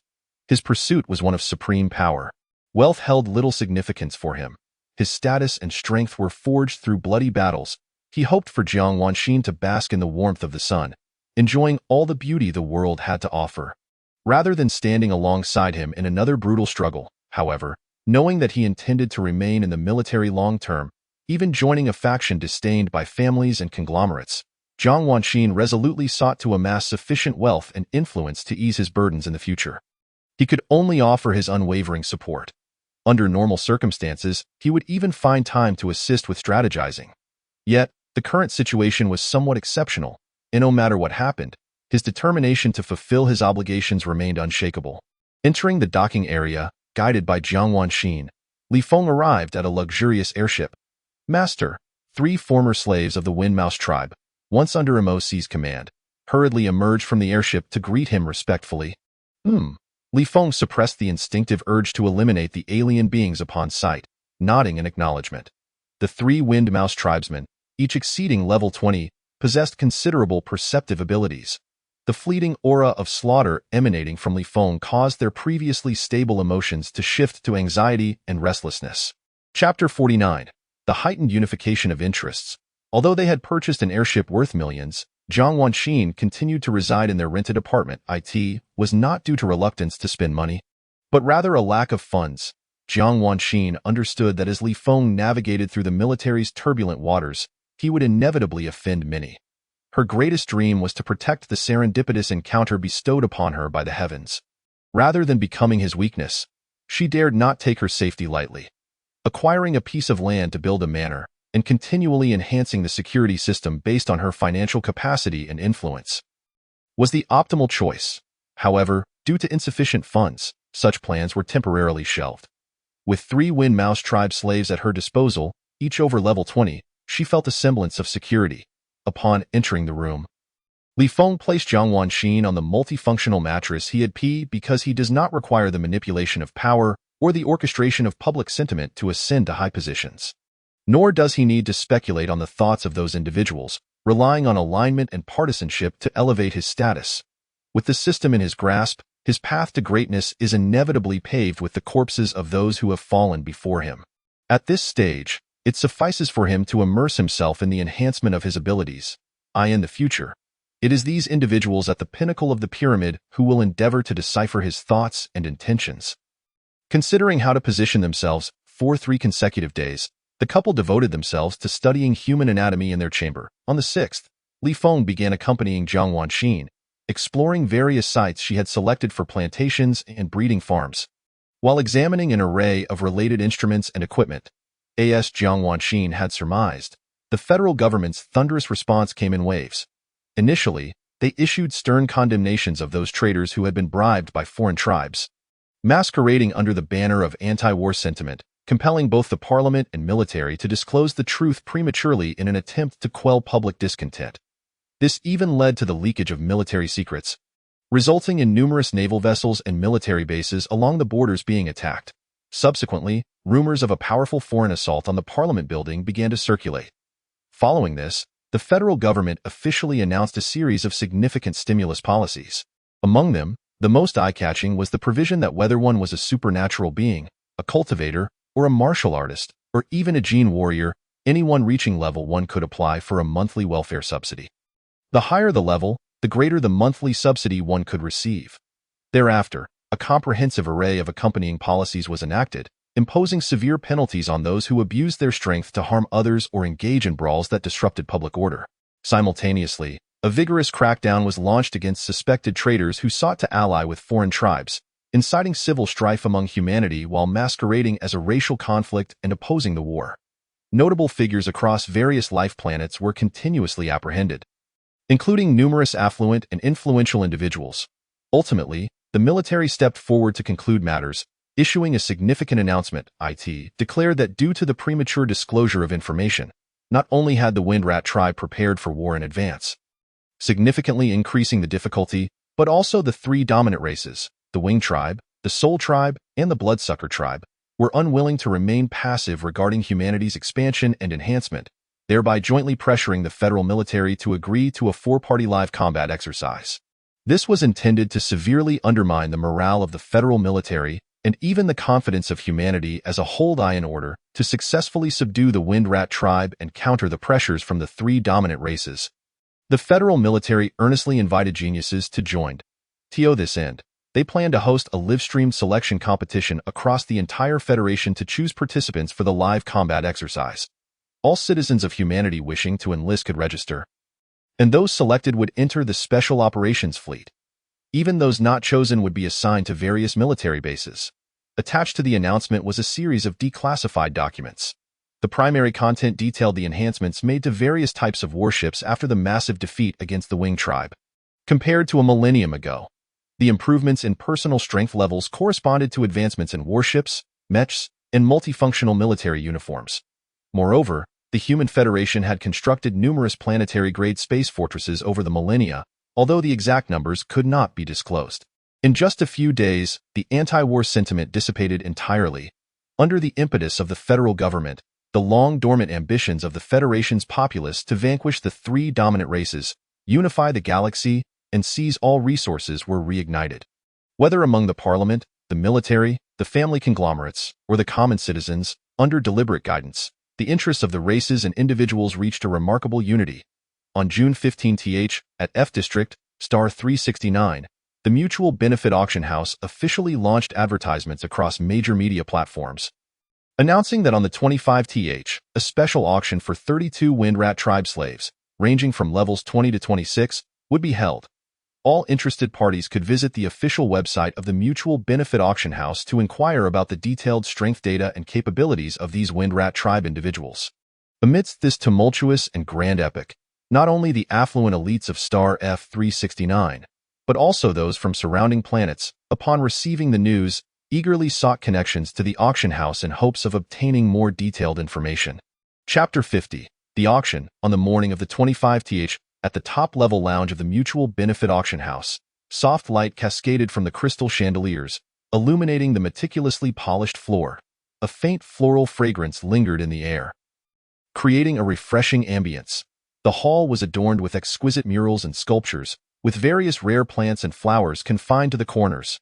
Numerous delightful second-tier individuals of foreign races, smiling, navigated between rows of multifunctional sofas and chairs, offering an array of pastries and beverages. On the central viewing platform, rare race slaves energetically showcased their unique talents and abilities. 1 or 2 hours before the auction commenced, bidders holding invitations continuously arrived at the lounge. For them, this level of auction was not merely a sale. It was also a networking banquet. Those present were all distinguished figures from the political and business realms of Star F369 and surrounding life planets, along with their notable offspring. As an energy cannon fired, The political and business circles of Star F-369 instantaneously collapsed. With just half an hour remaining until the auction, two pivotal figures arrived in succession. One was Qi Jiaming, the governor of Star F-369. The other was Colonel Ma Daqing, commander of a small military base in the F-0004 star domain, who oversaw the space defenses from Star F-301 to F-400. Their arrival sent the atmosphere in the lounge into a frenzy. Many who believed themselves worthy of mingling hastily approached with their children. Those of higher status engaged in lively conversation with the two, while those of moderate standing merely offered a greeting before discreetly withdrawing. Others, of lesser standing, smiled awkwardly from a distance, hoping to catch the eye of the two. Some overstepped their bounds, attempting to approach only to be met with outright disregard. Leaving in humiliation in a corner, Li Zhenya, the head of the Li family, appeared somewhat uneasy, accompanied by his heir Li Weimao, whom he had brought along to forge connections. During the Li family's glory days, they were considered an above-average family on Star F-369. Li Zhenya had met Qi Jiaming on several occasions, placing him at a level where he could somewhat approach for a greeting. Despite the Li family's recent setbacks, relegating them to a middle-tier status, every time they encountered Qi Jiaming at important events, he would at least acknowledge them out of courtesy. However, this occasion was an exception. Perhaps it was the crowd that obscured their presence. Or perhaps it was the recognition of the Li family's decline, as Li Zhenya had grown older, with no prospects of resurgence. When he stepped forward to greet Qi Jiaming, the latter was engrossed in conversation with others. Completely ignoring him, as Li Zhenya was jostled aside, Qi Jiaming's expression remained unchanged. Having failed to greet him, Li Zhenya found himself the subject of ridicule in such a significant setting. Alas, ill fortune, Li Zhenya sighed softly. Casting a downcast glance toward the Jiang family in terms of ruthlessness and cunning, he was confident that only a handful could rival him on Star F-369. Yet, misfortune had befallen him. After exhausting all efforts and sparing no cost, he had finally emerged in the transportation industry, with shares steadily increasing. The Li family had thereby ascended into the ranks of above-average families. Yet, unexpectedly, the transport fleet had suffered a devastating attack from high-level wing tribes. The Li family sustained severe losses and had yet to recover. In contrast, the Jiang family, which was merely a middle-tier family on Star F-369, had rapidly improved their connections due to the emergence of a promising major. They soared in the gambling industry and made significant strides in this new era of expansion. The Jiang family, too, had only recently entered the ranks of above-average families. However, Jiang Honghai, the head of the Jiang family, had received 4 invitations, allowing him to bring 3 children, doubling the number compared to the Li family, akin to those from larger families. In the lounge, Jiang Honghai and his children mingled effortlessly within the circles of prominent families. Qi Jiaming and Ma Daqing, likewise, could remain close to them, engaging in conversation and introducing their offspring. Particularly on Colonel Ma Daqing's side, he even proactively conversed with the children brought by Jiang Honghai. Affording them considerable respect in Li Zhenya's eyes, Jiang Honghai's capabilities and cunning were merely average. Although commendable, they fell far short of leading a middle-tier family to break industry barriers and become a prominent family.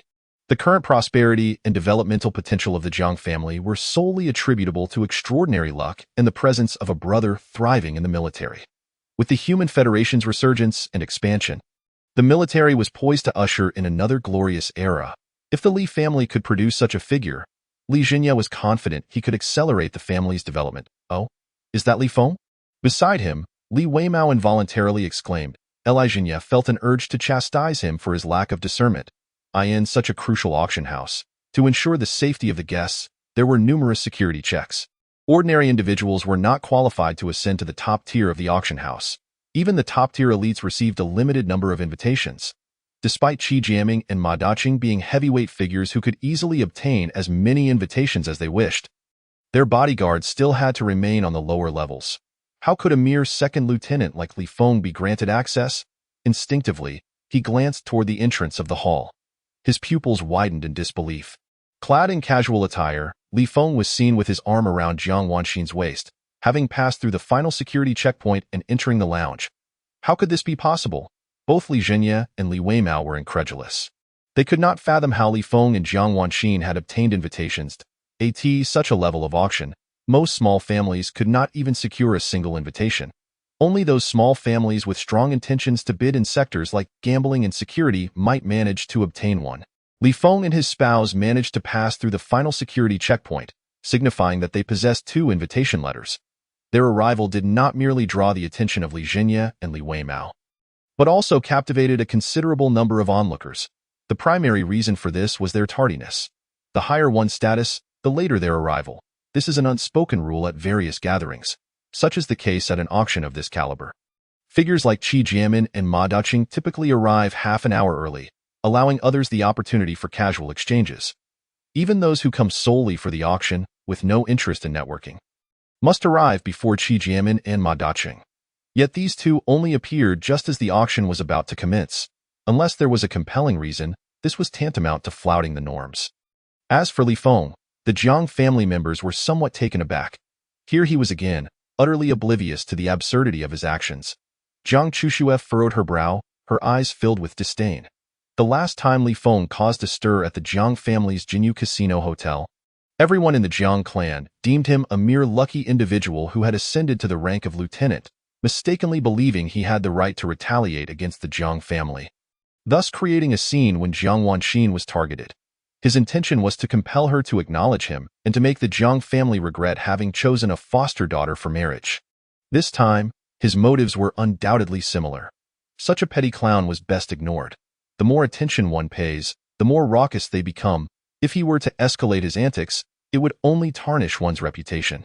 Jiang Honghai offered a subtle reminder. The previous time he had persuaded the Special Affairs Office to forego an arrest, and now he had managed to obtain 2 invitation letters, all of which required immense personal favor to accomplish. Repeated leniency was not to be expected. Even the most benevolent of senior officers could only overlook so much for him. Jiang Chuxue slightly nodded, diverting her gaze and no longer glancing at Li Feng. Upon entering the lounge, Li Feng and Jiang Wanxin paid no heed to anyone, noting that they still had a few minutes to spare. They made their way to the central viewing platform, eager to witness the performance of the Windmouse Slaves. Chapter 51. Joy for some, sorrow for others. At 9:55, the doors to the auction hall swung open. Qi Jiamin and Ma Daqing, flanked by the heads of various prominent families, were the first to enter. The auction hall was spacious and well lit, with rows of multifunctional chairs neatly arranged at a considerable distance apart. The vast venue accommodated only 20 rows and over 300 seats. As Qi Jiamin and Ma Daqing strolled to the front row, they settled into the central 2 seats. Only then did the remaining attendees rush in, each searching for their designated seats according to the numbers on their electronic invitations. The heads of prominent families, several officials managing critical departments on F369 Star, and their accompanying family members were all seated in the front rows. Following them were the heads of medium-sized families, arranged in descending order of prestige. What astonished many was the unexpected seating of Li Feng and Jiang Wanxin, who were placed at the edge of the first row. Such privileges were typically reserved for the heads of influential families that monopolized specific industries and had kin serving as high-ranking officials in the political sphere. In contrast, Jiang Honghai and his 3 children, representing the Jiang family's considerable potential, were relegated to the right edge of the second row, positioned behind Li Feng and Jiang Wanxin. One would think that a mere lieutenant could only secure front-row invitations by selling himself into servitude. Jiang Chuxue ultimately lost her composure, unable to refrain from muttering in a voice that was neither too loud nor too soft. Li Feng and Jiang Wanxin remained indifferent to her remarks. They were not individuals who engaged in verbal duels. When the time came to decisively deal with the Jiang and Li families, they would take action directly, without wasting time on trivial exchanges. Jiang Chuxue, ignored, attempted to speak again but was silenced by a glance from Jiang Honghai. Creating a scene in such a setting would bring disgrace to both parties, resulting in mutual loss. The higher one's status, the greater the disgrace. In the 8th row, Li Jinya repeatedly contemplated standing but ultimately suppressed the urge, fidgeting uncomfortably. Like the Jiang family, he believed that, given Li Feng's evident lack of talent for cultivation, the lieutenant must have relied on the goodwill of senior officers from the reconnaissance ship, promising certain conditions to obtain 2 front-row invitations. His motive was to retaliate against and showcase dominance over the Jiang and Li families. However, while they understood the situation, others remained oblivious. He longed to greet Li Feng. Under normal circumstances, even if one risked their life, ascending to the upper echelons would be impossible. regardless of the sacrifices Li Feng made to secure front-row invitations. It at least indicated that he had established connections with officers of equal standing to Qi Jianmin and Ma Daqing. If he could mend relations and persuade Li Feng to return to the Li family, it would grant the Li family military backing. Even if they appeared indifferent, they would at least be recognized as acquaintances by those seated in the middle and back rows. Unfortunately, he feared that in the presence of such notable figures, Li Feng might disregard his image and openly confront him, leading to utter humiliation. With only 2 minutes remaining until the auction, the auctioneer stepped onto the podium, delivering a brief yet impassioned speech. A metal cage was pushed onto the stage by a robotic assistant. Inside, a level 20 wind mouse slave lay prostrate. At 10 o'clock sharp, the auctioneer officially declared the auction open. All eyes immediately shifted to the proceedings. Networking was merely a secondary objective. The primary motivation for attending this auction was to successfully bid on 1 or 2 wind mouse slaves. Some were driven by the impending tumultuous era, where conflicts between the human Federation and alien races were bound to escalate. Residing in Zone F, families or individuals possessing slaves of level 20 or above would greatly enhance their security. Others sought such formidable slaves to bolster their family enterprises. As the new era unfolded, the Human Federation resumed its expansion, presenting new opportunities for industry growth. The demand for powerful slaves was thus increasingly urgent, with some individuals even prepared to go to great lengths to secure them. The results unfolded as anticipated. A level 20 wind mouse slave was originally valued at around 100 million. Although it was a high price, it was not cost-efficient.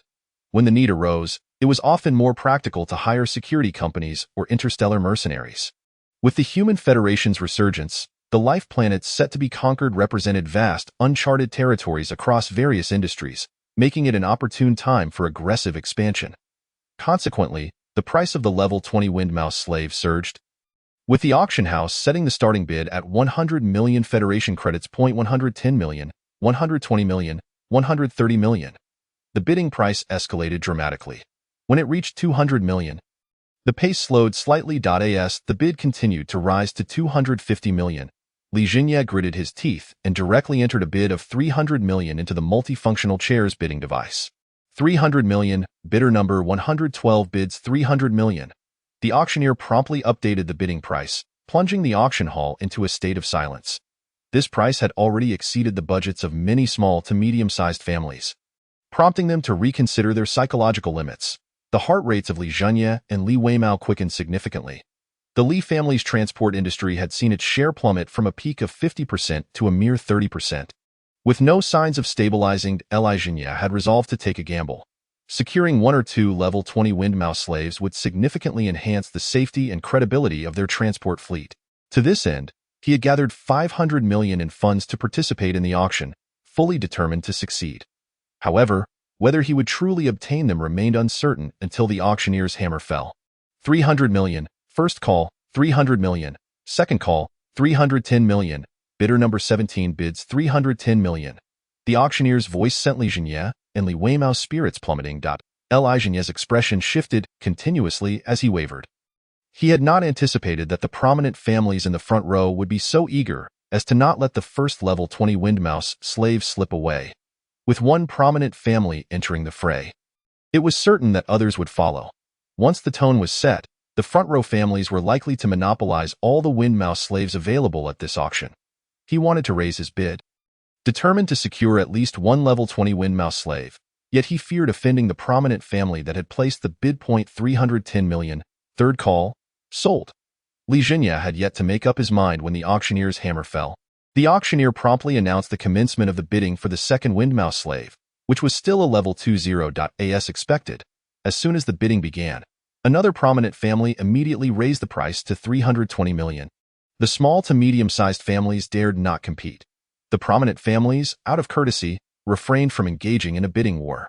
For the third wind mouse slave, another prominent family bid 330 million. The small to medium-sized families were thoroughly disheartened.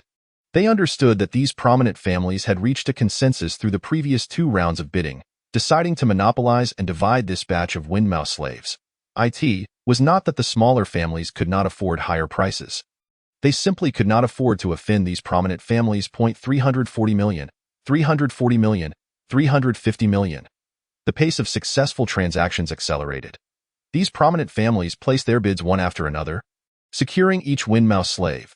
The small to medium-sized families, unable to offend, were relegated to mere background figures. Similarly, the prominent families dividing this batch of Windmouse slaves were cautious not to offend the owners of the slaves. Each round of bidding would not fall below the previous one, only increasing. When the bidding for the level 21 Windmouse slave began, the price soared to 400 million. For the level 22.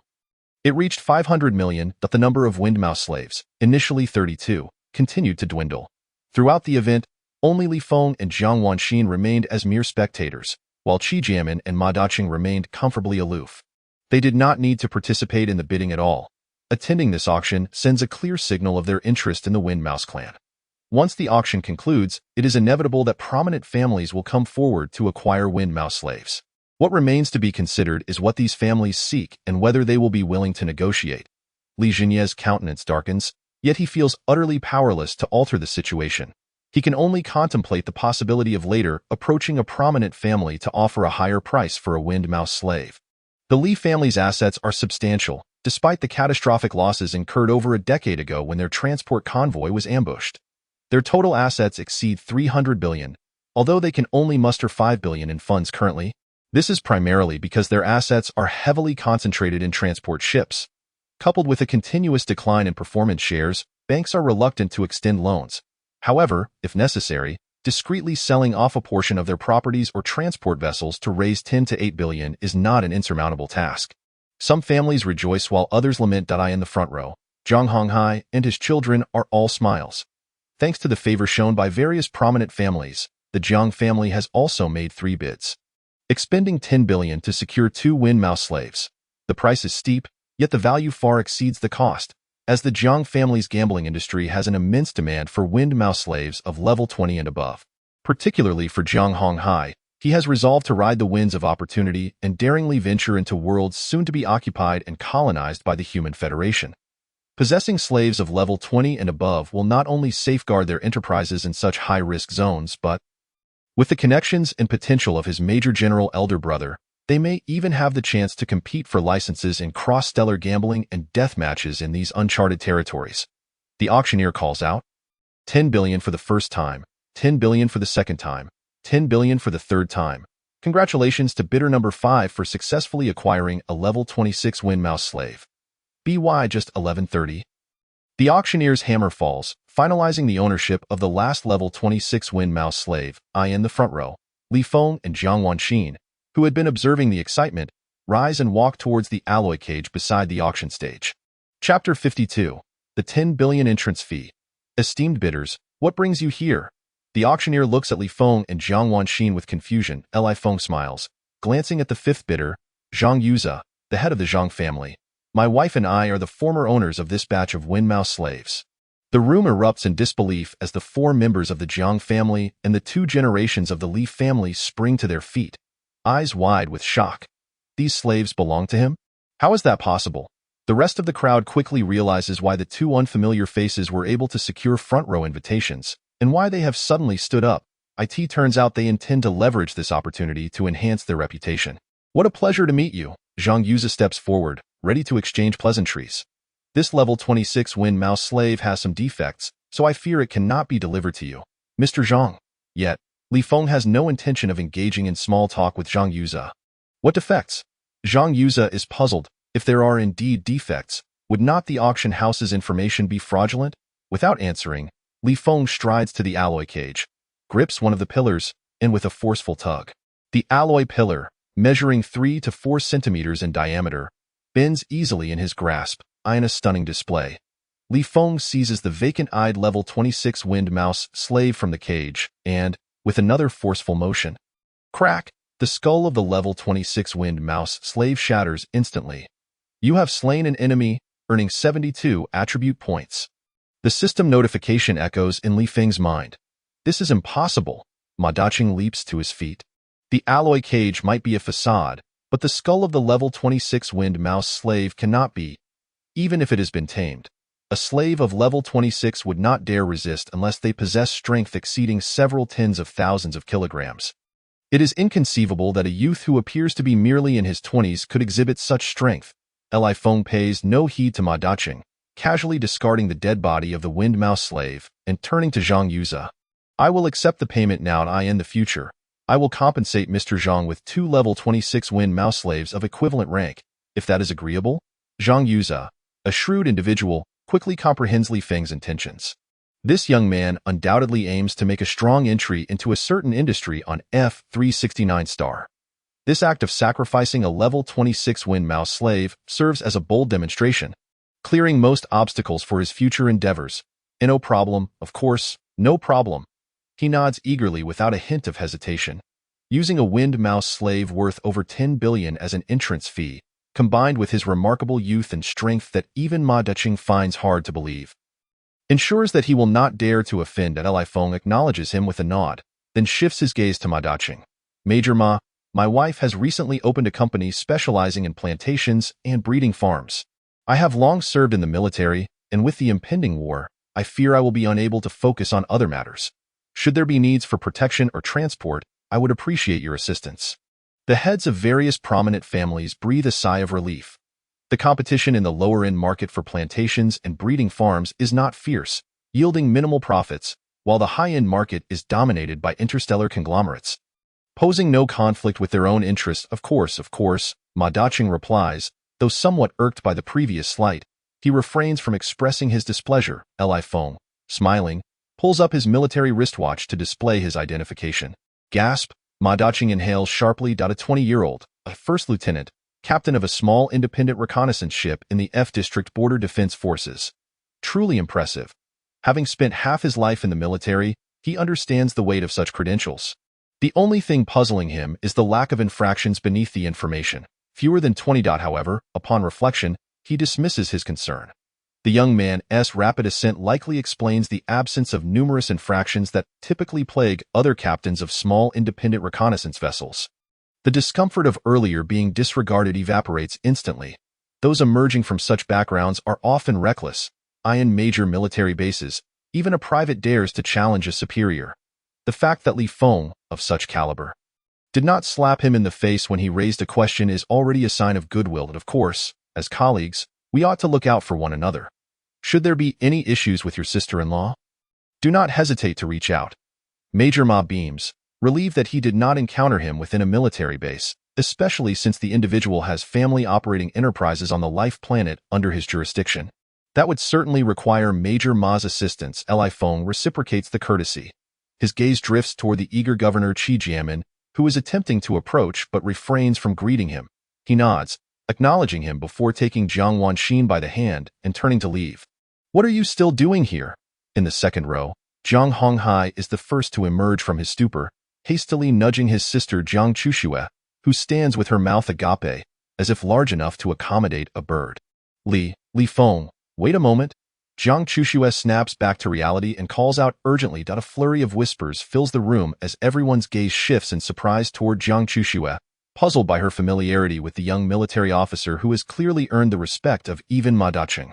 To observers, he appears to be but a newcomer to F369 star. Only a few, privy to rumors and gossip, find the name Li Feng somewhat familiar and his face vaguely recognizable. In the middle row, Li Zhenya, also recovering from his shock, hastily rises, but Li Feng and Jiang Wanxin do not halt their steps. Upon reaching the exit, Jiang Chuxue's anxious voice rings out. I know you still resent me, but there were reasons for my actions at the time. Reasons you are unaware of. We could find a place to talk slowly, perhaps even start anew. Beside her, Jiang Honghai nods repeatedly, even if his elder brother, a major in the F District Border Defense Forces and already selected for the fleet to attack the Wind Mouse territory, were to come personally, it would not guarantee such a favorable response from Major Ma Daqing. Even if Li Feng lacks the talent of a cultivator, his existing strength and status are enough for him to feel justified in thickening his face and sparing no effort to mend the rift caused by his adoptive daughter's betrothal. Seeking to persuade Li Feng to divorce and remarry Jiang Chuxue. What audacity! Originally, Li Feng had no intention of acknowledging them, but he couldn't help but marvel at Jiang Chuxue's confidence in her own allure. Believing him to harbor resentment towards the Jiang family due to unfulfilled desires, in truth, his only intention was to confront Li Zhenya and Li Weima. He had no desire to deal with the Jiang family at all. Although he was wronged, having been falsely accused and sent to die on a reconnaissance ship, it was Jiang Chushua's disdain for him and the Jiang family's decision to have Jiang Wanxin take his place that provided Li Weimao with the opportunity. However, he considers marrying Jiang Wanxin a worthwhile exchange, thus balancing the scales. His prior altercation at the Golden Jade Casino was simply a result of Jiang Yuanfeng's harassment of Jiang Wanxin. He does not intend to let the Jiang family off the hook since they have failed to provide him with an explanation and even reported him to the authorities. This is a new grudge, not an old one. As he watches Li Feng and Jiang Wanxin depart, the once tranquil auction hall erupts into commotion. Numerous individuals approach the Jiang family, eager to glean information. Yet, the Jiang family finds themselves at a loss for words. Li Jinya stands at the center, resembling a lost elder, his eyes filled with confusion. Chapter 53. The selection. With great certainty upon returning home, Li Feng and Jiang Wanxin joyfully lay on the bed. Contemplating their expenditures, the 32 Feng Shu clan slaves were auctioned off for an astonishing 135 billion. After deducting the auction house's 5% commission, they still possessed 128 billion.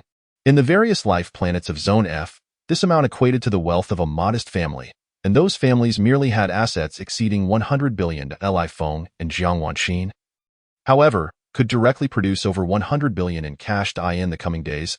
They could purchase the land required for their breeding farms and plantations. Orders for equipment and machinery could also be placed. Furthermore, they needed land for constructing their estate and villa, along with various defensive installations and personnel. While they were conversing, Jiang Wanxin's smart wristwatch emitted a series of beeps. She glanced at it and, somewhat surprised, remarked, "It's a message from Jiang Honghai, requesting that I visit the Jiang family to discuss a matter. Tell him to go away and block him," Li Feng replied without hesitation. "All right," Jiang Wanxin nodded. She sent a message back containing a dismissive remark, then promptly blocked him in the Jiang family estate. Within the villa, Jiang Honghai was left astounded, his expression shifting unpredictably.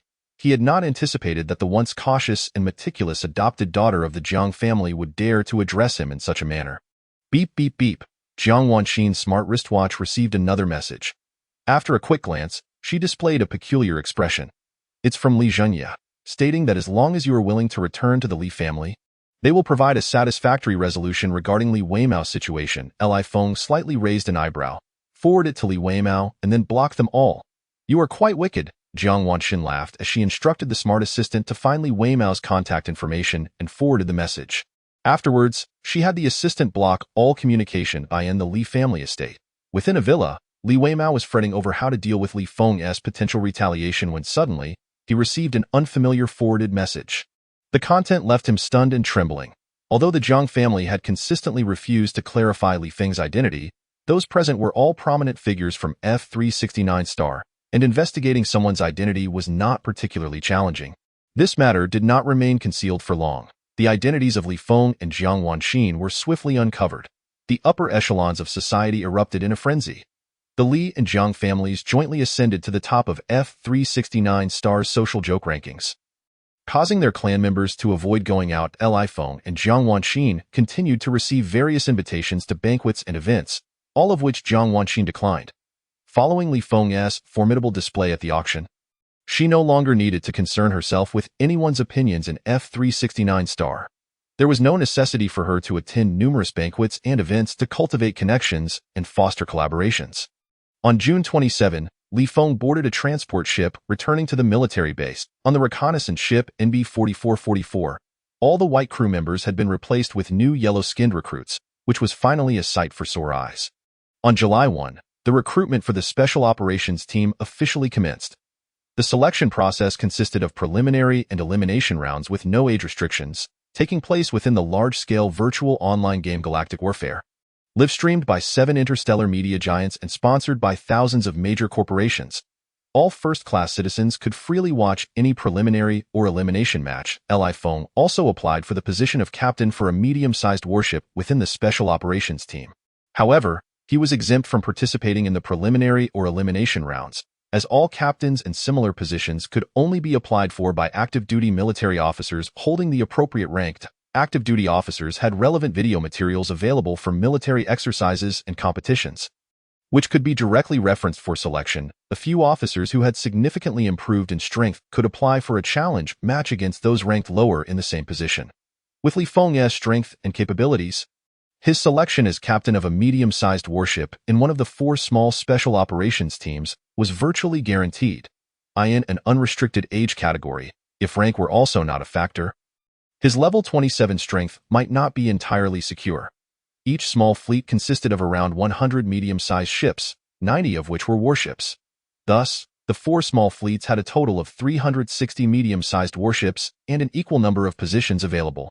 Across the entire human federation, there were undoubtedly many individuals with strength exceeding his who were interested in joining the Special Operations Team. However, among active duty officers specifically holding the rank of captain, such individuals were certainly few. Even the youngest prodigies could not surpass his capabilities. Jiang Wanxin was the best example, and of course, Gu Lingxi was only at level 19 because her master mandated a slow and steady approach to her training. Before reaching level 20, she was prohibited from utilizing any potions, materials, formations, or magical artifacts, aside from spirit stones to assist her practice. Nonetheless, even without this restriction, it would be challenging for someone of her age to reach level 27. Top-tier prodigies in their 30s or 40s were not limited to the rank of captain.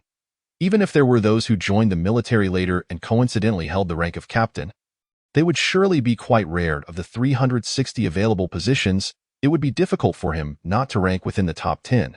There was no pressure at all. He merely awaited the selection results. On July 2, just 2 days after the rest period ended, Li Feng was engaging in a video call with Jiang Wanxin in the captain's quarters when the reconnaissance ship's AI sent a mission notification. This mission involved reconnaissance of enemy activity, akin to one of the operational tasks he undertook when serving as captain. The task required him to venture into the border regions of the Fanshu clan, an insignificant faction ruling over 8 life planets, and collect detailed information and data about this faction.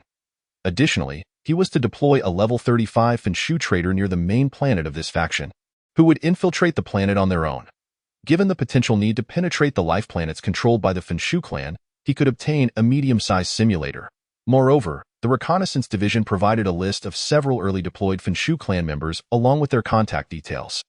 It was evident that the military was beginning preparations for a rapid advance into the border regions of the Fanshu clan. The ruler of this faction was only level 43, and the weakest leader among the vassal planets was merely level 36. After reviewing the various information and data, Li Feng contemplated the possibility of making a bold move to directly conquer the weakest life planet. With the assistance of a level 35 Fanshu trader and an element of surprise, the odds were promising. The 777 military base lacked the authority to occupy life planets of the Fanshu clan, and conquering one would certainly complicate matters for the reconnaissance division. However, Li Feng was unperturbed. He would still earn merits for the mission and could freely scour the life planet for resources and treasures aboard the reconnaissance ship. Resolute in his decision, Li Feng first arranged for the logistics personnel to collect the medium-sized simulator. He then compiled a detailed mission plan, dispatching it to Gu Lingxi and the 5 captains. Once the medium-sized simulator was in hand and the level 35 Fanshu trader on board the reconnaissance ship, he would immediately issue the task execution notification and set sail. Chapter 54. Persuading Braden and Master. My task is to infiltrate the main planet of that faction. I need to find a way to enter the castle of the ruler, Stan, conceal my strength, and blend in with the guard team.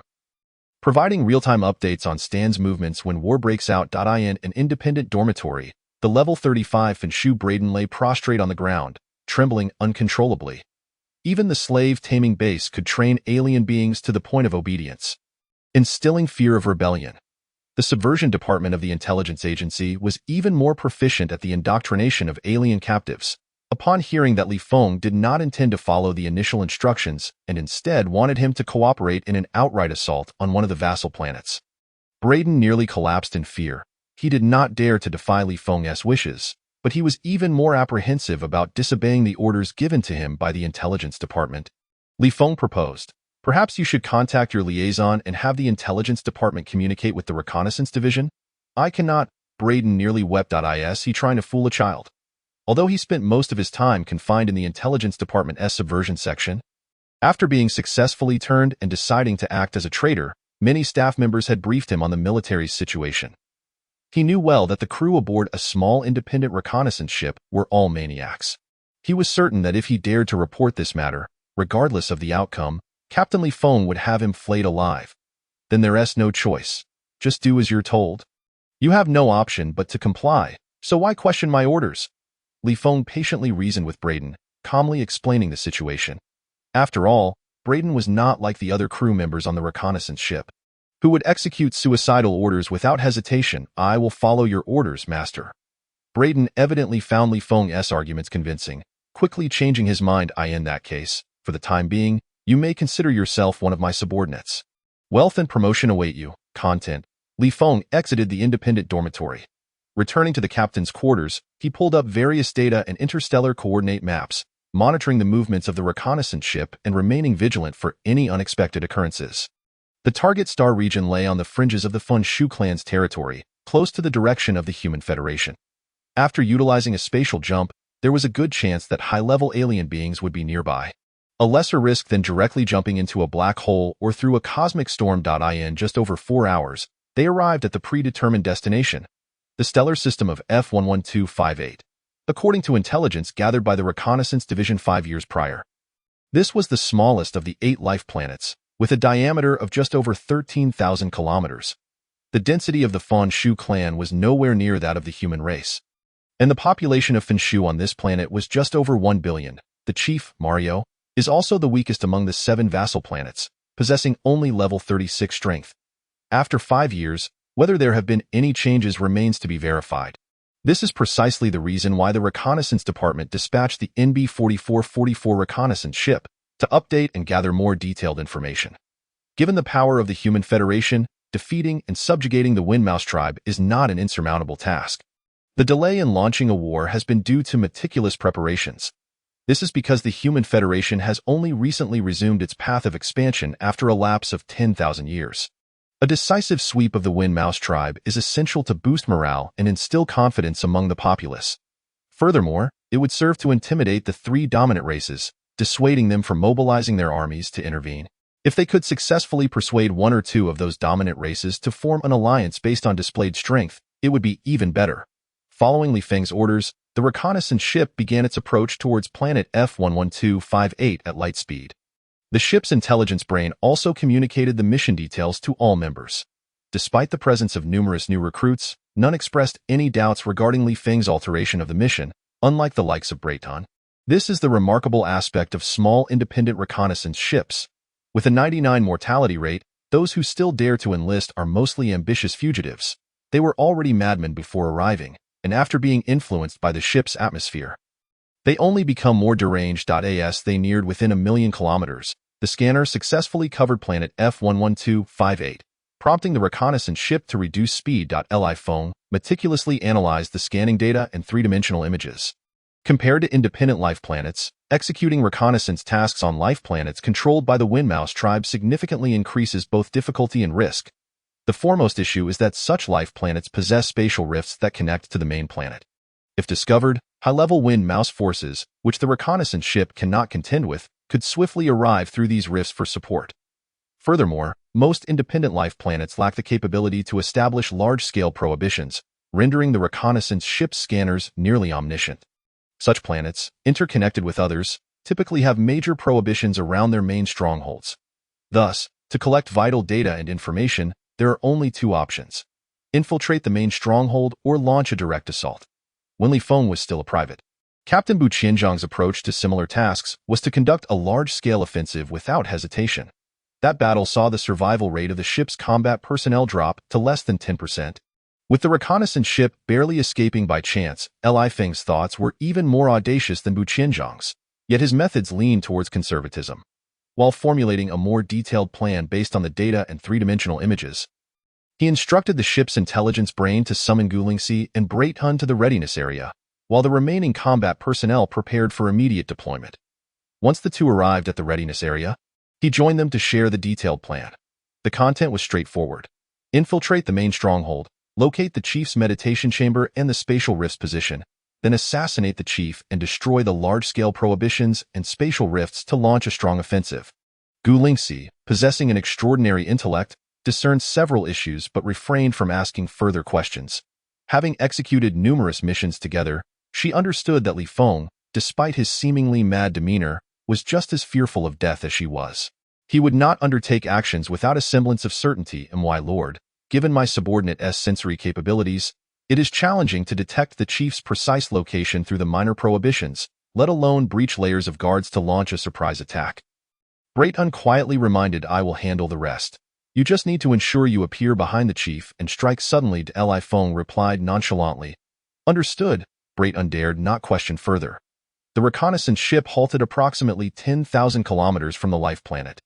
It was no secret that the human Federation was about to launch a large-scale war against the Wind Mouse tribe. Even the most isolated rulers among the independent Wind Mouse tribes were aware of this, let alone the various factions within the Wind Mouse race. Enhancing defenses and patrols became a top priority. As they approached, the scouts and sentinels of the Wind Mouse tribe became increasingly dense. However, on life planets controlled by smaller factions, the number of Wind Mouse entities above level 20 was limited, making their defenses only marginally more effective. At a distance of 10,000 kilometers, the reconnaissance ship could easily evade all scouts and sentinels. Although Li Feng's physical strength had long surpassed the energy shields of multifunctional military suits, he still activated the combat mode of his suit and initiated the microsimulator. Let us go. He was the first to soar out of the opened readiness area, with Gu Lingxi and Brayton closely flanking him, deftly avoiding the patrols and scouts of the Wind Mouse tribe as they flew towards the main stronghold. Your flying speed. Have you broken through to level 20? Among the trio, Gu Lingxi was the weakest. Therefore, Li Feng maintained the same flying speed as her. To his surprise, Gu Lingxi, without piloting a mech, managed to fly at a speed of 8 to 9,000 kilometers per hour. A velocity typically attainable only by those at level 22. I broke through to level 20 half a month ago and reached level 21 3 days ago, Gu Lingxi replied coldly. Oh? Li Feng felt relieved. Gu Lingxi immediately felt displeased. The difficulty of ascending in power levels increases exponentially as one progresses. Those lacking sufficient talent might struggle for a lifetime to achieve even a single level increase. 12 days to ascend from level 20 to level 21, and you only respond with an oh, that's excessive. Are you not considering applying for retirement? Li Feng curiously inquired. Depends on my mood, Gu Lingxi huffed. Oh, Li Feng comprehended. He surmised that Gu Lingxi had changed her mind, realizing the battlefield was the optimal environment for enhancing her power level. Countless talents flocked to enlist for the Special Operations Fleet selection. Aspiring for military advancement for this very reason, Gu Lingxi found herself at a loss for words. She often boasted of being an exceptional second-in-command, yet upon hearing her intention to refrain from applying for retirement, she adopted such an attitude. Li Feng focused on their journey. Just over an hour later, they successfully landed in a forest near the main stronghold. Li Feng was cautious, confirming the efficacy of the microsimulator before advancing towards the stronghold. According to the scanning data, the entire main stronghold spanned approximately 100 square kilometers, consisting of an outer and an inner fortress. The outer fortress was surrounded by walls made of solid rock, towering over 20 meters high, with numerous stone houses within. The inner fortress covered only 5 to 6 square kilometers and was enveloped in a large-scale prohibition. The reconnaissance ship scanners could not penetrate the prohibition to reveal the interior conditions. Accessing the outer fortress required inspection. The effects of the microsimulator were evidently inadequate to withstand close scrutiny. However, this was not overly difficult to resolve. Li Feng expanded his sensory abilities and quickly identified a weak point among the dense sentry posts on the inner side of the walls. The trio easily evaded these sentries using their speed, infiltrating the outer fortress. The inner fortress had a large-scale prohibition with only a small opening for entry and exit. Not only was the inspection more stringent, but they could not fly inside. Common practices for infiltration involved employing an insider or utilizing cargo transport or other means. Lacking a Wind Mouse insider, they would need to temporarily capture one from the outer fortress to lure them in. With his ability to penetrate any energy barrier or matter through teleportation and heightened perception, Li Feng found no need for such complexities. He located a discrete area near the inner fortress and, expanding his sensory abilities, gradually infiltrated towards it. His mental attribute reached an impressive 1,000 points, allowing his sensory capability to cover a radius of 1,000 kilometers. With level 3 heightened perception, he could achieve 30% of his sensory abilities. This meant that his heightened perception could extend up to 300 kilometers. Beyond the main stronghold, his heightened perception effortlessly covered the entire fortress.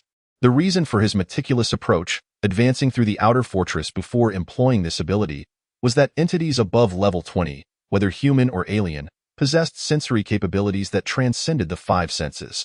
Such capabilities could not only scout for enemy movements but also detect prying eyes and other perceptive abilities. They could even sense impending malice and danger ahead of time. This also explained why the energy cannons of the reconnaissance ship struggled to eliminate entities above level 20 from a distance. The closer one got, the higher the intensity, thus diminishing the likelihood of detection by winged mouse entities above level 20 within the inner fortress.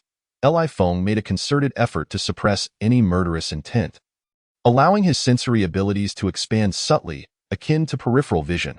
When encountering winged mouse entities above level 20, he would strive to avoid confrontation. The situation within the inner fortress gradually came under his control. The entire inner fortress featured a large castle towering over 50 meters in height at its center, surrounded by several stone towers. You stay here and await the commencement of the assault. Li Feng instructed Gu Lingxi before seizing Brayton. Activating his teleportation ability, he instantaneously crossed the large-scale prohibition, appearing directly in an empty room within the castle. Brayton's triangular eyes widened in astonishment. The ability to penetrate objects and prohibitions through teleportation.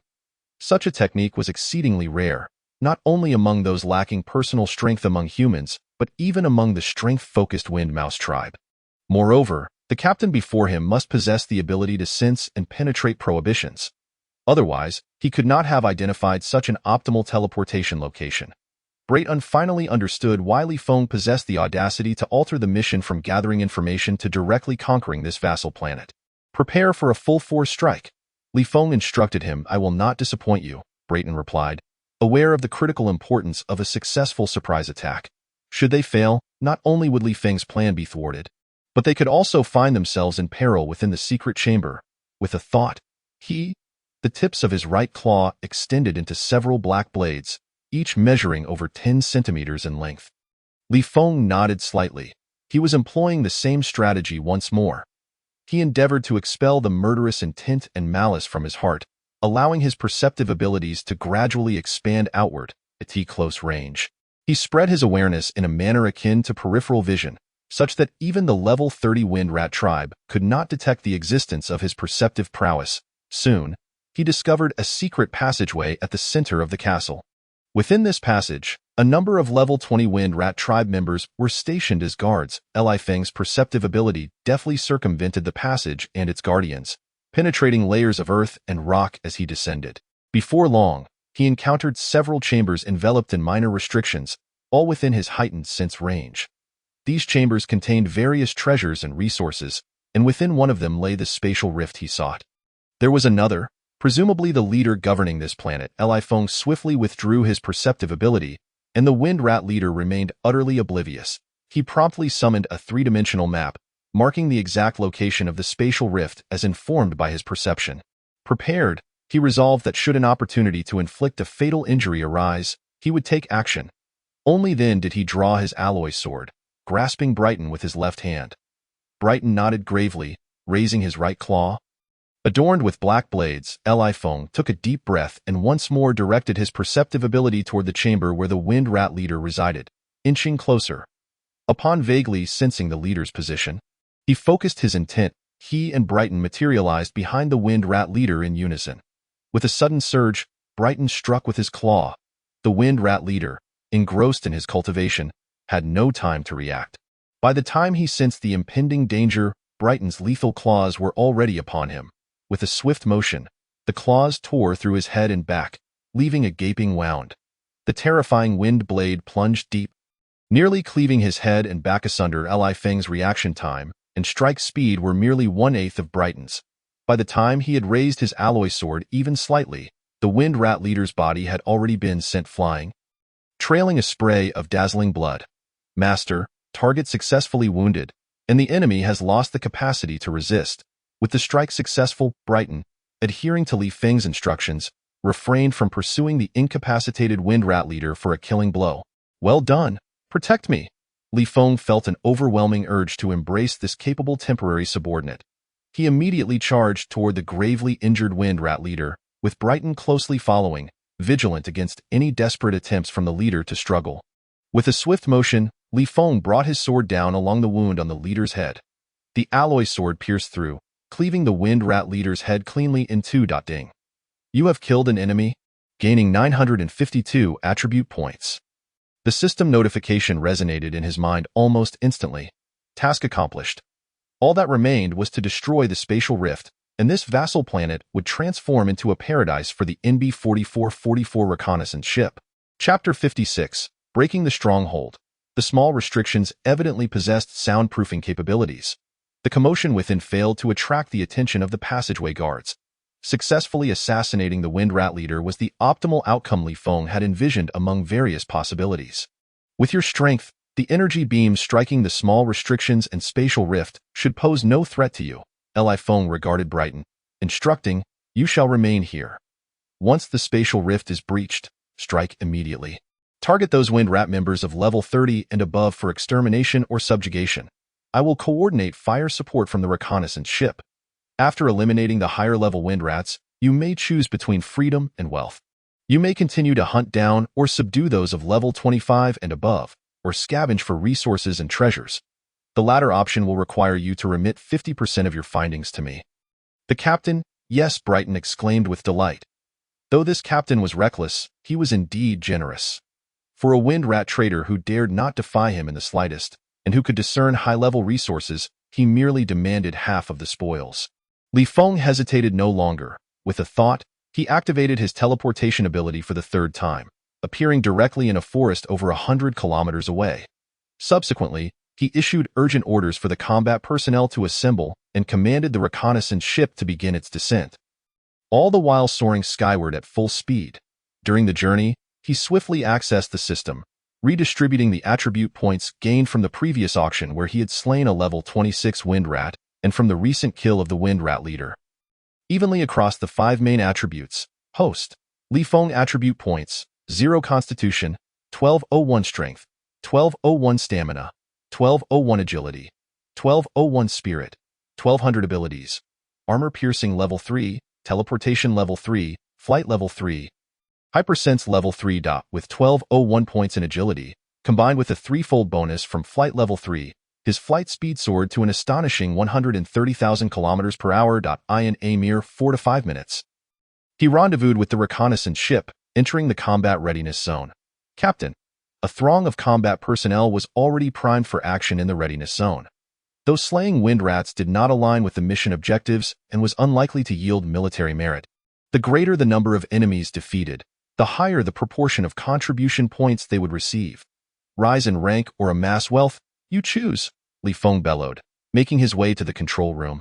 Captain Daddy, I love you. I want both rank and wealth. Kill, kill, kill. My energy cannons are eager for action. I am a rookie. Could you fine gentlemen leave the valuable treasures and severely injured high-level Wind Rats for me? The rookies were more suited for sacrificing themselves as shields against high-level Wind Rats. I'll remember you, you bastard. I'll come back and show you what rookies are capable of. The public channel erupted with a cacophony of cheers. The atmosphere charged with fervor and bloodlust. By the time Li Feng arrived at the control room, the reconnaissance ship had already descended to an altitude of 5,000 kilometers, then to 4,000, 3,000, 2,000. Within the castle, 2 Wind Rat tribe members of level 30 and above had sensed the presence of the reconnaissance ship. They failed to detect the Wind Rat leader's aura or commands. They hastily retrieved communication artifacts to contact the leader, but received no response. Following Li Feng's orders, the control team guided the reconnaissance ship down to a mere 100 kilometers above the ground. The main cannon activated, Li Feng's perceptive ability rapidly expanded, penetrating both the large and small restrictions, once again pinpointing the location of the spatial rift. A series of energy beams, each lasting a second, erupted from the main cannon. Boom, boom, boom. With the enhancement of level 3 armor piercing, the second energy beam alone shattered the large restriction. The third energy beam pierced through the small restriction, striking the spatial rift. The fourth and fifth energy beams detonated the spatial rift, causing it to collapse entirely. The energy reserves of the reconnaissance ship plummeted by 15. Task accomplished, but the work was far from finished. Li Feng switched the main cannon to energy cannon mode, unleashing a barrage of 1-meter diameter energy cannon blasts toward the densely packed areas of wind rats outside the fortress. Simultaneously, he issued an attack order. In the readiness zone, apart from Gu Lingxi's mech, 5 squad leaders each piloted a mech, leading the charge out of the combat zone. Over 500 team members activated the combat mode of their multifunctional military uniforms, howling as they surged forth. Within the control room, the operators also maneuvered the small launch ports, concentrating their fire to suppress the 2 level 30 and above wind rats that the scanners had successfully identified. Attribute points 0.26, 0.18, 0.29. As energy cannon blasts detonated, the system notifications flooded Li Feng's mind. 100 points, 200 points, 300 points. Although they were predominantly low-level wind rats being eradicated, their sheer numbers compensated for it. The attribute points continued to climb. Gu Lingxi and Brighton also sprang into action. The former targeted a level 23 wind rat, evidently prioritizing the enhancement of practical experience through life-and-death battles with formidable foes. Brighton, on the other hand, aimed for the highest level wind rat, ranked 33, with no sign of the wind rat leader issuing commands, and Li Feng relentlessly bombarding with the main cannon. The entire stronghold was plunged into chaos. Flames soared, and the deafening sounds of explosions reverberated. A few intrepid wind rats charged toward the combat personnel and the reconnaissance ship, while many others fled in all directions. Some timid wind rats simply prostrated themselves on the ground, opting for immediate surrender rather than attempting to escape. After the initial bombardment concluded, Li Feng glanced at his available attribute points, which had skyrocketed to 3265. The number of wind rats slain exceeded 20,000. Observing that the combat personnel had breached the castle and that the wind rats were scattering, he refrained from switching to energy bomb mode. Instead, he allocated the attribute points evenly across the 5 main attributes and exited the reconnaissance ship. Given his current speed, using the reconnaissance ship's energy bomb mode to eliminate each wind rat would be slower than engaging them up close. This was a crushing assault, if the wind rat leader were still alive. Even without taking direct action, merely issuing a command for full resistance would have allowed the wind rats within the castle to hold out for several hours. Yet, without the leader's orders, the wind rats lacked the courage and morale to fight, and most scattered in retreat. After just over an hour, the vast castle was devoid of any wind rats, save for those who had surrendered. The ambitious members of the team, eager for both promotion and wealth, began shuttling between the castle and the reconnaissance ship, frantically delivering various treasures and resources they deemed valuable to the control room and their quarters. 2 members of the Wind Mouse clan, both above level 30, chose to surrender when targeted by a level 33 Wind Mouse. Another managed to break through the firepower blockade of the reconnaissance ship and fled into outer space. The battle had conclusively ended. However, the conquest of this life-bearing planet was still not complete, as countless smaller castles remained beyond the main fortress. Destroying the main castle merely shattered the stronghold where the higher-level wind mice congregated. The ruler of this minor faction, Stan, was merely level 43 and lacked the ability to tear through space. With the spatial rifts destroyed, reinforcements could not arrive in the short term. Consequently, Li Feng remained unperturbed, awaiting his team members to transport the resources and treasures from the main fortress. Chapter 57. A vast disparity of risks, Captain. Our quarters are overflowing, and the control room is nearly submerged. Should we discard some of the less valuable items? I fear that clutter may hinder the reconnaissance ship's agility and speed. The public channel buzzed with the excited voices of the team members. Are you running a bank? One shouted. Exactly. If there's no room in the quarters, we have warehouses and empty rooms. Wherever there's space, we should pile things up. Immediately, the public channel erupted with the team members' scornful retorts. Even if the quarters and control room were overflowing, the excessive weight was detrimental to the reconnaissance ship's maneuverability. Breton, please organize and see if there are any storage-type treasures we can utilize. Also, gather some energy stones to replenish the reserves. Li Feng's voice rang out over the public channel. Captain is indeed wise. Truly a commendable leader, with meticulous foresight. Flattery echoed throughout the channel, and no matter how rebellious they were, they could not resist the bountiful rewards bestowed by the captain. Li Feng's orders transformed the resource transportation efforts into a concluding phase. All surrendered wind mice were gathered together. Those above level 25 were controlled by Breton using magical artifacts akin to contracts used by cultivators. Breton had obtained only 2 of these artifacts from the military, with the rest discovered in treasure troves. The wind mice below level 25 were entrusted to the command of those who had signed contracts. After more than an hour of coordination, Li Feng issued a command. 27 wind mice, ranging from levels 25 to 29, each became leaders of their respective teams, guiding the surrendered wind mice along the optimal route calculated by the reconnaissance ship's intelligence system. Breton and the level 33 wine mouse accompanied the reconnaissance ship, arriving ahead at the nearest small castle. The 2 wind mice in their 30s called out from the sky, demanding that the local leader surrender within 3 minutes. It was preferable for them to emerge and surrender, allowing for a smoother transition for the incoming teams of wind mice. Should they choose not to surrender, it would provide Li Feng with a clear opportunity to bombard the castle into ruins, after which they would proceed to the next castle, the 3rd, 4th, 5th. Despite their rapid pace, it took the entirety of a day to thoroughly survey all moderately sized small castles. Those who surrendered were spared. Those who resisted were swiftly annihilated. Unable to contain his curiosity, Li Feng opened the system for a glance. Host. Li Feng attribute values: 0 physique, 25-30 strength, 25-30 stamina, 25-29 agility, 25-29 spirit, 25-29 abilities, armor piercing level 3, teleportation level 3, flight level 3, extrasensory perception level 3. Though merely a small life-bearing planet, the day's endeavors had doubled his 5 primary attribute values, augmenting them by over 7,400 points. He had successfully reached a power level comparable to that of a level 30 being, with level 31 now just a step away.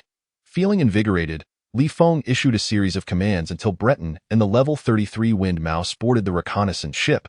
The ship ascended into the sky, traveling millions of kilometers, where Li Feng temporarily appointed the level 33 wind mouse as the ruler of planet F11258, placing him atop a large meteoroid. Planet F11258 was now left with the task of consolidation, which would be managed by the wind mice above level 25 who were under the control of the contract-type artifacts. The level 33 wind mouse was tasked with overseeing the situation from a distance. Hiding millions of kilometers away was a prudent choice for survival, allowing them to utilize communication artifacts to monitor the planet's conditions. Regardless of weather stand, the ruler of the 8 life-bearing planets decided to come in person or send subordinates. He would likely only make a brief reconnaissance. Should he dare to attempt a bold reclaiming of the life-bearing planet, Li Feng would be prepared. With Stan lacking the ability to tear through space, the agility of the reconnaissance ship would far exceed his reach. The reconnaissance ship continued its journey, making haste towards a life-bearing planet governed by a level 37 wind mouse leader. Li Feng scrutinized the data and 3-dimensional images from the scanner, his perception abilities radiating outward to penetrate the alloy walls. Observing the conditions within the reconnaissance ship, Gu Lingxi was seated in meditation. An energy stone placed before her, while beneath her lay a stone disc approximately 2 meters in diameter, engraved with intricate patterns pulsating with a faint, rule-like energy. It appeared to be a cultivator's artifact designed to aid in meditation. Li Feng couldn't help but raise an eyebrow. Hailing from an ancient and prestigious family, she possessed resources beyond the imagination of ordinary individuals. As a rare talent among billions, she was not only diligent but also slowly acclimating to the myriad regulations aboard the reconnaissance ship. In terms of ambition, her goals were merely to surpass her current capabilities, and she showed no interest in usurping power or competing for military authority. Such a remarkable second-in-command was a rare find indeed. He resolved to inquire if she would be interested in joining him in the Special Operations Fleet. As for the other members, Li Feng was equally satisfied. They were all indulging in merriment and revelry, his elite subordinates having thoroughly emptied the main fortress of its precious treasures and resources. Upon their return, they would seek a way to sell these to the human Federation on a life-bearing planet, ensuring that each would emerge as a millionaire. Remarkably, none expressed doubts or fears, nor did anyone propose abandoning the mission. They all remained focused on their tasks, their mental states largely unchanged. The only regret was that their current power levels and potential, while top tier within the military, were becoming overshadowed by the influx of numerous talents. Otherwise, persuading a group of individuals to join him in the Special Operations Fleet, leveraging the advantages of junior officers, would have been an enjoyable endeavor. The newly established Special Operations Fleet could potentially yield exceptional talents from the corners of the ranks, yet they could not compare to the unwavering loyalty of those aboard the reconnaissance ship, who would execute his commands without hesitation, regardless of the perilous circumstances. The second target planet lay a mere 8 light-years away, and the reconnaissance ship arrived at the stellar system containing the life-bearing planet after a single spatial leap. Continuing at light speed, they gradually decelerated as they approached their destination. Just as Li Feng had surmised, the defenses of this life-bearing planet had significantly intensified. Patrols of wind mice above level 20 roamed the outer space starting from a distance of 100,000 kilometers. However, due to their limited numbers, the vastness of space rendered their coverage inadequate. The reconnaissance ship, being relatively small and equipped with scanning technology, adeptly maneuvered through the gaps between the patrols. Nevertheless, Li Feng remained vigilant. In the absence of precautions and with a sense of urgency, the disparity in risk was immeasurable.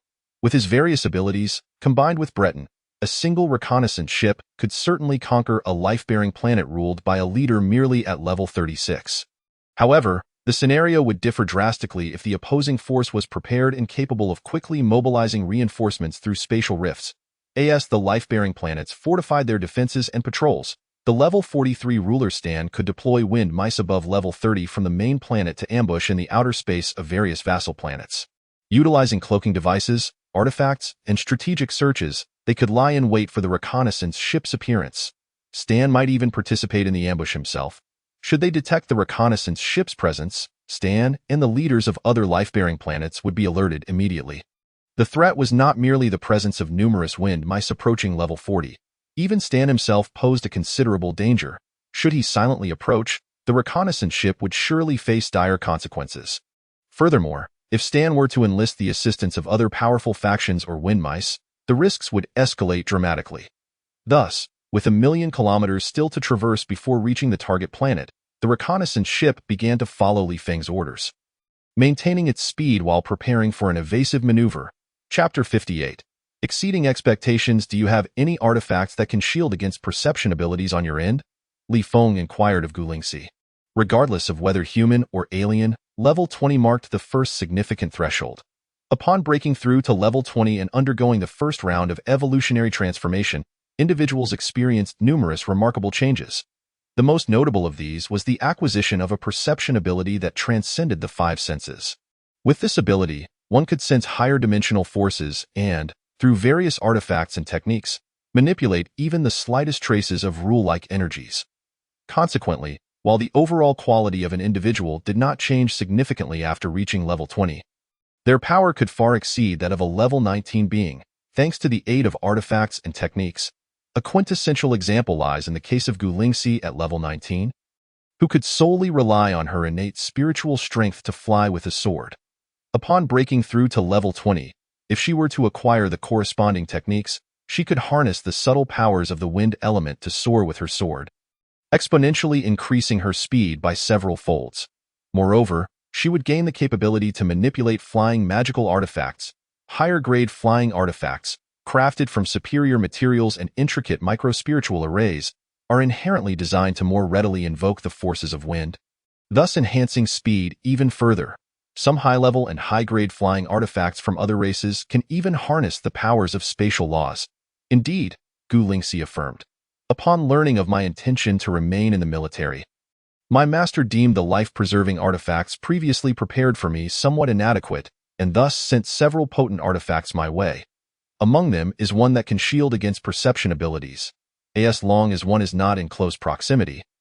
It can obscure the perception abilities of beings below level 50. However, with my current mastery over the laws of power, I can only manifest a mere 10% of this artifact's potential. Only by consuming a potion that enhances perception can I temporarily unlock its maximum efficacy. Yet such potions are exceedingly difficult to concoct, and my master has only provided me with 2 vials. Incredible, Li Feng had merely asked out of curiosity. Given that Braden's current mission involves infiltrating the main planet to monitor every move of Stan, the military has equipped him with techniques from the Windmouse clan to conceal his true strength, alongside artifacts that can mask perception abilities. With the aid of the artifacts in Braden's possession, coupled with the dramatic increase in his strength and perception gained from the assault and subsequent conquest of planet F11258, He is well equipped to infiltrate this life-bearing planet and complete the intelligence-gathering mission. His inquiry to Gu Lingxi was simply an attempt to share some military credit with this remarkable deputy, contingent upon her ability to contribute effectively to the mission. Otherwise, bringing her along would be futile. To Li Feng's surprise, Gu Lingxi truly embodied the legacy of her ancient noble lineage. Her master had gone to such lengths for her safety, preparing her with such formidable artifacts. The information department had provided Braden with a perception-masking artifact capable of shielding against beings below level 40, but with the additional techniques for concealing strength. He could approach Stan, the 43rd level Wind Mouse Clan ruler, with utmost discretion, continuously supplying real-time updates on his movements.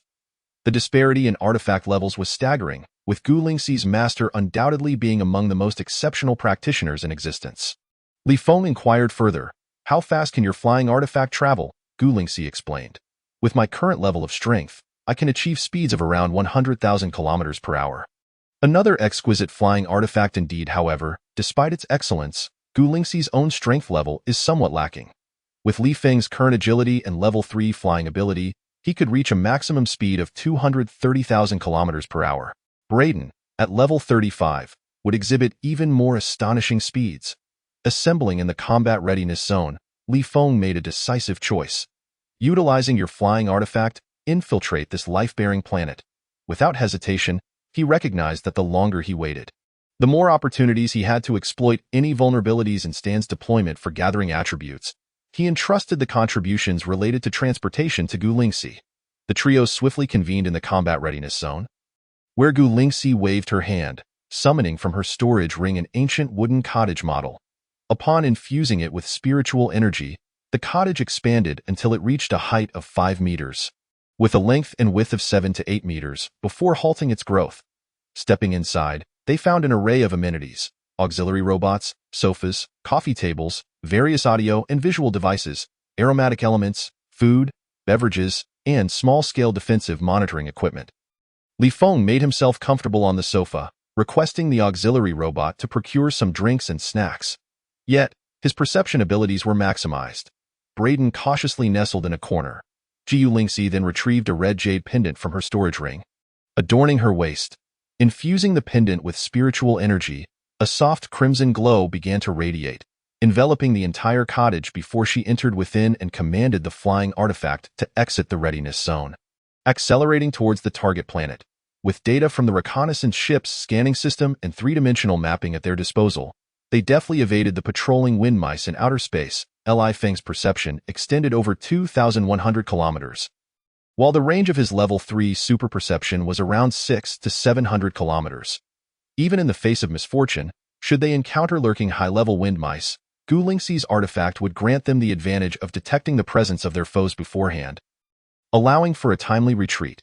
With safety assured, they reclined comfortably for over 10 hours, until the flying artifact landed in a concealed area outside the main fortress of the target planet. Once Gu Lingxi retracted the flying artifact and minimized the coverage of the perception-masking artifact, they, as before, effortlessly evaded the sentinels both inside and outside the walls, entering the outer fortress. Once there, they found a hidden spot. Li Feng's perception and super perception gradually expanded towards the inner fortress, seeking an optimal hiding place before utilizing his teleportation ability to bring Gu Lingxi and Braden within, continuing to extend his perception and super perception discreetly towards the heart of the inner fortress and below.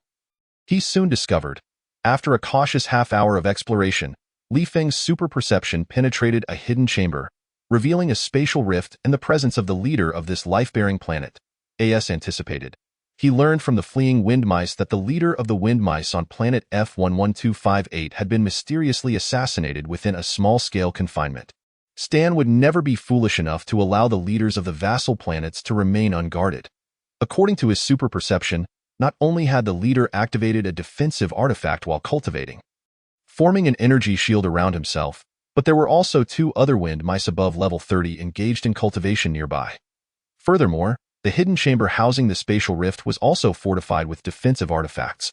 Manned by 2 wind mice of similar caliber, Li Feng meticulously marked the locations of the wind mouse leader's hiding place, the spatial rift, and the treasure vault on his three-dimensional map. After spending over 2 additional hours surveying the entire inner and outer fortresses, Cataloging the number of wind mice above level 25, he finally teleported Gu Lingxi and Braden outside the main fortress. Transitioning to Braden, he led the two of them away.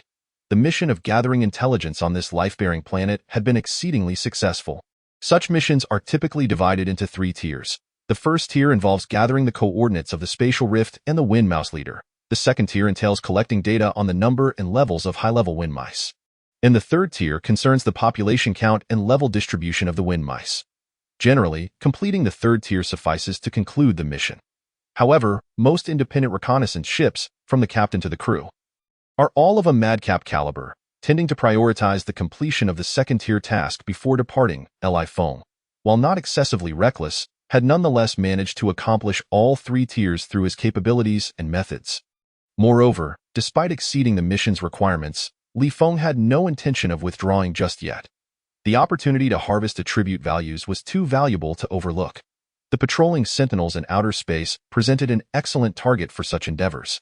As they returned, Li Feng switched to Braden to facilitate their departure, a strategic decision aimed at maximizing the potential for attribute harvest. His teleportation ability was limited, and with his strongest ally being Braden at level 35. Launching an assault on the amassed high-level wind mice would be fraught with peril. However, targeting the scattered sentinels across the vastness of space, aided by Gu Lingxi's perception masking artifact, would ensure that wind mice below level 35 would fall easily to his prowess, each one a potential trophy. With reconnaissance concluded, the time for hunting had arrived. Chapter 59. Assault on the Sentinels. According to the reconnaissance ship's scanning data, all wind mice patrolling within 100,000 kilometers were above level 20. Numbering around 1,000, most of them navigated through physical flight, while a few possessed flying artifacts. These artifacts were equipped with energy shields, rendering them undetectable by scanners. Yet, by calculating the flight speeds of these artifacts, one could ascertain their grades and infer the strength levels of their owners. It could be estimated that among this batch of patrolling wind mice, only one possessed a flying artifact rated between levels 30 and 40. Of course, this estimation lacked precision, as the artifact's owner might have been operating at a reduced speed. Furthermore, it was possible that within the patrolling range, there existed high-level wind mice utilizing perception masking artifacts, thus eluding detection by the reconnaissance ship's scanners. Nonetheless, these concerns were minor. Li Feng instructed Gu Lingxi to maximize the coverage of her perception masking artifact. He then directed the ship's AI to calculate the trajectory of the fastest flying artifact. Utilizing the data and 3-dimensional mapping provided by the scanners, he prompted Braden to lead them towards intercepting that particular flying artifact. With the mission structure reversed, he intended to take down the strongest adversary first, thus maximizing their gains. These patrolling sentinels were all above level 20 and undoubtedly equipped with communication artifacts. Any leader with even a modicum of intelligence would ensure that personnel are assigned to maintain regular contact, intermittently checking for any signs of enemy incursions through patrols. His time to strike is limited. Mere minutes later, 3 individuals arrived at the interception coordinates calculated by the reconnaissance ship's intelligence system.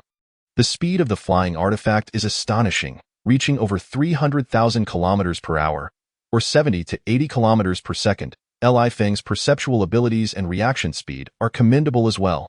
The trajectory of the flying artifact aligns closely with that of the reconnaissance ship, resulting in a highly successful first interception. Once the flying artifact entered within a range of over 600 kilometers of his heightened awareness, successfully sensing the internal situation of the flying artifact, Li Feng swiftly grasped Gu Lingxi and the poised Breton, instantly entering the flying artifact. They appeared behind the Wind Mouse clan member. With a swift motion, Breton launched an attack as per Li Feng's instructions, deliberately avoiding critical areas such as the head and heart, targeting the upper body instead. The blades on his claws effortlessly tore through the target's back and spine, penetrating into the internal organs. In the next moment, as Li Feng released Breton, he drew his sword and struck towards the target's head. The cold gleam of the blade flashed. The Wind Mouse, caught subsequently, aboard the flying artifact of Brighton, with the assistance of the perception shielding artifact belonging to Gu Lingxi, they hastened toward outer space to rendezvous with the reconnaissance ship.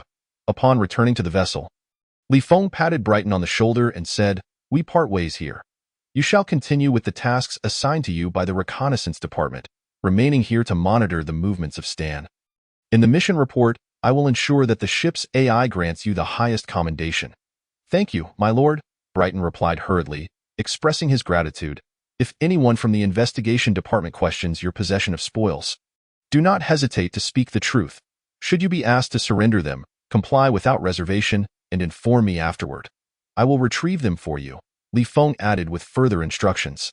Despite the inexplicable urge to eliminate the Wind Rat tribe, Brighton had been a diligent subordinate for over 10 days, and he would not be denied the opportunity for promotion and wealth.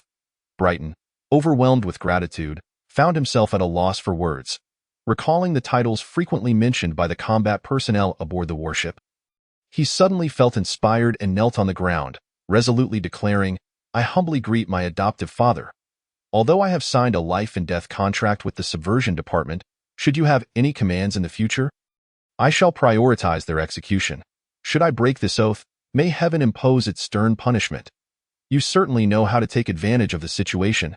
Very well, considering your service on my reconnaissance ship over the past 10 days. Seek me out if you encounter any troubles in the future. Li Feng tacitly agreed to be Brighton's support. Brighton was overjoyed, unable to contain his excitement.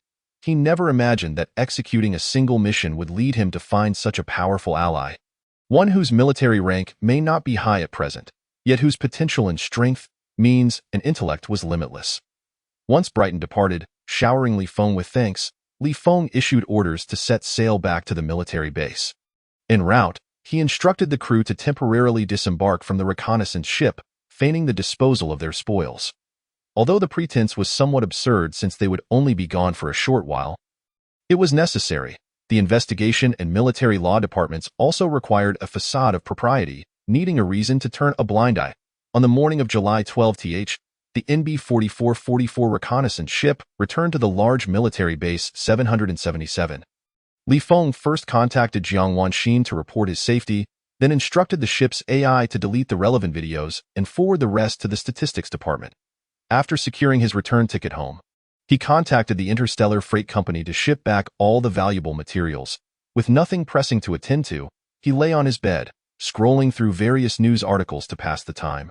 The preliminary competition, lasting a month, was only at its midpoint.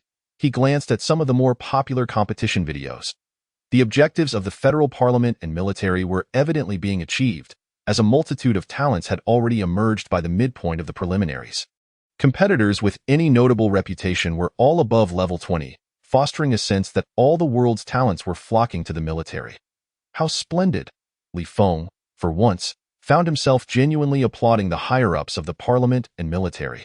The higher the skill level of his subordinates, the more formidable their potential, thus enhancing their overall strength in the future. This cadre of subordinates would ascend to greater heights, becoming his staunch supporters within the military. As for any fears of being usurped, he had never been concerned. After all, he was the one in command. In the Military Achievement Statistics Department, all staff members abandoned their tasks to gather around one particular individual. Akin to stars orbiting a planet, this individual was animatedly recounting the saga of how the NB-4444 reconnaissance ship conquered a life-sustaining planet of the Wind Rat tribe, exceeding its mission objectives. However, due to military regulations and confidentiality agreements, many details had to be glossed over. Nonetheless, the gathered staff listened with rapt attention, as the tale was utterly astonishing. A small, independent reconnaissance ship had managed to eliminate the leader of a life-sustaining planet with spatial fissures and completely conquer it, all while exceeding its mission objectives. It had successfully gathered the locations of all spatial fissures belonging to that faction, including the precise hideouts of all high-ranking members of the Wind Rat tribe, including their ruler. While other military bases were unaware, these staff members were certain that, at least for the large military base 777, no independent small reconnaissance ship had ever achieved such remarkable success in centuries. In the office of the Minister of Information, Anthony, the heads of the statistics, reconnaissance, and investigation departments were convened. After over an hour of discussion and deliberation, they still had not reached a conclusion. Anthony decided to have the head of the reconnaissance department, Dennis, directly contact Li Feng to ascertain his thoughts. There was no choice. The 777 military base belonged to the Frontier Defense Army and lacked the authority to conquer alien life-sustaining planets. It was impossible to grant the corresponding military merit to the NB-4444 reconnaissance ship without violating regulations.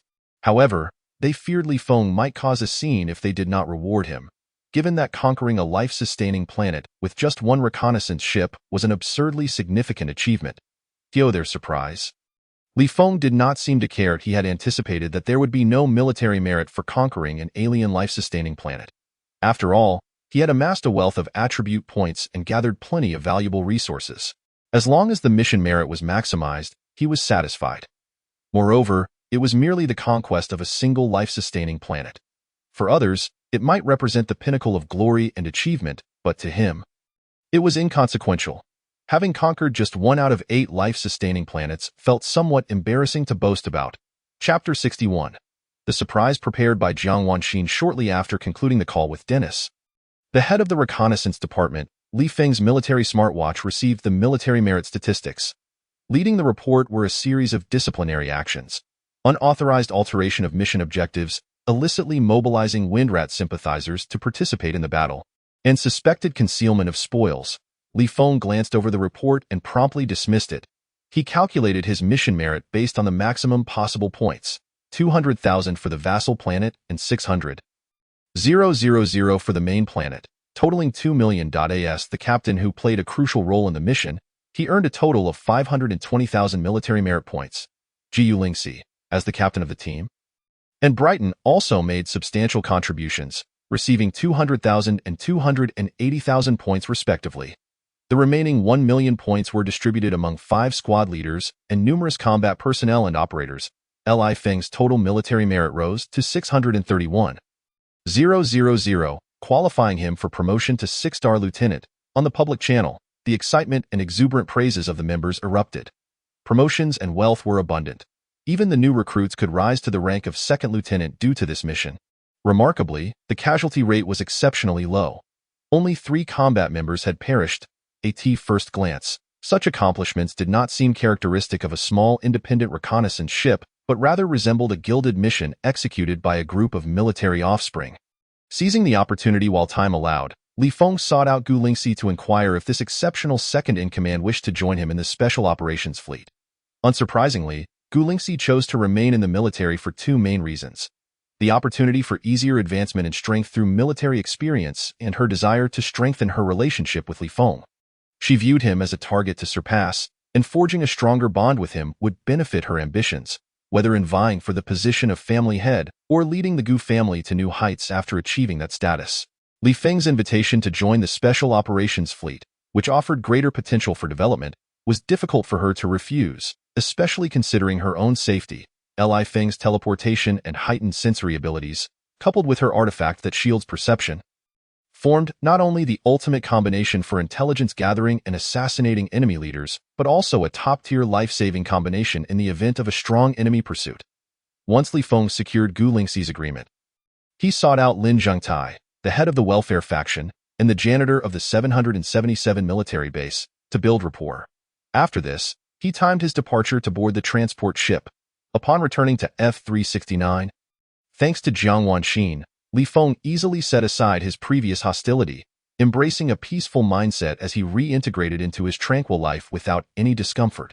On the morning of the 16th, Li Feng found himself seated alongside Jiang Wanxin on the sofa, one watching a video of the Special Operations Fleet member selection process while the other engaged in remote work, addressing various affairs of Yong and Company. Beep, beep, beep. The smartwatch chimed with a notification. Jiang Wanxin glanced at it, her excitement bubbling over as she embraced Li Feng's arm, exclaiming, "I've prepared a surprise for you, and it will be arriving shortly." Curious, Li Feng asked, "Did you order a more luxurious multifunctional bed?" Jiang Wanxin chuckled helplessly. "I'll contact the best furniture company for that later." She opened her smartwatch to reach out to the level 28 Windrat slave, Buck, instructing him to visit the construction site of their estate to inspect the incoming goods. Soon, Buck confirmed that he had arrived. Jiang Wanxin then activated the estate's smart surveillance system. The entire estate spanned an impressive area of 100 square kilometers, although Jiang Wanxin had only temporarily purchased this land.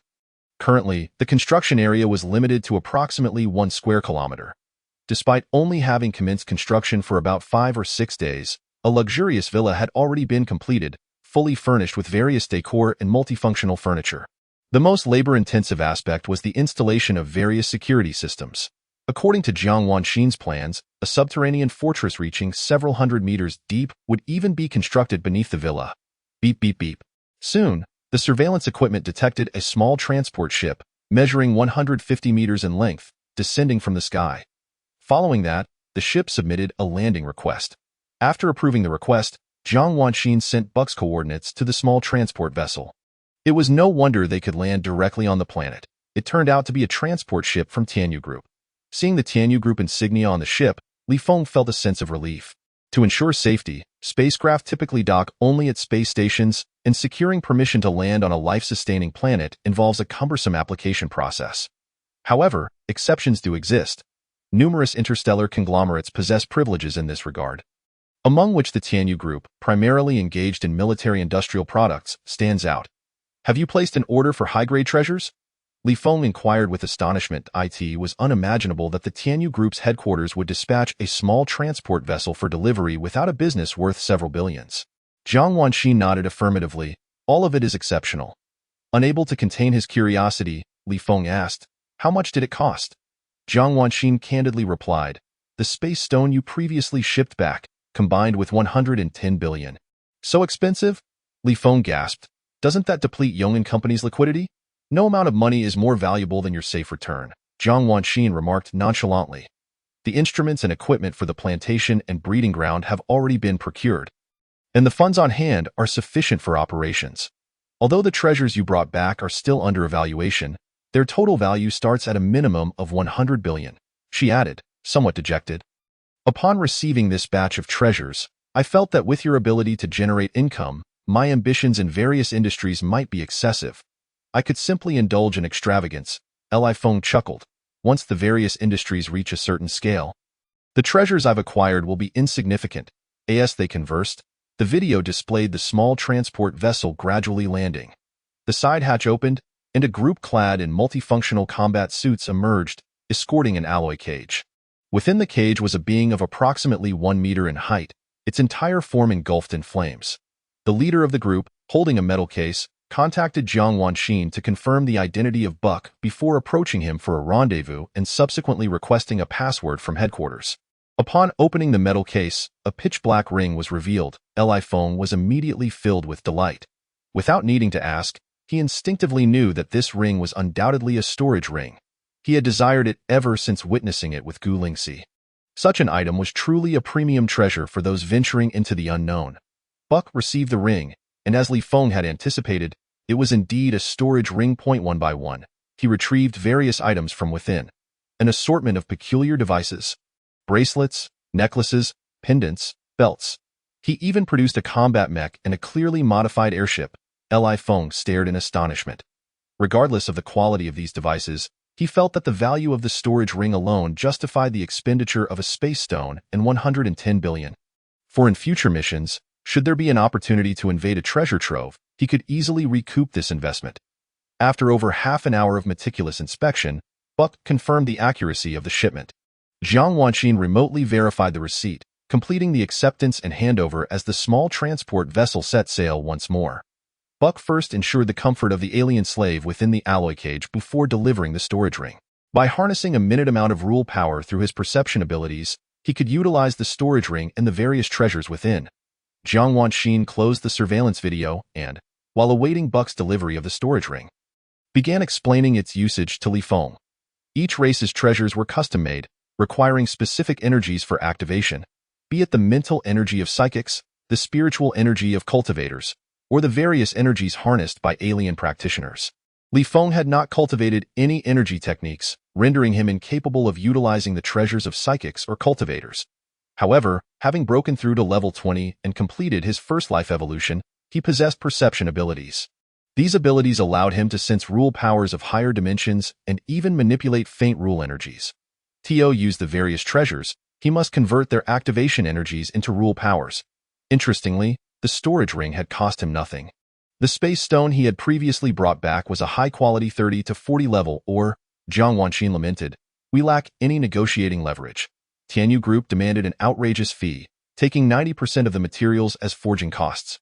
"I thought that the sooner we obtained it, the sooner we could enhance our safety, so I acquiesced. That's downright exploitative," Li Feng mused. realizing he was quite benevolent by comparison. If it were he would have demanded no more than half of the materials as forging fees. As they continued their discussion, the doorbell chimed, signaling Buck's arrival with the storage ring.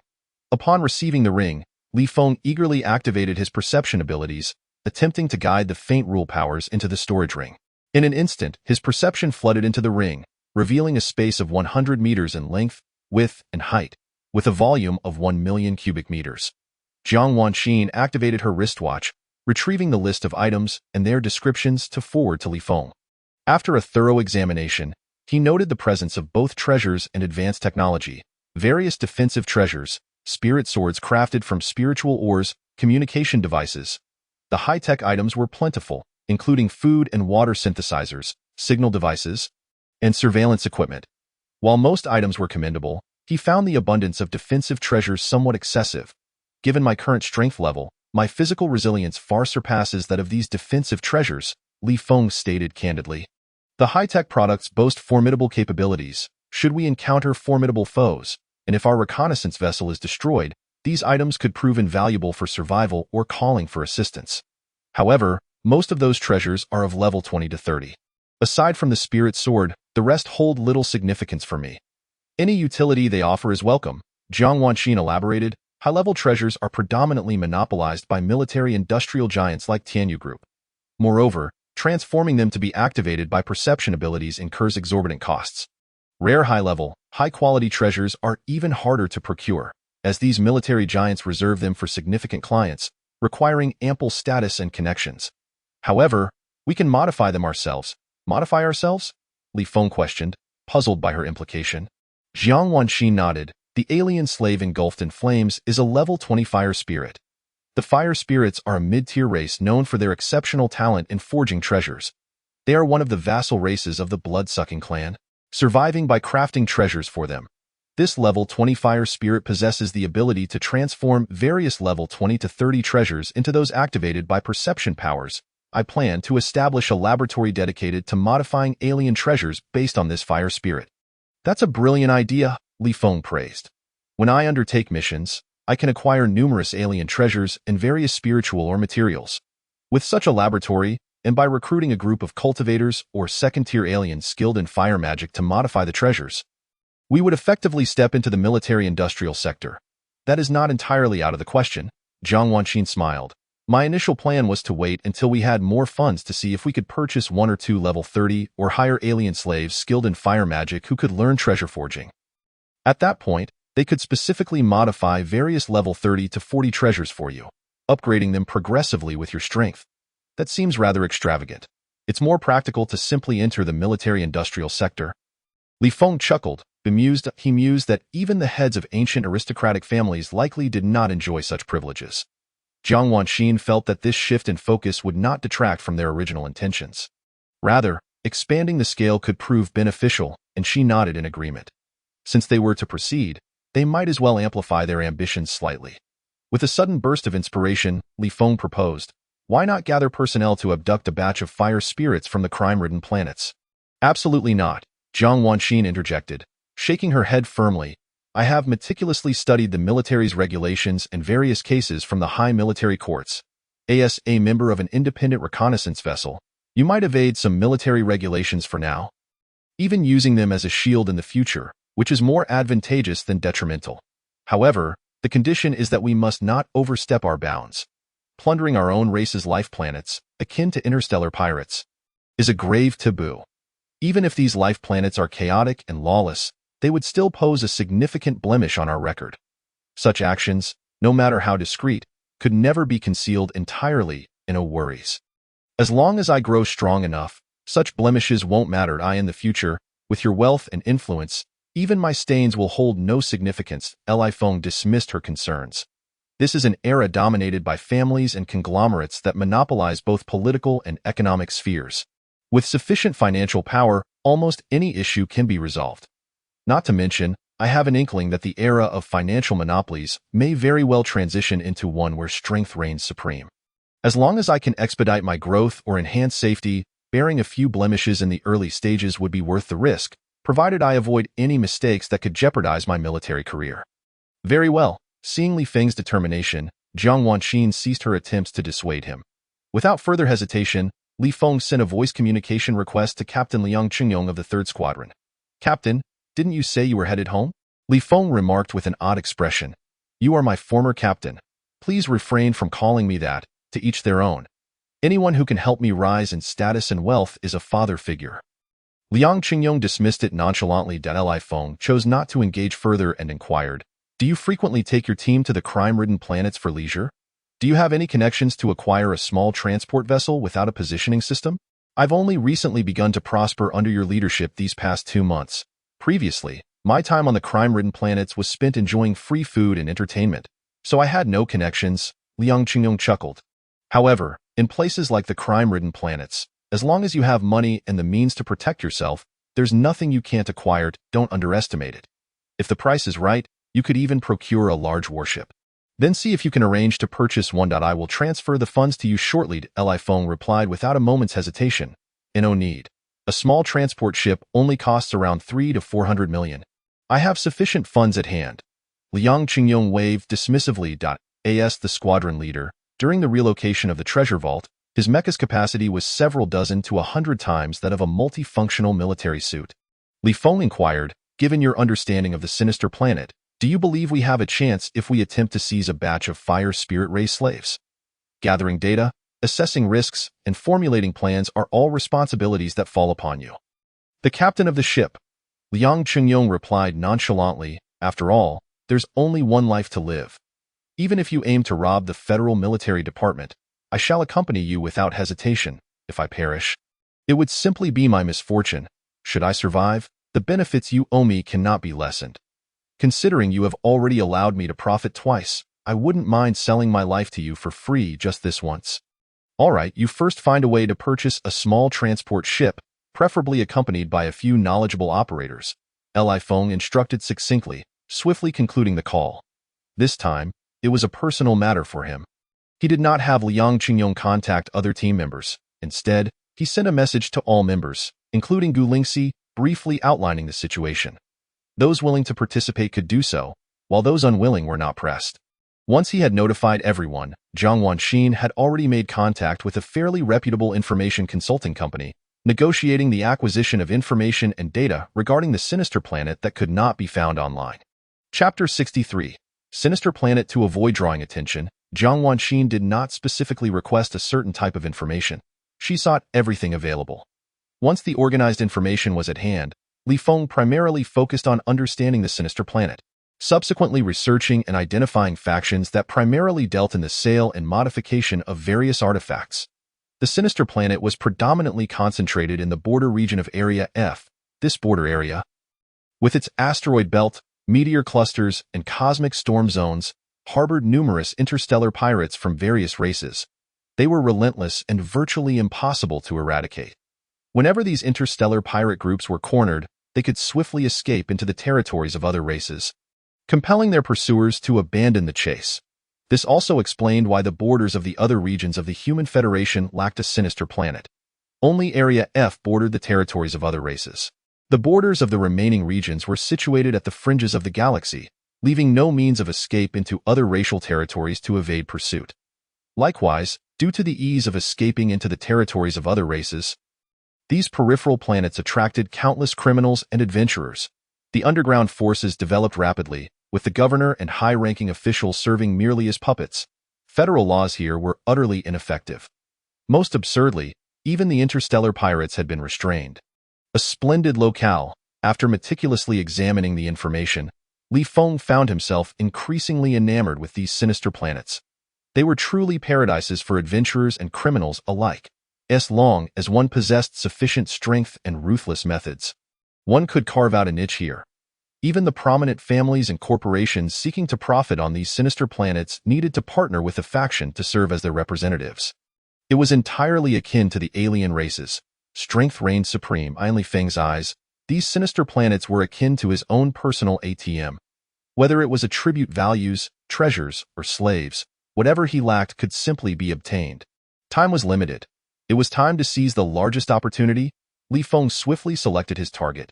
He immediately contacted the seasoned Captain Liang Qingyong, instructing him to procure another batch of anesthetics and relaxants. and to find a company capable of altering the ownership of this batch of slaves. Once arranged, he set his thoughts aside, focusing on enjoying his holiday.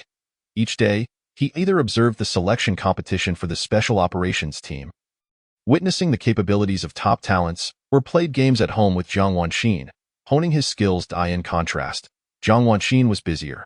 She needed to sell a batch of resources at low prices to quickly gather funds, while also preparing for various follow-up arrangements, until August 5th. On the 5th day of the elimination rounds for the Special Operations team, Li Feng boarded the transport ship early, on the evening of August 7th.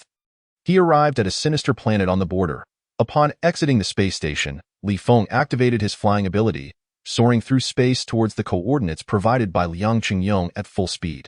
With an agility score of 2,895 and a level 3 flying ability, his speed reached over 300,000 km per hour. In just over an hour, Li Feng spotted a small transport ship, approximately 150 meters long and 70 to 80 meters wide and high, resembling a small chubby figure. As the hatch opened, Li Feng flew inside. Immediately, the military wristwatch's AI received the transfer of captain's authority for the transport ship. "Hello, Captain Daddy. It has been half a month since we last met. How I've missed you. If 3 million in greeting gifts does not arrive within 3 minutes, it would be better if we never meet. Captain Daddy, do you desire a little wife? I encountered a stunningly beautiful lady at the casino recently. Upon learning I hailed from a small independent reconnaissance ship, she approached me, seeking your contact information." Having acquired the captain's authority transferred by Liang Qingyong, the communicator was soon filled with greetings from the crew. The ship comprised 736 members, including Gu Lingxi, without exception. The overwhelming prestige was palpable. 6 mechas stood in a row at the hatch, exuding an air of chilling menace. Without an operational mission, no warship was permitted to venture out independently. This was an unbreakable bottom line for the border defense forces across all military bases. The departure of mechas from the warship was also a grave offense, yet one Li Feng could disregard. When allowing Gu Lingxi to exit, he had her take along the storage ring. All personnel entered a state of readiness. Gathering at the hatch, "Depart." Li Feng arrived in the control room and issued a series of commands. An operator presented him with a leather case. Upon opening it, he found dozens of alloy tubes filled with anesthetic. Liang Qingyong had managed all the preparations. To demonstrate respect and trust, Li Feng did not inquire about any details throughout the process. However, he had somewhat underestimated his own suspicions. The anesthetic was of critical importance.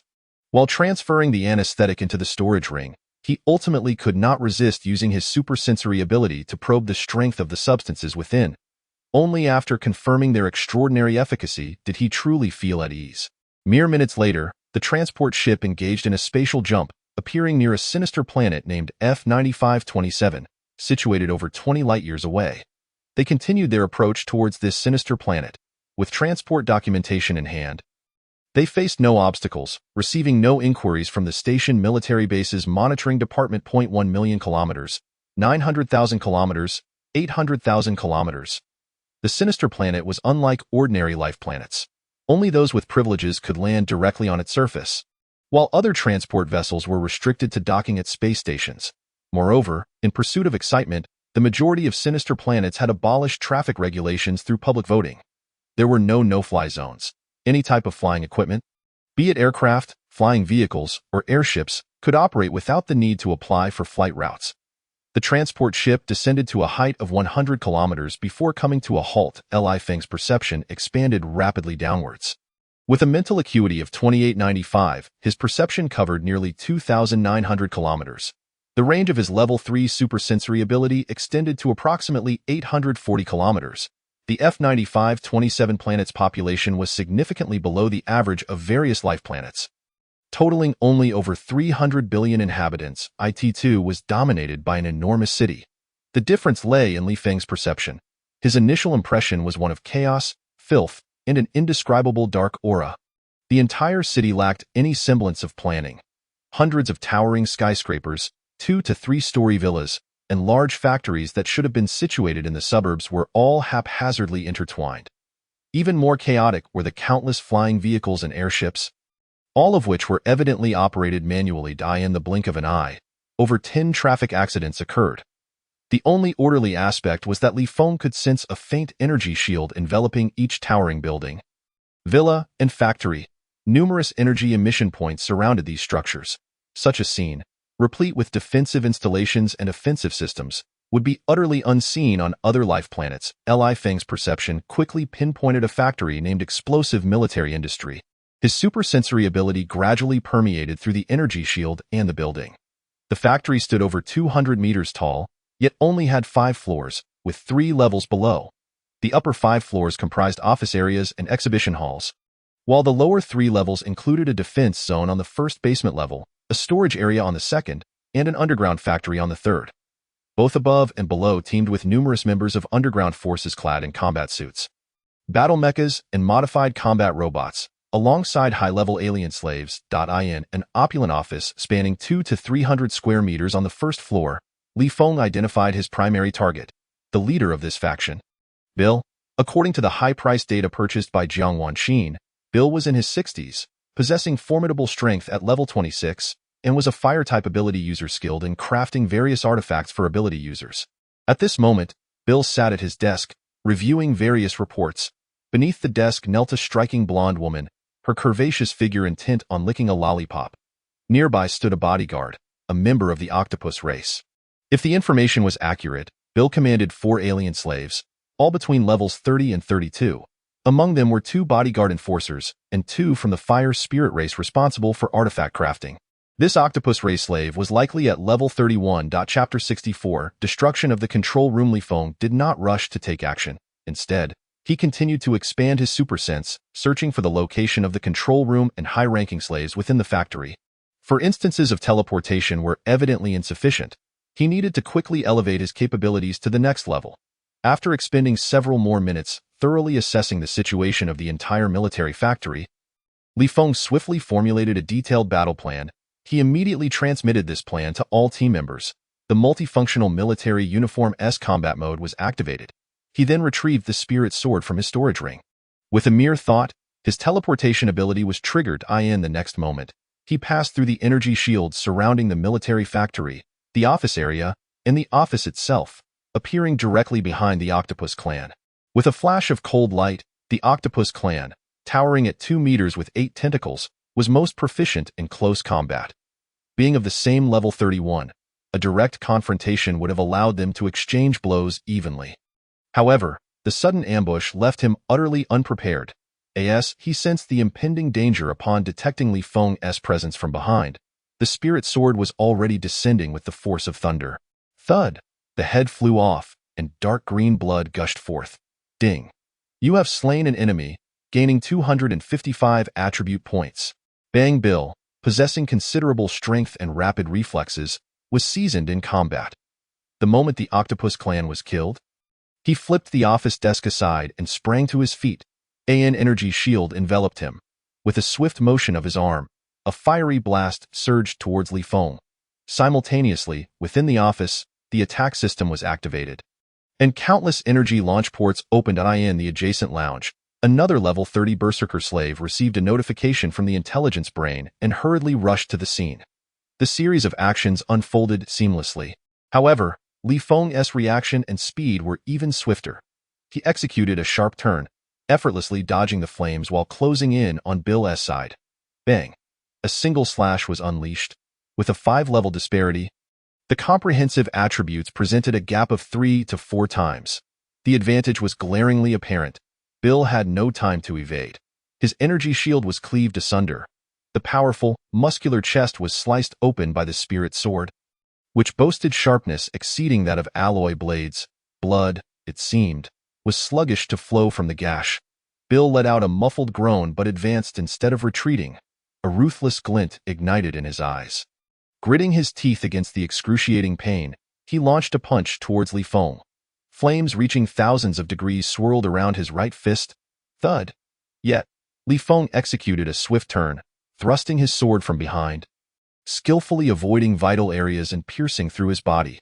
Bill spat out a mouthful of blood, realizing his fate was sealed. Rather than succumb, he turned to glare at Li Feng. Li Feng, however, was a step ahead. As he withdrew the spirit sword into his storage ring, he produced a syringe filled with anesthetic. He jabbed it into Bill's side and pressed the protruding switch atop. The needle, crafted from spirit ore, penetrated Bill's body, injecting the potent substance within. Remarkably effective, Bill's vision darkened before he could fully turn his head, collapsing to the ground.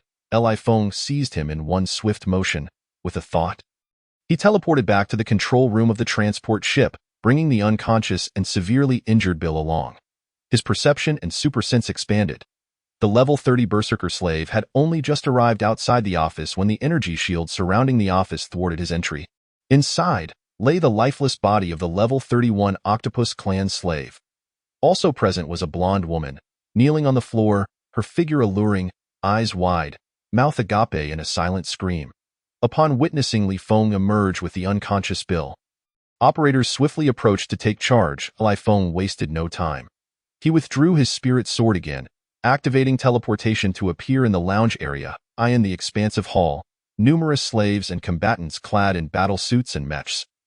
Alerted by the alarms, were rushing out from various resting rooms. Li Feng swung his sword, instantly slaying a level 28 alien slave. He unleashed his full speed, darting rapidly through the hall, his spirit sword glinting with cold light as it harvested the lives of those alien slaves and henchmen above level 20. Attribute values were incrementing, 121, 82, 39. The system notifications rang incessantly. The continuous influx of alien slaves and henchmen above level 20 posed almost no resistance against Li Feng's extraordinary speed and quick reflexes. Seeing his available attribute points nearing 1,000, Li Feng promptly expended 1,000 points to elevate his teleportation ability to level 4.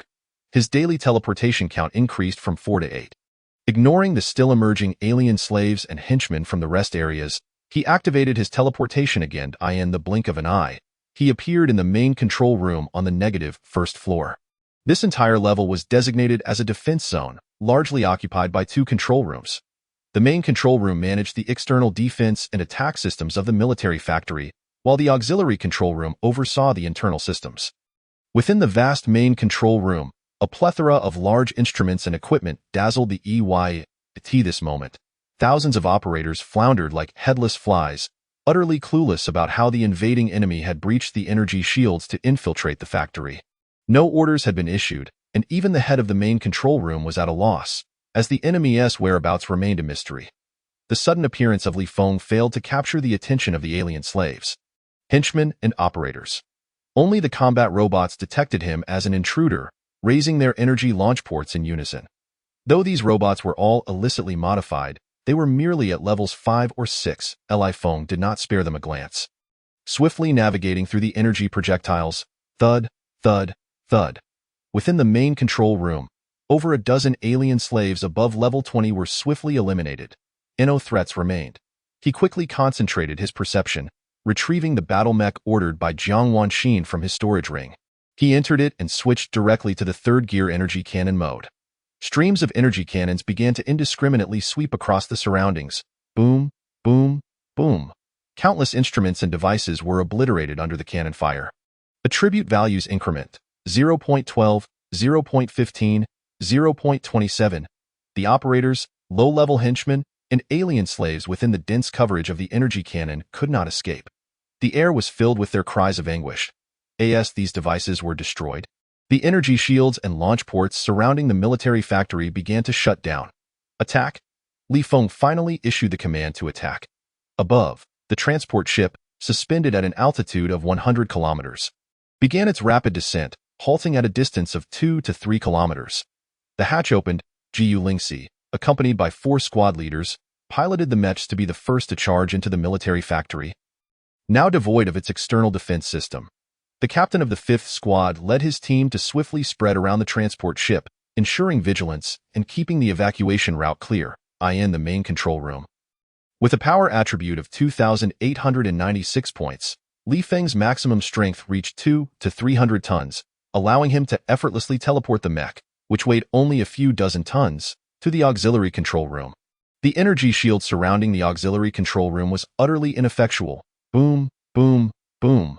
Li Feng continued to manipulate the mech, unleashing energy cannons that reduced the entire auxiliary control room to ruins.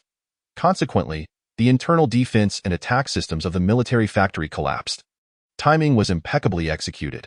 Over 400 combat personnel successfully breached the lockdown and stormed into the 5th floor of the military factory. Maintaining formation, they pressed forward layer by layer. Within the military factory, numerous alien slaves and combat mechs above level 20 remained unscathed. Li Feng issued a brief instruction, opened the mech's hatch, and retracted it into his storage ring. After eliminating all operators, henchmen, and slaves in the 2 control rooms, he garnered over 600 attribute points, distributing them evenly across his 5 main attributes. Host. Li Feng attribute points: 0 physique, 30-18 strength, 30-18 stamina, 30-18 agility, 30-17 spirit, 30-17 abilities. Armor piercing level 3. Teleportation level 4, flight level 3, super sense level 3. The average value of the 5 main attributes successfully surpassed 3,000 points, just a step away from reaching level 32. Achieving his strongest state. He wielded the spirit sword in one hand and the anesthetic in the other. He cast his teleportation ability once more, instantly appearing in a small forging room on the -3rd floor, right behind the level 32 Fire Spirit clan member. Chapter 65.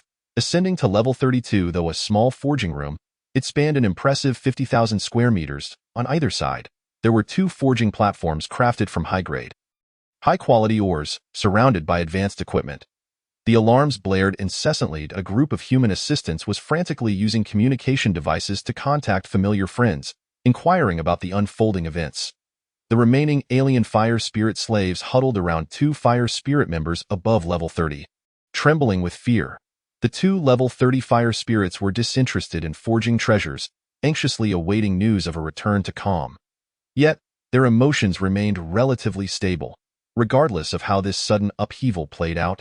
They were confident that, given their levels and ability to forge treasures, their safety was assured. At most, they would merely change masters. Sensing the sudden appearance of Li Feng behind him, the level 32 Fire Spirit was startled, instinctively attempting to evade. His reaction speed and agility were superior to Li Feng's. However, the unexpected turn of events left him unprepared, and despite his advantage, he was still a moment too slow. Thud. The spirit sword pierced through, avoiding vital areas and entering his body. With a swift motion, Li Feng withdrew the spirit sword. The level 32 Fire Spirit spat out a mouthful of fiery red blood and was sent flying. The entire forging room descended into chaos. Li Feng cast 2 vials of anesthetic at the feet of 2 Fire Spirit clan slaves, each of whom was above level 30. If you wish to avoid death, administer the anesthetic to yourself. The 30-level Fire Spirit clan member was the first to react, hastily grabbing the vial and injecting it into his own body.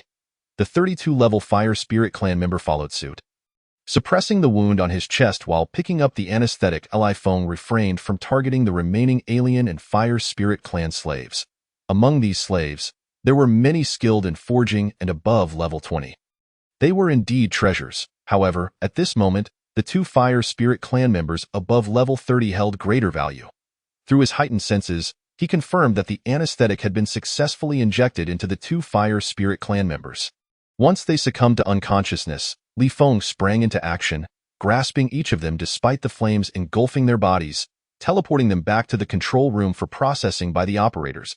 He did not use his final teleportation ability again, but instead surged towards the hatch at full speed.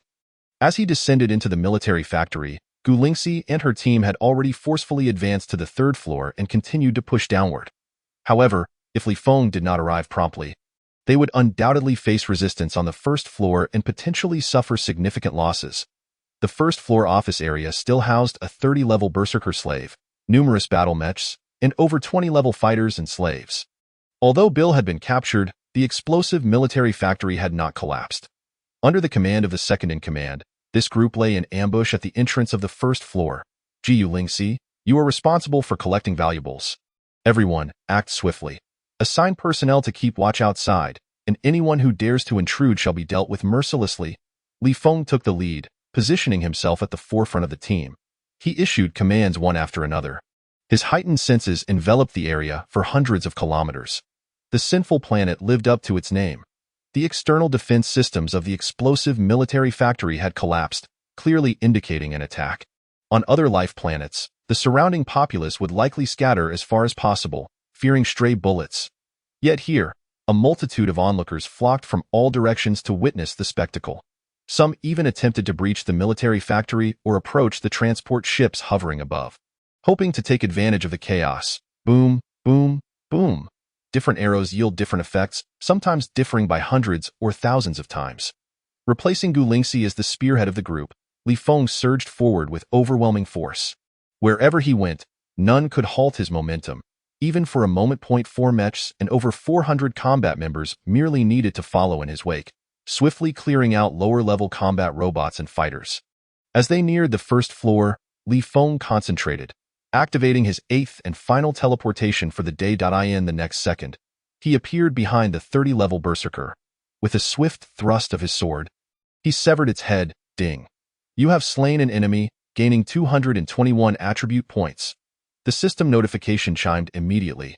The mechs, fighters, and alien slaves lying in ambush at the entrance of the corridor, all seasoned veterans of combat, sensed Li Feng's presence and swiftly redirected their attacks, disregarding his companions. Energy shells and various abilities surged forth. However, Li Feng's reflexes were quicker. He accelerated, evading the onslaught. With a sharp turn, he charged into the densest cluster of foes, rapidly harvesting attribute points while using the surrounding enemies as shields against incoming attacks. After dispatching the 30-level berserker, Li Feng had become an almost invincible presence within the now cramped corridor. No one could threaten him. Conversely, whether the alien slaves or the empowered fighters, anyone who approached him was swiftly dispatched with a single stroke of his sword. The only troublesome adversaries were the high-attack, high-defense battle mechs. Even with his level 3 armor-piercing ability, which could negate 30% of their defense, Li Feng was unable to break through them in a short time. He also had to be wary of the operators among these mechs, some of whom might resort to self-detonation at the slightest provocation. Fortunately, the inhabitants of the sinful planet were typically ruthless. Unless their energy reserves were depleted and certain death awaited them, their first choice remained escape rather than activating self-destruct protocols. If their energy reserves were exhausted, self-detonation would lack any real power. With the brilliance of his sword flashing amidst the cacophony of screams and explosions, blood splattered across metal walls and floors, painting harrowing images. Attribute points gained, 38, 52, 16. System notifications rang out in succession. Within moments, 4 squad leaders, accompanied by their teams, arrived. In just 4 or 5 minutes, the battle reached its conclusion. The entire first floor, encompassing fighters, mechs, alien slaves, and combat robots, was entirely cleared. The explosive military factory was left defenseless. With a relentless advance, Li Feng pressed on to the 3rd basement level. He systematically traversed each major forging room, severely injuring the Fire Spirit clan and other alien slaves skilled in crafting magical artifacts before administering anesthetic. The high-quality forging tables and various materials for crafting magical artifacts were all packed into his storage ring. When Gu Lingxi, responsible for collecting the spoils, arrived to regroup with the team, they had successfully secured all captives. The main force began to retreat towards the transport ship. Li Feng expanded his sensory abilities, trailing behind while distributing the available attribute points evenly across the 5 major attributes. Host. Li Feng attribute points: 0 physique, 3426 strength, 3426 endurance, 3425 agility, 3425 mentality, 3425 abilities, level 3 armor piercing, level 4 teleportation, level 3 flight, level 3 heightened senses with an average attribute value. He successfully broke through to level 32. Not only had he captured all the alien slaves skilled in crafting magical artifacts within the explosive military factory as planned, but he had also amassed a significant haul of resources and treasures. Adding the 1,000 attribute points used to elevate his teleportation to level 4, he gained over 3,000 attribute points in total. Chapter 66. Mark's invitation. After evacuating from the explosive military factory, they returned to the transport ship. Surrounding them was a throng of spectators clad in combat gear, along with aircraft, airships, and even battle mechs. All eager to act, yet none dared to make the first move. The explosive military factory ranked among the top 10 powers on the F-9527 planet, capable of annihilating its headquarters in under an hour. Anyone contemplating a black market deal had to weigh their own life against the risk. Depart. Li Feng ignored the predatory gazes of the spectators and issued the order to retreat. The transport ship ascended steadily. Despite the persistence of several mechs and airships trailing behind, None dared to fire the first shot. They could only watch helplessly as the transport ship departed the atmosphere and accelerated into the void. Still devoid of any brave souls willing to initiate an attack point 20 minutes later, the transport ship activated its space jump system, reappearing near another sinful planet. Liang Qingyong immediately contacted a prearranged company specializing in the transfer of alien slave ownership. Although the transport ship was equipped with scanners, Li Feng maximized his sensory abilities, vigilantly monitoring for any infiltrating enemies. Half an hour later, an airship approached. With his level 3 heightened senses, Li Feng easily discerned the situation within the airship. Merely a single 20-level alien slave. A batch of surgical instruments and 5 surgical robots. He promptly instructed the operators to open the hatch. Once the airship docked within the transport ship, Li Feng transferred the agreed-upon fee, 1 million per level, directly into the company's account for all 27 slaves, each proficient in crafting magical artifacts. Among them were 2 above level 30, 15 above level 20, and 10 above level 10, totaling 580 million. The exorbitant cost was primarily due to the expenses involved in re-registering and documenting the slaves, rather than surgical fees. Originally, had he awakened Bill and coerced him into signing the slave transfer contract, he could have secured control over these slaves through legitimate means, saving a substantial amount of money. However, Li Feng was unwilling to take that risk if Bill were to awaken and go mad. He could activate the self-destruct program within the slave chips using his intelligent wristwatch. This was precisely why Li Feng had first captured Bill and rendered him unconscious. Killing Bill was not an option either. Should he perish, control over the slaves would transfer to the second-in-command or designated heir, in the absence of a second-in-command or heir. The slave chips would self-activate, resulting in the demise of all slaves. Upon receiving the notification, the alien slaves aboard the airship began coordinating with the surgical robots to extract the slave chips from these individuals and implant new ones. Meanwhile, the company specializing in the illicit transfer of slave ownership commenced mobilizing connections to update various information for these slaves and register them anew. After 2 arduous hours, the transaction was completed. Jiang Wanxin had already transferred the rewards for this operation to the team members as per Li Feng's instructions. Li Feng sought supreme power and had little interest in wealth. He was always generous to those willing to risk their lives alongside him. This time was no exception. Despite contributing over 90% to this operation, he still allocated 10 million to each ordinary member, 30 million to squad leaders, 100 million to team leaders, and 300 million to Gu Lingxi, the captain, totaling 1 billion. Of course, Li Feng reaped even greater rewards. The resources and treasures he collected alone were valued at over 1 billion. Not to mention the 27 alien slaves skilled in crafting magical artifacts, especially the 2 above level 30, capable of modifying artifacts of levels 30 to 40, were worth their weight in gold.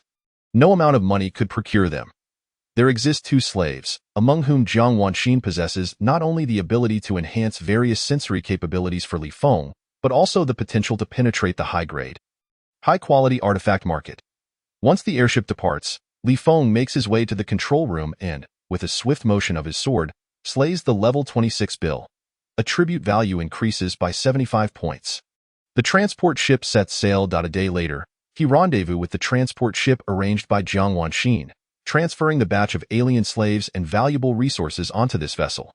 Subsequently, they turned back toward the border region. Finding a planet of sin to dispose of the transport ship at a low price, on the evening of the 10th, Li Feng returns to the small independent reconnaissance ship NB-4444. The selection-elimination round for the Special Operations Team continues apace. True geniuses gather here. Most participants who have made it this far are above level 20, with only a handful beneath that threshold. Among those below level 20, each is a standout in their current tier, possessing unique abilities or skills. Early the next morning, Li Feng reclines in the multifunctional chair of the captain's quarters, sipping tea while comfortably watching a live broadcast of the elimination round. Suddenly, his military wristwatch emits a sound. Upon checking, he is surprised to find a video communication request from Mark. Without much thought, he connects the call. Soon, Mark's virtual image appears before him, clad in military uniform, standing tall like a spear, exuding an extraordinary aura.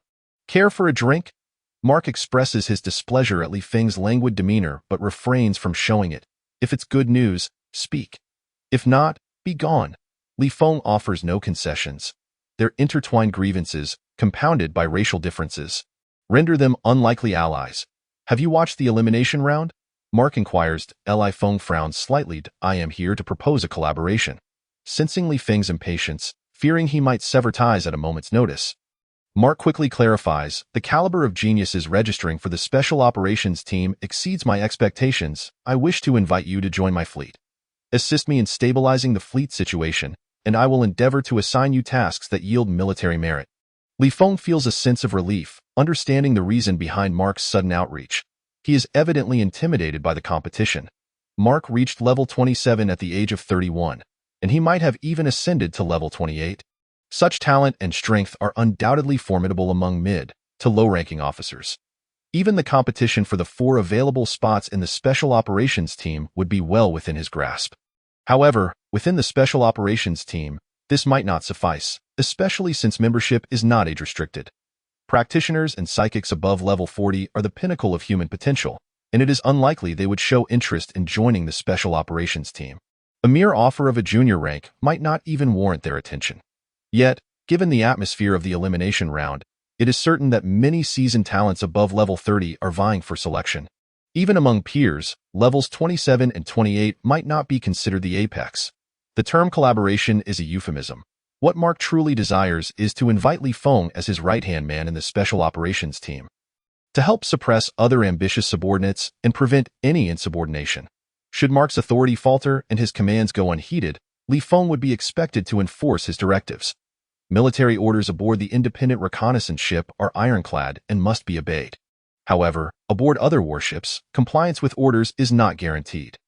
Disobeying military commands typically results in expulsion from service and a sentence of several years in prison. If one has connections, they might even receive leniency. The soon-to-be-established Special Operations Team would undoubtedly comprise proud and ambitious talents eager to usurp one another. It is clear that military rank and orders would hold little sway within the Special Operations Team, leading to a multitude of insubordinate actions behind the scenes. Very well, after a moment of contemplation, Li Feng readily agrees. The prospect of being assigned tasks that yield military merit is highly enticing. Moreover, among the 4 Special Operations Teams, to maintain stability in their external relations, it is likely that there would be 2 yellow-skinned and 2 white-skinned team leaders. Joining Mark's team not only provides an opportunity for a yellow-skin leader, but also presents a chance to undermine Mark when the occasion arises. A wise decision. Mark's expression remains composed, yet internally he is elated. He perceives Li Feng's formidable strength and diverse abilities as a significant asset in solidifying his authority and managing the dynamics of the fleet. Most importantly, Li Feng does not pose a threat in the mid to late stages of development, as he is not a practitioner with a higher talent ceiling. Without any hesitation or sentimentality, Li Feng abruptly terminates the communication. Chapter 67. Rescue Mission on the 12th, the day the NB-4444 reconnaissance ship concludes its rest period, Li Feng practices various operations for medium-sized warships within the training chamber of the captain's quarters. In the Human Federation, warship is a broad term encompassing various classes of vessels. It can also specifically refer to battleships. The Human Federation boasts numerous types of warships, including cruisers, destroyers, and frigates, extending even to motherships and planetary-grade space fortresses, each serving distinct functions. Among them, battleships are the most prevalent, comprising over 90% of the total. In the eyes of alien races, reconnaissance ships, and even military transport vessels, are perceived as highly offensive and defensive. Battleships are even more exaggerated, featuring offensive and defensive systems far superior to their reconnaissance counterparts, with an array of weaponry and equipment such as gravity fields, gravitational fields, and radiation waves. Small reconnaissance ships compel aliens above level 35 to flee at the mere sight. A moment's hesitation could spell disaster. Conversely, small warships can pursue aliens below level 40, as long as the captain's reflexes are sufficiently swift. Any alien below level 40 that dares to engage in close combat is virtually assured of demise. Medium and large warships can chase down aliens below levels 50 and 60, respectively. Ding, ding, ding. While practicing with the weaponry of medium-sized warships, the ship's AI sends a message to Li Feng. Glances over, taken aback to find an entry request from the head of the reconnaissance department. Dennis, he can hardly be bothered to think much about it, and approves the request. Opening the training chamber, he sits at his desk and instructs the intelligent robot to prepare 2 cups of tea. Before long, Dennis arrives at the captain's quarters. Observing Li Feng motionless at his desk, and then glancing at the green tea presented by the robot, he feels a sense of surprise. Under normal circumstances, he would never board any independent reconnaissance vessel without necessity, as it would be beneath his dignity. Not to mention the captain, even ordinary crew members would not deign to acknowledge him, given his position as the head of the entire reconnaissance department. If he were to board a reconnaissance ship of yellow-skinned individuals, he would likely face disdain and scorn. As it stands, having arrived at the NB-4444 reconnaissance ship and made his way to the captain's quarters, he has already encountered 4 crew members. One rolled his eyes at him. Another wore a face of disgust. One deliberately spat a thick phlegm at his feet. And the most outrageous of all summoned a cleaning robot to follow him and clean up the traces he left behind. The fact that Li Feng, as captain, would have an intelligent robot serve tea is astonishingly hospitable. Excellent tea. He sits on the sofa, lifts the teacup, and takes a sip, unable to resist a compliment. The white-skinned tend to prefer coffee. Few enjoy tea. Are you here seeking something, or is this a subtle way to indicate that you are a white-skinned with a yellow heart? Dennis is at a loss for words. He realizes he has been foolishly courting the blind. It dawns on him that he has not had a direct interaction with the captains of these independent reconnaissance ships in quite some time. He has forgotten the military adage, only a fool would engage the captains of independent reconnaissance vessels in pleasantries. It is as follows. Dennis sets down his teacup, using the moment to adjust his mindset, and states his intentions directly. 3 months prior, the key nurtured daughter of the Interstellar family, the Carlos family, Marina, had been on a leisurely outing at a planet of sin when she, in her ignorance, leaked her identity. Consequently, she was targeted by the Wing Clan's interstellar pirates, who abducted her for ransom. Among the heirs of the Carlos family, Marina's talent ranks within the top 3, making her rescue imperative. However, despite the Carlos family paying the ransom, they received no return of the hostage. Even after hiring an interstellar mercenary group with a handsome sum for her rescue, there was still no sign of her. As the situation grew dire and financial solutions proved futile, the Carlos family resorted to their network of connections, seeking assistance from the military bases of the border troops in Zone F. The responses received were all disheartening, indicating little hope. The predicament arises from the fact that these are the Winged Clan's interstellar pirates, who not only possess formidable strength, with their leader at level 33, but also have a spatial rift leading directly to the Wing Clan's territory. The only viable rescue method involves assembling a high-level strike team to infiltrate the Aurora Interstellar Pirate Group's stronghold and rescue Marina. Unless they can enlist the help of psychics above level 40, the difficulty is exceedingly high. Given the resources and influence of the Carlos family, it is not that they cannot enlist psychics of that caliber. However, the cost of mobilizing such resources for the sake of a key nurtured daughter is exorbitant. They can only hope that the military connections might yield a viable plan for rescue. The Carlos family maintains a relationship with Dennis within the military network. During his younger days, he served aboard a warship where a vice-captain had significant ties to the Carlos family, and he received considerable support from that individual. After careful consideration and filtering through all the independent warships and reconnaissance ships within the reconnaissance department at his disposal, Dennis has no choice but to approach Li Feng. This is because Li Feng's capabilities and skills afford a significant advantage in executing reconnaissance and rescue missions. What do you think? Should you agree, consider it a favor owed to you in the future. Should you have any needs, as long as they do not pertain to matters of racial contention, I shall endeavor to assist you as best I can. Dennis gazed unblinkingly at Li Feng. Regardless of whether we can rescue the individual, the Carlos family will certainly extend their gratitude, Li Feng inquired. Does this qualify as a mission? Dennis shook his head. The Aurora Interstellar Pirate Group operates beyond the defense perimeter of our military base, 777. Thus, we are unable to issue a formal mission directive. We can only allocate a reconnaissance vessel to you for the purpose of gathering intelligence on the enemy. Li Feng furrowed his brow slightly. Dennis hastily added, if you seek military merit, the Carlos family can orchestrate matters on your behalf. They can request assistance from other military bases in our name in order to issue a relevant mission. However, the Carlos family would need to expend considerable connections and resources, and the gratitude offered may well be diminished. Please procure a detailed dossier on the Aurora Interstellar Pirate Group for me. Although Li Feng did not immediately acquiesce, his inclination to accept was unmistakably evident. His interest in Dennis's favor and the Carlos family's remuneration was minimal. His primary motivations lay in attribute points and military achievements. What appeared to be a formidable rescue mission to others was, for him, a trivial task with negligible risk, as it involved no high-level alien adversaries. The entire Aurora Interstellar pirate group presented an open opportunity for him to accrue both attribute points and military merit.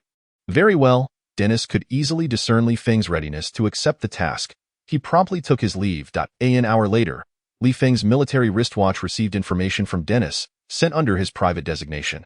The Aurora Interstellar pirate group is one of the larger pirate factions, predominantly composed of winged ones, numbering over 20,000. During their consolidation of other pirate groups, they also incorporated a number of members from other races, including humans. Their hideout is situated within an asteroid belt in the F031 star region. Upon seeing the figure of over 20,000 winged ones, Li Feng immediately messaged Dennis, confirming his willingness to undertake the mission. Although the Carlos family is a small interstellar faction with interests spanning the human Federation, reaching into both political and commercial realms, the major military bases of the Frontier Defense Forces in Zone F house the elite fleets of the human Federation. Thus, orchestrating a private operation into a collaborative task between two military bases is no trivial matter. It was not until 2 days later that the reconnaissance vessel's AI received the mission notification from the intelligence office. The content outlined the acceptance of an assistance invitation from a certain military base, with the responsibility of infiltrating the Aurora Interstellar pirate group's stronghold to rescue a young female officer who possesses classified intelligence and vital information. To ensure the success of the rescue, the Carlos family would provide a level 33 Esper, accompanied by a cadre of Espers and equipment, who would join the reconnaissance vessel under the pretext of supporting military operations. Li Feng already held a confidence exceeding 90% in the success of this operation, and the addition of a level 33 Esper to lead the team significantly bolstered that assurance. Chapter 68. Interference. On the evening of August 15, Li Feng received an embarkation request through the reconnaissance vessel's scanner. He observed 10 Caucasians standing at the hatch, their ages ranging from 30 to 60. The leader, a tall, slender man in his 50s, donned a white robe and bore an air of arrogance. Li Feng instructed the vessel's AI to enhance the scanner's intensity to its maximum. Only after confirming that the scanned individuals matched both appearance and rank as per the dossier did he grant them access to the combat zone and communication privileges. Simultaneously, he sent a warning to Gu Lingxi. Why are we only granted access to the combat zone? Upon receiving notification that their movements were confined to the combat zone, Tristan connected with Li Feng, visibly displeased. Apologies, but our reconnaissance vessel does not welcome Caucasians. Li Feng replied courteously. However, the refusal of the NB-4444 reconnaissance vessel to admit Caucasians was merely one reason. The more significant concern was Li Feng's apprehension regarding the safety of Gu Lingxi, the exceptional second-in-command. Internal rivalries within ancient families are often fraught with treachery and bloodshed. Gu Lingxi had only revealed her strength and possession of a storage ring during the mission, and any related task videos would be altered and deleted. Moreover, the higher the rank, the greater the confidentiality of the information. The likelihood of her identity being discovered by competitors from her family was exceedingly slim, though not entirely impossible. What appeared to be a small interstellar family mobilizing connections and resources to rescue a key member was, in fact, a carefully orchestrated assassination plot by one of the heirs of a prominent yellow-skinned family. Such a scheme might sound preposterous, yet should Gu Lingxi's identity inadvertently be uncovered by her family's adversaries, the arrangement would be a mere triviality. Let us depart now. Once you've made arrangements, come see me. Tristan suppressed his irritation and spoke calmly. Li Feng frowned slightly, sensing something amiss. He could not help but ask, even if your Carlos family cannot find a qualified officer to access my dossier, surely Dennis would have advised you to adopt a more humble demeanor and treat me with courtesy upon boarding my reconnaissance vessel. Tristan retorted with a couple of questions. The dossier should indicate my level of strength. You must understand what being part of an interstellar family entails, correct? He led the team to Military Base 777 on a transport ship personally received by Dennis. Indeed, Dennis had warned him that individuals aboard a small independent reconnaissance vessel operate without inhibition. And for the mission to proceed smoothly, it was imperative to maintain a low profile, particularly with the NB-4444 reconnaissance vessel, which had previously experienced turmoil over control among Caucasians. The current captain, Li Feng, and several members were direct witnesses to that conflict, harboring a notably low tolerance for Caucasians. One spark could ignite a conflagration, even leading to lethal intentions. Initially, Tristan had intended to temper his approach. as rescuing Marina was of utmost importance. However, being a top talent cultivated by the Carlos family from a young age, he had directly joined the family's armed department upon reaching adulthood and gradually took over the entire department. Having never navigated the political and commercial arenas, thus, he lacked experience in swallowing his pride. How interesting! In the captain's quarters, Li Feng chuckled lightly, refraining from further confrontation. Regardless of his past or present, he was not adept at quarrels. To capitalize on his strengths and avoid weaknesses, he never engaged in futile disputes. Commands were issued, and the reconnaissance vessel began its voyage. Sensing the vessel had been activated, a flicker of arrogance crossed Tristan's eyes. Indeed, it was merely a small reconnaissance vessel. How could it possibly warrant his first experience of swallowing his pride? The Human Federation delineates all life-bearing planets within its territorial bounds into 6 major zones: B, C, D, E, and F, each containing 500,000 life-bearing planets. Based on the distribution of these planets, they are further categorized into various star regions.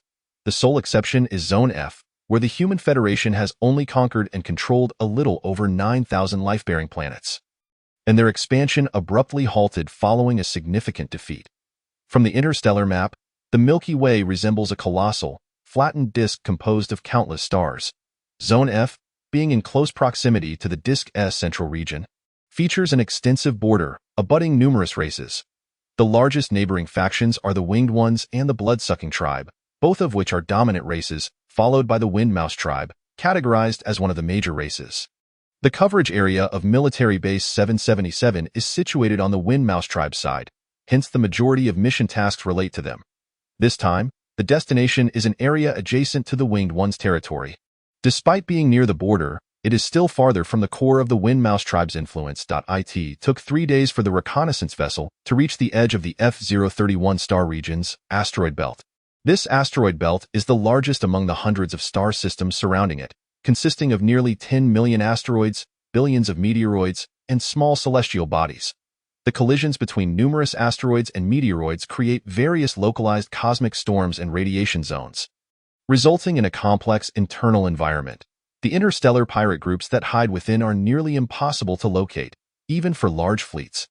There are statistically over 500 pirate factions concealed within this belt. While the locations of most small to medium-sized pirate groups remain undiscoverable, the coordinates of larger pirate factions are generally under the control of the military bases responsible for this star region. The Aurora Interstellar Pirate Group is one such entity. The primary reason for this is that larger pirate factions, due to their significant personnel, are prone to developing internal informants, unlike smaller groups that can frequently relocate.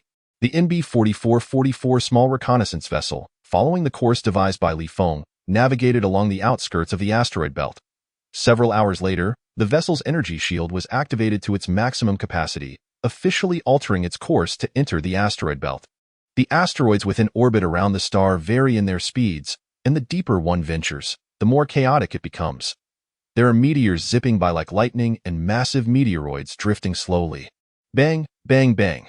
The reconnaissance vessel slowed its pace, steadily approaching the target coordinates, deftly avoiding larger meteoroids and asteroids while directly crashing through the smaller ones. From the three-dimensional image, it became apparent that the reconnaissance ship was less than half an hour's journey from the stronghold of the Aurora Interstellar Pirate Group. Tristan established a communication link with Li Feng and instructed, "Colonel Dennis merely mentioned that you are confident in rescuing Marina. Please inform me of your power level and capabilities so that I can devise a detailed plan before notifying you to execute it. You have signed a no-receipt clause with the King of Hell?" Li Feng could not help but exclaim, truly unaware of the peril.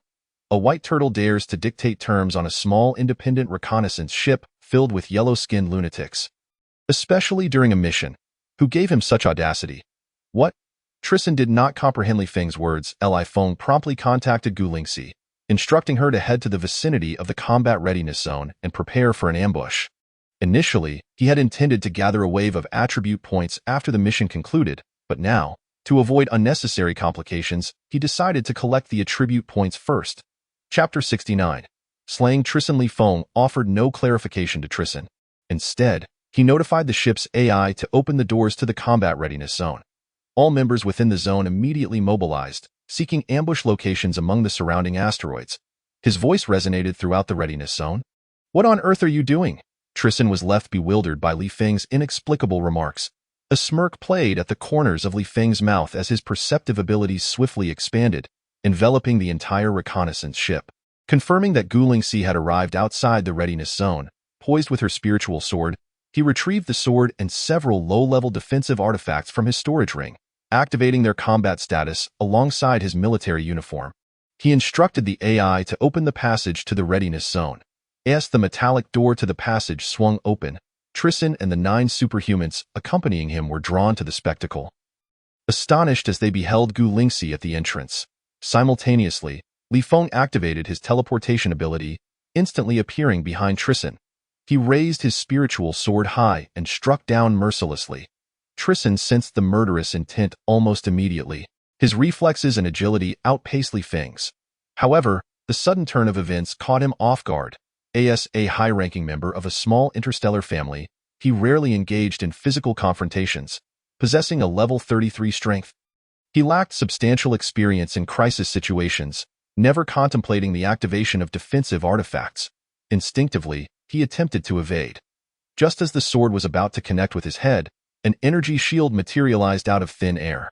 Though he had not anticipated activating his defensive artifact, he did have one that automatically engaged upon receiving an attack. The spiritual sword cleaved through the energy shield, leaving a deep gash on the back of Tristan's head and torso. With a cry of anguish as he lunged forward, he finally thought to activate his defensive artifact, and a new energy shield formed around him. Unfortunately, it was too late. Despite his level 33 prowess and extraordinary physique, the severe injuries to his head and back rendered him incapable of further resistance. This is bad. The 9 superhumans Tristan commanded were seasoned in combat. They immediately unleashed their attacks upon Li Feng. Mind control, flames, ice spikes, all converging toward him. The passage's entrance, Gu Lingxi, who had been poised for action, sent forth her spiritual sword, targeting the vital points of the superhuman adept in mind control. She understood well that, given Li Feng's power level, these individuals, only in their 20s, posed no threat. The sole possibility of misfortune lay with the mind controller, whose abilities could potentially exceed their current level and temporarily subdue Li Feng. Seeing her strike succeed, despite being at a lower level, she could incapacitate Tristan, who was already heavily wounded. Li Feng promptly abandoned his original plan.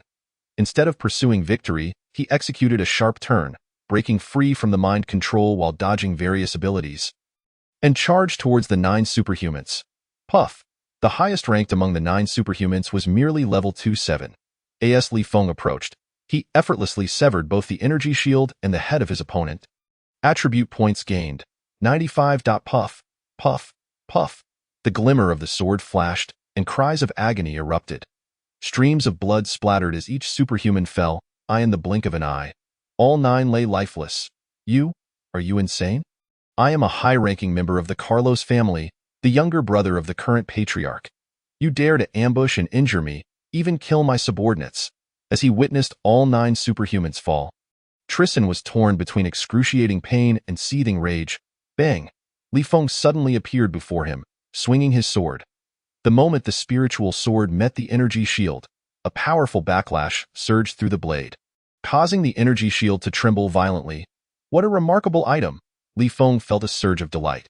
With a level 3 armor-piercing enhancement, this defensive artifact's energy shield could withstand his full force strike, a true masterpiece of level 30 to 40 defenses. Previously, the artifact that had activated automatically when attacked, though not able to withstand his full force, had nonetheless prevented him from killing Tristan in a single blow. Both items were indeed of extraordinary quality. In the past, even if he had acquired such treasures, they would have been of little use. However, the situation had changed. Jiang Wanxin was in possession of 2 Fire Spirit clan members above level 30 and could easily modify these artifacts to activate with just a sense of perception. You intend to kill me as well? Tristan's eyes widened in fury, terror evident as he stared at Li Feng. Li Feng remained silent, stepping back briefly to dissipate the backlash before striking again. Puff! The energy shield was cleaved asunder. With the residual force, Tristan's body was split in 2. Ding. You have slain an enemy, gaining 557 attribute points. The next moment, a system notification echoed in Li Feng's mind. Gu Lingxi cautioned, the small interstellar families possess influence and power throughout the human Federation. Should they expend sufficient resources, they could even enlist the aid of superhumans above level 40. There is no choice. He brought this upon himself, Li Feng replied, not wishing to invite trouble. However, the allure of the attribute points was too tempting to resist. This individual had inadvertently contributed to his accumulation of points, and he could only oblige. Dispose of the body, and upon returning, I shall find someone to alter the reconnaissance ship's footage, fabricating a narrative that they acted independently during a mission and subsequently vanished without a trace. Gu Lingxi pondered, let the Carlos family investigate at their leisure. If they fail to uncover the truth, all the better. Should they stumble upon it, it will be their misfortune. Li Feng expressed surprise. You are so confident that when they discover the truth, I will possess the means to deal with them? You were merely above level 10, far inferior to me, yet you had the audacity to sign a 3-year non-retaliation pact with me, at that time. I naturally did not believe in your rapid ascent and potential, Gu Lingxi replied softly. Now, although I still cannot fathom why you, despite not being a cultivator, have yet to reach your limits, nor can I comprehend why your power level continues to surge. I cannot deny that within just 6 months, you have the capability to severely wound a level 33 superhuman. Li Feng felt a sense of relief. Gu Lingxi said nothing further and turned to leave. The stronger Li Feng became, the more her confidence in herself waned. She vaguely realized that regarding Li Feng as a surpassing target might have been a misguided choice. In truth, it need not be so convoluted.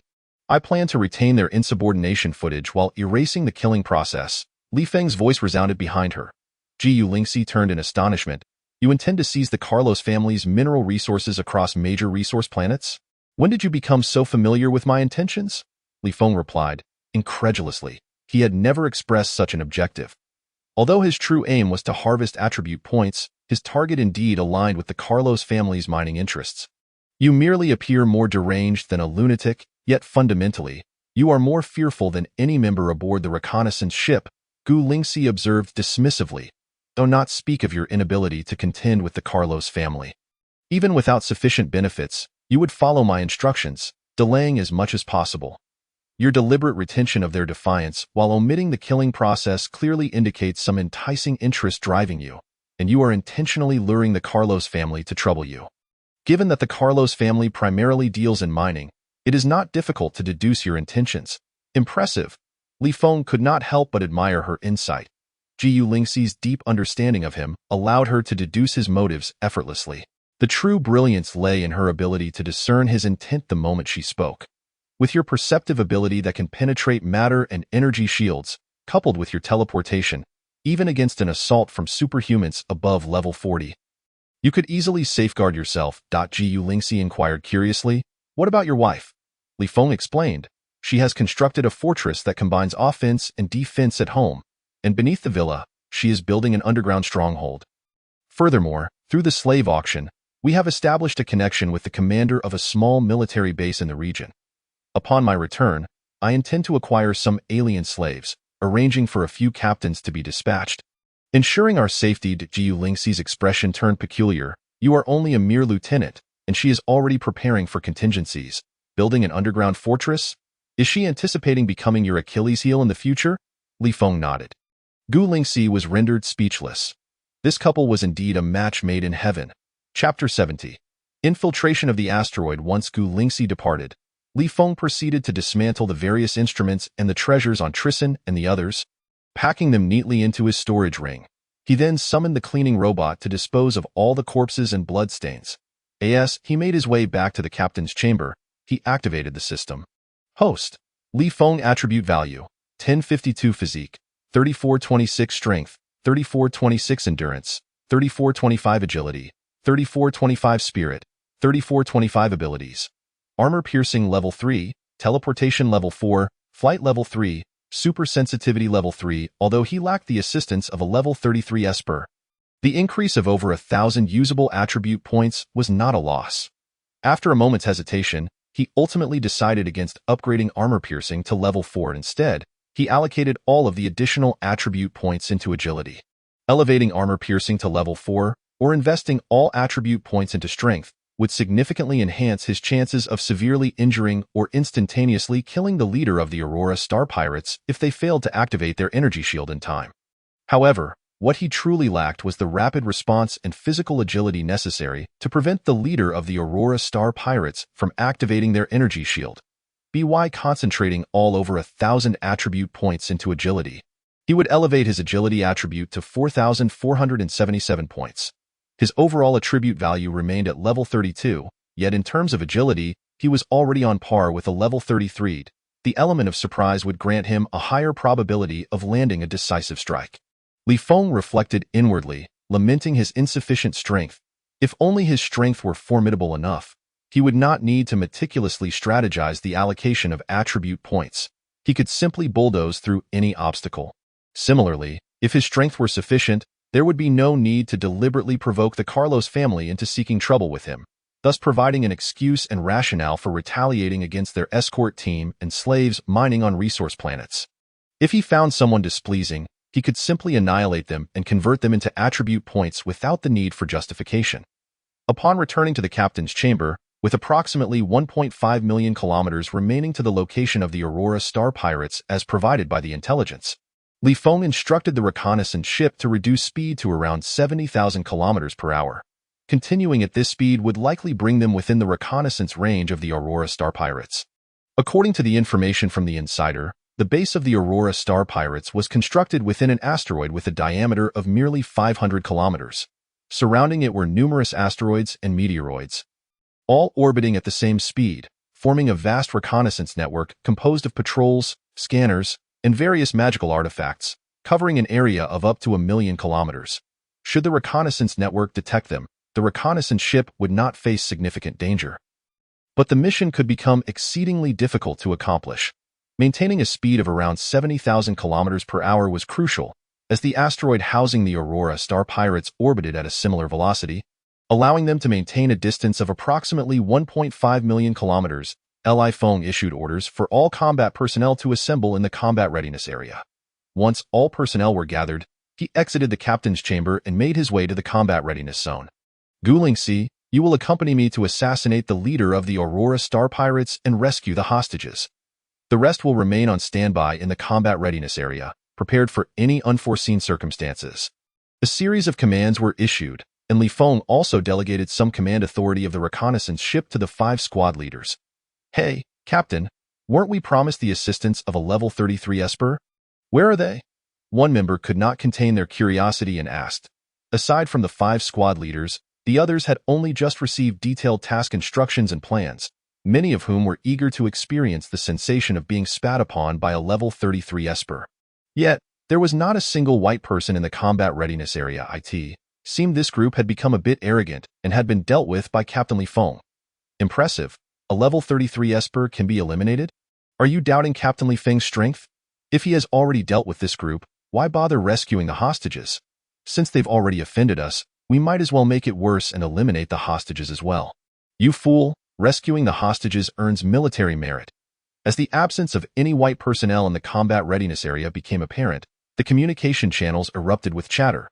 Guilingxi approached the hatch, immediately activating the artifact that masked their sensory abilities.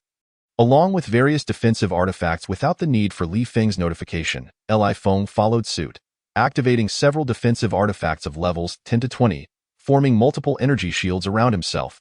He then grasped Guilingxi's hand, soaring out of the hatch while accelerating towards their target. With sensory abilities fully activated, and an agility of 4,477 combined with a triple bonus from level 3 flight, Li Feng's maximum speed could reach nearly 500. 000 kilometers per hour. 50,000 kilometers, 100,000 kilometers, 150,000 kilometers. He accelerated madly. Utilizing his extraordinary sensory capabilities, he navigated seamlessly through the dense asteroid belt. Even as they entered the reconnaissance network spanning 1 million kilometers, there was no sign of slowing down. Guilingxi's artifact, which masked sensory abilities, could only be sensed by entities above level 40 at close range. The Aurora Star Pirate surveillance, whether from human scanners or the winged race and other adept scouts, proved utterly ineffective. The only credible threat came from various artifacts capable of detecting enemy presence and even sensing life signals to issue warnings. However, with Li Feng's sensory abilities and super sensitivity range, he could easily detect these hidden artifacts and circumvent their sensing zones, even at high speeds. After more than 3 hours, sensing that they were nearing their target, Li Feng began to decelerate. An hour later, he finally spotted the target asteroid. This small asteroid, measuring only 500 kilometers in diameter, exhibited no discernible atmosphere and only revealed its gravitational pull within a range of 100 kilometers. Consequently, there were no substantial patrols in the vicinity. Only a few human airships and some flying artifacts continuously patrolling within the stronger gravitational range. Li Feng reduced his speed, skillfully avoiding these airships and flying artifacts as he entered the asteroid's gravitational influence. His sensory abilities and supersensitivity began to expand. The surface of this asteroid was cloaked in a layer of black rock, riddled with craters and scars from meteoric collisions. With a spirit value of 3,425, Li Feng's sensory capabilities extended over 3,400 kilometers, and the coverage radius of his level 3 supersensitivity reached 1,000 kilometers, allowing him to effortlessly penetrate the entire asteroid. Although the leader of the Aurora Star Pirates was only level 33, Li Feng opted for caution, employing his peripheral vision to search meticulously with supersensitivity. Soon, he located the base of the Aurora Star Pirates on one side of the asteroid. The base itself was not large, situated 3 to 6 kilometers beneath the asteroid's surface, measuring merely 10 kilometers in length and width. It was enveloped by a formidable barrier that not only provided strong defense, but also created an ecological cycle. The entire base resembled a fantastical underground world, featuring human villas, solar lamps, airships, and mechas, interspersed with alien castles, stone houses, and small-scale barriers. Expanses of rare spiritual materials suited to this environment were even cultivated directly on the black rock. Li Feng's supersensitivity pierced through layers of barriers as he explored the innermost parts of the largest castle. He quickly discovered a concealed chamber and, accompanied by Gu Lingxi, utilized teleportation to materialize within the chamber. He then continued to expand his supersensitivity, slowly searching the castle at close range. Caution was paramount. After an extensive search, Li Feng realized that although the castle was shrouded in a barrier, the interior and below contained no secret rooms or small barriers. Only beneath a room covered by a minor barrier was there a hidden passageway. Without a doubt, this grand and opulent castle, the strongest defensive structure in this underground realm, was merely a decoy used by the leader of the Aurora Star Pirates to obscure their true hiding place. The actual sanctuary lay elsewhere. Nevertheless, this was merely a wasted instance of teleportation. Li Feng's supersensitivity began to follow the hidden path in search of further clues. Chapter 71. A sword split in half in the underground world. A rather unremarkable small castle. Even the owner of this small castle, a mid-level winged being of level 25, was unaware that a large secret chamber lay 1 kilometer beneath his abode. The perimeter of this secret chamber was shrouded in a formidable barrier capable of concealing sensory exploration. The passage connecting this secret chamber to the larger castle, while lacking barriers to mask sensory exploration, wound and twisted with numerous forks. None of the forks were guarded, yet many were equipped with hidden winged artifacts that would detect and alert upon the intrusion of enemies. The large secret chamber was partitioned into 2 by thick rock, connected only by a stone door. Within one chamber, 10 metal cages constructed from highly durable spiritual or that suppresses energy housed prisoners. Currently, only 3 of the metal cages contain captives, 1 human and 2 winged beings, all appearing haggard and curled up against one side of the cage. The human, whom Li Feng sought to rescue, was none other than Marina. On the other side, 6 winged guards, each above level 20, seemed to operate on a rotating shift system, 2 per group, 1 patrolling to monitor the movements of the prisoners, while another inflicted torment upon the captives using electricity, both physically and mentally breaking their will to resist or escape. The remaining 2 groups were engaged in meditation, in the adjacent secret chamber. A small barrier isolated the area, and at its edge, a spatial rift emanating the power of spatial laws could be seen. In the central area of the secret chamber, a considerable accumulation of energy stones lay piled high, while above them hovered a magical artifact that incessantly absorbed the energy from these stones, transforming and releasing a brilliant light. Beneath this radiant phenomenon stood Simpson, the captain of the Aurora Interstellar pirate crew, who was not utilizing this intense illumination for cultivation. Instead, he was fervently devising plans for the future of the Aurora Interstellar pirate crew. The human race was on the verge of launching a large-scale war against the Winged Mouse clan, which could potentially spark a galaxy-wide racial conflict. For large interstellar pirate crews like theirs, the outbreak of such a widespread racial war would undoubtedly present a veritable feast of plunder. The key to seizing more resources and expanding the Aurora interstellar pirate crew amidst this grand banquet required meticulous planning. Of course, whether it was about plundering resources or expanding the pirate crew, the ultimate goal remained the enhancement of personal strength. The more resources one possessed, the stronger one's influence, thus making it easier to exchange for treasures that could elevate one's talents or power. Alas, had he known better, he would have readily accepted the collaboration when approached by the humans. The more he pondered, the deeper his regret grew. He had fled to the border and taken up a life of piracy only after offending a baron of the Winged clan, who had pursued him relentlessly. With considerable prowess, it took him over 2 centuries to develop the Aurora interstellar pirate crew to its current stature in the past century. As the influence of the Aurora interstellar pirate crew continued to swell, not only barons from the Winged clan, but also numerous major enterprises and factions from the human race sought to collaborate with him through various channels. He had several partners among the Winged clan, but on the human side, he had merely subdued a few small factions on criminal planets in secret, gaining a handful of human informants and insiders, yet lacked a partnership with any equally matched or even stronger allies. This was primarily due to the Winged clan's overwhelming strength. The individual might of the human race was woefully weak. A millennium ago, they had been utterly vanquished by the Winged Emperor's forces. Regardless of which human faction contacted him through various means, he could not help but position himself high above them, offering terms that were exceedingly exorbitant, treating the relationship as one where the human factions were to submit to him rather than genuinely collaborate.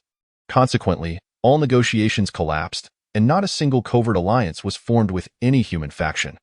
Once a large-scale racial war erupted, if he had even a few human factions secretly allied with him, equipped with the information, resources, and even medium-sized warships provided by them, it would be impossible not to amass great wealth and expand rapidly.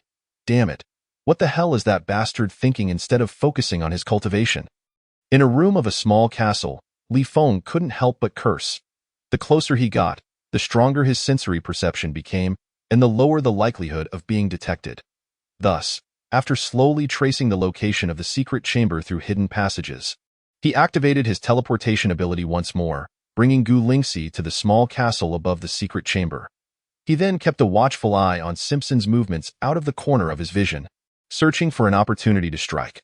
Unfortunately, this fellow seemed lost in thought, completely neglecting his cultivation. Regardless of the race or method of cultivation, one must clear their mind of distractions and concentrate fully on guiding their energy during practice. Such moments present the best opportunities for a sudden attack. Simpson's continued inaction forced Li Feng to wait, and wait he did for over an hour. Finally, within the secret chamber, Simpson had restructured his plans for the future development of the Aurora interstellar pirates. He suppressed his aspirations for a bright future, striving to empty his mind of distractions. Suddenly, a pair of snow-white wings unfurled from his back. Standing at about 2 meters tall, his form resembled that of a hairless giant bird. Once fully extended, his wings spanned 6 to 7 meters in length. As the energy surged, the powerful light above seemed to be drawn towards his massive wings. The mountains of energy stones surrounding him accelerated their energy dissipation. Converging towards his wings, the two types of energy intermingled within his wings, slowly assimilating with his OWN at last. The moment to act had arrived. Li Feng grasped Gu Lingxi with one hand, while slowly raising his spirit sword with the other. Gu Lingxi then retrieved her spirit sword from her storage ring. With a flicker of thought, Li Feng activated his teleportation ability to in the next instant. He and Gu Lingxi appeared above and slightly to the side of Simpson. With lightning speed, he swung his spirit sword downwards in a swift arc thud. Despite Simpson's considerable combat experience and quick reflexes, his reaction time fell short. The instant he sensed danger, the spirit sword had already plunged through his skull, cleaving his head cleanly in half and leaving it lodged at the base of his neck. Ding. You have slain an enemy, gaining 505 attribute points. The system notification echoed in Li Feng's mind. This fellow had a notably tough skull. Li Feng's face lit up with delight. Although, with his strength combined with a level 3 armor-piercing capability, he hadn't managed to sever Simpson's body in two before he could activate any defensive artifacts. The outcome was still splendid. His perception and heightened senses rapidly expanded in the adjacent secret chamber. 6 guards remained undisturbed. The 10 o'clock position of the stone door. Is that the level 21 winged clan member left for you? Li Feng inquired, glancing at Gu Lingxi. Gu Lingxi replied with a hint of resignation. Although she could not sense the situation within the other secret chamber, she had learned from Li Feng that there were 6 winged clan members in total.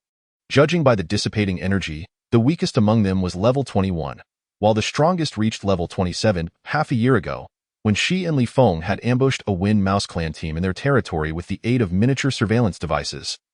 They had been equal partners. Now, however, Li Feng single-handedly dealt with the 5 strongest winged clan guards, leaving her responsible for the weakest one. The disparity in their strengths had become painfully evident. A sense of inexplicable melancholy and disillusionment washed over her.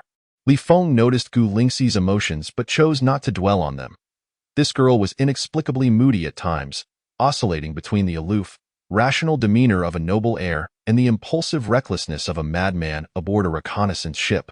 At times, she would even exhibit an oddly sentimental disposition, completely out of place. Unfazed, Li Feng remained the magnanimous captain. He tolerated various flaws among his subordinates, especially one as exceptional as Gu Lingxi. First, he searched for and secured the storage artifacts on Simpson's person. Before striking the space rift with his sword, disrupting its structure until it completely collapsed, he approached the stone door leading to another room and turned to look at Gu Lingxi, who had eerily returned to her normal state, and approached him. With her stunning visage adorned with a faint air of arrogance and disdain, she wore an expression that declared all present to be insignificant. Only then did he activate the door's mechanism. Chapter 72. The Rescue of the Hostage. Boom, boom, boom. The stone door began to rise slowly. The small-scale barrier within the secret chamber served as a defensive mechanism against external intrusions. Those outside needed to break through the barrier or have the chamber's master create an opening for entry. Conversely, those inside could exit the barrier with ease. In the adjacent secret chamber, there was no small-scale barrier. 3 prisoners, who had endured relentless torment day and night, still bore vacant expressions upon hearing the sound of the stone door opening. For guards, who had been cultivating, hurriedly interrupted their practice to stand and receive the newcomer. 2 on duty quickly turned to face the door. The 6 winged clan members slightly bowed as the door opened halfway. They dared not use their sensory abilities, keeping their heads lowered, yet something felt amiss. Although they could not directly face the door, their peripheral vision allowed them to catch a glimpse of the door's position. Vaguely, they could see 2 figures standing there. However, in the next second, they began to doubt their eyesight, as only one silhouette remained outside. Strangely enough, this figure appeared to be smaller than their captain. Even at this moment, they harbored no suspicion of an enemy invasion, as the likelihood of such a possibility was negligible. Thud. Li Feng dashed forward at full speed, appearing behind the level 27 winged clan member in an instant, and struck with his sword. The level 27 winged clan member merely felt a gentle breeze brush past him. Almost immediately, he sensed an itch at his neck, an uncontrollable instinct to raise his hand to touch it. Yet his body felt as if it were frozen, his arm entirely unresponsive. In the next instant, he felt his vision spinning rapidly and faintly. He saw a familiar but headless figure. Ding. You have slain an enemy, gaining 101 attribute points. Just as the system notification echoed, Li Feng had already appeared beside another level 25 winged clan member. Another strike, and the head fell. Then came the 3rd, 4th, and 5th. 5 heads rolled to the ground. At the position of the stone door, Gu Lingxi suddenly accelerated, her spirit sword transforming into a streak of cold light as she lunged towards the level 21 winged clan member.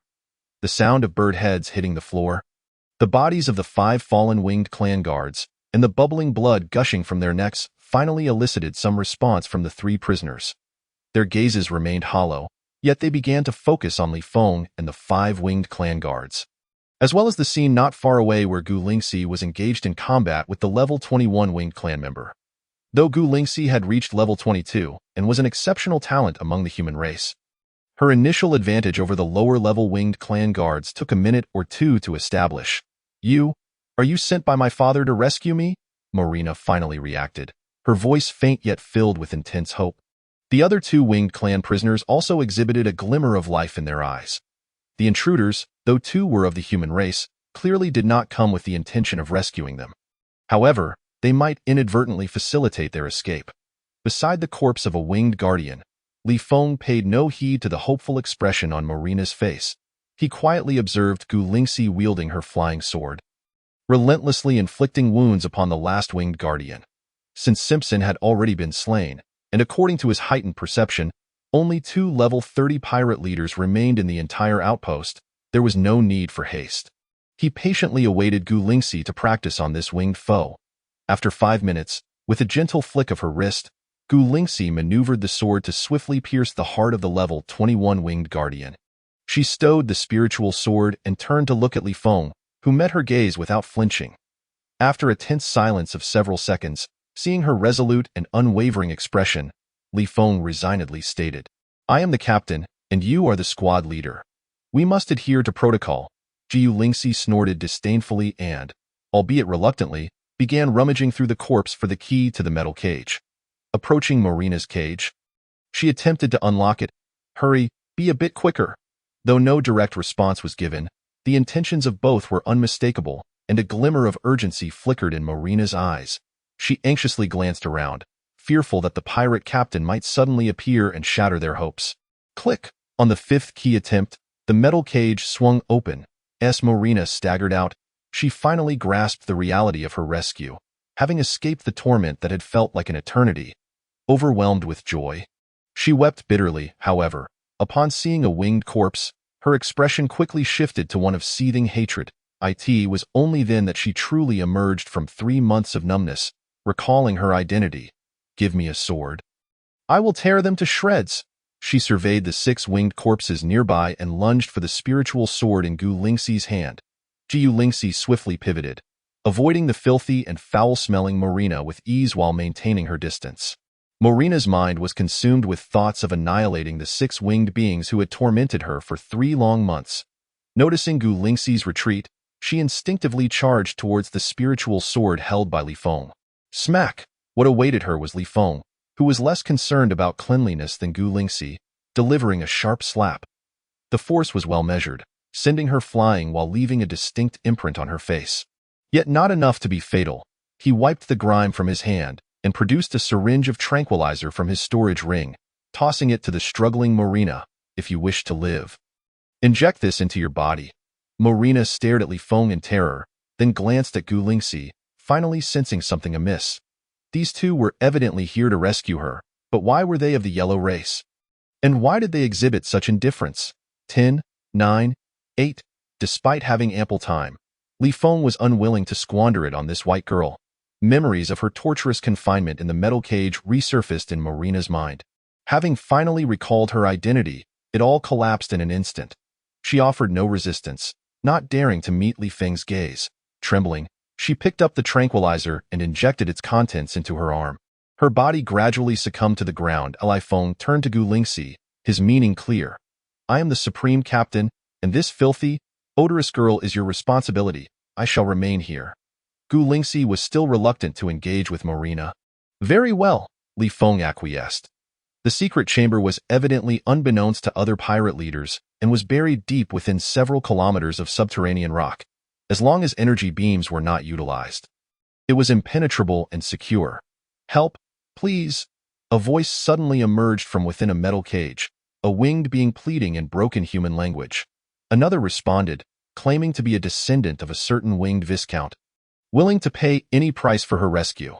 The multifunctional military uniform Li Feng donned had a translation feature for various races' languages, allowing him to comprehend the latter's plea more clearly. The winged race operated primarily under a noble system, with viscounts typically holding levels between 50-59, controlling numerous wing life planets. Even a disregarded viscount's descendant held some degree of status.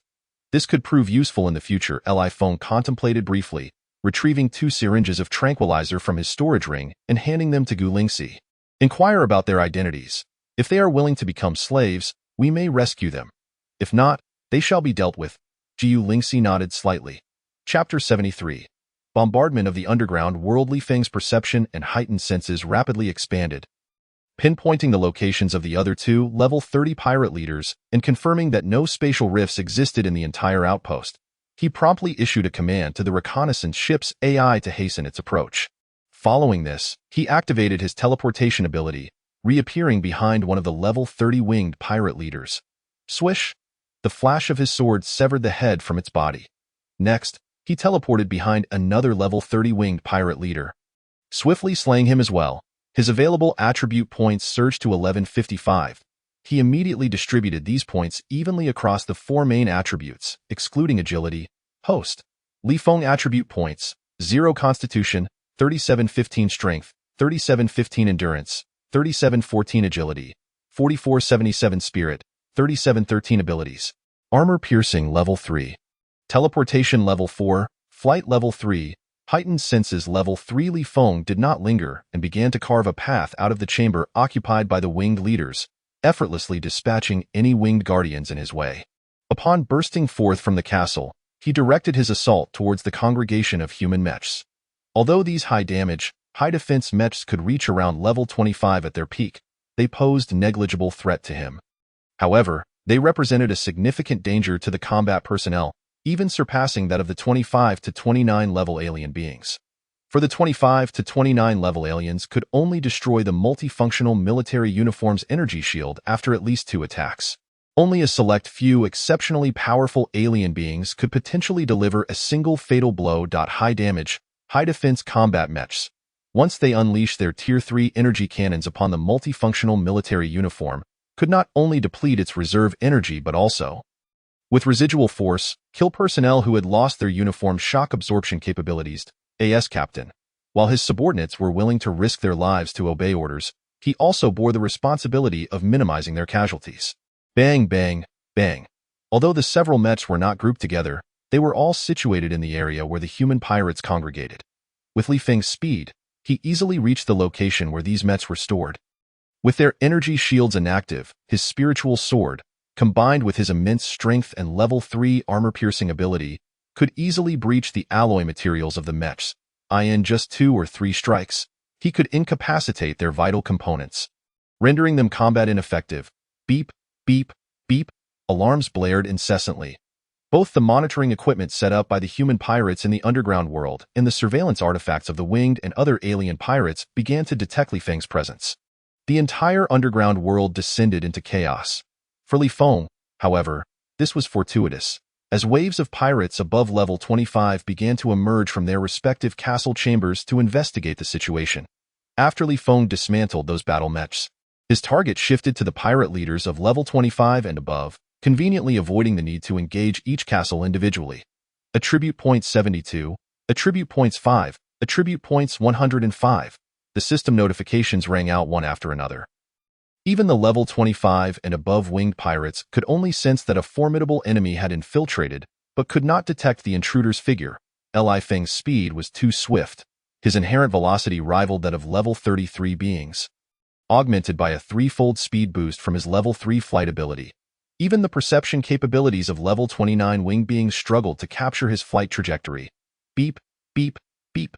A broader range of alarms suddenly engulfed the entire underground world. The reconnaissance net had detected the alarm from the NB-4444 reconnaissance ship. The already chaotic underground world spiraled further into disarray.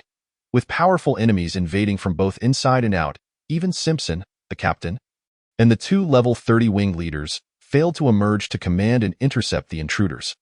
Already, some level 20 pirates began to contemplate fleeing, heading towards the passage in hopes of escaping the small planet using their physical prowess and flying artifacts.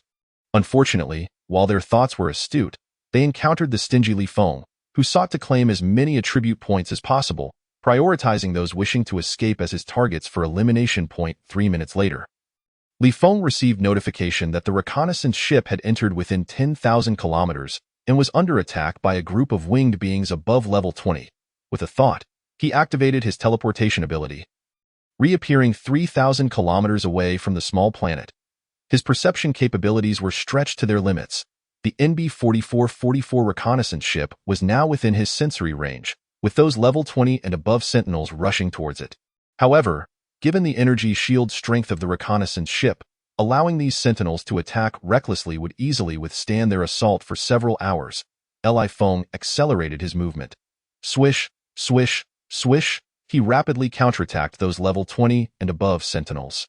By the time the reconnaissance ship descended to a height of just over 100 kilometers, Li Feng had annihilated all the sentinels.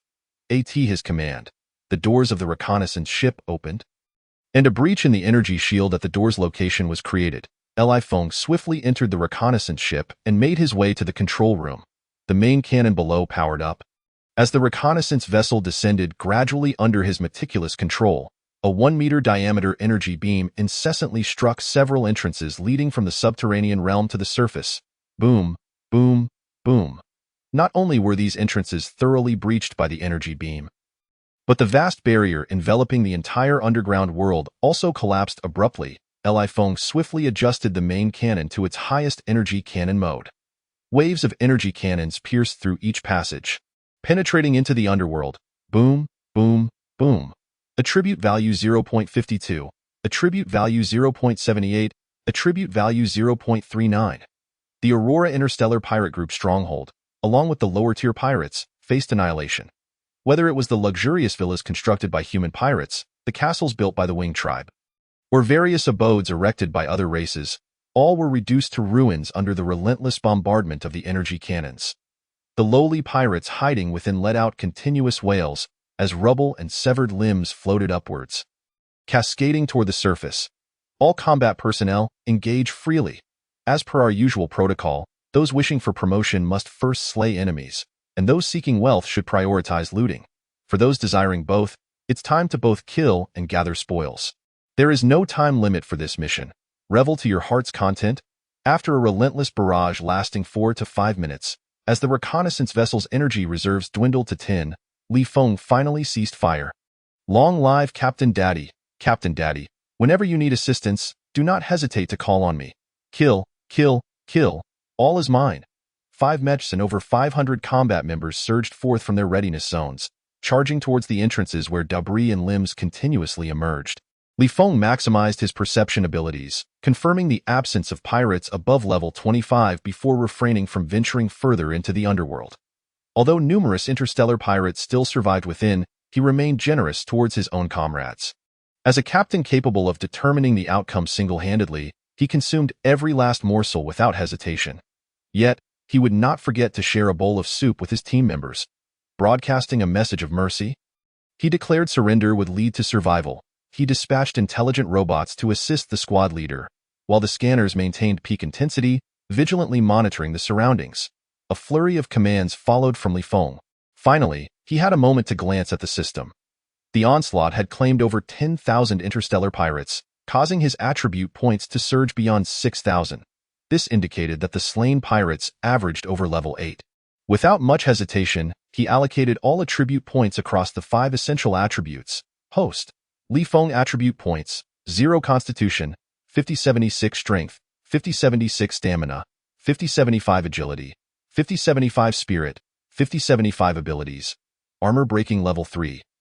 Teleportation Level 4, Flight Level 3, Super Sensation Level 3. Average attribute level successfully reached 33, marking a significant stride towards the pinnacle of human prowess. Chapter 74. The Romance and Promises of the Reconnaissance Vessel. 10 minutes. 20 minutes, 30 minutes. The chaotic underground world, filled with flying debris and severed limbs, underwent a thorough cleansing. It was a complete rout. The one-sided pressure left little to be desired. Indeed. Suddenly, he found himself reminiscing about the days when, after completing missions, he would witness the significant reduction of companions by half. That sense was exhilarating. The thrill of surviving a catastrophe was enough to make one feel as if they could soar. The new recruits who came aboard the reconnaissance vessel under Captain Daddy's command would never comprehend such sentiments. In the communication channel, some veteran members, bored and restless, began to boast. Keep talking big, and I might just take you down with me.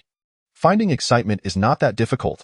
Just deactivate the combat mode of the multifunctional military suit, and I guarantee you'll have a blast. Those who had not experienced fierce battles were equally unwilling to back down. Engaging in heated exchanges within the communication channel in the control room, with the scanner perpetually set to maximum intensity, Li Feng maintained his perception at its peak. Soon, 3 hostages were brought aboard the reconnaissance vessel by intelligent robots. Individually subdued with anesthetics and placed in a separate dormitory. 2 of the winged tribe were willing to become slaves. One was level 21, a descendant of a winged viscount, while the other was level 20. A descendant of a winged baron, distinguished by exceptional talent and favored for cultivation. Li Feng had little interest in ransom. However, cultivating a batch of exclusive insiders to infiltrate the winged tribe's territory intrigued him greatly. Both hostages were excellent choices. If he were alone, dedicating time to nurturing insiders would undoubtedly be unworthy, especially since the military did not lack insiders from various races. Rather than wasting time on this, it would be more prudent to find ways to eliminate more aliens and strengthen his prowess. Primarily, he had a wife eager to alleviate his future burdens, relentlessly striving to amass wealth and influence in the commercial realm. All he needed to do was bring these 2 winged tribe members back, and the rest would be taken care of without wasting his time. 2 hours later, the underground world gradually quieted. The remaining interstellar pirates were mostly annihilated by the team members, with only a few who lacked ruthlessness succumbing to the threat of death. Even facing the humans they typically looked down upon, they chose to kneel and surrender, abandoning resistance. Team members began to scour for spoils, transporting loot back to the reconnaissance vessel. As per tradition, half was stashed in their dormitories, while the other half was delivered to the control room as tribute to Captain Li Feng. Following his orders, the intelligent robots commenced the process of subduing the surrendered captives with anesthetics, confining them in various dormitories and readiness areas. These winged tribe captives, if willing to become slaves, would undoubtedly hold greater value within the human federation than slaves of other races of equal rank. Firstly, the winged tribe belonged to one of the 4 dominant races, inherently exuding an aura of nobility. Secondly, since humanity entered the interstellar era, their only major defeat was at the hands of the winged tribe. Both the lower and upper echelons harbored deep-seated hatred, yet also a palpable fear of the winged tribe. A winged slave would be viewed as an incredibly precious and coveted collectible among the upper-class youths and ladies. Nevertheless, Li Feng intended to hand over this batch of winged interstellar pirate captives. He even instructed his team members to bring a level 20 winged captive to the control room, where he would present the storage artifact obtained from Simpson to the captive, allowing them to pledge allegiance and extract all the resources contained within. Simpson had not constructed a treasure vault. All valuable resources were stored within the artifact. The total worth of the resources within this storage artifact far exceeded the combined spoils gathered by the combat personnel. Yet, regardless of the powerful treasures or ordinary resource materials, Li Feng discarded them in the control room, accumulating into a mountain of loot. Apart from distributing a portion to the operational staff, he planned to hand over the entirety. As upon calculation, he realized that while this mission's military merit could not elevate him from 6-star lieutenant to major, the addition of various spoils would pose no issue. The spoils submitted could also be converted into military merit points. Those winged captives and resource treasures would bring him a substantial amount of military merit, enabling him to ascend to the rank of major. Achieving the rank of major would grant him the ability to directly apply for the captaincy of a large warship within the Special Operations Fleet. A large warship possessed greater power, broader authority, and housed a more elite cadre of soldiers. Enough with the unnecessary clutter. Stop hauling all sorts of junk onto the reconnaissance vessel. The mission has concluded. All personnel return. Another 2 hours passed, and seeing combat members even transporting bricks made from low-grade ores onto the reconnaissance vessel, Li Feng could no longer restrain himself and shouted through the communication channel. The combat members immediately abandoned their collection of spoils and began returning to the reconnaissance vessel. Everyone was encouraged to visit the control room for a chance to test their luck. Including the operational personnel, each ordinary team member was allowed to select 3 treasures, while squad leaders could choose 6, and the squad captain could pick 12. Li Feng's voice resounded once more in the communication channel. "What the hell, Captain Daddy? Have you lost your mind?" "Oh no, Captain Daddy has gone mad. He sent me a private message saying he wants to transfer all his assets to me. Everyone, be a witness. Captain Daddy, we've already taken our share. You possess perception abilities and can discern the value of treasures. Not requiring us to hand over the valuable items is already against the rules. To go further and give us a share of your own gains is even more improper. Leaving such a legacy, how can I shamelessly claim a larger cut when I become captain? I am just a level 6 nobody. Expending such effort to win hearts, I feel like I'm the one losing out." Discontented voices echoed in the communication channel. The members aboard the independent reconnaissance vessel were reckless, but not foolish. They clearly understood that the NB-4444 reconnaissance vessel was too small for Li Feng, who could have already been promoted long ago'd. Soon as Li Feng uttered those words, they realized that upon the completion of this mission, he would undoubtedly depart. Overlooking the unspoken rules aboard the reconnaissance vessel, allowing them to select treasures from their own spoils was a parting gift. The treasures obtained from the Aurora Interstellar pirate group's leader Simpson were included among the loot. Li Feng continued, among these, there are numerous high-grade treasures and materials, even a piece capable of enhancing talent. Who gets the good stuff is up to luck and fate. Choose wisely. You have 3 days to select, and the selection ends upon our return to the military base. The communication channel fell silent. The team members returned to their respective dormitories, eagerly activating their projectors to listen to energetic music and watch captivating performances by alluring dancers. One by one, they reclined upon their spoils, bottles of potent spirits being poured down their throats, liberally venting the remnants of their vigor.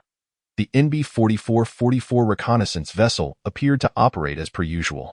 Li Feng refrained from further conversation, retreating to the captain's quarters to issue a return command to the ship's AI. He then summoned the three-dimensional interstellar map and scanning data, ensuring that in the event of an unforeseen circumstance, he could respond promptly. It was not until 3 days later, with merely a couple of hours remaining until their return to the 777 military base, that the crew members seemed to have tacitly agreed to make their way to the operations room.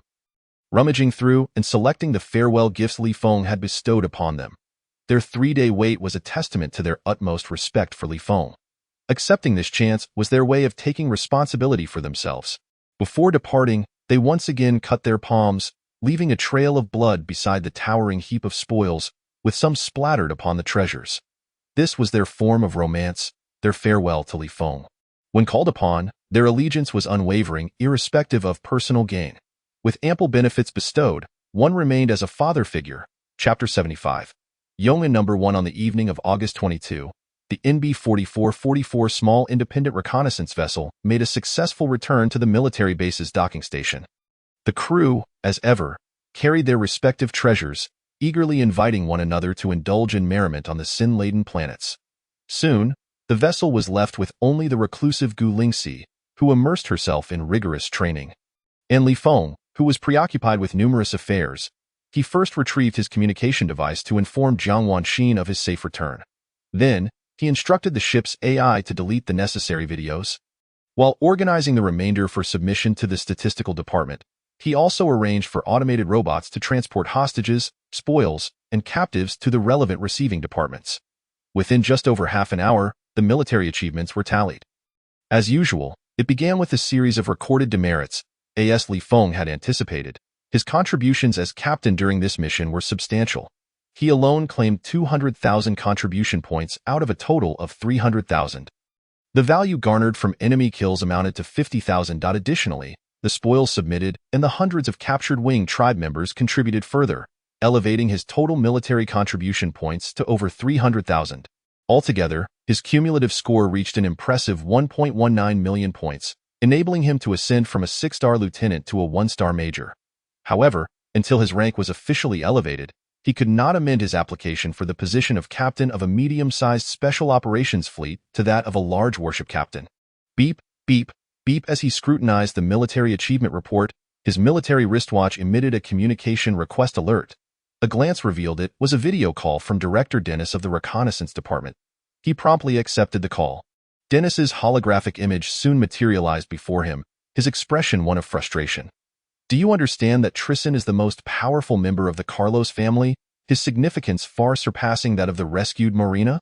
By killing him, you have forged a deep-seated enmity with the entire Carlos family. Li Feng replied nonchalantly. He was giving orders aboard my reconnaissance vessel. Dennis sighed in resignation. Even if he sought death, your killing him was one thing, but why leave behind a video of his disobedience? Could you not fabricate a story about his accidental death during a mission due to an attack on the reconnaissance vessel, leading to a malfunction of the surveillance equipment and the subsequent loss of related footage? You, who have ascended from the bottom of an independent reconnaissance vessel to captain, should be more adept at navigating such breaches of protocol than I. The reason is not suitable for disclosure, Li Feng stated plainly. harboring no particular fondness or aversion toward his Caucasian superior.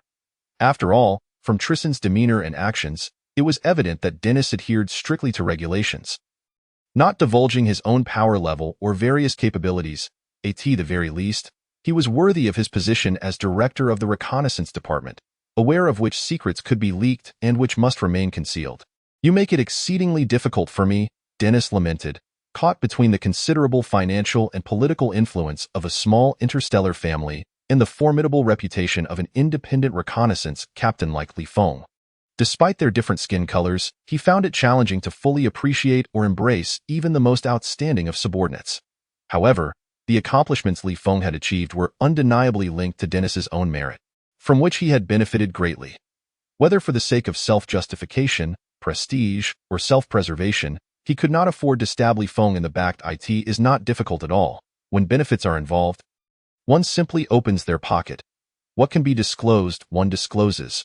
What can be suppressed, one suppresses. We can coexist peacefully, provided that what should not be revealed remains unspoken. Li Feng retorted dismissively, but it is easier said than done. Dennis managed a wry smile. Go play both sides risks becoming an outcast to both, or even inciting enmity from both sides. If the superior wishes to avoid being a fence-sitter, then let him stand firm. Inform the Carlos family that Tristan got what he deserved, and you have my backing. Should they contest this, they can direct all their methods against you, Li Feng suggested further. Alternatively, you could abuse your authority to suppress me fiercely, revealing my power level and capabilities to the Carlos family, thus setting the stage for my demise. The winds blow both ways. The grass rooted in the soil suits me well. Dennis subtly indicated his stance and made a promise. Li Feng decisively concluded the call. He then reached out to one of the pillars of the welfare faction, Major General Lu Ronguang, one of 7. In the F District Border Defense Forces. The rank levels at various military bases are superior to those of station troops. Only a lieutenant general can command a large military base, while a major general can oversee a medium-sized one. For station troops, a major general can already lead a large military base. Lu Ronguang commanded a large military base in the E District, and the Star region under his jurisdiction was not far from F-369. Given the long-standing stagnation of the military, the officers had developed a habit of banding together for support. While F-369 was not within Lu Ronguang's direct jurisdiction, his influence and connections with neighboring military bases could easily facilitate some form of reciprocal arrangement. With a willingness to exchange interests, it would be a simple matter to arrange for trusted allies to be assigned as captains of medium and small warships at military bases, including F-0004, which encompassed F-369. As Li Feng anticipated, Lu Ronguang readily agreed. After concluding the call, Li Feng reached out to the commander of the small military base in the F-0004 Star region, Colonel Ma Ducheng, with whom he had previously crossed paths at a slave auction, to extend his greetings and communicate the matter in advance. Once these affairs were settled, he departed from the reconnaissance vessel, accompanied by 2 willing Wing tribe hostages who had opted for slavery as a means of survival. They boarded a civilian transport ship bound for the nearest sin-laden planet. Upon reaching the space station of this life-sustaining planet, they transferred to a small transport vessel named Yongan No. 1. This vessel, registered under Yongan Company, had been prepared by Jiang Wanxin as Li Feng's exclusive space transport. Due to the extensive surveillance network surrounding large military bases, which strictly prohibits any unapproved transport vessels from approaching, this small transport could only dock at the nearby sin-laden planet. Typically modified for travel to and from F-369 or for emergencies in outer space, it was responsible for transportation. However, due to limited connections and influence, he could not secure special transportation privileges. This left him unable to approach the 777 military base for docking or make substantial modifications. The only alterations permitted at present were to the defense systems and internal decor. He could not install offensive systems or various weaponry. Similarly, the captain of Yongan No. 1 was merely a level 26 Wind Rat tribe slave. The crew mostly consisted of highly paid veterans, with the remainder being second-rate civilians hired at a premium. The vessel was predominantly equipped with various modified robots and unmanned aircraft. Not only was the personnel composition intricate, but the combat prowess of the operators and crew members was also rather pedestrian, necessitating continual enhancement and improvement. The interior decor, however, was opulent, fully equipped with various smart devices for daily living and enjoyment. including a training room, entertainment room, game room, and lounge. The only shortcoming that Li Feng perceived was the lack of a few attractive and alluring maidens. Having robots prepare tea and pour drinks was not as satisfying as doing it himself. His gaze fell upon rough men and alien beings, lacking the aesthetic appeal that a dedicated transport should possess. Of course, this was merely a feeling of lacking the atmosphere of an exclusive vehicle. And Li Feng had no intention of mentioning this flaw to Jiang Wanxin, as it seemed highly unlikely to be rectified. Yong'an No. 1, following the route devised by Li Feng, did not return directly to F-369 but made a detour to the E District, where Lu Rongguang's military base was located, to procure some rare treasures and materials while paying a visit to this senior member of the welfare faction. He then turned back, bearing gifts, and visited the small military base commanded by Ma Daqing. Given his current status and power, he was not qualified to pay a personal visit. However, the local official is not as effective as the current overseer, should Jiang Wanxin be attacked and require assistance. Although the trusted allies arranged by Lu Rongguang would be the first to dispatch warships to F-369, having Commander Ma Daqing's authorization would ensure a more coordinated response, by providing ample face and benefits, and possessing sufficient strength to intimidate, he could guarantee that no unexpected occurrences would arise at critical moments. Chapter 76, Selection for the Special Operations Fleet. On August 26, Li Feng returned to F-369. The selection process for the Special Operations Fleet members has reached its conclusion in these final days. Even the lowest-ranked participants in the elimination rounds have attained a minimum level of 25. To ensure a successful selection, a multitude of contestants have had to reveal strength levels exceeding 30. The entire human federation has been swept into a frenzy. Countless companies are brandishing enormous checks, eager to enlist these participants as ambassadors or engage in deeper collaborations. Those who can effortlessly defeat their opponents in the closing days of the elimination rounds have catapulted themselves to superstar status. On the 27th, Li Feng's rank of 1-star major was officially conferred. He promptly submitted a request to reassume the position of captain of a large warship within the Special Operations Fleet. By August 31 SD, the selection process for the Special Operations Fleet members was officially concluded, and the list of successful candidates was finalized. On September 1 SD, the Federal Military's official website announced the names of the captains for the 4 small Special Operations Fleets. As Li Feng had anticipated, in order to maintain internal stability and present a united front, the list comprised 2 captains of Asian descent and 2 captains of Caucasian descent, with Mark prominently included as the captain of the 4th Special Operations Fleet. Just minutes after the announcement, Li Feng's military wristwatch chimed with a video call notification, indicating a secret line from the Personnel Bureau of the Human Federation's military headquarters. He promptly answered the call. Before him appeared a young female officer clad in military attire, exuding an air of confidence. "Major Li." The beautiful officer saluted him and said solemnly, "Congratulations on your selection as captain of a large warship within the Special Operations Fleet. I am an officer from the Special Affairs section of the Personnel Bureau at headquarters." "Speak." Li Feng nodded in acknowledgement. The officer then clarified her purpose. The Special Operations Fleet is directly under the military headquarters. And with the captain list now public, the next step is to announce the captains of the large warships. Following his successful selection for the Special Operations Fleet, Li Feng would gain access to a secure website exclusive to the fleet. He needed to log in to the Special Operations Fleet website before noon to select his fleet and ship type, as well as its designation number. Should his choices coincide with those of other large warship captains, competition would ensue based on the military headquarters rankings. Personnel Bureau officers would subsequently contact those captains at lower ranks for reselection until all positions for the large warships were definitively assigned. After ending the call, Li Feng immediately logged onto the Special Operations Fleet website to review the rankings, which were compiled based on strength levels, achievements, military ranks, and other comprehensive data.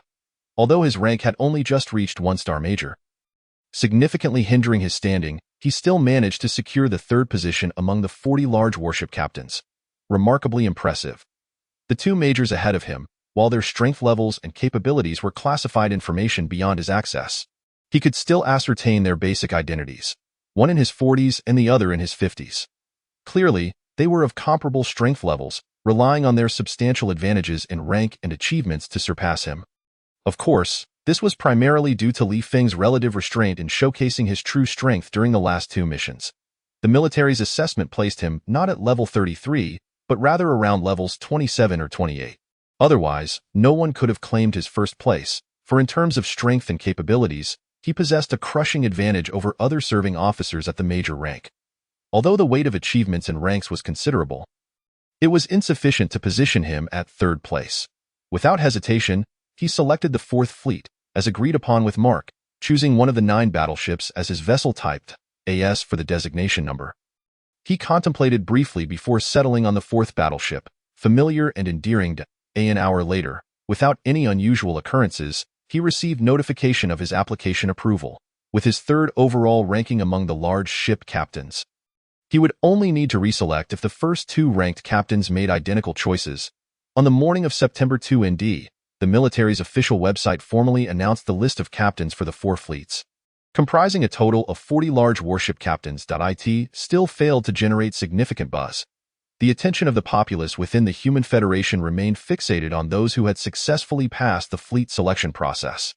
Everyone understood that after millennia of stagnation, military geniuses were exceedingly rare. Even though these fleet captains, as leaders of large warships, represented the pinnacle of the military's serving officers, their status paled in comparison to those ordinary members who had successfully passed the selection.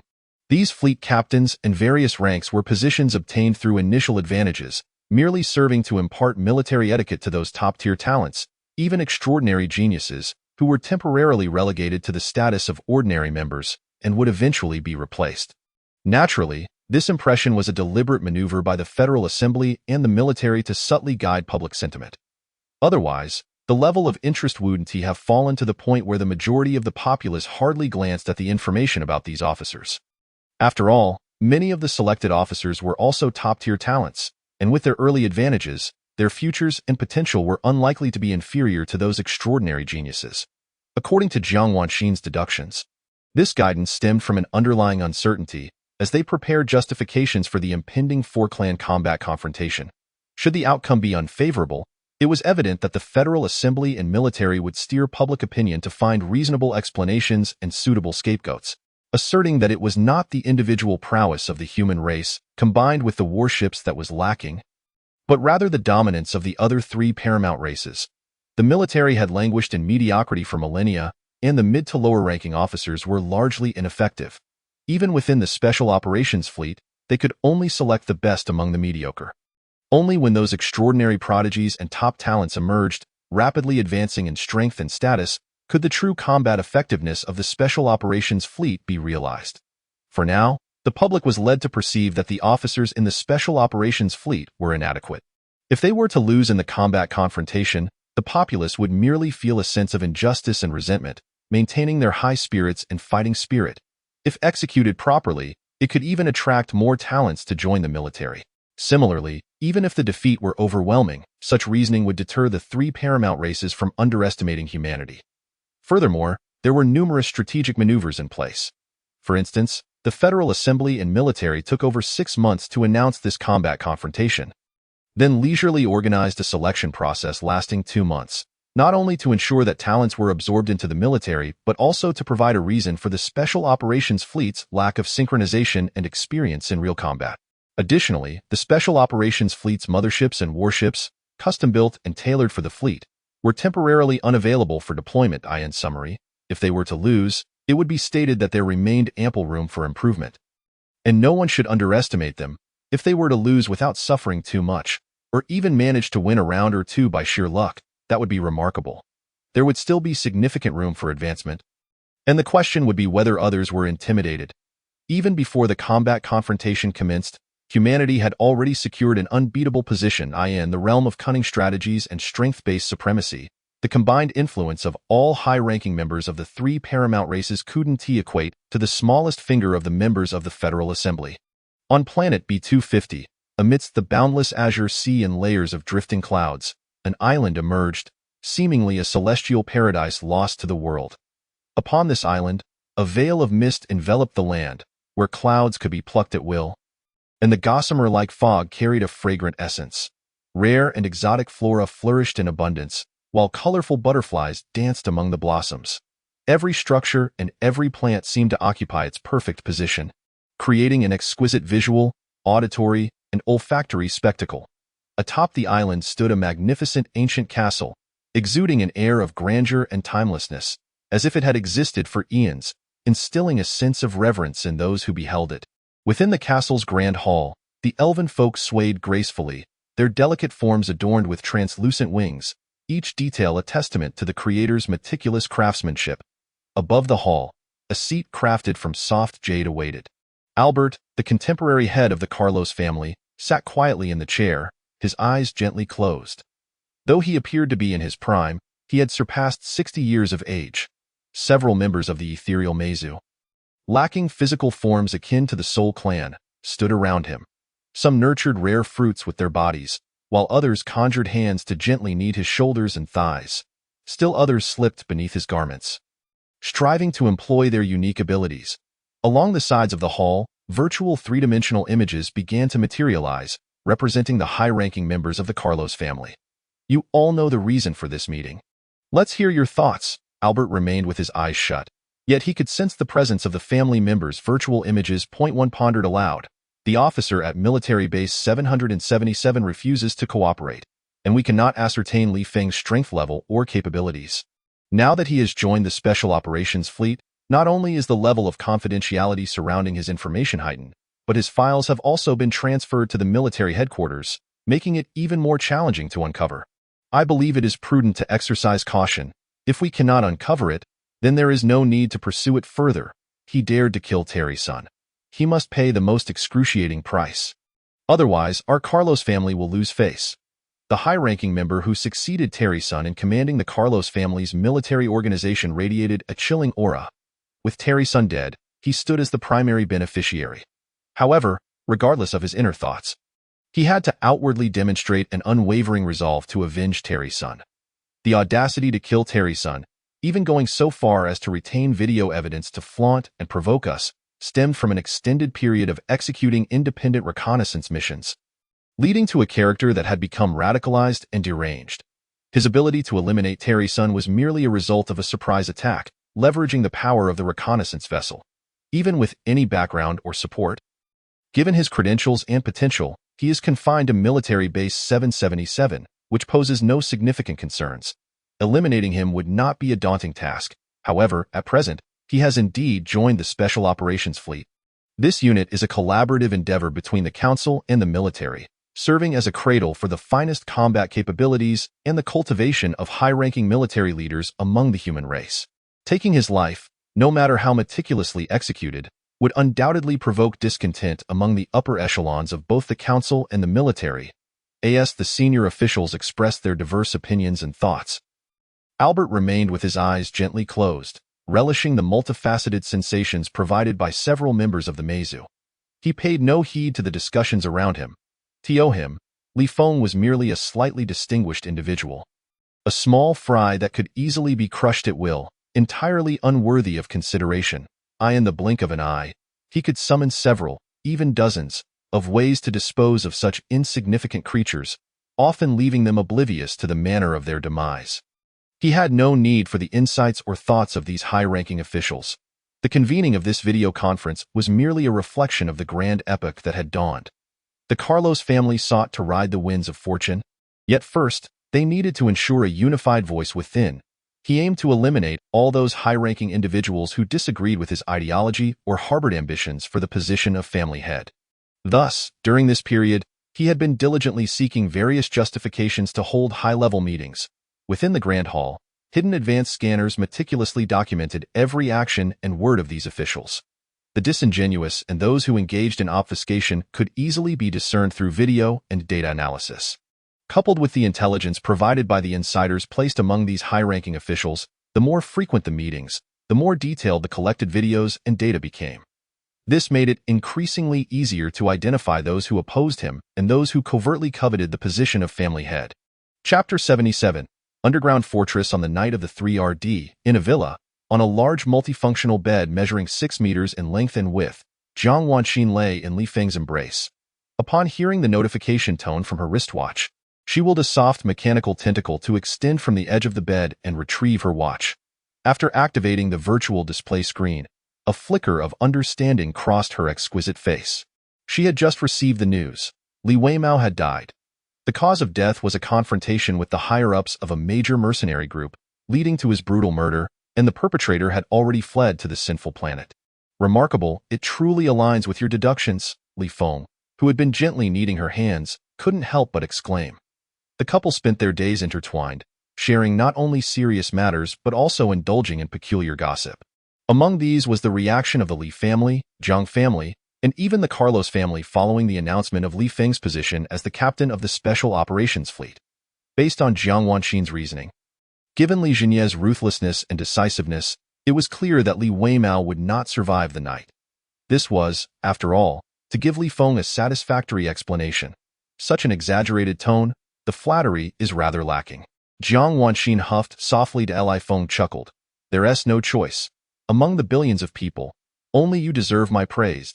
It takes at least a century and 80 years of practice to reach a level of mastery that subtly influences without being obtrusive. This statement bore a certain sophistication. Jiang Wanxin's face lit up with joy, her eyes shimmering with affection, for it was a heartfelt truth. Li Feng continued, your smile is as radiant as the stars. She inquired, if I am not mistaken, Li Jianye may soon visit with sincere apologies, hoping to leverage emotional appeals and public opinion to reinstate you in the Li family. How do you intend to respond? Decide as you wish, Li Feng replied lazily, finding such trivial matters unworthy of his contemplation. Tomorrow morning, I will take the initiative to rename Yong'an Company to Yong'an Group, issuing an announcement about our foray into the transportation industry.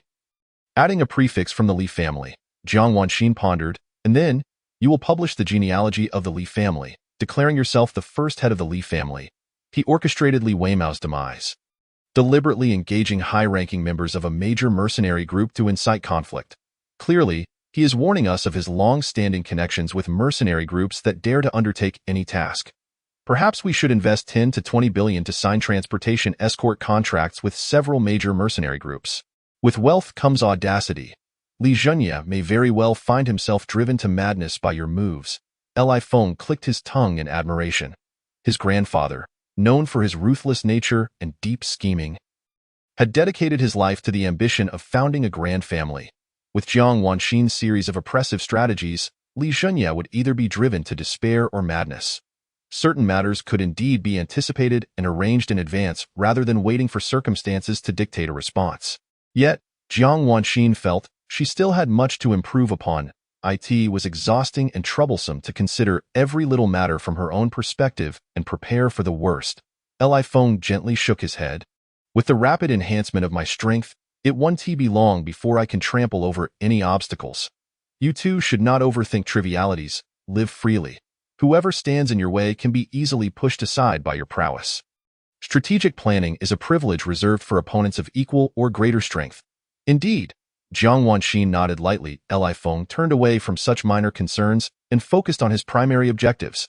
The Federal Council and military were quite adept at prolonging time. On the 3RD, the identities of the mid-sized fleet commanders were disclosed. The fourth would reveal those of the small fleet commanders. The fifth would see the announcement of various captains' identities, and from the 6th to the 10th, the selection of fleet members and their respective warships would take place. Following this, there would be a month-long period for fleet members to adjust and prepare. Thus, not until October 10th would the Special Operations Fleet formally assemble, with an assembly period lasting 5 days. For the Federal Council and military, the longer the delay, the more justifiable their reasons for any potential losses in actual combat. For the upper echelons, this month-long period of preparation was an opportunity for them to strategize and cultivate relationships with the Special Operations Fleet members. They would have ample time to tailor their plans and create perfect opportunities based on the personalities and preferences of their targets, rather than hastily resorting to crude methods of allure involving money, treasures, or beauty. Such blunt tactics might work on ordinary individuals, but they would likely have little effect on those extraordinary talents who, despite lacking immediate status or background, were fully aware of their own potential and prospects. For the members of the Special Operations Fleet, a month was ample time to handle various trivial matters while also earning considerable wealth through endorsements and activities. Should they wish to ally with or collaborate with interstellar families, they could even obtain resources and treasures to enhance their talents and strength, paving the way for an even more brilliant future. For the public, having a month of preparation meant they could witness more of the talents they admired through various media outlets. along with a plethora of related news and updates. They might even have the chance to interact closely with these exceptional individuals through various events, a win-win situation for all. Li Feng was also quite satisfied. A lengthy holiday was a boon. Though he was a ruthless killer, he was not truly bloodthirsty. His motivations were purely for the sake of attribute values. While the absence of operational tasks meant no immediate opportunities to garner attribute values, the time frame remained within his acceptable limits. The only aspect he found somewhat disappointing was that the Carlos family was proving to be far more cautious than he had anticipated, not exhibiting the arrogance and hubris he had expected. They had yet to take any action, leaving him without an excuse or reason to visit the resource planets under Carlos' control to harvest attribute values during his idle moments. On the morning of September 25, Li Feng and Jiang Wanxin were exploring the underground fortress beneath their villa, observing the level 32 and level 30 Fire Spirit clan members and their teams as they crafted magical artifacts. At present, the underground fortress was merely in its nascent stages. Limited by their influence, financial resources, and materials, it was temporarily constructed 500 meters below the villa, measuring approximately 500 meters in length and width, and 100 meters in height. Surrounding it were high-density alloy walls over a meter thick, equipped with numerous energy launch ports. Inside, a large defensive device provided an energy shield capable of withstanding several volleys from large warship energy beams. Additionally, various internal circulation systems and drilling machines were fully operational. The two level 30 fire spirits were crucial to Li Feng's ability to possess high-grade magical artifacts. Lacking the necessary resources to build an integrated offensive and defensive laboratory, Jiang Wanxin could only temporarily house the lab within the underground fortress. Her original directive for the two level 30 fire spirits was to modify a high-quality magical artifact between levels 30 and 40 for their respective teams. One artifact would be defensive, capable of forming an energy shield that could endure 2 or 3 full-force strikes from a level 40 alien adversary. The other would be a confinement type, capable of instantly creating an energy dome with a diameter of up to 100 meters around the user to temporarily trap enemies, allowing only the artifact's owner to enter or exit, effectively serving as a defensive magical artifact. Upon learning of the extended holiday, Jiang Wanxin hastily merged the two teams to focus all efforts on modifying the confinement-type artifact, hoping to complete it before the holiday concluded. The two level 30 fire spirits, along with their enthusiastic teams of fire spirits and alien assistants skilled in artifact crafting, worked tirelessly, even neglecting to greet Li Feng and Jiang Wanxin. They did not require verbal flattery from the two masters, as Jiang Wanxin's sole condition for them was to spare no expense and dedicate themselves fully to the crafting and modification of the necessary artifacts, as long as it is achievable. I shall spare no effort in providing ample respect, resources necessary to elevate one's strength, and even the gift of freedom. This is not mere grandiloquence. I have incurred considerable costs to procure a contract scroll and entered into a corresponding agreement with them. The prospect of regaining freedom within 5 years, along with substantial wealth as a reward, is tantalizing. For two level 30 fire spirits, it would be arduous not to strive earnestly. However, given their strength level and racial talents, as long as they possess sufficient materials, crafting artifacts of levels 30 to 40 is certainly within reach. Yet, to forge top-tier artifacts of levels 30 to 40 is akin to climbing a mountain. Even if Jiang Wanxin were to purchase a premium artifact of that caliber at a high price and entrust its transformation to them, it would not be a trivial matter. At the forge, flames erupting at tens of thousands of degrees envelop the artifact's point. One of the level 30 fire spirits consumes a quick recovery energy potion, striving to rejuvenate their vitality, while the other transforms into a blaze, entering the inferno, meticulously harnessing the elemental forces to refine the intricate structural properties formed by various law patterns within. Beep, beep. The wristwatch of Jiang Wanxin, who is engrossed in the scene by the edge of the energy shield, emits a crisp notification sound. She glances at it and softly informs Li Feng beside her. Buck has sent word that brothers Jiang Honghai are visiting with Jiang Yuanfeng, accompanied by Ma Dacheng. How intriguing! Ma Dacheng, who has benefited greatly from me, is aware of my formidable background. Even a major general is willing to dispatch trusted aides to assist. He is willing to involve himself in such troublesome matters and act as a mediator. The major from the Jiang family must have invoked someone whom he cannot afford to offend. Li Feng raises an eyebrow slightly. Then let us extend another courtesy to Ma Dacheng. Have Buck inform them that we are unavailable, as we are traveling. Jiang Wanxin nods, understanding Li Feng's intent. This tactful refusal neither completely undermines Ma Daqing's dignity, nor places him in a difficult position. Wait, just as she is about to notify Buck, she notices a peculiar glint in Li Feng's eyes, and he suddenly calls for a halt. He explains, I just casually used my heightened perception to scan the surroundings, and remarkably, I sensed an extremely faint sense of threat emanating from Jiang Wanfeng. Upon closer examination, I discovered that her clothing is embedded with miniature devices resembling a scanning instrument. This is becoming increasingly intriguing. Jiang Wanxin's expression turns contemplative. Chapter 78. A sufficient reason. Li Feng inquires, can the villa's scanning device detect the presence of the miniature scanning instrument? Indeed, Jiang Wanxin replies, notifying the intelligent system of her wristwatch to connect to the estate security system and retrieve the scanning data. The scanning device in the villa was procured at an exorbitant price from the criminal planets, boasting a power comparable to that of a small warship scanner. However, the results take her by surprise. It fails to detect the presence of the miniature scanning instrument on Jiang Wanfeng. Instructing the intelligence system to query based on the known parameters, only one possibility fits numerous criteria. A top-tier biological miniature scanning instrument, which utilizes the biological waves of its carrier as energy.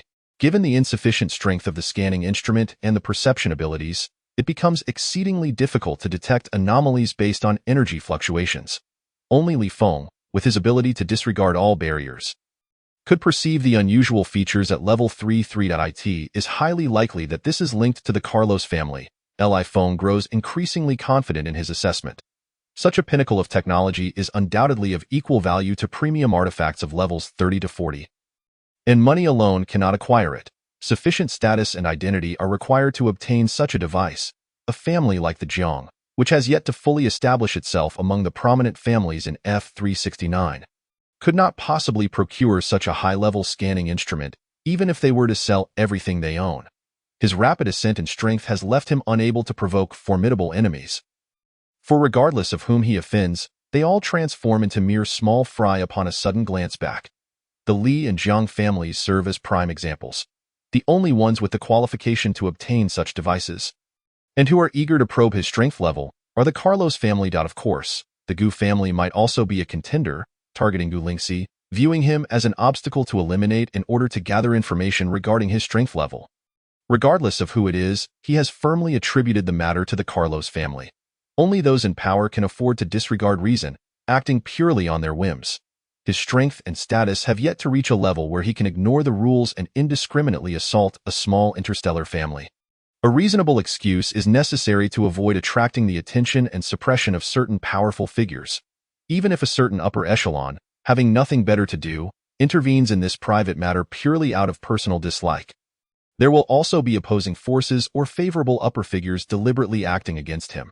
After some contemplation, Li Feng resolves, inform Buck to allow them into the villa. Once they are inside, trigger an alarm at random.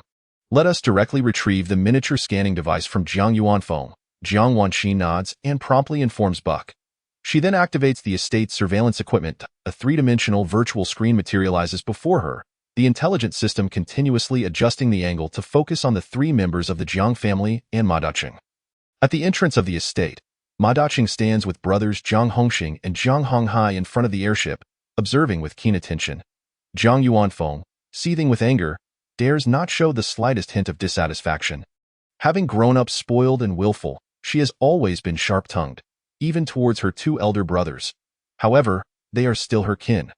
Regardless of the trouble she stirs, unless it escalates to the point of fatal consequences, they must retreat and remain uninvolved, as long as she does not disturb their peace. This time, however, it is entirely different. Upon returning to the Jiang family, Jiang Hongxing's first act is to slap her away before she even has the chance to voice her complaints. Then to kick her ribs, breaking several in the process, and toss her into the treatment chamber.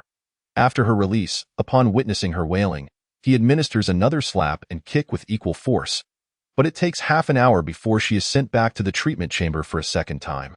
After emerging once more, she throws a fit, cursing Jiang Hongxing, only to be met with another slap and kick, leaving her severely injured. For 3 hours, she is allowed to writhe in pain before being sent for a third time to the treatment chamber. Upon her latest emergence, she experiences an epiphany. Her mouth seems sewn shut, and she refrains from uttering a single sound. Why now? It has been over a day since she last spoke, although his complexion remained unchanged. His heart was secretly filled with dread. The mere presence of this miniature device, so close at hand, was beyond the reach of his perceptive abilities, indicating that it was anything but ordinary. He was also certain that Jiang Wanxin had been under his very nose all along. It was impossible for this miniature device to have been implanted after arriving at the estate. This was a grave predicament. Li Feng was merely the captain of an independent reconnaissance vessel, albeit with a formidable background. However, at this moment, he was the captain of a large warship within the Special Warfare Fleet, involved in direct combat with the three dominant races. His identity was exceedingly sensitive. A single misstep could lead the entire Jiang family to bear the stigma of being traitors to their own kind. Thoughts raced through his mind. Bang! Jiang Wanxin unhesitatingly struck Jiang Wanxin, rendering her unconscious. He then handed the miniature device to Buck, stating, "The Jiang family is willing to cooperate with the investigation, even to the extent of signing a consent for memory extraction." Brother, Jiang Honghai, unaware of the gravity of the situation, became anxious upon hearing this. Tio agreed to memory extraction was akin to offering oneself up for slaughter, as memories could also be implanted and altered. Jiang Wanxin merely shook his head slightly in response. Ma Daqing moved aside a couple of steps, secretly feeling a headache coming on. He too understood the potential severity of the situation. "Apologies, my subordinate needs to consult the two masters. Please hold on," Buck said, yet he did not take the miniature device from Jiang Hongxing's hands. Instead, he bowed slightly and quickly exited the hall. Chapter 79. First addressing personal grievances. Buck had long received instructions from Jiang Wanxin. The so-called consultation was simply a pretext to leave the hall, take a brief stroll outside, and then return. Why Master believes this matter may involve actual combat, and he is uncertain how to proceed. "We can only report to the military headquarters and wait for them to send someone to take charge," Buck informed Jiang Hongxing. "Furthermore, to avoid any appearance of impropriety, my master cannot come to receive you. So I hope the three of you will understand and feel free to act as you see fit." Both Jiang Hongxing and Ma Daqing secretly sighed with relief. They understood the implication of his words. It sufficed to leave Jiang Wanfeng, and the miniature scanner behind Point One was relieved that the Jiang family was out of danger, while the other was glad to have avoided any trouble. Only Jiang Honghai remained in a state of confusion. In terms of cunning, he was actually more adept than both Jiang Hongxing and Ma Daqing. However, he was entirely unaware of the military's numerous rules and certain unspoken regulations, leaving him unable to fathom the deeper meaning behind the situation. And what of this miniature scanner? Jiang Hongxing held out his palm, revealing the miniature scanner that lay exposed, raising it slightly. After a brief moment, arrangements were in place. Buck bowed slightly, and soon, an intelligent robot entered, pushing a small cart. On the cart was a glass dome. Buck opened the glass dome, and Jiang Hongxing was overjoyed, hurriedly placing the miniature scanner inside. His heart finally felt at ease. He could not comprehend why Li Feng, a figure who emerged from a small independent reconnaissance vessel and was far from soft-hearted, would single out Jiang Wanfeng while letting the Jiang family off the hook. However, since they had not been detained on the spot and had taken over the miniature scanner, it was unlikely they would be pursued later. The military's internal conflicts were much more direct. Once an opportunity presented itself, it was simply a matter of dealing with it decisively. Videos and even memories could be fabricated or falsified. The so-called evidence held little importance. What truly mattered was the strength of one's backing and who appeared to be in the right. More critically, it was how the military's higher-ups perceived who was in the wrong. As long as they were allowed to leave, Li Feng's claims would lose their weight. This was also why he had initially feared that Li Feng might take the opportunity to crush the Jiang family and had expressed a willingness to undergo memory extraction. A proper attitude coupled with the fact that they had indeed not committed any wrongdoing could lead to intervention from higher-ups in the military if the truth were revealed, in contrast to the self-serving and profit-driven upper echelons of the Federal Assembly. The military's leadership would at least strive to maintain a fair and just competitive environment. This was partly due to their military backgrounds, which fostered a greater sense of camaraderie. Another deeper reason was that the military had long been trampled underfoot by the Federal Assembly, leading to a habit of mutual support among the higher-ups, who were reluctant to create significant conflicts. Consequently, disputes at lower levels were handled with relative fairness and justice, making it easier to reach consensus and significantly reducing friction and conflict among the upper echelons. In the underground fortress, by the time Jiang Wanxin and the others left, Jiang Wanxin had already instructed the intelligence system to compile the relevant videos and send them to Li Feng. The Special Warfare Fleet fell under the jurisdiction of the Military Headquarters Special Warfare Bureau, and Li Feng reported the videos to the Security Department subordinate to the Special Warfare Bureau, specifically naming the Carlos family as the likely perpetrators seeking revenge. He would then wait for the Security Department to send personnel to retrieve Jiang Wanfeng and the miniature scanner. Jiang Wanfeng, with a 99.9% probability, would not return. The Special Warfare Bureau had to provide an explanation. Given the military headquarters' capabilities, uncovering the truth with so many people and resources at their disposal was hardly a challenge.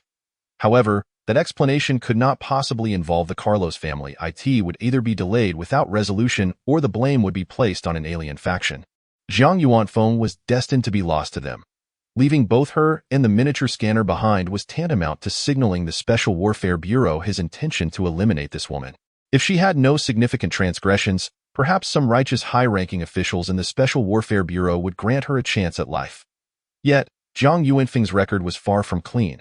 No one would refuse to do a favor in such a situation. Regardless of what explanation the Special Warfare Bureau provided, it was ultimately inconsequential. He simply needed a reason to act against the Carlos family. If it truly was the Carlos family behind it, his retaliatory actions would fall under the category of personal grievances. If it were not the Carlos family, his retaliatory actions would still be deemed personal grievances, as he believed it to be so. And this suspicion was reasonable, not fabricated. On the morning of October 10th, Li Feng boarded the Yong'an No. 1 and departed from the F-369 Star. However, the coordinates did not lead to the base of the 4th Special Warfare Fleet, but rather to the space station located at planet E3 55678. With a few days to spare, he intended to settle some personal grievances first. Upon arriving at the space station and waiting for over half an hour, Li Feng received a communication request from Gu Lingxi. He promptly notified the intelligence system of Yong'an No. 1 to open the hatch. After a few more minutes, Gu Lingxi entered the Yong'an No. 1 and made her way to the lounge. Her beauty was exquisite, with delicate features that seemed untouched by the mundane world, reminiscent of a celestial being. There was an air of innate aloofness and nobility about her, and her deep eyes held a haunting blend of iron will and resilience. Clad in a well-fitted lieutenant's uniform, her various qualities harmoniously melded, imparting an extraordinary aura. Li Feng rose to greet her. Eagerly offering tea and water, Gu Lingxi settled onto the sofa, snorting, "When you don't need me, you keep your distance. But when you do, you act as if we share a deep bond, as if our lives are intertwined. You truly are mercenary. Indeed, we are comrades who have risked our lives for each other, but alas, no matter how steadfast a comrade in arms, they cannot compare to a wife who endures hardships together." Li Feng replied candidly. He understood Gu Lingxi's grievances. Her application to join the Special Warfare Fleet had thrust her name into the military's public roster. The affairs of Gu Lingxi in the military could no longer be concealed from the competitors within the Gu family, leaving her perpetually at risk of assassination. Had he invited Gu Lingxi to F-369 Star, her safety would undoubtedly be enhanced. With his ability to disregard matter and energy, combined with Gu Lingxi's own artifacts that shield her from perception, even a powerful being above level 40 would return empty-handed if they attempted to strike. However, Li Feng was concerned about drawing trouble to Jiang Wanxin's side. Hence, he had not suggested such an idea. Gu Lingxi merely intended to voice her annoyance, letting Li Feng know that he had not acted sufficiently considerately. She took out a spirit stone, seated herself in a cross-legged position, and swiftly entered a meditative state. Not wasting a single moment of her cultivation time, Li Feng clicked his tongue. The stronger the spiritual attributes, the higher the perception intensity. With his current level of perceptive strength, he could determine an individual's power level based on the dissipating energy fluctuations. Judging by Gu Lingxi's spiritual energy waves, she had already reached level 2-4. In no wonder, she was the chosen heir of an ancient noble family. Having broken through to level 20 and achieved her first round of life evolution, she could now access various resources for cultivation, making rapid strides in her development. "Let us depart," Li Feng commanded. His perception abilities and extrasensory perception expanded alongside his command. Although he did not concentrate fully to reach peak intensity, he maintained a certain level of vigilance. This was primarily to ensure Gu Lingxi's safety, allowing him to detect and respond to any potential assassins immediately. Of course, as the heir of the Gu family, Gu Lingxi had access to more resources than those competitors who coveted her position. Relying on simple assassination methods to eliminate Gu Lingxi within the confines of the Human Federation was unlikely to succeed.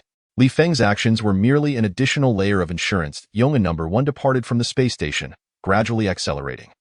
Once conditions were met for spatial jumping, the space jump system activated, and they materialized millions of kilometers away from a resource planet. 6 light-years distant. This resource planet was the target of Li Feng's impending assault, as well as the second-largest mine of the Carlos family. As for the largest mine, it lay within a small asteroid belt in Region B. The distance was too great, making round trips prohibitively time-consuming. Chapter 80. The self-destruct mechanism of the refinery. Only when they were just over 1,000,000 kilometers from the resource planet did Li Feng notify Yong'an 1 to halt its advance. It's time to set out, Li Feng called to Gu Lingxi. After about half a minute, Gu Lingxi completed a full cycle of spiritual energy circulation and broke her meditation. The two then approached the hatch. Once Gu Lingxi activated her artifact to shield her from perception, Li Feng immediately took her and flew towards the resource planet, accelerating continuously. Although the federal military has established an impenetrable surveillance network throughout the entirety of the Human Federation, large mining conglomerates typically install additional large scanners on resource planets where they have obtained extraction rights in order to prevent attacks and sabotage from competitors. The value of these resource planets varies, leading to different strengths of large scanners. However, it is generally difficult for them to surpass the scanners mounted on military small warships with a detection range not exceeding 1,000,000 kilometers. This is precisely why Li Feng instructed the Yong'an 1 to halt at a distance of 1,000,000 kilometers. If detected, the difficulty of an attack would undoubtedly increase. Following Li Feng's directive, Yong'an Number 1 turned back. As the distance diminished, 900,000 kilometers, 800,000 kilometers, 700,000 kilometers, the intensity of surveillance intensified. Upon reaching 100,000 kilometers, various small and medium-sized unmanned reconnaissance drones became visible everywhere. Yet, with Li Feng's heightened senses and Gu Lingxi's ability to shield perception, they effortlessly evaded detection. As they approached within 5,000 kilometers, the periphery of the resource planet came within Li Feng's perceptual range.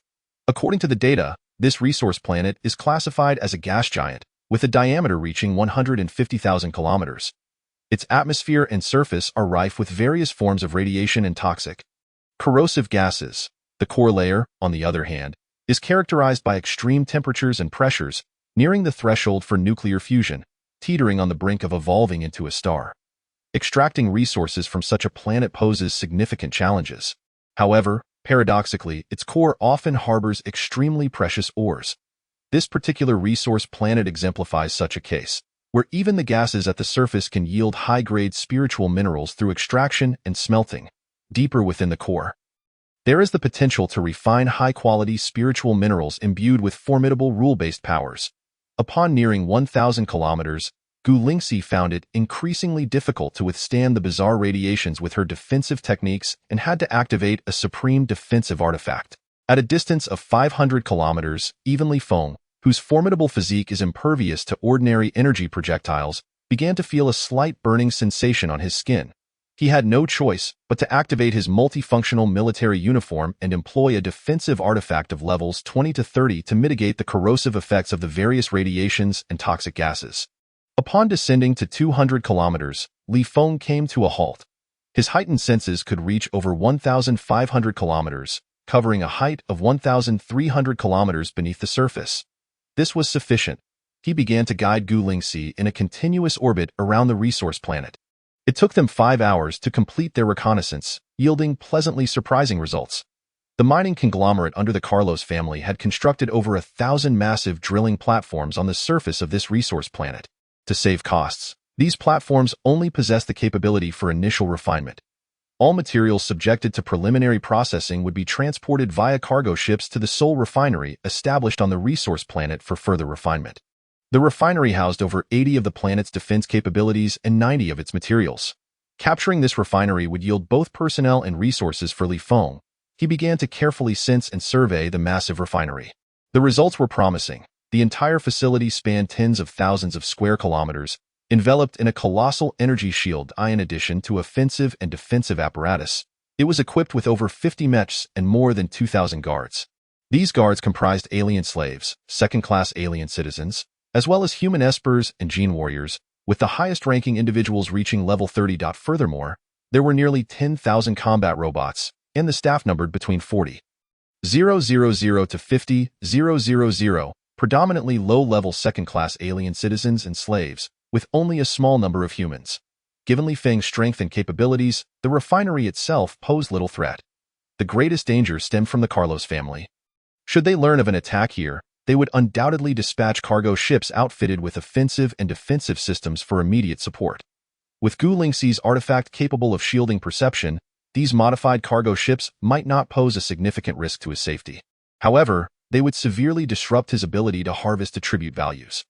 After thorough deliberation, Li Feng devised a detailed action plan and communicated it to Gu Lingxi. If your primary objective is to create carnage, I possess numerous powerful spiritual talismans and various models of timed nuclear bombs. You could directly detonate them in the energy reserve area of the refinery's attack system. Gu Lingxi offered a reminder. Impressive, Li Feng exclaimed joyfully. As expected from the heir of an ancient family, you have access to such remarkable items. He resolved to have Jiang Wanxin procure some similar items for him. I can't use spiritual talismans or timed nuclear bombs to detonate the energy reserve area? Li Feng pondered a troublesome aspect. Nuclear bombs have a critical explosion threshold. With the spirit sword firmly grasped in hand, Gu Lingxi swiftly entered the storage area ahead of Li Feng. The duo coordinated their efforts with precision. Gu Lingxi made a beeline for the storage vault containing the precious spirit ores, while Li Feng heightened his perceptual abilities to their utmost, eliminating the guards in the storage area with remarkable speed. As a multitude of foreign entities and mechs rushed towards the guard zone, he deftly positioned himself at the entrance of the storage area, continuing his relentless assault. Despite his solitary strength, he managed to thwart even the most formidable 30-level foreign entity from breaching the storage area. However, the adversary was flanked by numerous 20-level and above foreign slaves, second-class foreign citizens, and mechs. While Li Feng held a distinct advantage, he was momentarily unable to eliminate the 30-level foreign entity. His primary objective was to ensure that no one infiltrated the storage area. 5 minutes, 10 minutes, 15 minutes. A mere half-hour had elapsed since the assault on the control room, and Li Feng maintained his heightened perceptual state, sensing a transport ship entering his range. The Carlos family's military apparatus responded swiftly. His heightened perception quickly located Gu Lingxi. At that moment, all the valuable spirit ores stored in the large safe had been collected, and Gu Lingxi was busy gathering various ores in the secondary warehouse, preparing them for further refinement into semi-finished products. Almost done, Li Feng moved at full speed, racing to Gu Lingxi's side. It was not the transport ship that posed a significant threat, but rather the realization that the human employees had already boarded small airships. With the second-class foreign citizens and foreign slave workers systematically gathering, clearly preparing for evacuation. Compared to the attributes, the value of the spirit ores was negligible. With a mere thought, he remotely activated a timed nuclear bomb. His heightened perception expanded, and he raised an eyebrow as he sensed the countdown had begun, indicating that the internal mechanisms were coming online. Clearly, the energy reserve area lacked signal jammers. Let us go. Li Feng, accompanied by Gu Lingxi, utilized his teleportation ability for the third time, instantly appearing 5,000 kilometers away from the refining plant. 1 second, 2 seconds, 3 seconds. 2 minutes later, a terrifying energy storm erupted from within the refining plant. The encroaching darkness was torn apart by blinding light. The surging energy erupted like a tidal wave, churning the surrounding atmosphere filled with toxins and radiation. The area surrounding the energy reserve, designed to withstand extreme corrosion and radiation, was directly breached and obliterated. The peripheral zones lay in ruins. Only a handful of 28-level and above foreign slaves sensed the impending crisis and fled the explosion's epicenter, soaring into the sky. The transport ship, which had descended to a height of 1,000 kilometers, came to a halt. The captain and crew, upon viewing the three-dimensional scan results, were left dumbfounded. They could not comprehend why the headquarters had initiated the self-destruct sequence of the refining plant. Attribute value 0.21, attribute value 0.17, attribute value 0.22. A continuous stream of system notifications flooded Li Feng's mind. Even with his extraordinary reflexes and hearing, he could scarcely make out the dense cacophony. Taking a deep breath, he opened the system interface. Host. Li Feng attribute value, 11,212 points physique, 5076 strength, 5076 stamina, 5075 agility, 5075 spirit, 5075 abilities. Armor piercing level 3, teleportation level 4, flight level 3, heightened perception level 3 impressive. Although the average level of those low-ranking second-class foreign citizens and slaves was only around level 3, their sheer number, over 40 to 50,000, instantly granted Li Feng nearly 10,000 attribute points. Without much hesitation, he immediately allocated all these attribute points among the 5 main attributes. Host. Li Feng attribute value, 0 physique, 7318 strength, 7318 stamina, 7318 agility, 7318 spirit, 7317 abilities. Armor piercing level 3. Teleportation level 4, flight level 3, heightened perception level 3. His comprehensive attributes not only ascended to level 34, but he was also a mere 7 to 800 points away from level 35. A dual victory in wealth and strength. Mission accomplished, however. Suppressing his excitement, Li Feng did not depart with Gulingxi. Having only utilized his teleportation ability 3 times, he had 5 uses remaining, allowing for several more attacks on transport ships. He had refrained from boarding the transport ship immediately after leaving the refining plant, primarily because only one transport ship equipped with an attack system had arrived. Gulingxi's exceptional artifact could only cloak perceptual abilities or scanning devices, not provide invisibility. Thus, it was ineffective against lower-level visual observations and surveillance equipment. Striking the first transport ship too soon might deter the others that were still en route. It would be optimal to wait until they all arrived before initiating an assault. Chapter 82. Boarding the transport ship. The Carlos family did not disappoint Li Feng. Gradually, 4 more modified transport ships arrived at the resource planet, filled with numerous battle mechs, second-class foreign citizens, and slaves of level 20 and above. Congregated in the repurposed combat zone of the storage area, however, the hatches remained closed, and the scanners consistently failed to detect any enemy movement. More importantly, the 5 transport ships hovered only 1,000 kilometers above the planetary surface. At this altitude, battle mechs and entities below level 30 would find it difficult to withstand the radiation and corrosion present in the atmosphere for extended periods. Just like those foreign entities who sensed the impending danger and fled from the refining plant. Even the 30-level foreign entity exhibited slight skin damage, while the lesser beings suffered varying degrees of injury upon entering the first transport ship, having been exposed to radiation and toxins. Some of the 20-level entities teetered on the brink of death, their bodies laden with perilous radiation, trapped outside the transport ship's hatch. What was happening? On one of the transport ships, Douglas was both furious and anxious. He was the new head of the Carlos family security group, succeeding the unfortunate Tristan, who had been slain by Li Feng for attribute points. The Carlos family's military apparatus was outfitted with numerous transport ships that had undergone special modifications. These vessels were classified into 3 operational states. The first category was emergency status, constantly navigating star regions far from large celestial bodies, capable of reaching light speed and executing spatial jumps on command. The second category was battle-ready status, with all personnel assembled, able to depart the space station at a moment's notice. The third category was rest status, where management could take breaks, and ordinary crew members were not permitted to leave the space station without special circumstances. Upon learning of the attack on the resource planet, which housed the family's second-largest mineral deposit, Douglas felt a surge of excitement. Although he was only level 31 and inferior in strength to the unexpectedly slain Tristan, he needed a crisis to establish his capability to manage emergencies and bolster his reputation. Thus, since his appointment, he had remained at the security group's headquarters, eagerly awaiting an incident. His diligence finally paid off, and he was thrilled to rush to the scene. However, upon arrival, he was left bewildered. The enemy had seemingly vanished and was likely already fleeing. The refining plant lay in ruins, suffering significant losses. What on earth was happening? As he observed the 5 transport ships gathering together, Li Feng silently commended the person in charge of this support operation. He promptly led Gulingxi closer to the 5 vessels. With a spirit attribute of 7,317 points, his perceptual abilities extended over 7,300 kilometers, while his heightened perception covered over 2,000 kilometers. The closer he drew, the lower the likelihood of detection by his heightened perception. Conversely, however, the scanning devices aboard the transport ships were equally formidable. The nearer he approached, the higher the chance of Gu Lingxi's cloaking artifact being discovered. Li Feng chose a compromised distance, halting about 50 kilometers away. He slowly expanded his perceptual and heightened awareness. The radiation and toxins present in the atmosphere negatively affected his perceptual abilities, yet posed no hindrance to his heightened perception. He effortlessly penetrated the transport ships, which were only about a kilometer apart, using his peripheral vision to examine the interior. After a thorough investigation, he found all 5 transport ships enticing.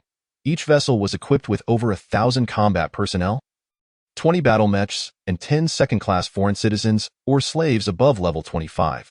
The remaining combatants included both foreign entities and human ability users. The former had only a few within the 20 to 25 level range, while the majority ranged from levels 10-19.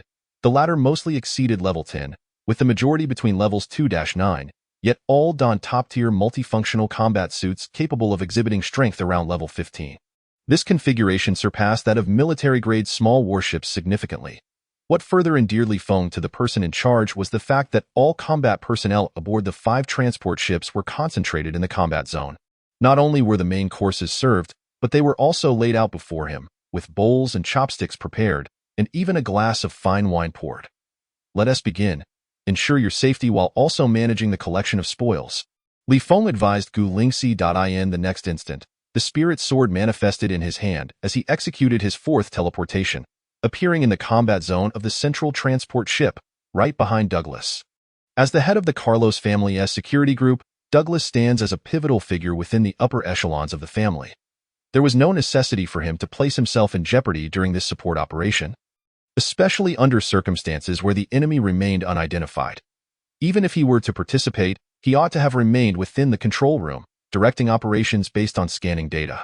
Yet, in a display of leadership, he had come to the combat zone himself. At that moment, as Li Feng and Gu Lingxi made their sudden appearance, Douglas was furrowed in thought, racking his brain on how to shift the blame for the crucial mineral site attack and the failure of support onto the late Terry Sun.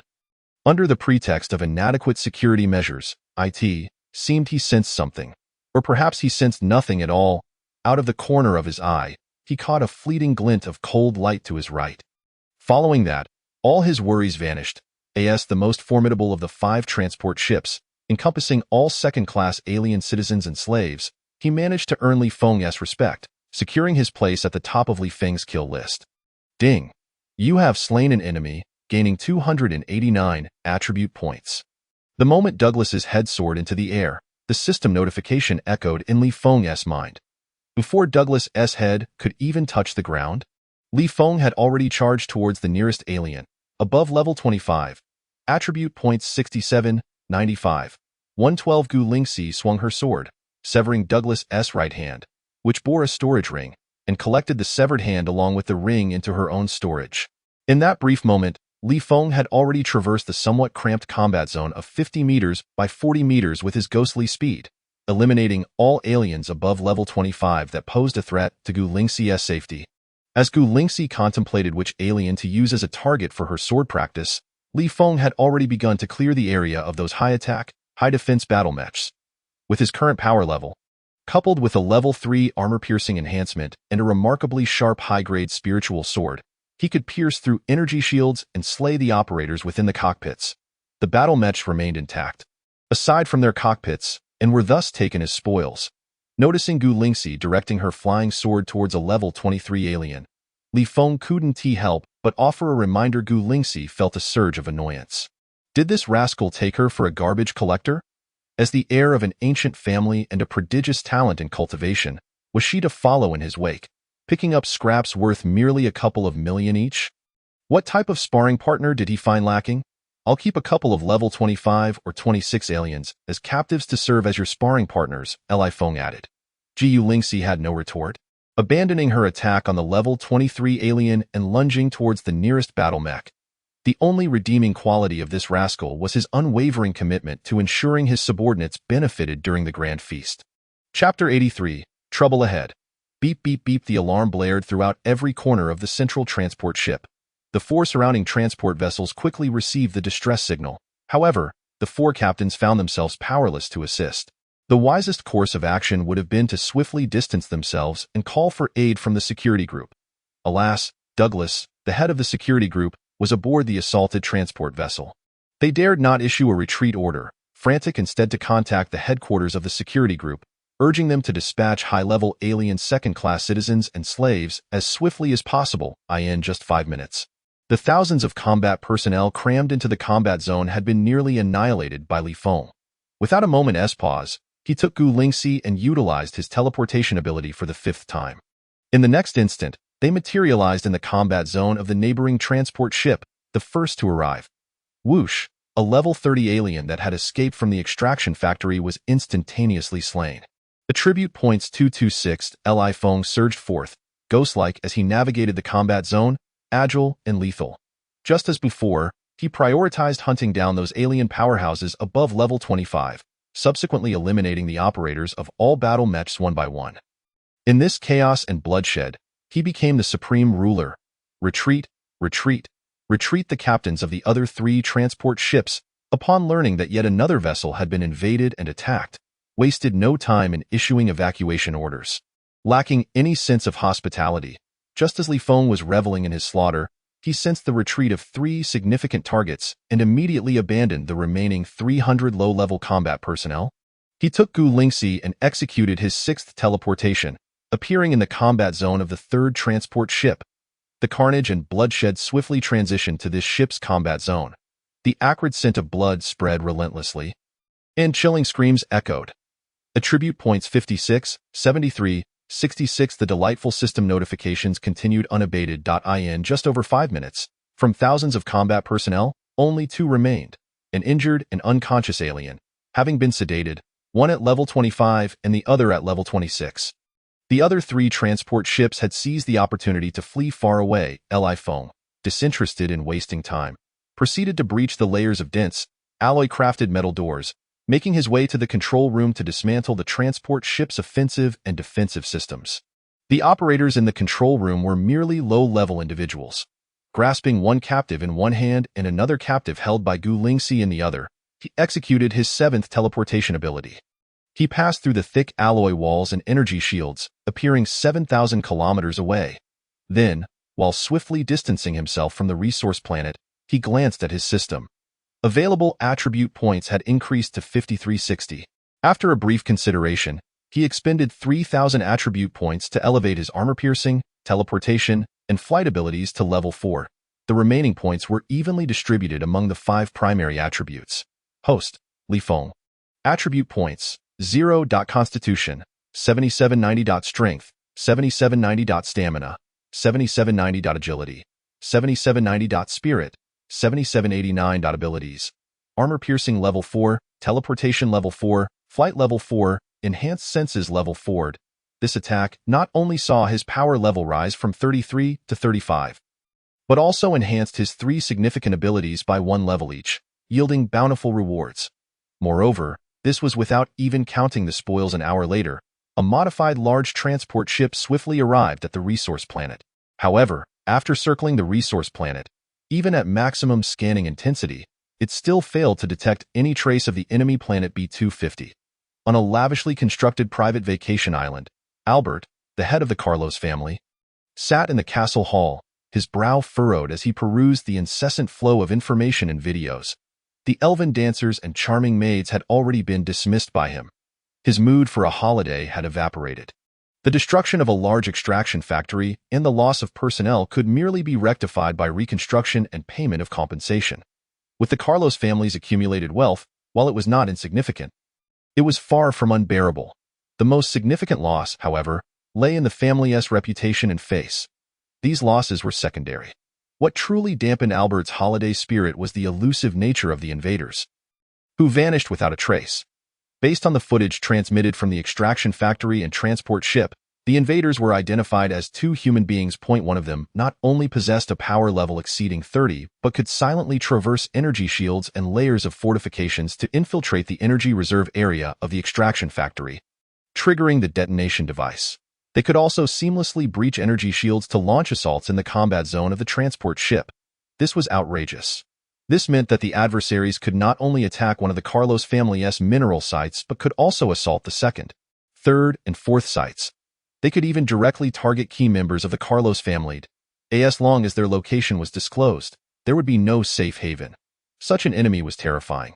Yet, no matter how much Albert racked his brain, he could not fathom which rival family would go to such lengths, employing such formidable resources to suppress the Carlos family. To engage in such an operation, showcasing the ability to silently penetrate energy shields and layers of superalloy walls, was unheard of, even among the strongest alien races. Among humans, it was virtually non-existent. A character of this caliber, if not yet at their talent limit, would undoubtedly be a prime candidate for the next head of any ancient family. If their talent had reached its cap, they would at the very least be the number 2 figure within their family in the future. To send such an individual to obliterate a large extraction factory, inflicting minor reputational and financial damage upon a small interstellar family, was an utter loss. This act was akin to investing billions only to earn a mere few thousand in profit. Even if the risk were minimal, it would still be exceedingly unworthy, at the very least. If he were to mobilize someone with such capabilities, he would never resort to such measures. Even if harboring a deep-seated hatred for a family, he would expend additional time and resources, meticulously planning and seeking an opportunity. Taking advantage of the fact that this ability had not yet been revealed and the rival family was utterly unprepared, he would directly assassinate that family's head. Beep, beep, beep. The watch received yet another message. Albert lifted his wrist to take a glance and suddenly sprang to his feet. How could this be? A look of intense astonishment flickered in his eyes. The message was from a high-ranking member responsible for intelligence within the Carlos family. The content detailed surveillance network data obtained through various channels from military bases surrounding the resource planet that had been attacked. A transport ship named Yongan No. 1 had been in proximity to the resource planet before the incident occurred. 3 hours after the incident, they returned to the vicinity of the resource planet. The Yongan No. 1 is the exclusive vehicle of Li Feng. This is troublesome. Albert was at a loss, unsure whether to feel anxious or relieved. Logically speaking, it should be a moment of great joy, as it was not the doing of rival families of comparable wealth and power. However, Li Feng, hailing from the Frontier Defense Army's independent reconnaissance ship, often disregarded considerations of gain and loss. Furthermore, the absence of rival families as adversaries meant the emergence of yet another troublesome enemy. It was indeed a mixed blessing. The outcome was utterly unexpected. Albert furrowed his brow. Originally, although Li Feng had killed Tursin, he merely regarded him as a minor nuisance that could be resolved with dozens or even hundreds of methods with a mere wave of his hand. Even when his think tank's meticulously designed microscanner was inexplicably uncovered by Li Feng, leading to a report to the Special Operations Bureau, which firmly claimed it was the doing of the Carlos family, he still did not take Li Feng seriously. If one scheme failed, another could be devised.